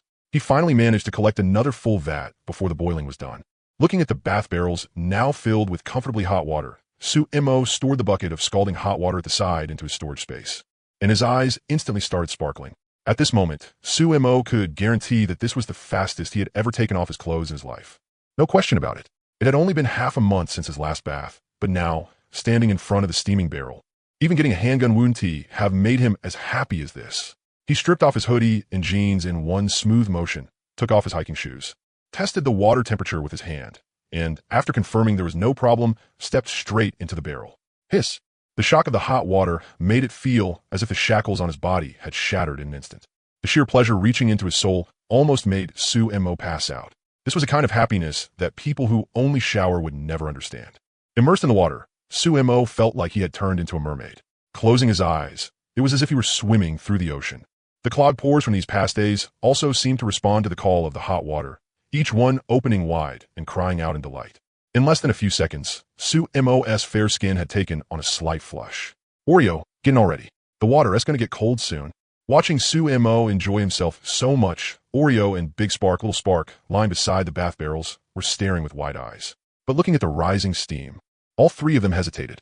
Not a single one dared to take the brave first step, now that she heard Su-mo urging her. Compared to Big Spark and Little Spark, the much larger Oreo was embarrassingly shy. Very awkwardly, she walked over to the small barrel and tested the water temperature with her front paw. Woo! The water Su-mo prepared for the three little ones was not very hot at all, just the kind of temperature that felt extremely comfortable. At that, Oreo dropped her guard, leaped into the barrel, and let out delighted howls of comfort. At the side, Big Spark and Little Spark also lay down in their little barrels, soaking in the special bath barrels Su-mo had made just for the two of them. In an instant, the only sounds left in the shelter were the comfortable moans of one big one and three little ones. Creatures in the wasteland couldn't be judged by Earth standards. The creatures here, whether it was Oreo or Big Spark and Little Spark, all possessed basic intelligence. Judging by age, Oreo's intelligence should be roughly equivalent to someone between 15 and 18. Big Spark and Little Spark also had intelligence around that of children between 8 and 10. But a high or low intelligence did not mean they could understand language, emotions, and communication the same way humans could. Still, over these past days, Su-mo had been surprised to discover that the mental states of the three little ones were transforming rapidly. Big Spark and Little Spark were especially obvious. From the muddled haze they had when they first arrived at the shelter to the clear liveliness now shining in their eyes, their growth was visible at a glance. It'd be great if Big Spark and Little Spark could turn into phoenixes in the future. Then I could benefit from it too. As for the fact that the two chickens only produced crystal fertilizer and didn't lay eggs, Su-mo had already come to terms with it over these past days. On this wasteland, now that feelings had formed between them, Su-mo no longer intended to satisfy his appetite by treating the two little ones as food. More often than not, in Su-mo's heart, Big Spark and Little Spark had already become indispensable companions in this apocalypse. With these companions, with these ties, every time Su-mo returned to the shelter, he would feel a sense of peace of mind. This is nice. My strength is growing quickly now. It won't be long before I'm strong enough to properly take care of my family. The shelter's only weakness right now is that it doesn't have enough food stored up, nor a sustainable source of food. There was a very good chance he would spend his entire life in this area, so he absolutely had to maintain food variety. After half a month, following that difficult early period when he didn't even have enough water to drink and food security was uncertain from one day to the next. By now, life had already improved tremendously. Every day, there was a steady supply of psionic energy water to guarantee daily drinking needs, and oil wells kept gushing out sustainable resources. There were crossbows, deadly weapons that could take a man's head from 100 meters away, and pistols that were unbeatable within 50 meters. At the very least, when it came to protecting himself, Su-mo already had enough say in this post-apocalyptic wasteland. Lying in the hot water tub, Su-mo's thoughts drifted farther and farther away. Some of the things he had been stubbornly clinging to when he had just arrived in the wasteland slowly faded away with the soaking heat. Going by the current trend, future disaster cycles would only get longer and longer. In Magu's diary, from the snowfall to the next disaster, there had been a full month and a half, which meant 45 days of development time. Judging from the current situation, after this blizzard passes, the time gap should be about the same. Otherwise, aside from someone like me who has a system, nobody should be able to survive. From the first disaster until now, the timeline had been extremely tight. In just half a month, even with this mysterious modular technology, humanity still had not had enough time to develop a basic scientific chain. Only by successfully surviving this disaster would they have a little more time to complete the first round of development. Of course, this disaster was also the strongest survival test so far. Very likely, half of humanity would die directly in the course of this disaster. As for the specifics, he still had to find time to check out that human settlement more than 100 kilometers away from the shelter before making a judgment. If they were enemies, if they were bad people, then he would wipe them out without hesitation. If it was a normal shelter, then he could establish trade, or even bring them over to work for him. Hot water did not just help the body's blood circulate faster. It also released dopamine that made people happy and sped up thought processes. Soaking in the tub, Sumo's thinking became clearer and clearer. At present, the enemies near the shelter that could directly threaten him, aside from Manga, were the kobolds, the people in the saltpeter camp, and the lion men. Based on the bits and pieces of information Manga had revealed, Sumo knew that the lion men were not in a good situation. At the very least, their camp definitely had not held. Chased over by the enraged kobolds, it had probably been blasted flat. And this time, the kobolds had also suffered serious damage. With the disaster going on, they probably would not be able to stir up trouble again anytime soon. Tomorrow morning, I'll clean up the bastards in the saltpeter camp and grab some saltpeter while I'm at it.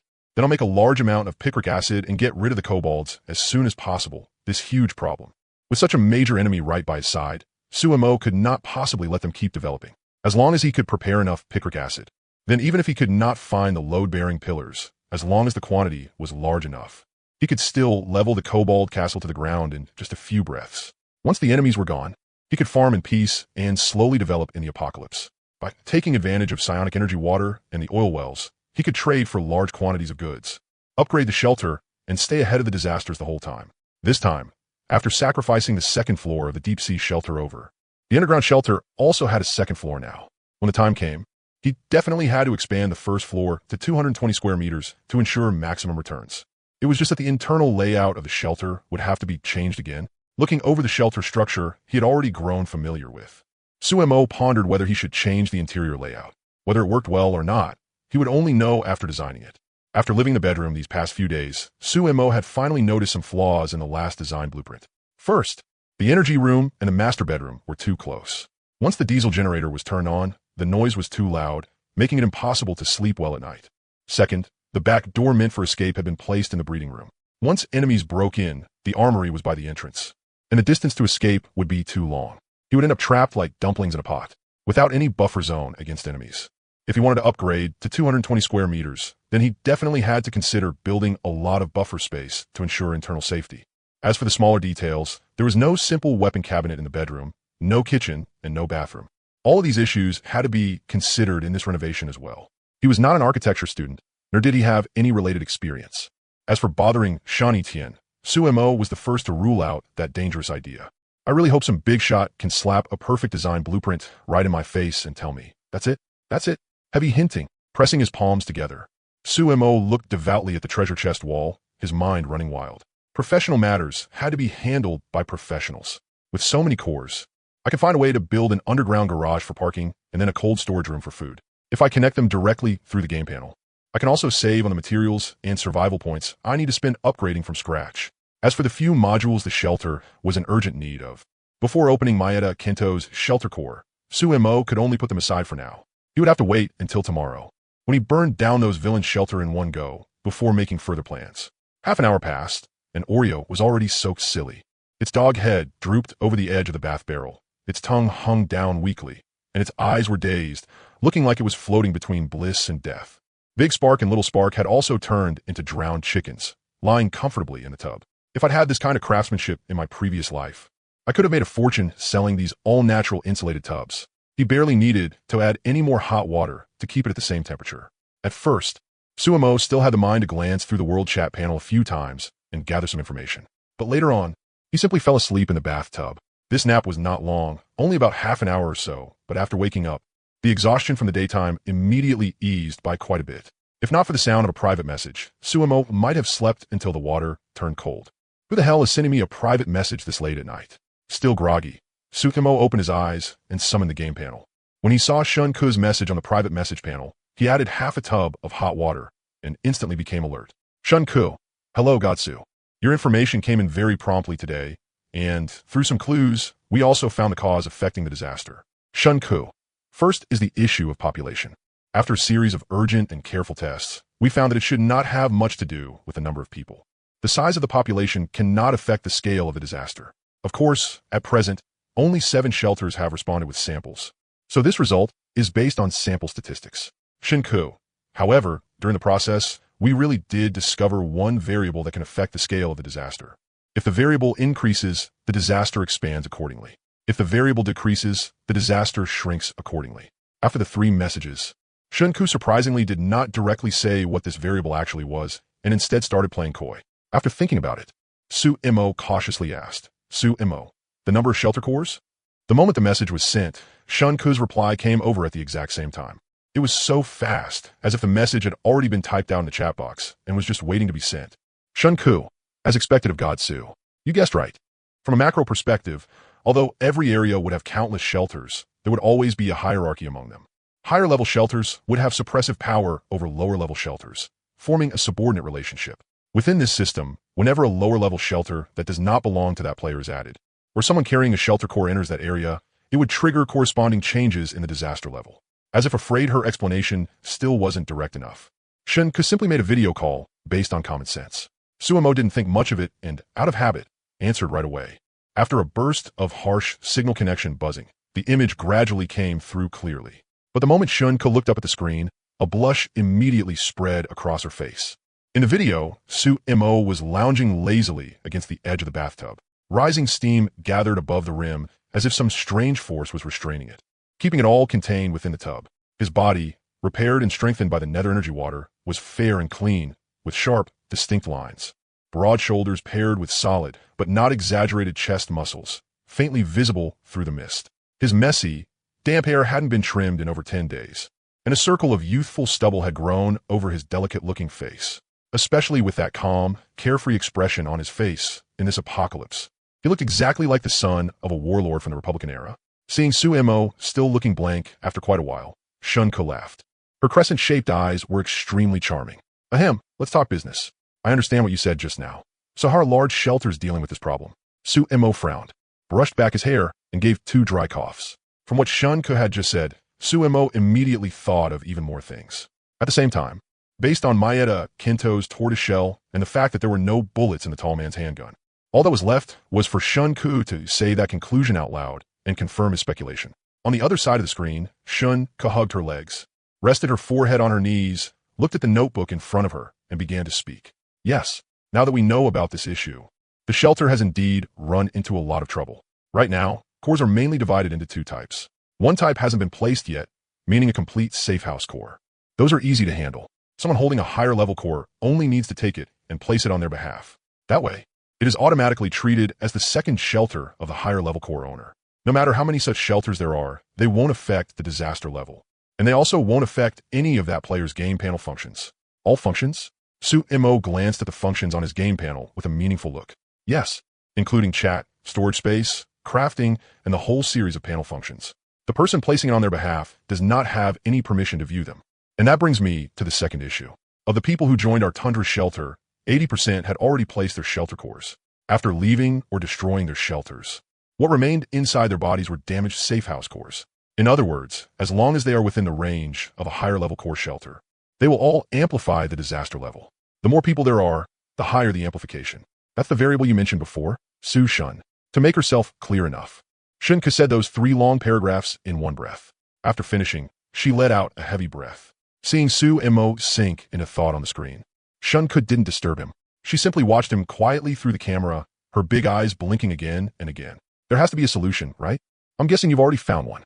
Understanding what Shunku meant, Su-Mo asked directly. Yes, we found a method. What's the price? Hearing Su-Mo's question, Shunku shook her head as expected and continued. This is information sent over by the chief. And he said that as long as you're willing to share any news with us the first moment you get it in the future, then our information will also be open to you. Everyone will exchange what they have, and there won't be any concealment when it comes to intelligence. As if afraid Su-Mo would refuse this favor, Shunku cleverly continued. Actually, this method still isn't very mature. And right now the protests inside the shelter are very intense. The reason is that if they want to avoid this kind of disaster change, then the people below need to mark their damaged cores with the imprint of the higher level core holder. But after the marking, if the higher level core holder wants to inspect the subordinate core, they won't need that person's permission. They can directly operate through their own core and view it. For people in the apocalypse, this is basically handing over their right to privacy. Even though our credibility guarantees that we won't peek or steal, there are still many people below who refuse to agree. Does that include being able to freely access and inspect all panel functions? Yes. Everything, including chat and storage space. If the superior wants to take something from the subordinate's storage space, they don't even need the subordinate's consent. After hearing Shinku's answer, Suemo didn't keep asking about that. Instead, he asked a question that seemed very basic to Shinku. Can the core actually be summoned out? Once it's placed, doesn't it only drop after death? Huh? No. If you want to get the physical core, you need to be inside your own shelter. But as for the illusory marked core, as long as you're within 50 kilometers of your shelter, you just need to silently recite retrieve core, and you'll be able to see your own core. It had to be admitted that exchanging information really was extremely rewarding. After getting this piece of information, Suemo had no more doubts. The two exchanged a few pleasantries and hung up the video call. Silently recite retrieve core, and you can see your own shelter core. Looking at Maeda Kinto's safe house core in his storage space, Suemo suddenly grew curious about what his own core looked like. The next second, as Suemo silently recited it in his heart, in his field of vision, a turtle larger than a human head suddenly appeared, then turned physical and dropped down. Boom! Clouds of dust were kicked up by the turtle's impact, dancing lightly through the air. Holy crap, this is my core? An ordinary safe house core was smaller than a palm. It looked tiny and cute, with the feel of a keychain ornament. Maeda Kinto's safe house core was about the size of a hand, already looking somewhat like a mature little turtle kept in a fish tank. But now, as Suemo looked at the underground shelter core that had fallen from the air, he still couldn't help but open his mouth wide. Holy crap, my safe house was actually this awesome? The turtle shell lying on the ground still had the same cracks across it, but now that it was already about 50 centimeters long, it had become more than a little imposing, especially within the cracks of the shell, where 1 or 2 bursts of light would occasionally shoot out like special effects. Suemo saw that light very clearly. The somewhat weaker one was sky blue. As the light surged out, he could vaguely hear the sound of rolling waves, while at the same time an extraordinarily mysterious sound scattered outward. The somewhat stronger one was a cyan green color. This green was different from normal green, mixed with a hint of earthy yellow. Like a tornado tearing through a parking lot, it ravaged every part of the turtle's back, forcing the sky blue light to flee everywhere. These two kinds of light should correspond to the two extraordinary blessings the shelter currently possessed. But the Lion Man's blessing didn't look very friendly. It was chasing the mermaid's blessing all over the place, trying to silently will the core back in the blink of an eye. The giant turtle that had still been lying on the ground suddenly turned into a transparent phantom, then gradually disappeared into the shelter. Seeing it vanish like this, for no clear reason, a bold idea surged out of Suemo's heart. At once, Suemo, who had still been leisurely soaking in the tub, could no longer sit still. He stepped out of the bath barrel and summoned the wind to carry away the moisture on his body. After getting dressed, Suemo silently called for the core again in his mind, and the giant turtle heavily dropped down once more in the familiar spot. If the shelter core is a physical object, and I can see the extraordinary blessings on it, then logically, my upgrade system should be able to. Focusing his mind on the giant turtle, just as expected, an illusory status panel popped up. Description: a divine object with 2 kinds of extraordinary power. With the help of this divine object, a series of incredible functions can be derived. There seems to be a close connection between the divine object and its host. Suggested upgrade priority: high. Water, mermaid's water, a branch under water-type blessings, bestowed by an ordinary mermaid of low strength. Upgrade potential: excellent. Upgrade path 1, raise the blessing level. Strengthen the blessing ability, expand the blessing range. Required survival points: 480. Upgrade path 2, raise the blessing quality, transform it into a mermaid priestess blessing. Increase blessing potential. Required survival points: 2,200. Wind, Lyman's wind, a branch under wind-type blessings, originating from the shattered inherited priest statue of the wooden Lyman race. Upgrade potential: excellent. Upgrade path 1, raise the blessing level, strengthen the blessing ability, expand the blessing range. Required survival points: 800. Upgrade path 2, raise the blessing quality. Transform it into a Lion Man priest blessing, slightly increase blessing attributes, increase blessing potential. Required survival points: 3,100. Evaluation: an extremely miraculous item. You must keep it safe, or disaster will fall upon you. It really can be upgraded, and it can actually be upgraded like this. Suemo stared at the prompts displayed on the status panel in shock, as well as the 2 upgrade paths it provided. Upgrade path 1 was equivalent to strengthening the attribute ability. It was the same as raising a level 1 blessing to level 2, while also bringing some bonus improvements. But upgrade path 2 was truly incredible. It could directly change the quality of the blessing, even to the point of ancestral regression. It was downright terrifying. So that means, as long as I have enough survival points, I can even keep regressing all the way back to the highest level, and also the most fundamental, wind attribute. running his hand over the cracks on the giant turtle, feeling the radiance of the two extraordinary powers slipping back and forth through his palm. If he had enough survival points for Path 2 right now, Suemo would have wanted to boldly try and upgrade and see the effect. Silently calling the core back again and watching the giant turtle slowly disappear, Suemo now had a new goal for the future: earn more survival points. This was a far grander goal than simply gathering supplies. As long as he had enough survival points, the shelter could stay far ahead of everyone else. Even if Jesus himself showed up, he still wouldn't be able to stop it.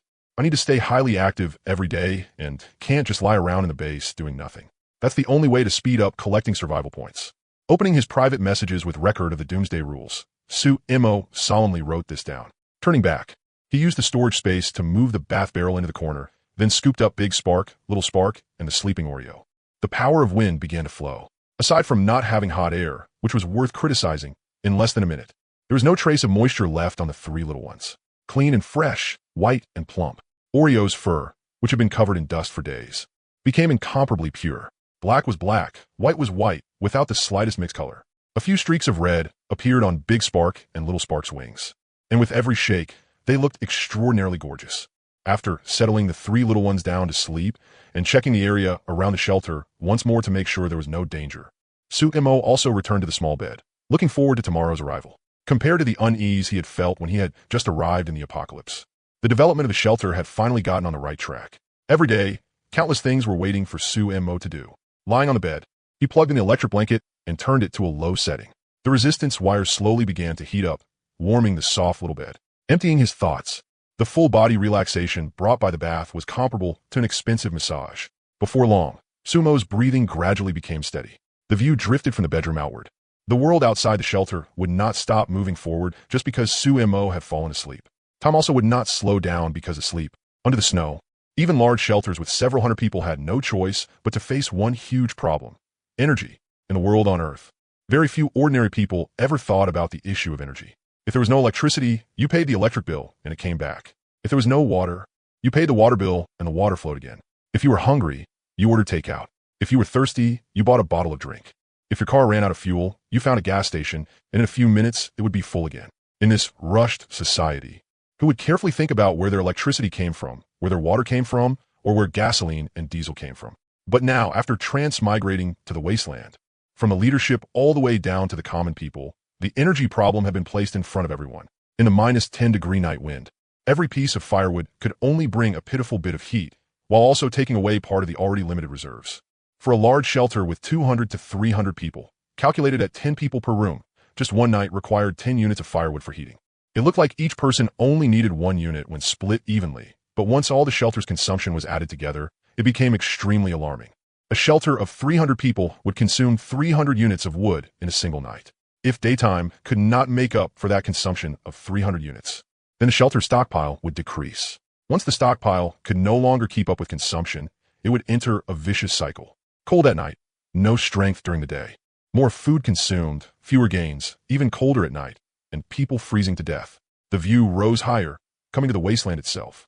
Wooden houses were steadily decreasing, replaced by one crude dugout after another. In the freezing winter, more and more people had given up living in wooden houses. Instead, they chose to believe the tutorials in the World Channel and started building slightly warmer dugouts. All the people still alive clung tightly together in the cold night, sharing the warmth from each other's bodies. At the same time, quite a few people completely fell into eternal sleep that very night, sleeping without a sound, leaving without a trace. Other than the shelters standing on the wasteland, nothing remained to prove they had once come to this world. Sweeping rapidly across the wasteland, if there were a God's eye view, one would definitely discover something surprising. In some places, everything was calm, and even the snow had stopped. In other places, fierce winds raged and goose feathers snowstormed down. Beneath a stretch of plain, the signboard of Tundra Shelter swayed back and forth in the cold wind. Through the signboard, one could see firelight flickering inside the innermost large house. Yongi, make a decision already. If this blizzard keeps going for another day, the losses will be more than any of us can bear.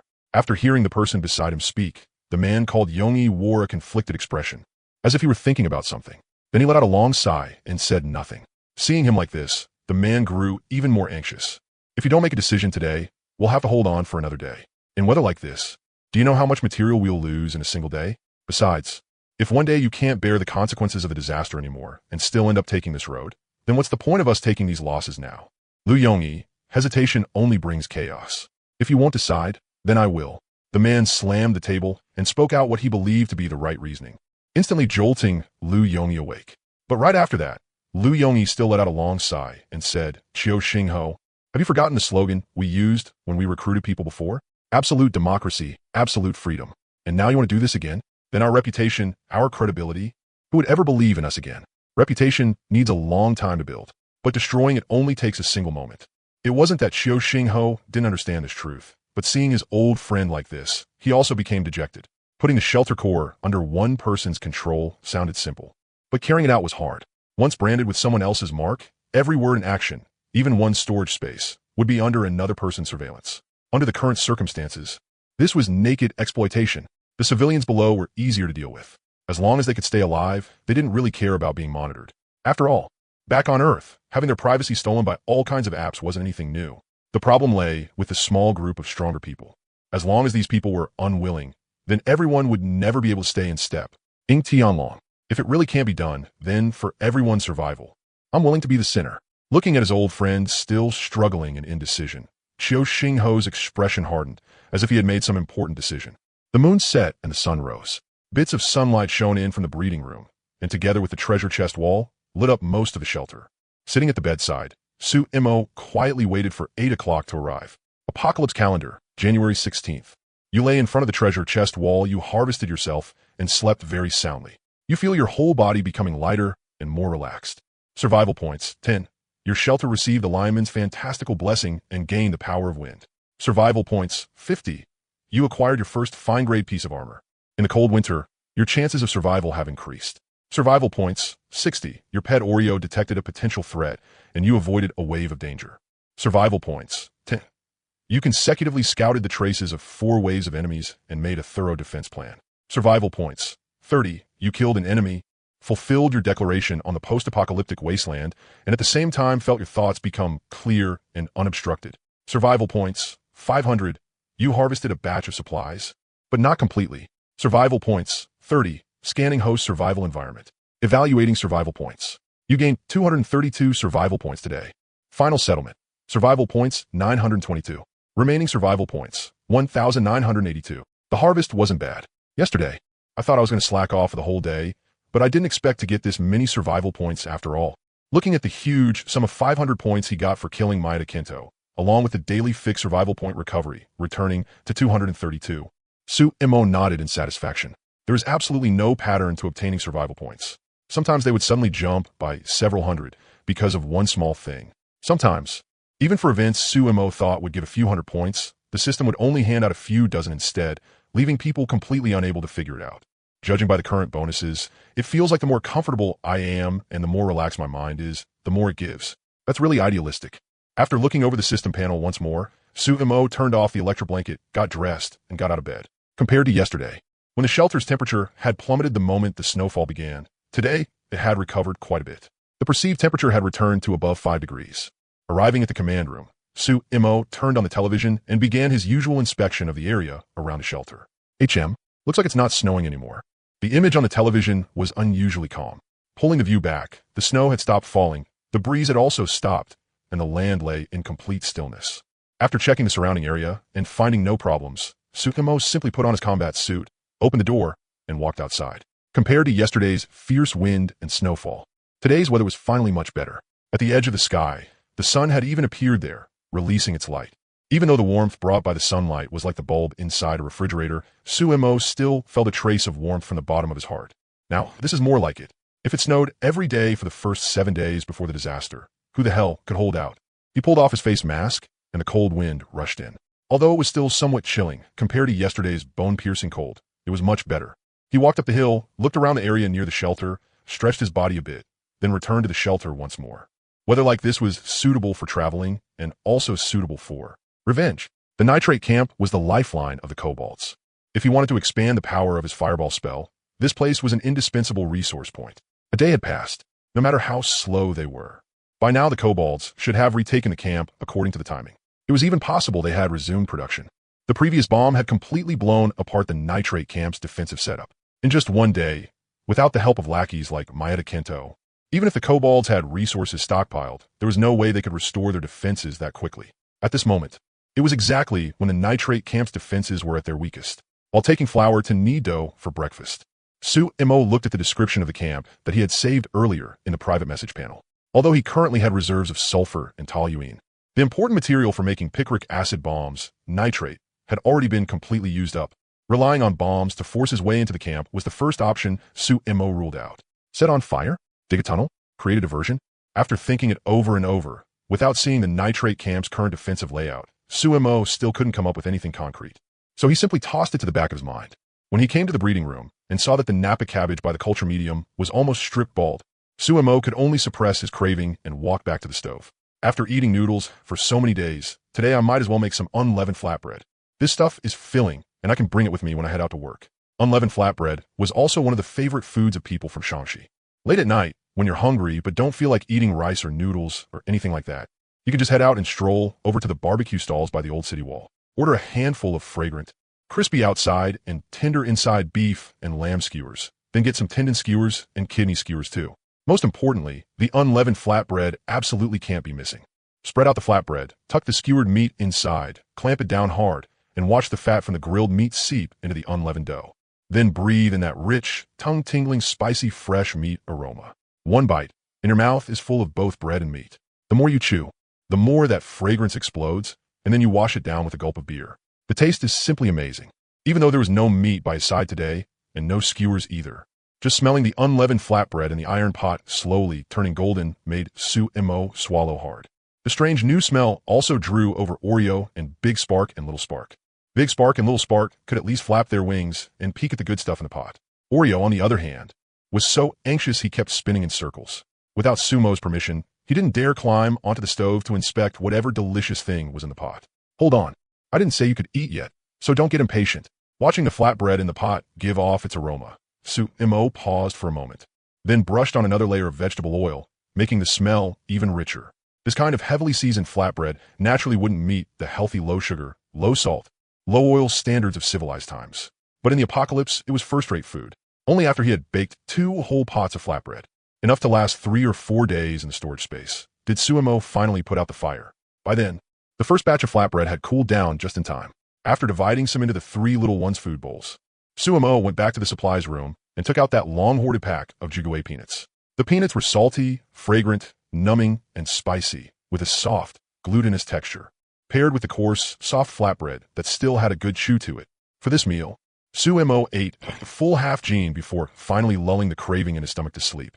Good Lord, my appetite really is getting bigger and bigger. If this keeps up, this food won't be enough for me at all. After washing the pot, the stove, and the 3 little ones' food bowls, Su-Mo sat on a stool and sighed a little. Back on Earth, who would have thought such simple, plain food could be eaten by the half-gene in one sitting without getting tired of it? Once the food in his stomach had digested a bit, and he no longer felt so bloated, Su-Mo got up and started preparing the things he needed to bring on this trip. First, for the road to the saltpeter camp.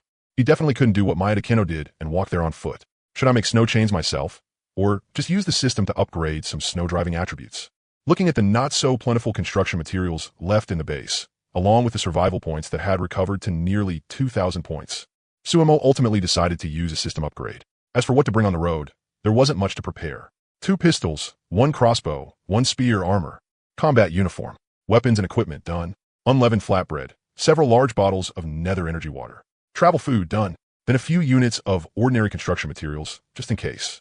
Oreo, let's go. Time to head out and get to work. Putting the armor on over his combat uniform, Su-Mo pressed every electro button to make sure there were no problems, then opened the front door and slipped outside.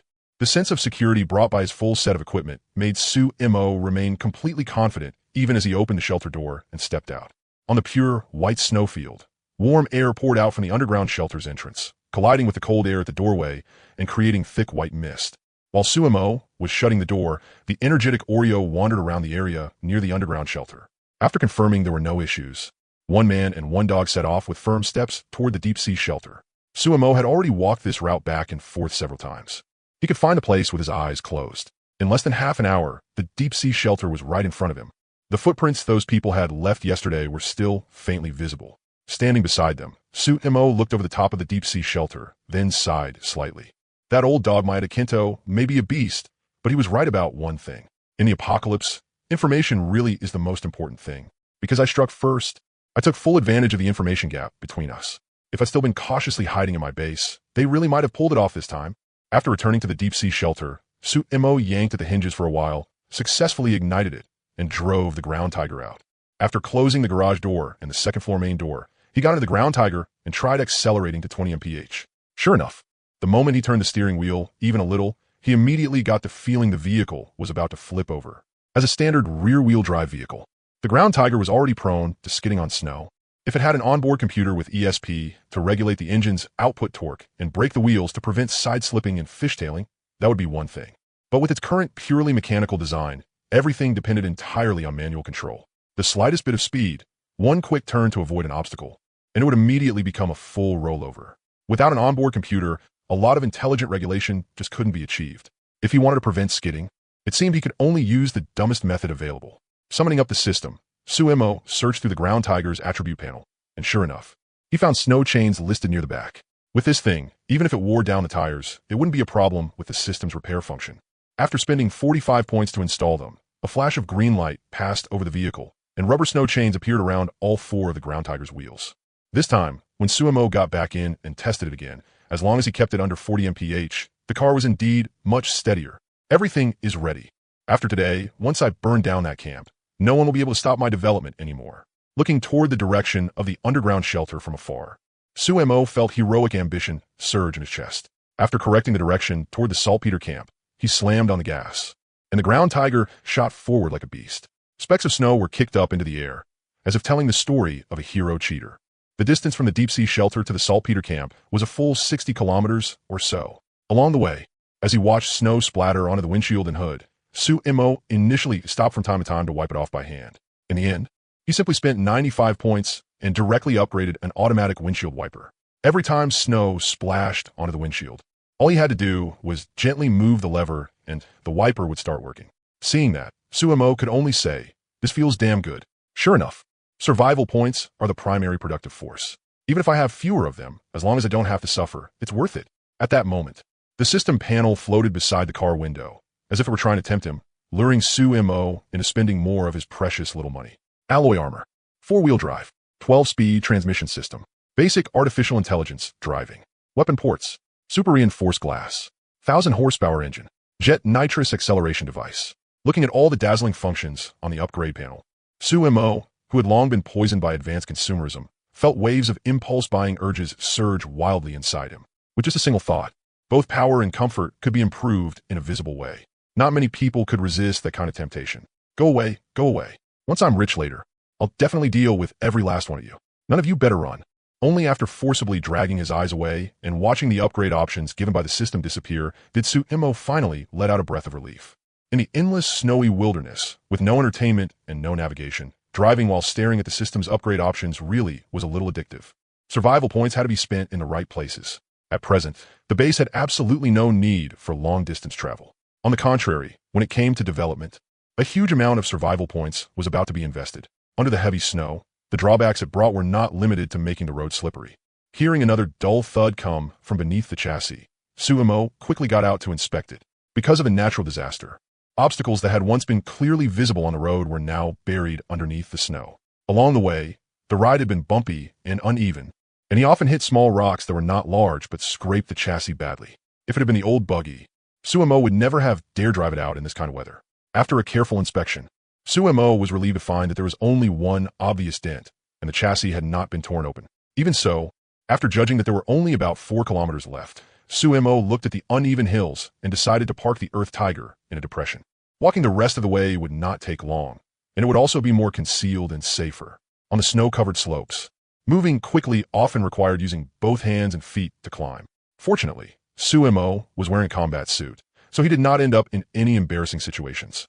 He kept stumbling forward until there was about 1 kilometer left.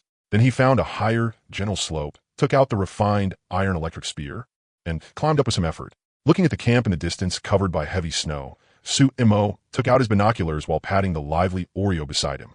"Oreo, use your sixth sense and see if we're in any danger today." Hearing Sumo's words, Oreo sprang upright, and her nimble little ears started twitching up, down, left, and right.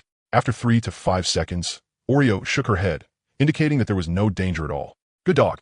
After patting Oreo on the head and telling her to keep watch nearby, Sumo began carefully observing the movement inside the camp.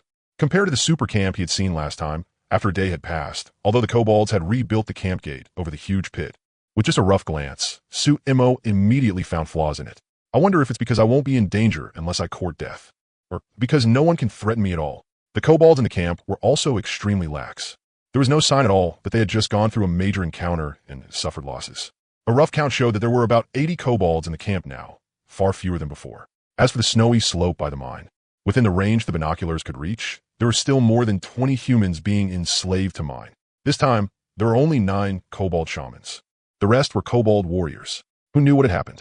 Patting the heating device at his waist, Sumo waited until the rushing warm air had heated his body, then quietly slid down. Whatever open schemes, hidden schemes, or military tactics there were, after seeing the current layout, all of it became meaningless. With so few of them, he could just charge in. The 7 explosive crossbow bolts in his storage space had not even been used once. They were more than enough to deal with the kobolds. On the snow-white ground, Sumo was like an extremely seasoned hunter, half crouching as he rapidly approached the camp. Because the camp was laid out in terraces. After the front gate had been rebuilt, the watchtower facing the front had not yet been constructed. Only the watchtowers on both sides remained, standing there dry and bare. Using the blind spots of the kobold watchtowers on both sides, Sumo made his way all the way to the main gate without incident. The weather was cold, and the high-status kobold shamans naturally would not stand guard in the snow and supervise like the miserable warrior kobolds. Aside from one kobold shaman walking around inside the base, the other 8 were all sitting in a wooden house near the center, warming themselves by the fire. Following the wall, Sumo cautiously moved behind a wooden house and switched to high-speed bolts of the excellent grade. At the same time, he placed the explosive bolts to one side. Without taking much aim, once the lone kobold shaman walked into the blind spot of the watchtower kobolds, Sumo made a quick prediction. Within 50 meters, the shot hit. The high-speed bolt was like a cunning venomous snake, whooshing straight into the kobold shaman's head. Hearing the slightly heavy sound of the body hitting the ground, Sumo's face lit up with joy, and at the same time he crouched lower and quickly switched bolts. With such a scattered camp layout and such gaps in the patrols, Sumo felt as if he were playing Assassin's Creed, doing whatever he wanted right in the enemy's home without worrying about being discovered. He pressed down the bolt, and the humming sound of the crossbow automatically drawing its string rang out. The explosive bolt was automatically pushed to the foremost position by the loading device. When the kobolds and the watchtowers on both sides turned their heads to another angle, Sumo did not even think about it. He directly fired a cold arrow at the wooden house where the 8 kobold shamans were sitting around the fire. Whoosh! Boom! A real man never looks at explosions. The moment the explosive bolt left his hand, Sumo rolled on the spot and moved into another blind spot beside the wooden house. This blind spot was behind the right watchtower, but it happened to be within the sight of the kobold in the left watchtower. Looking at the panic on the warrior kobold's face atop the watchtower, its already open mouth, Sumo pulled a faint smile beneath the mask of his combat suit. Another unreasonable explosive bolt shot straight past, toward the watchtower kobold. Wails mixed with the sound of the explosion. Splinters of wood blasted into the air and struck the combat suit and armor with rustling sounds. The kobold screams really were such sweet music. With 3 arrows left, Sumo did not hold back either. He directly fired them toward the places in the camp with the most kobolds. Violent explosions erupted. One arrow was enough to create a sea of fire shrouded in yellow clouds. Compared to TNT, which needed a detonator to explode, the instability and toxicity of yellow explosives happened to be the best traits in the early stage of this post-apocalyptic wasteland. Licking his lips, he switched to 5 new bolts and temporarily put the still activated crossbow back into his storage space. With a thought, the refined iron electric spear and pistol appeared in Sumo's left and right hands. He tucked the pistol into the weapon pouch at the side of his combat suit. Holding the spear with both hands, Sumo was like a war god as he directly kicked open the wooden door of the nearest cabin. The kobolds inside had been awakened by the explosions. At this moment, they were still scrambling from behind the door to grab their leather armor and weapons, preparing to put them on and head out to fight. In an instant, a tremendous force came crashing in, almost without any resistance. The kobold warrior, still holding a spear, flew straight backward into the room. Still want to resist? Seeing that the kobold who had fallen to the ground was still trying to find its spear, Sumo stepped forward in 2 strides, leveled the war spear, and drove it straight into the kobold's chest before yanking it back hard. Dark brown blood, under the stab of the spearhead and guided by the blood groove, suddenly sprayed out, splashing to a height of about 1 foot. The successive explosions sounded like the roar of the god of thunder, blasting across the high slope. Outside the wooden cabin, the kobold camp, which had been calm moments ago, instantly became lively. The warrior kobolds who had still been watching over the humans mining now saw explosions everywhere in the camp and fire breaking out all around. Different from what Su-mo expected when he walked out of the wooden cabin, where all the kobolds would join forces against the enemy. What these warrior kobolds did as their first reaction in his sight was actually run away, and they ran incredibly fast. Several wooden huts burst open. Some of the kobold warriors did not even grab their weapons, nor did they put on their leather armor. Naked and scrambling, they rolled and crawled as they fled into the distance. On the other side, the watchtowers that had not been cleared yet were even worse. The kobolds on top practically turned 3 steps into 2, rushing down without looking back and slipping away toward the distant castle. This scene left Su-mo, who was standing at the doorway of the wooden hut, completely stunned. No matter what, Su-mo naturally would not let this kind of chance to beat a drowning dog slip by. Taking advantage of the kobolds fleeing, and with the mindset of killing as many as he could, Su-mo instantly went into something like a one-man mowing mode, slaughtering to his heart's content through the chaotic kobold camp. No kobold could withstand the fine iron electric spear in his hands, backed by terrifying strength and powered assistance. With one horizontal sweep, those it touched were injured, and those who got close died. Inside the smoke, the kobolds' wails grew louder and louder. Some had their limbs blown apart by the explosions, while others had been stabbed by Su-mo's spear and were still not quite dead. The camp had suddenly turned into a slaughterhouse. The stench of blood mixed with the smell of scorched dog meat and surged into the sky, even with the smoke covering everything and making it impossible to tell how many people were fighting inside.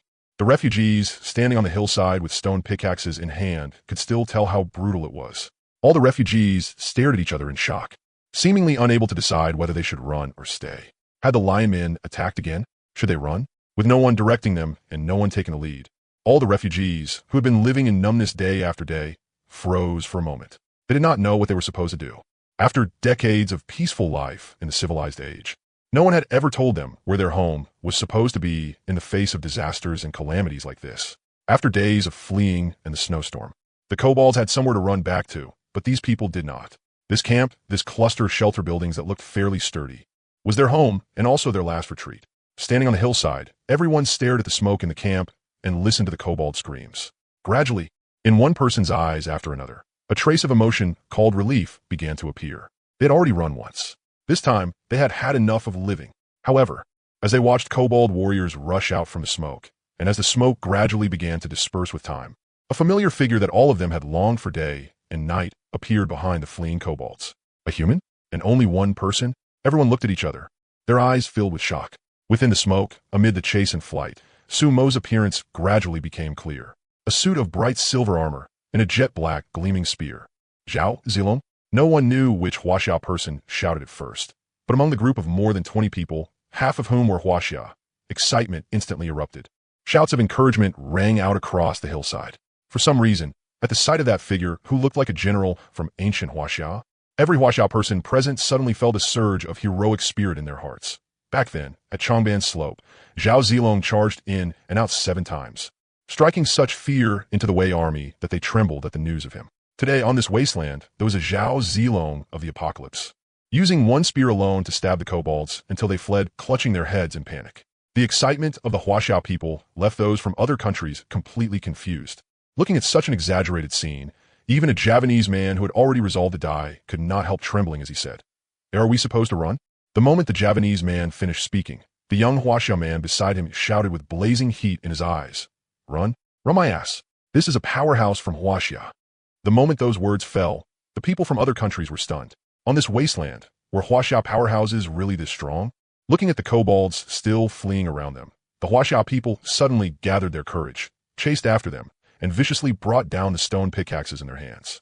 Even the 4 women among them showed no mercy at all, venting the anger they had built up over the past days onto the kobolds with ruthless force. For a moment, in the camp and on the hillside, a blaze called humanity's fury burned fiercely. Once enraged humans had their fighting spirit and fearlessness stirred from within. How could mere kobolds, each weighing less than 100 pounds, possibly stand against them? Not to mention that behind them was a godlike figure crazily mowing everything down. Against this kind of death grinder, without the sorcerer kobolds directing them, the ordinary warrior kobolds could not even summon the thought of resisting. They could only run. They could only run faster. In a situation where someone was hunting them down, they did not need to run especially fast. They just needed to run faster than the other kobolds to survive. Kobolds were monsters with intelligence, after all. Naturally, they understood what death meant to them. As the rout worsened, more and more humans got carried away with the killing. Feeling the still warm blood bursting from the kobolds' bodies only made them even crazier. The resentment for being pinned up and worked like livestock for days was finally being vented solidly onto the kobolds. Gradually, as the bloodshot humans ran all over the camp looking for any kobolds still left alive, a single moment made them all react. With a thunderous crash, the central wooden hut collapsed after its supporting beam was burned through. Only then did they realize it. The kobolds left in the camp had already all been killed. Exhaustion burst out from every person who had fought with all their strength. They collapsed weakly into the snow, touching the snowflakes that had already been stained blood red. Some threw back their heads and laughed wildly. Some howled and wept, and some knelt on the ground, not knowing what memories they were mourning. Standing in the center of the camp, Suemo quietly looked at all the humans sitting on the ground with expressions of relief and said nothing. From a moment the first human joined the slaughtering army, the outcome of this war between races had already been decided. Humans had never lacked fighting power in nature. What they lacked was only a king who could lead them in a battle.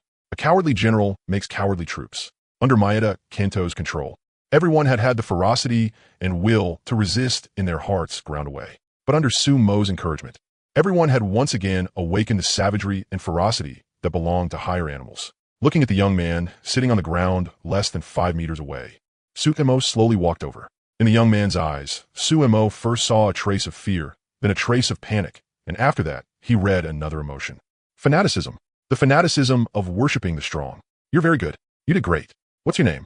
The fine iron electric spear in his hand was still dripping black blood, and half the shaft was smeared with thick, frightening gore. The armor's original bright silver color had already been completely dyed blood red, making him look like an Azura walking out of hell itself, terrifying to the extreme. With this appearance, if this were on Earth, not even a crazed serial killer would be enough to match it. But it was exactly someone like that who had suddenly walked up to your side, praised you, and even asked your name. With that friendly expression and those friendly words, the young man forced out a smile even uglier than crying, trembling as he stammered. General Zhao Zilong, my name is Chun Shun. Did you transmigrate here from the Three Kingdoms era? Hearing Chun Shun's words, Suemo showed a hint of surprise beneath the mask. Then, after looking over his current outfit, he suddenly understood. You can think of it that way. But my name is Lu Bu. Shaking the long spear in his hand with a lonely air, Suemo did not explain his identity clearly. There was no need. It was not just that there was no need. More importantly, these heroic figures still living in the hearts of the Huaxia people were the very pillar supporting them to keep going. A camp this large could not possibly have no temporary storage point for supplies. Seeing everyone collapse on the ground, Suemo simply got up and started looking for where the kobolds had stored their materials. Slowly, as time passed second by second, more and more refugees gradually recovered their strength and chose to gather together. Everyone's faces were filled with both fear and curiosity.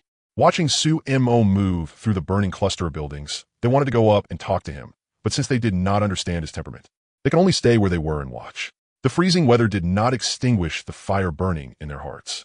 On the contrary, as time slowly passed, when Suemo finally came closer again, crash. Right in front of Suemo, everyone, including the foreigners, knelt down. All of them kowtowed devoutly on the ground. Thank you, General Lu Bu, for saving our lives. We have no way to repay you, so we can only dedicate our lives to you and follow Lord Lu Bu in conquering the world.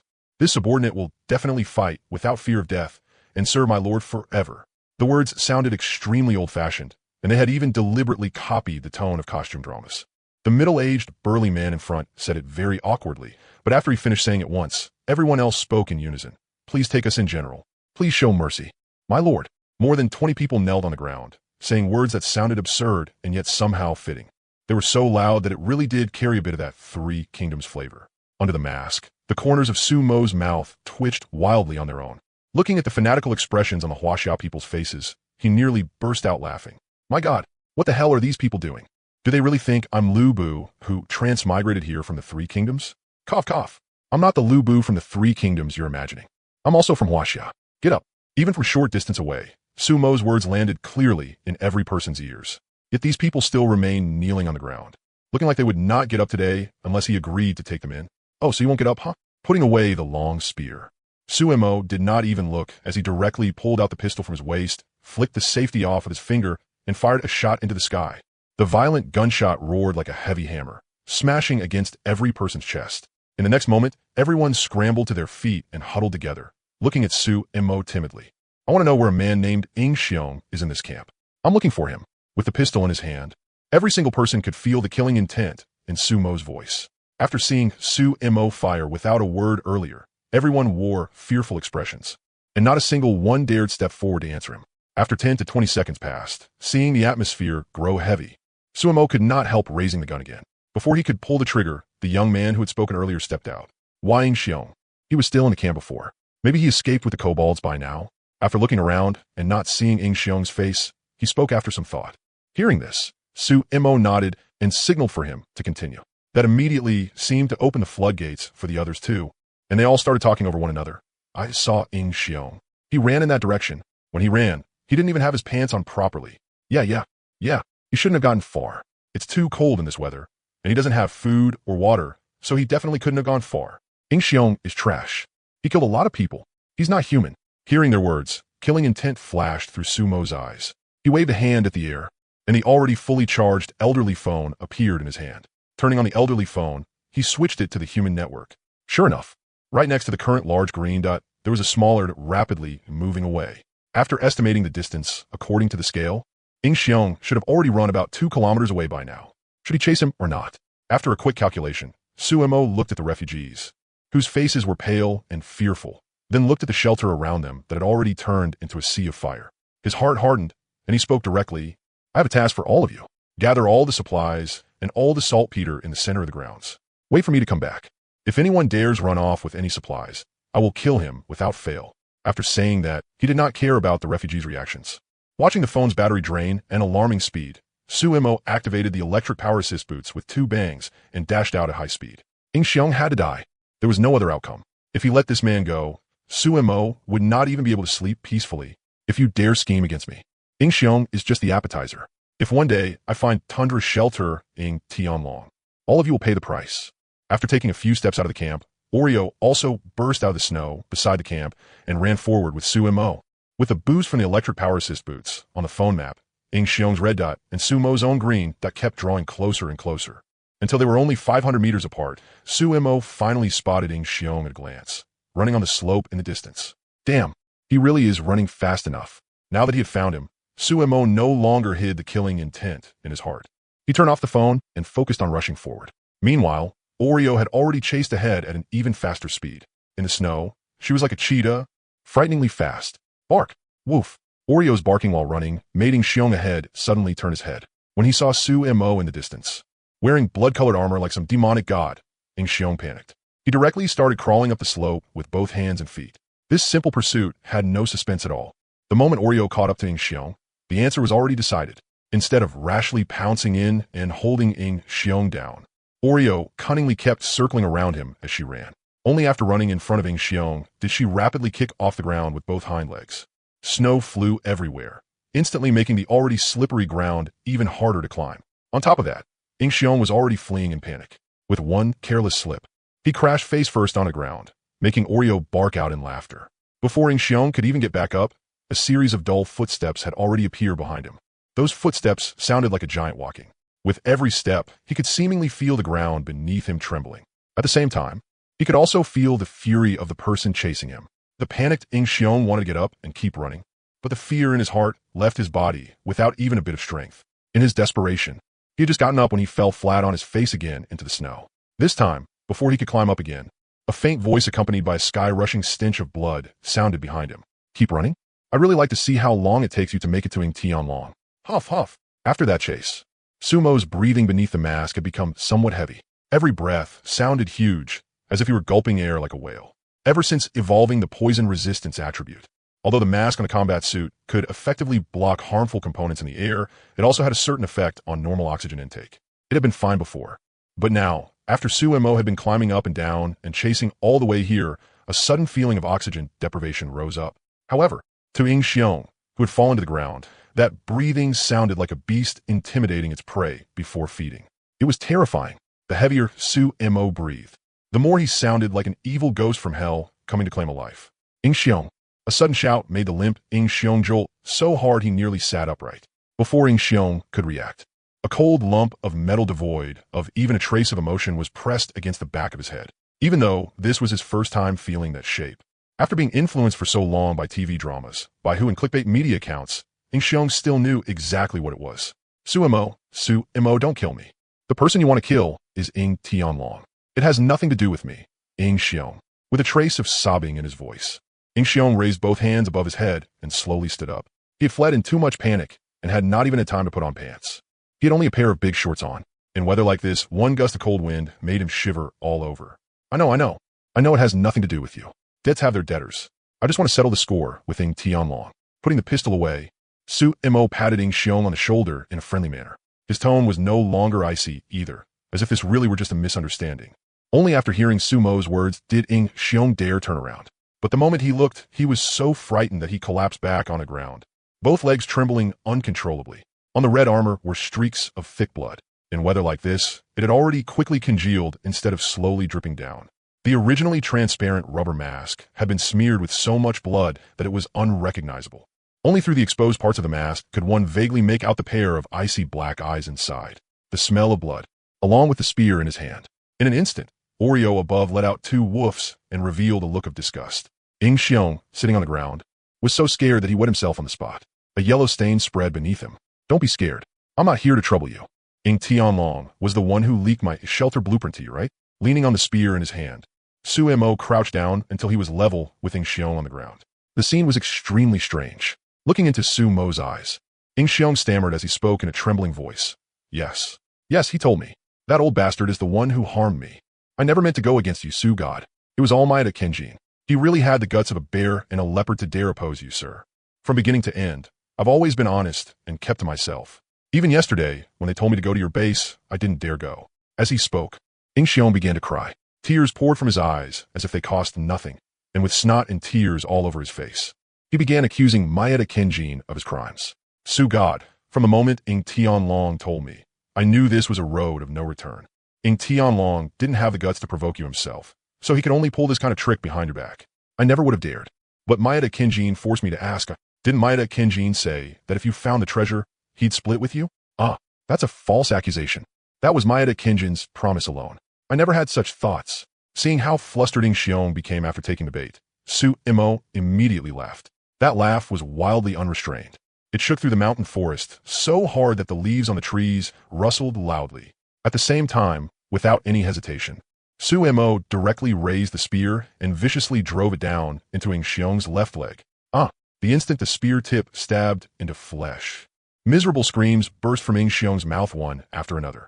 The convulsions caused by the intense pain made beads of sweat the size of beans appear on his forehead almost instantly. Without pulling out the spear, Su Mo coldly lifted the mask from his face, revealing the young yet vicious face beneath it. Next, I ask one question, you answer one question. If you lie to me even once, you can forget about your other leg too. Though with those legs of yours, you can still answer 4 questions. Without the mask blocking it, Su Mo's expression was full of evil. He glanced at Ing Xiong's crotch, instantly making him shudder. First question. How exactly did Maeda Kenjin get mixed up with the kobolds, and why do the kobolds trust him? This question was very basic and did not involve anything especially difficult. Before Su Mo had even finished speaking, Ing Xiong jolted and immediately answered. When I joined the camp, Maeda Kenjin was already there.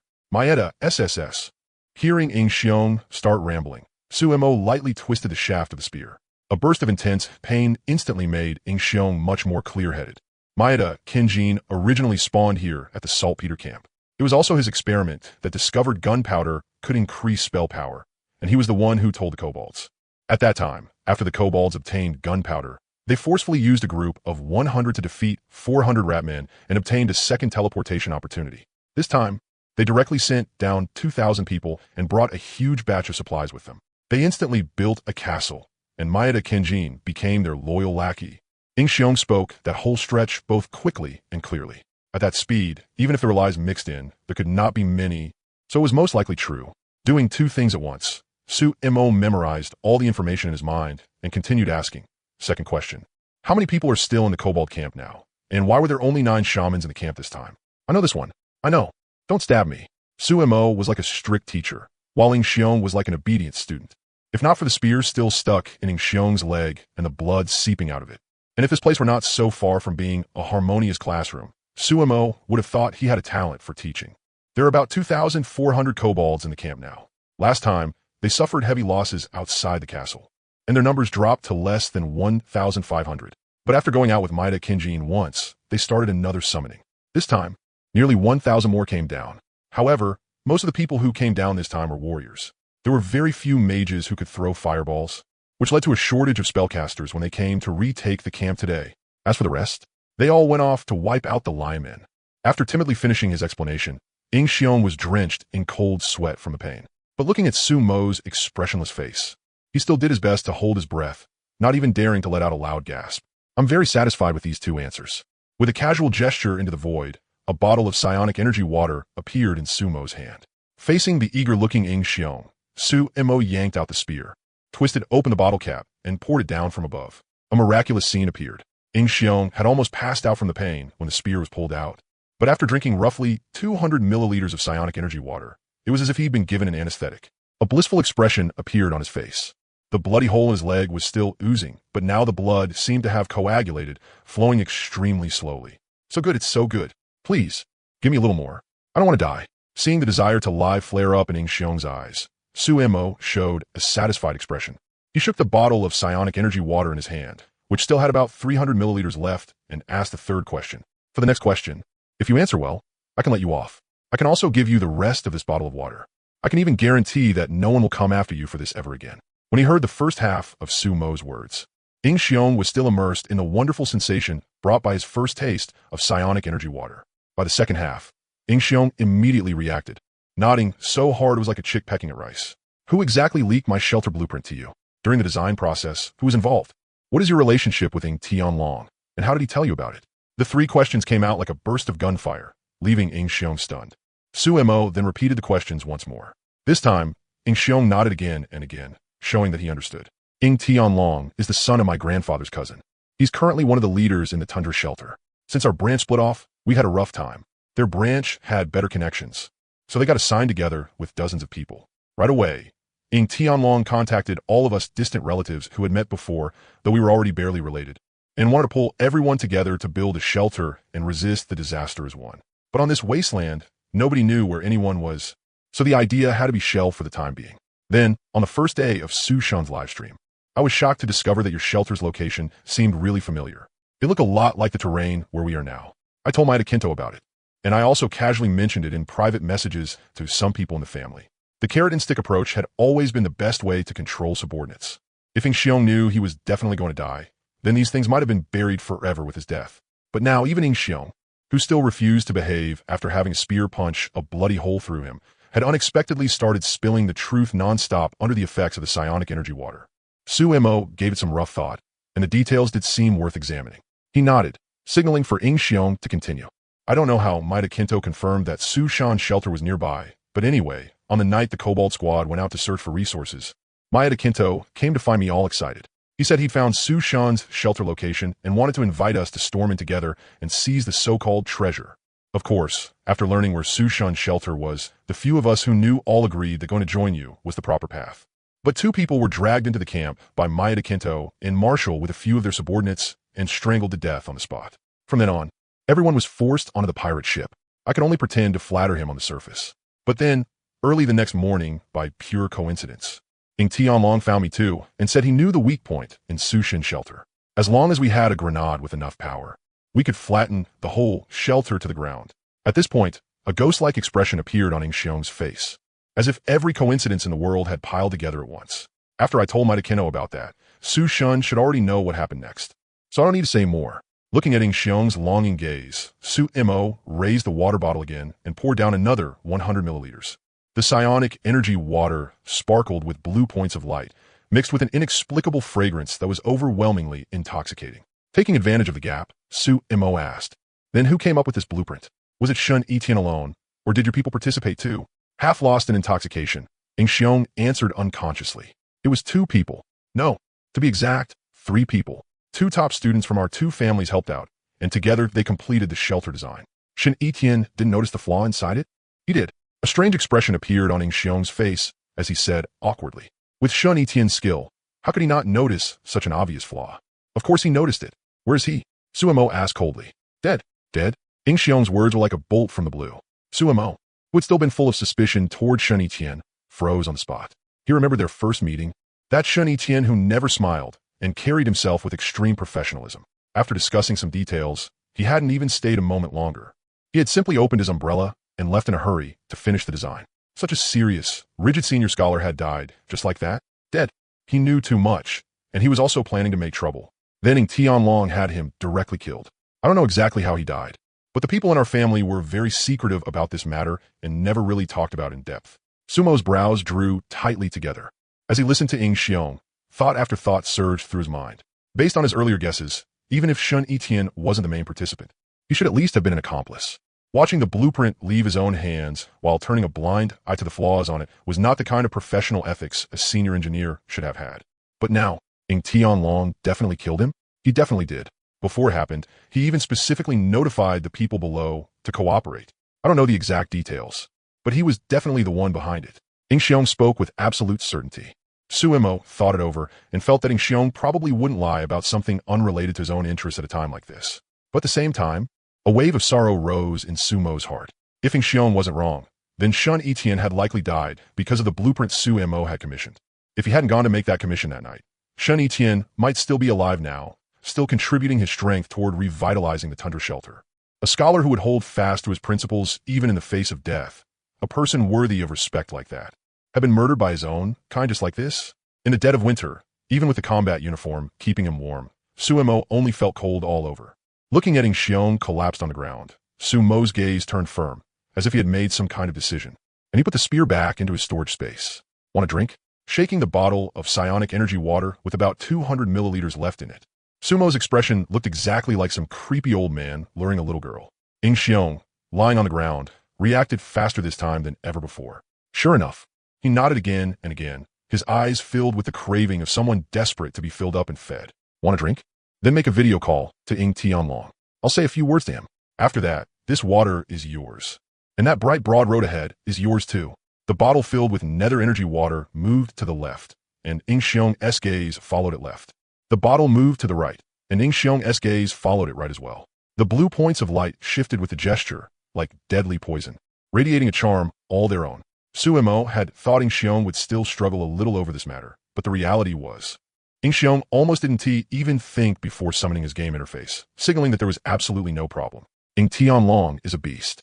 Even if God Su calls and curses him out, that's fine. Having a beast like that as a relative is also a disgrace to me, Ing Xiong. As he spoke, Ing Xiong even slapped the snow beside him in anger, cursing nonstop and putting on the look of someone swearing to cut ties completely. Unfortunately, the movement was too big and tugged at his wound, making him twitch in pain. Standing to the side and watching Ing Xiong's performance, Suemo's face didn't show the slightest ripple. Instead, seeing someone else's game interface for the first time made Suemo extremely curious. As Ing Xiong endured the pain, focused his attention, and summoned his game panel, his pupils beginning to unfocus, a message suddenly echoed in Suemo's ears. Record. Player Ing Xiong wants to share his game interface with you for viewing. Accept?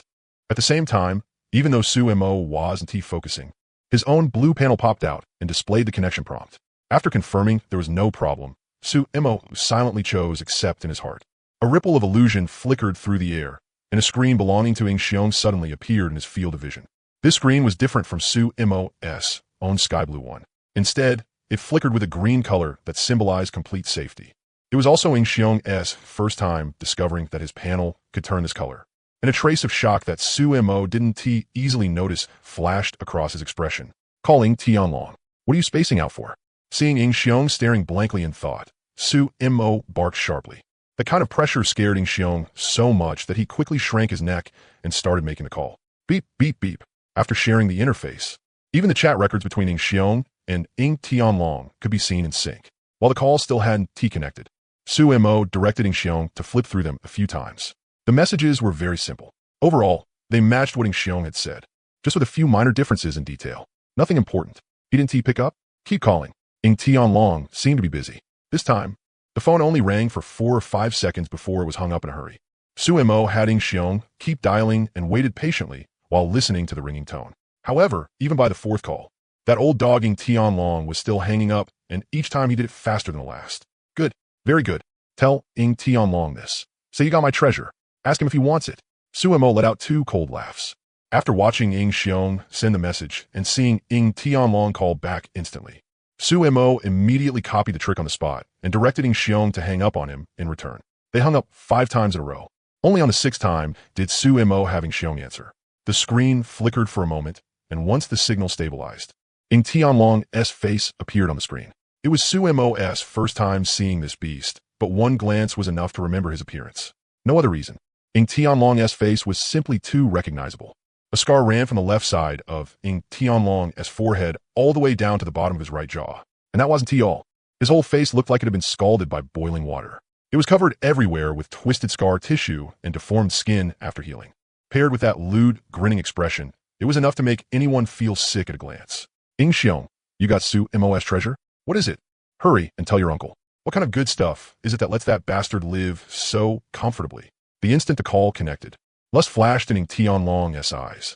He didn't notice how pale Ing Xiong was from blood loss. He also didn't notice the icy wilderness behind Ing Xiong, nor Oreo standing in the corner of the video. At Su Mo's signal, Ing Xiong turned the camera around. In the frame, Ing Xiong's face suddenly disappeared, replaced by Su Mo's smiling face. Ing Tianlong, first time meeting you. My name is Su Mo, very pleased to meet you. Watching Ing Tianlong's face darken all at once on the video, the smile on Su Mo's face slowly widened.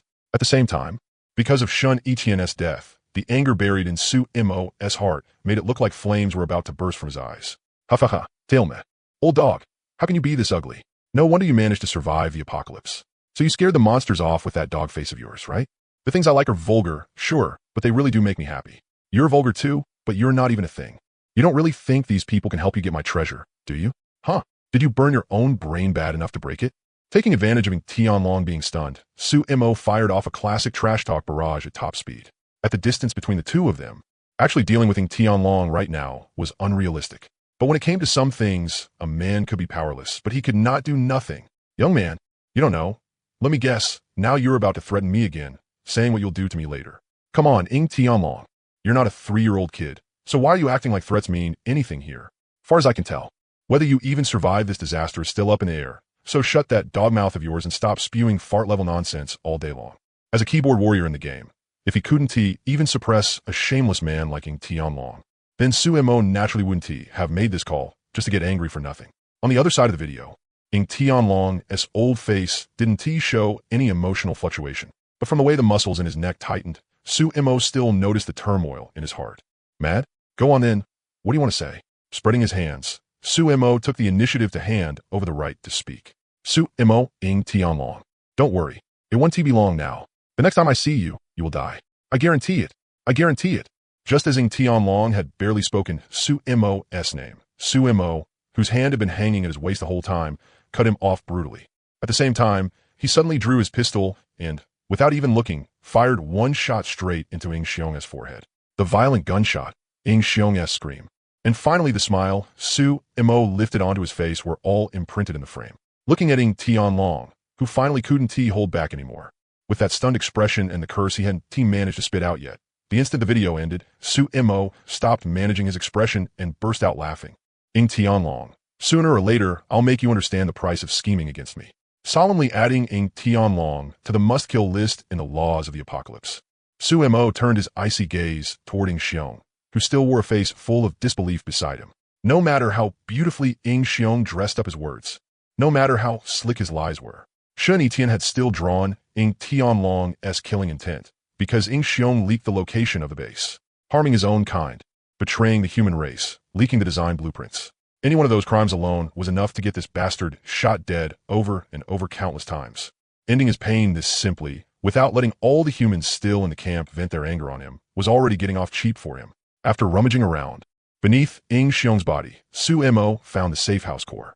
It was damaged, and no different from an ordinary person's at all. He'd been around so long, acting like someone else's dog, and still hadn't amounted to anything himself. A person like that still wanted to play mind games.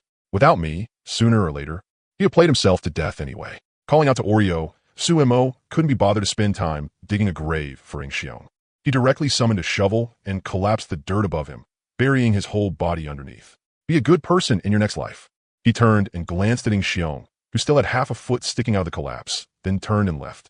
With the footprints from when he came, the trip back this time was smooth beyond compare. Following the route he knew well, Su Mo returned to the base in less than 10 minutes. During the trip, he even used leaves to wipe off most of the blood on his body and cleaned the thick gore off the spear shaft with snow. Without that heavy bloody smell, His originally murderous appearance instantly became a bit gentler and more refined. From far away, Suemo first turned on the old man phone and checked everyone's positions. Then, after confirming through the binoculars that there were no problems, he slowly stepped out from the shadows. For the first time, he took in the entire nitrate camp from the rear. Once again, Suemo felt the sheer might of nature. With a nitrate mine like this, if it could be mined continuously, then if it were only used to equip ammunition, it wouldn't run out even after decades. Looking down from the nitrate hillside, after more than half an hour of delay, most of the buildings in the camp were already burning more and more fiercely. Some of the smaller houses had even burned themselves away completely, turning into giant piles of firewood that continued releasing their final astonishing heat on the ground. The air above the camp had already been warped by the blaze, and waves of heat came rushing against his face. Walking through the sea of fire, Suemo was surprised to discover that the snow inside the camp had also started slowly melting, making the ground wet and slippery. As he walked farther in, it even felt like going from winter into spring. He glanced at Maeda Kinto's core in the storage space. Seeing that it now showed it could be fused, Suemo quickened his steps and arrived at the center of the grounds. The middle area had been spontaneously cleared out by everyone into a circle of about 400 to 500 square meters. At the same time, a modest pile of supplies was stacked on the ground. What first caught the eye were the large chunks of nitrate, just like the ones taken before. These were also extremely pure, enough to make anyone happy just looking at them. As long as he could move this nitrate or back, he could make at least 500 gene of picric acid at a minimum. Near the nitrate, some bagged food was scattered around, along with treasure chests dropped from killing kobolds. Aside from a small number of humans staying in place, organizing things, most of the others were still in the burning grounds, salvaging supplies. Every now and then, the crackling sound of breaking would trigger a burst of startled cries. Without disturbing these people as they sorted the supplies, Suemo circled the camp and found ways to light each house that hadn't caught fire yet, making sure not to leave even a trace of supplies behind for the kobolds. Because the camp layout was dense, it didn't take long before the intense burning spread flames to every building. Accompanied by the faint blowing wind, the fire swayed and danced.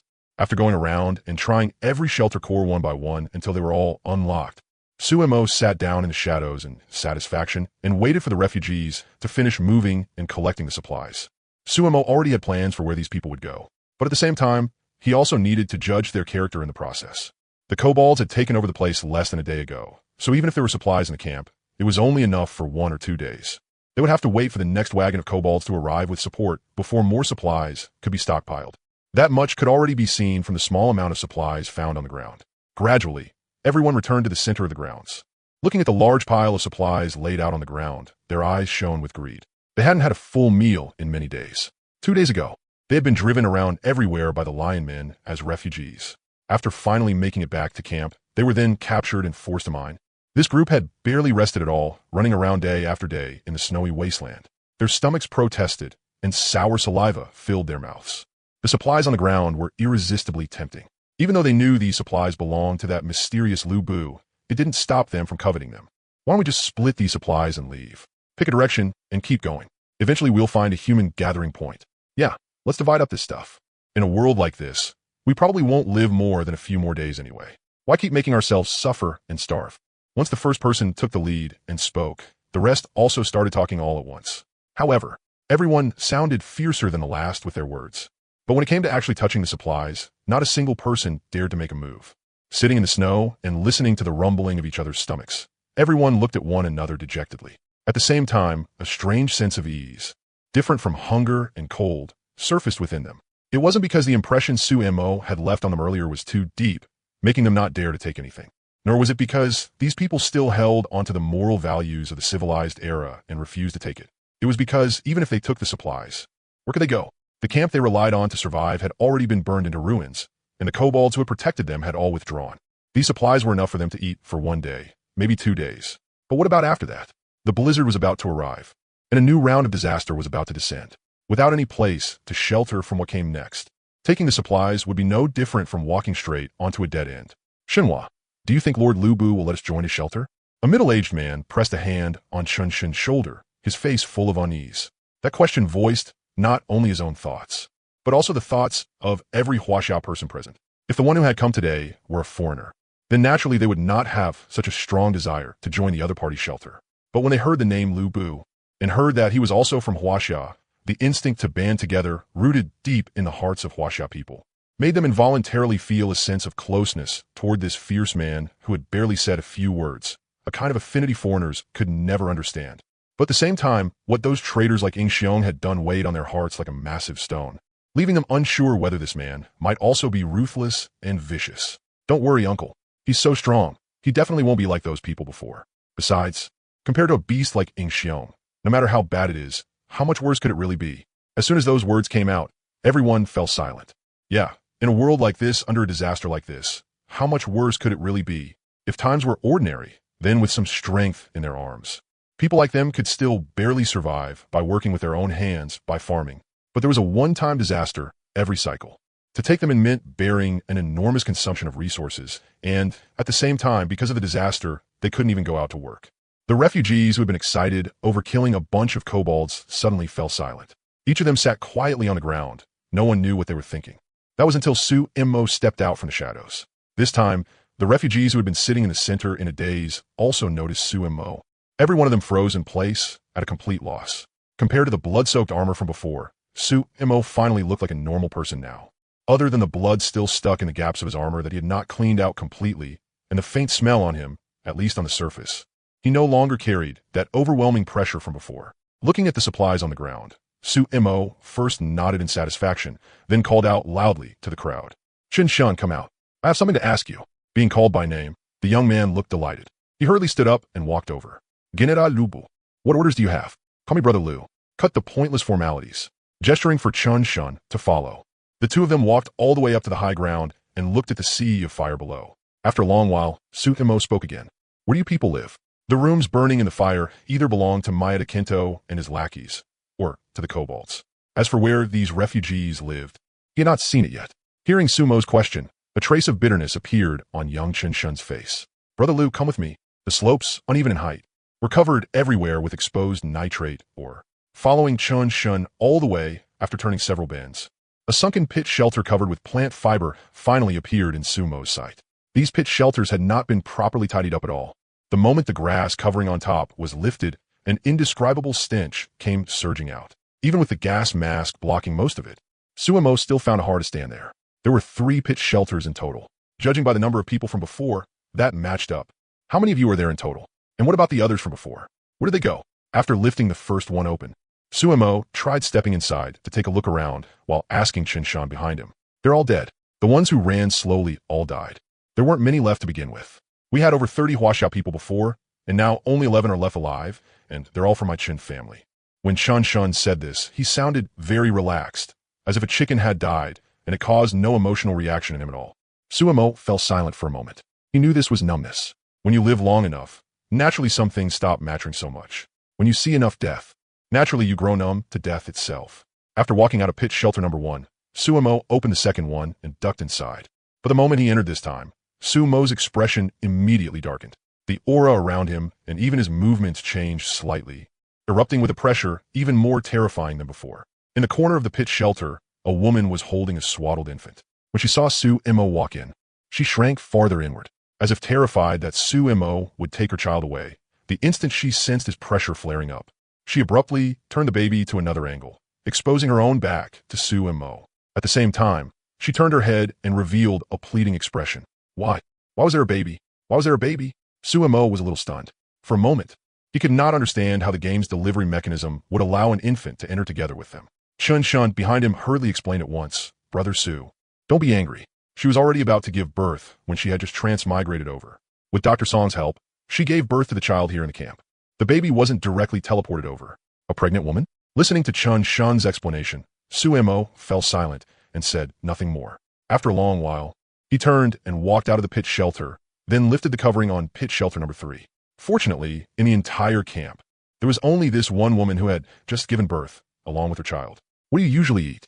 As he stepped back down the slope and looked at the supplies on the ground, Sumo's tone was no longer heavy, and his voice was no longer ice cold.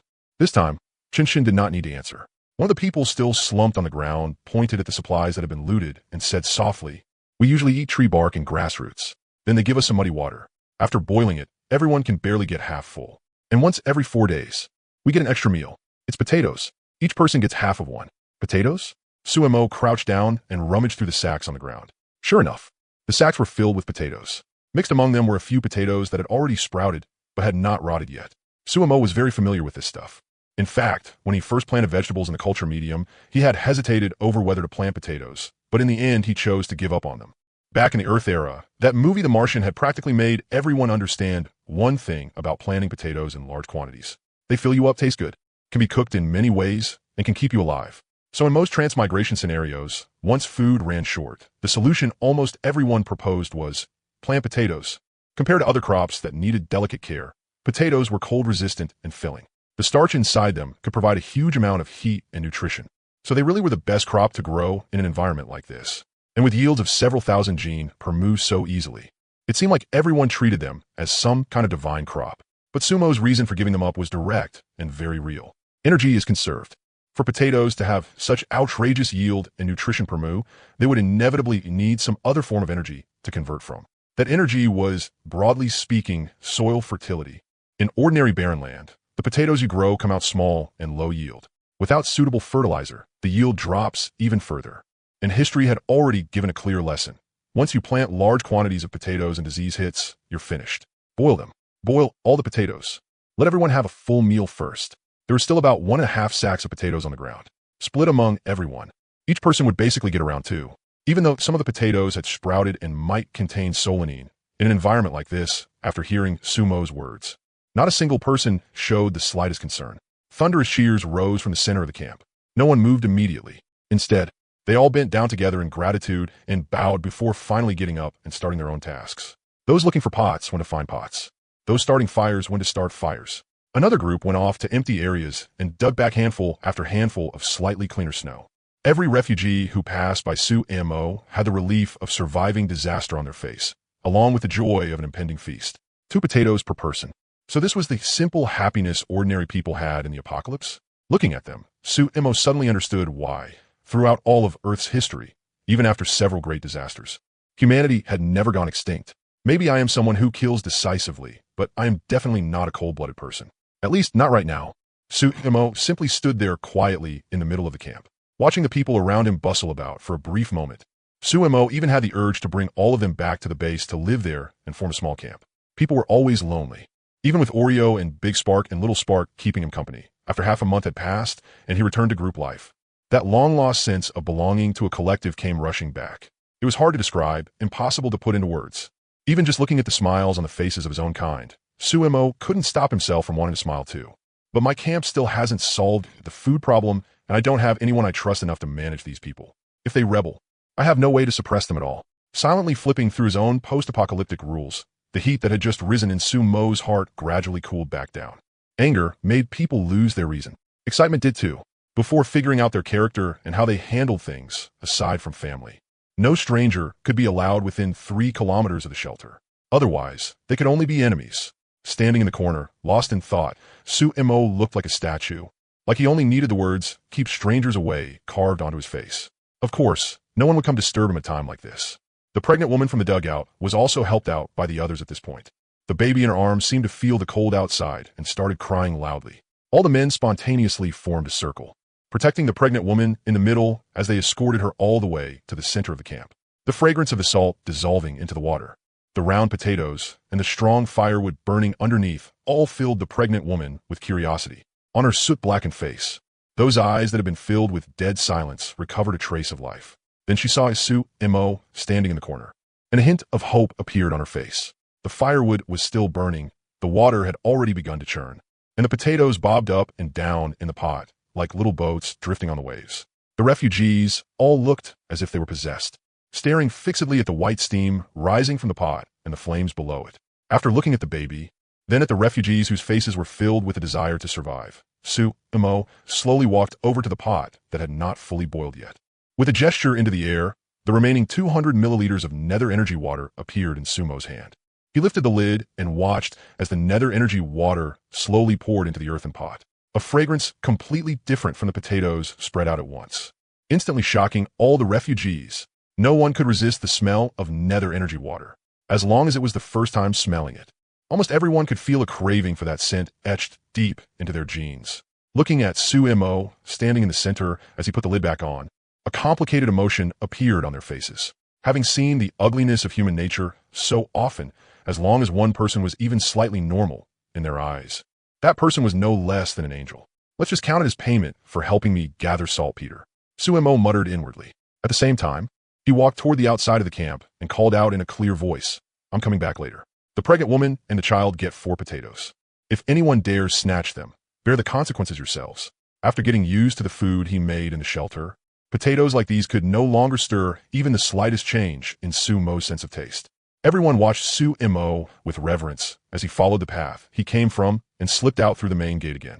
His bleak figure gradually disappeared from sight. He's a good man. No one knew who said it first, but the others all nodded and echoed the sentiment. But soon after, as the smell from the pot grew richer and richer, everyone's attention snapped back, and they stared into the pot with burning hunger. Oreo, do you think I should be taking care of these people? I clearly have the ability to do something. Walking across the snow, Oreo ran over affectionately and rubbed his dog head against Sumo's pant leg. Hearing Suemo speak, Oreo lifted his head, his eyes full of curiosity and confusion. Woof. Woo. Then, unable to figure out, he showed an oddly human smile and puffed out his chest. You're saying they're amazing? Seeing Oreo nod again and again, Suemo laughed and shook his head in relief. Maybe I really did underestimate their tenacity and courage. Stopping in his tracks, Suemo turned to look back at the camp where waves of fire were still surging upward, with a single thought that flame could become a fire that symbolized hope, or it could become the hellfire that swallowed everyone. After a pause, his gaze gradually turned firm.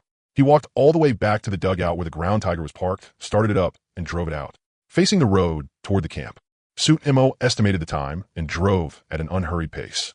The noonday sunlight spilled across the windows. Oreo lay lazily on the passenger seat, and as the terrain rose and fell, a satisfied smile would occasionally appear on his face.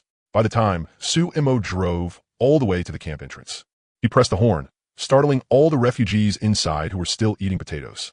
When they saw the ground tiger, disbelief first appeared on their faces. Then it turned into relief. Move all the saltpeter over here for me, and the treasure chest too. Leaning by the window, Suemo shouted toward them. The refugees who were still eating quickly set down the potatoes that were still hot in their hands and hurried to work after receiving the order. Piece after piece of saltpeter was carried over to the front of the vehicle, then absorbed by Suemo into the ground tiger storage space. The treasure chest dropped by the kobolds was also stored by Suemo inside the game panel storage space. Once everything had been moved, Suemo looked at the refugees holding potatoes in their hands, still wanting to offer them to him. Behind his mask, he shook his head. Shin-Shun, come here.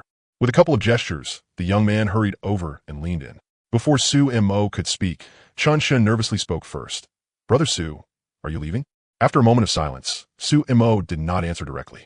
Instead, he reached out and patted Chun-Shun on the head, his gaze distant as he looked ahead. Remember this. Follow this direction out, straight west for 50 kilometers. There's a human shelter there. Take all the remaining supplies and go. Stay alive. After saying that, Suemo slowly released the brake, and the ground tiger began to slide forward. The rubber anti-skid chains carved out huge tire tracks across the ground one after another as the vehicle gradually drove away. After hearing Chun-Shun repeat those words, all the refugees stood at the entrance, their eyes filled with reverence, but also with hope as they watched the ground tiger depart into the distance. Even after the ground tiger disappeared beyond the end of the horizon and could no longer be seen, those people still stood there blankly. Suddenly, a cry of surprise jolted everyone awake. Quick, look, what's that? The others followed the direction of the man's finger and looked over curiously. In the pile of grass by the camp entrance, there seemed to be a patch of something mottled and colorful. Everyone hurried over. In the grass pile, they found the cotton jacket Suemo had collected earlier, stained with blood and not yet washed. On top of the cotton jacket were 2 stacks of unleavened flatbread, and a note was tucked between the bread. Everyone turned their eyes toward Chun-Shun. Chun-Shun didn't shrink back either. He quickly walked over, picked up the note between the bread, took one look at it, and could no longer hold back the tears in his eyes. Brother Su said that joining that shelter in the west was a test for us. If one day he feels we've passed the test, then we'll be able to join his shelter. Brother Su is a good man. Crash. Once again, without anyone suggesting it, and without anyone saying a word, all the refugees spontaneously knelt down on the ground in the direction Earth Tiger had left. They cowed out. They offered thanks. Snow drifted through the air, and the north wind howled, humming the runaway tune of Jian Mei under his breath. One hand on the steering wheel as he kept the speed at around 20 yards, Suemo drove south at a leisurely pace. This direction led toward the lineman camp. From the scattered bits of what Maeda Kinto had said earlier, along with Xiong's words, the linemen and the kobolds had probably already been locked in battle for a long time. Of course, the kobolds' current strength was definitely a bug-level existence on this land. Before the disaster arrived, it was still necessary for Sumo to go pay these two neighbors a visit and see how they were interacting. He rolled down the window, and a faint, icy wind naturally blew into the car. Sumo stretched his hand out the window and felt the beauty of the wasteland. After days of running around, he had finally dealt with all the trouble near the shelter apart from the kobolds and the linemen. At the very least, for a short time, he no longer had to worry about getting stabbed in the back by his own kind. As for Chun Shan's group heading to the western shelter, Sumo wasn't too worried. As laborers, they were hardworking, willing to endure hardship, and capable of getting things done. As for combat strength, they had just gone through the baptism of a major battle. Every one of them, to a greater or lesser extent, had already accepted the cruelty of the apocalypse. Once armed, they could quickly form a fighting force at scale. No matter how you looked at it, these people were exactly the backbone a shelter needed most. Even a small shelter wouldn't refuse people like them joining. As for the note he left behind, that was Sumo's way of testing the western shelter and seeing what kind of place it really was. After the snow disaster passed, Sumo also needed to start trying to make contact with these fellow humans. By then, Chanshin's group's condition would roughly tell him how friendly the shelter was. If they were friendly, then everyone could coexist peacefully, trade when it was time to trade, and form alliances when it was time to form alliances. If they weren't friendly, glancing at the nitrate or an Earth Tiger's storage space, Sumo patted the horn on the car and revealed a smile that showed everything was under his control. At a leisurely speed, the car moved forward just as leisurely.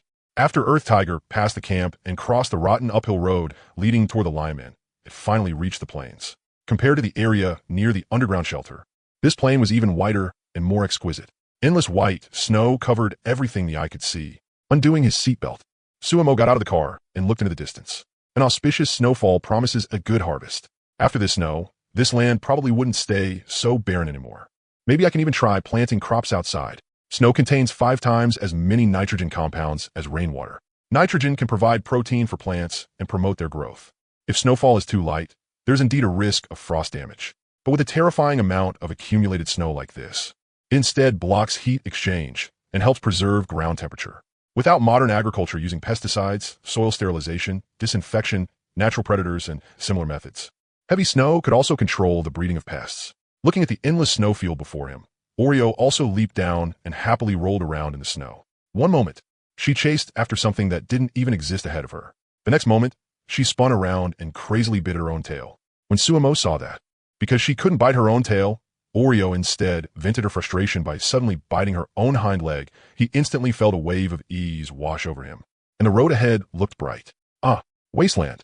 I have come. I have seen. I have conquered. His relaxed roar immediately shook a shower of snow from the bushes beside him. Facing the plains, the echoes spread outward and gradually scattered into the sky. With the pressure gone, and thinking of the large number of cores in his storage space, as well as the future prospects of the underground shelter, Sumo only felt as if his heart had just soaked in a hot bath. It was indescribably comfortable. He had finally managed to take care of Maeda Kento before the disaster arrived, and had also heavily wounded the kobolds. As for the linemen, he took out his phone and switched to the lineman signal. On the phone's panel, the linemen's little dots were scattered across the wasteland like a sky full of stars. That formation clearly looked exactly like guerrilla warfare. Before the battery ran out completely, Sumo quickly switched back to the kobold signal. Most of the kobold dots were concentrated in the southwest, seemingly chasing a group of linemen in a mad pursuit. Judging from the size of the dots on the display, this kobold pursuit force had at least over 500 members in total. It was terrifying. Crackle. The phone's battery was dropping at almost 2% per second. Before Sumo could switch back to the linemen, a low battery warning flashed, and then the screen went black. Damn, this battery, this power cell. Enough said. Once I unlock the tech tree, I'll hook you straight up to a nuclear battery. Who knew what material this old-fashioned phone was made of? Inside the ruins, the battery could be removed however he wanted, but once outside the ruins, the back felt practically welded shut, with no way to open it all. Calling out his storage space, Sumo put the phone back inside, then got back on the road in Earth Tiger. The road across the plains was good, and there were fewer obstacles that could scrape the chassis. He barely had to put in any effort before he even felt time passing. The car had already reached within 4 or 5 kilometers of the lineman camp. Any farther, it would leave huge tire tracks around the lineman camp, making it very likely that he would expose himself. He drove the car to a relatively high spot, then climbed onto the top of Earth Tiger in a few quick moves. After steadying himself, Sumo reached into the air, and with a flash of light, a telescope appeared in his hand. With a 5 times telescope, Trying to clearly see what was happening inside the lineman camp from around 4,000 meters away was honestly a bit difficult. After observing for a while, he found that he could only vaguely make out that a major battle had taken place inside. Since he couldn't get any other information, Suemo focused his mind and called for the system. The illusory telescope attributes instantly popped out. Lens type optical 5x zoom telescope description uses the refraction of light through lenses or the reflection of light by concave mirror to direct it into a small aperture and converge it into an image. Then transmits the image through a magnifying eyepiece. Function 5x zoom. Upgrade path 1. Upgrade prism structure. Enhance light transmission. Improve imaging quality. Increase zoom magnification. Slightly increase volume. Required survival points 120. Upgrade path 2. Change telescope structure. Add counterweight. Fine adjustment hand wheel. Tripod. Finder scope. Equatorial mount. Greatly increase observation distance. Required survival points 1,980. Evaluation. In your hands, its power is not the slightest bit inferior to Snow Wind's telescope. Sure enough, the structure of a telescope was simple. Its upgrade paths were either portable and convenient, or bigger, thicker, and stronger. Smacking his lips. After analyzing the pros and cons of the two options, Suemo moved his mind and selected the other direction. This time, after discovering that upgrading it from 5x to 10x only required 35 points. Without any hesitation, as soon as Suemo confirmed it, green light scattered out and began modifying the lenses inside the telescope. The powerful system could even create things out of thin air. So, something this minor naturally posed no challenge for it. 3 to 5 seconds later, as the green light withdrew, although the appearance had not changed, Suemo clearly saw X10 on the scale. This time, when he raised the telescope back to his eyes, under the tenfold zoom effect. While he still could not see the lineman camp with perfect clarity, he could at least make out more detailed features. With a slight sweep across the camp, and then a look at the various traces left after the battle nearby, Suemo was instantly shocked. Damn, it looked like the kobolds had come carrying sky-high rage. The lineman camp, which had originally been a village, had now been blasted into a field of ruins by the kobolds' fireballs. Half-burned gray-black wood was scattered everywhere. The giant trees surrounding the camp had all disappeared as well. The entire camp looked empty, like it had been looted by bandits. Following the direction of the wooden ruins, Suemo observed patiently. Among them, he could still see some dismembered lionmen bones tossed into the wreckage. The village had originally stood on grayish-brown earth, but now it had turned deep red, an extremely horrifying sight. As for the most important thing to the tribe, the lionmen's core shelter, it had already turned into a giant hole. Even without walking over to it, Suemo could imagine dozens of kobold warlocks standing in front of it and bombarding the inside wildly. Good lord, the kobolds really had gone mad from anger. But that made sense. With losses like that, only a frenzied war could make up for it. With the gunpowder developed by the old dog Maeda Kento, the kobold's strength completely crushed that of the lionmen, who were also a foreign race, thoroughly breaking the balance. After watching for a while, and making sure he had recorded all the traces of the aftermath and the messy footprints on the ground in his diary, Suemo put away the telescope and jumped down from the roof of the ground tiger. The kobolds wanted to fight the lionmen, then let them fight.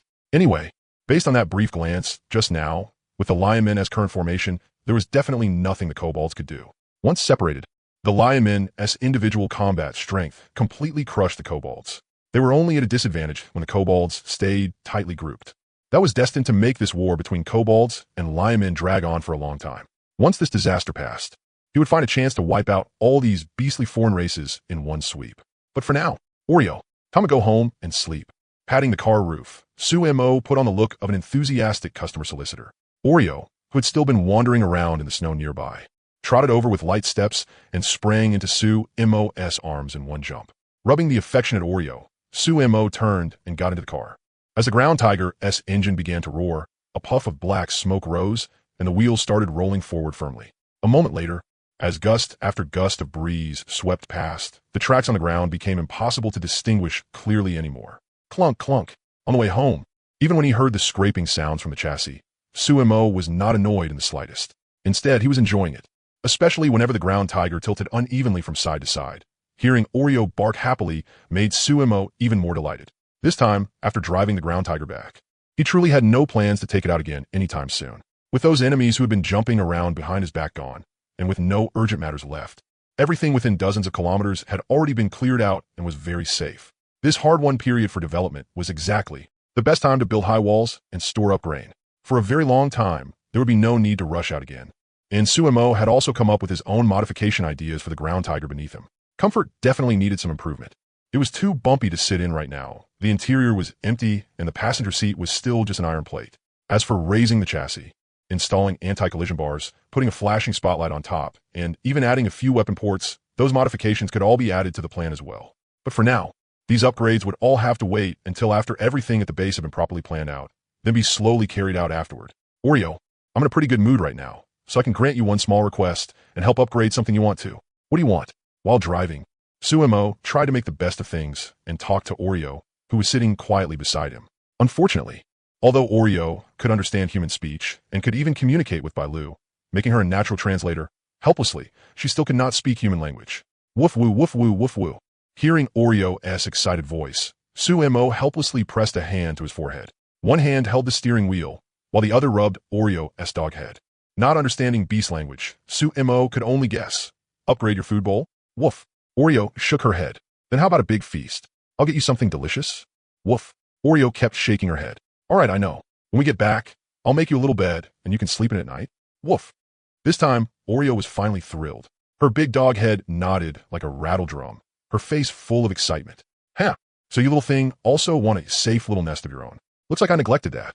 Having guessed Oreo's thoughts, Sumo felt a bit happy, but also deeply moved. These past days, Oreo had been lying on the cold stone slabs at night, and over time, Sumo had simply forgotten to arrange a little nest for her. The farther things went, the colder the weather got, and naturally the stone slabs were no longer that comfortable to lie on. All right, when we get back, I'll make one for you and one for Big and Little Spark too. People always say a young man's first performance car is a Link company, but now, looking at the deep-sea shelter getting closer and closer, Sumo almost wanted to stand up and slam the Ground Tiger's accelerator. Waves of security and the feeling of returning home surged over him. The carefree joy even made Sumo want to shout out loud. He honked all the way, and listening to that piercing buzzing sound, Sumo instead felt incomparable warmth. It was just like how, by a railway track, when ordinary people waved, the train conductor would answer with a long whistle to show friendliness. Deep sea, I'm back. He drove the car to the garage entrance on the first floor, then took the stairs to the second floor in a few quick strides, pulled out the winch, and began turning it. The heavy gate started rising upward. Once it had been fully pulled up, he gave it a backward pull and a click, and the winch locked into place. The oil well was still dutifully working, letting out rumbling noise. Even without anyone watching over it, it was still steadily producing the two items Sumo had selected. After 2 days without collecting anything, the reserves of diesel and toluene in the well had now recovered once again, adding the 23 liters of diesel he had not taken away last time. It had now reached 135 liters. The toluene had also gone from nothing to something, reaching a full 6 kilograms or so, fat as hell. He touched the sci-fi-looking outer shell of the oil well, then looked at the diesel in the storage space. As for the energy problems that might temporarily appear, Sumo was not too worried. Coal and oil, on Earth, were two of the easiest and most convenient energy sources for humanity to obtain. For the humans on the wasteland, those two traditional energy sources were even more important, especially now that there was the ultra-sci-fi modular tech oil well.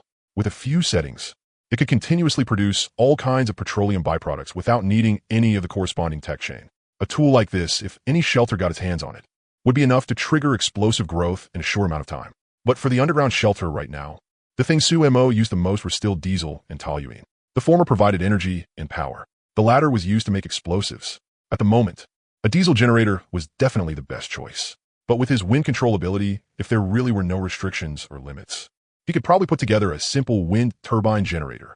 As for that 300 kilowatt generator set, he had no idea where Huang Biao and his group had managed to get it from. Luckily, the storage space had been heavily modified back then. Otherwise, with people like them, there was no way they would carried such a huge thing around. Most likely, they would hidden it somewhere directly. Judging by the efficiency of the current diesel generator, it was more than enough to supply the base. Even if he added an air conditioner, it still wouldn't be a problem at all. It was that Sumo didn't want to upgrade to a more convenient and more practical generator set. It was just that there wasn't a pressing need for it yet. If the oil well produced other products without shelter trading, they wouldn't be able to show enough value. On the other hand, after Sumo's rough calculations, diesel was at least around grade 35. As for the higher grade 50, there hadn't been any environmental testing yet, so he had no idea what the upper limit of this petroleum really was. Once I get home this time and upgrade the underground shelter, I'll move you over there right away. Patting the oil well, Sumo walked down the stairs and came to the first basement level, then pulled open the garage door.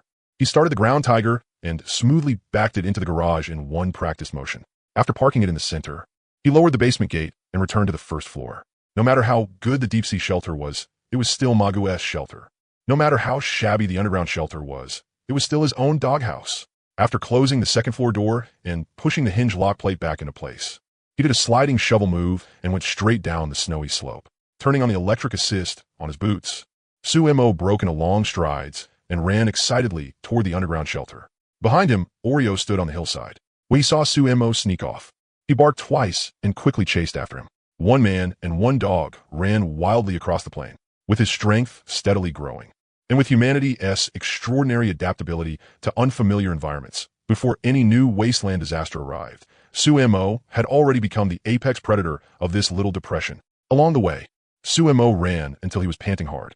He simply pulled off his mask and greedily breathed in the slightly cold air, even with the armor as cover. Sweat rolled down his body like beads and soaked his clothes, but Sumo didn't notice it at all. At first, Oreo was the one chasing from behind. After half the run, it turned into Sumo chasing from behind instead. With all the chasing and fooling around, the 3.5-kilometer trip home became short and joyful. In less than 10 minutes, Sumo returned to the familiar entrance of the underground shelter. Awesome. After looking around and confirming there were no traces of any living creatures nearby, he turned the door open, let Oreo inside, shook the snowflakes off himself, and swaggered in. Once the door was shut, the light disappeared and the tunnel became dark again. But along with the darkness came this as well. Green numbers for safety sense, +1, kept floating above Sumo's head. Using the light coming from inside as Oreo pushed open the inner door and turned on the lamp, Sumo started taking off his blood-stained armor and the combat suit that had been smeared beyond recognition with blood. If he wanted to use those two things next time, he'd have to wash them thoroughly with water first. He tossed the armor into the storage space and placed the combat suit by the door. Without those outer two layers of restraint and weight, Sumo felt light as air when he walked, as if gravity itself had lessened. Taking off his hoodie and pants, Sumo joked to the air wind, "Come over here and give your Lord Sumo a massage." He coughed twice. Ahem.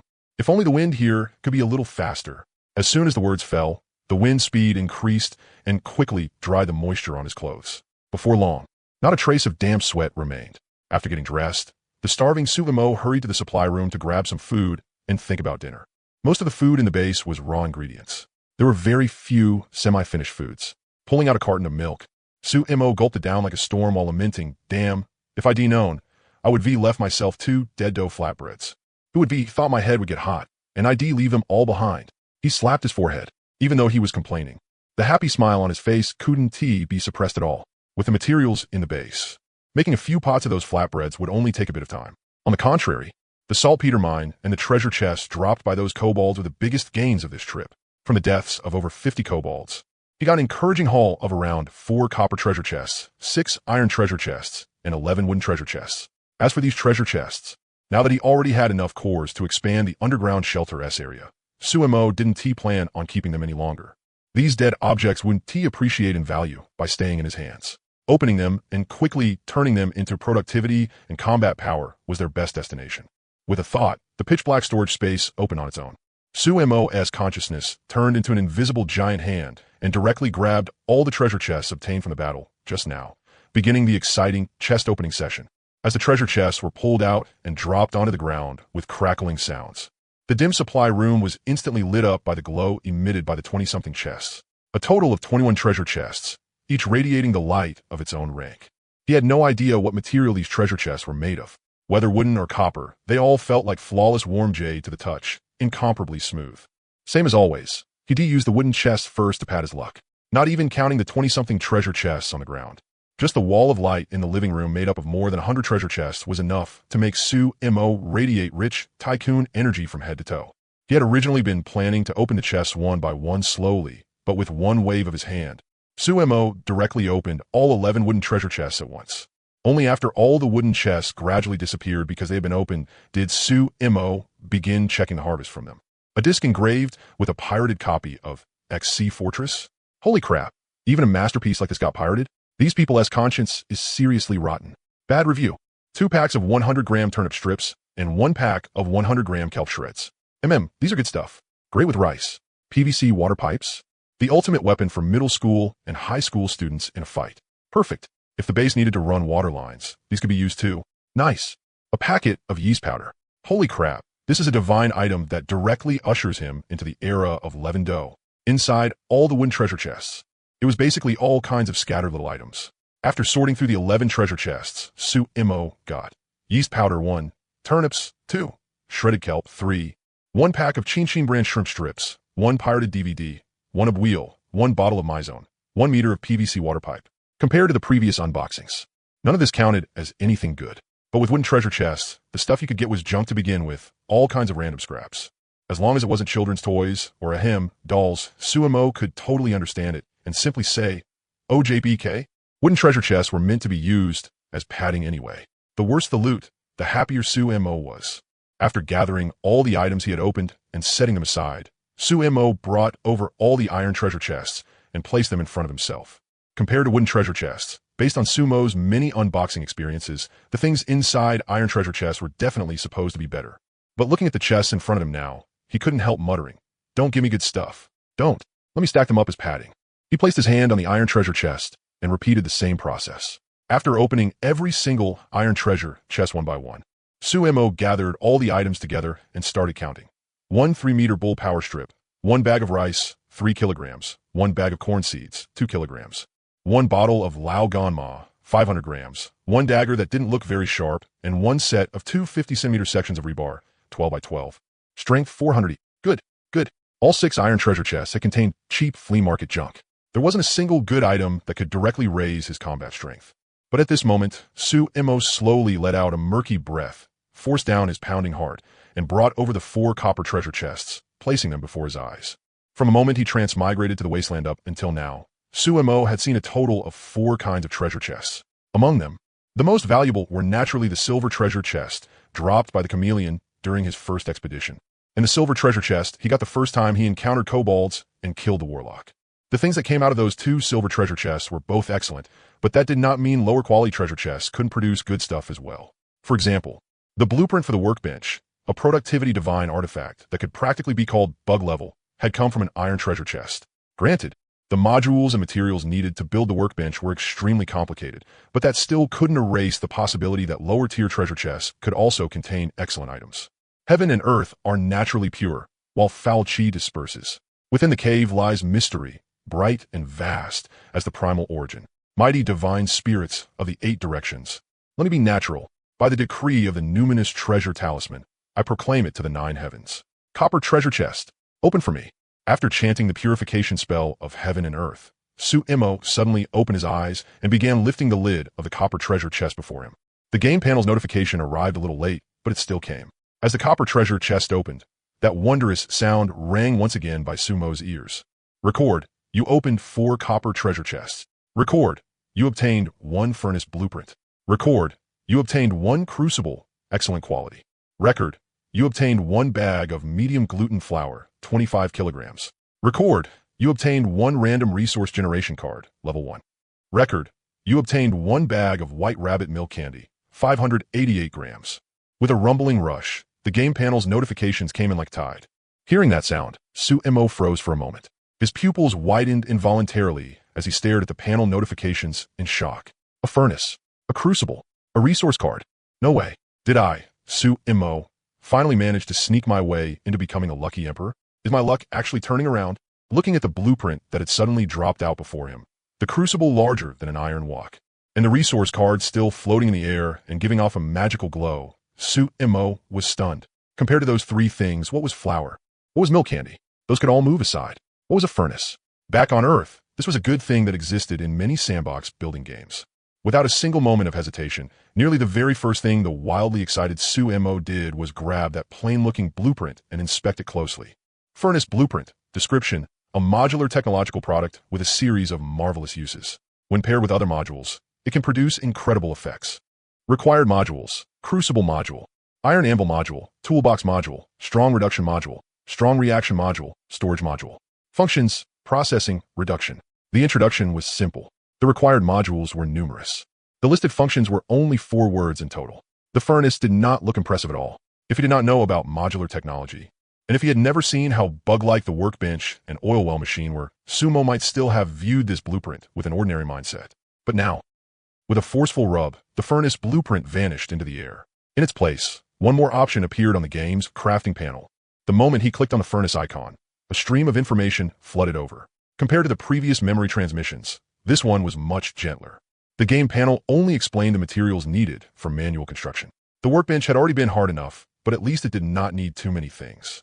Yet this furnace actually required so many rare earth resources, along with copper and iron. The workbench only needed some wood, plus common items like glass, circuit boards, wires, and iron blocks to be built. But this furnace required a large amount of copper and iron resources. It also needed the 5 common elements zinc, tin, lead, nickel, and cobalt. As for the remaining rare earth elements like cerium, praseodymium, samarium, lutetium, and erbium, Suemo had only ever heard their names back on Earth. He had never once seen them. In fact, the only reason he could even name those rare earth elements was because he usually liked watching science popularization videos. So he could barely recognize them. This is bad. Gathering the 7 common elements shouldn't be a problem. But as for these rare earth elements, I don't even know how to obtain them. I'll have to figure out a way to buy them from other people and rely on luck. Even though a vague voice deep inside him was telling Suemo that as long as he built the furnace, both his productivity and combat power would explode upward. Unfortunately, there was no way these resources could be gathered in a short time, even if he used the system to create them. The unit price of those elements was terrifyingly high. Some of them even cost 2,000 survival points for a single gram. Shaking his head, Suemo recorded all these requirements into his 3rd private message, the one used specifically to track resource acquisition, and then began examining the resource card that was still floating in the air. This resource card was different from the virtual voucher that had dropped from the ambush Cobalt squad before. That thing could only be seen, not touched. When he reached out and touched the card, it felt like holding a credit card. It was solid, reassuringly so. After examining both the front and back of the card structure, Suemo opened the card information provided for free by the game panel and focused his eyes on it. Random Resource Generation Card, Level 1. Description: after use, it can randomly generate one type of random resource within the shelter's range, current range. A circle with a diameter of 7,500 meters. Resource Rarity, Level 1. Resource Reserves, Level 1. What a magical card. It can directly create resources out of thin air. This is definitely a good thing. As he stroked the card, Suemo suddenly thought of the sulfur ore not far from the underground shelter, as well as that gigantic nitrate deposit. Those things had all appeared where they should not have appeared. At the same time, there was no natural environment around them that matched the conditions needed to produce them. It was as if they had suddenly appeared there out of nowhere.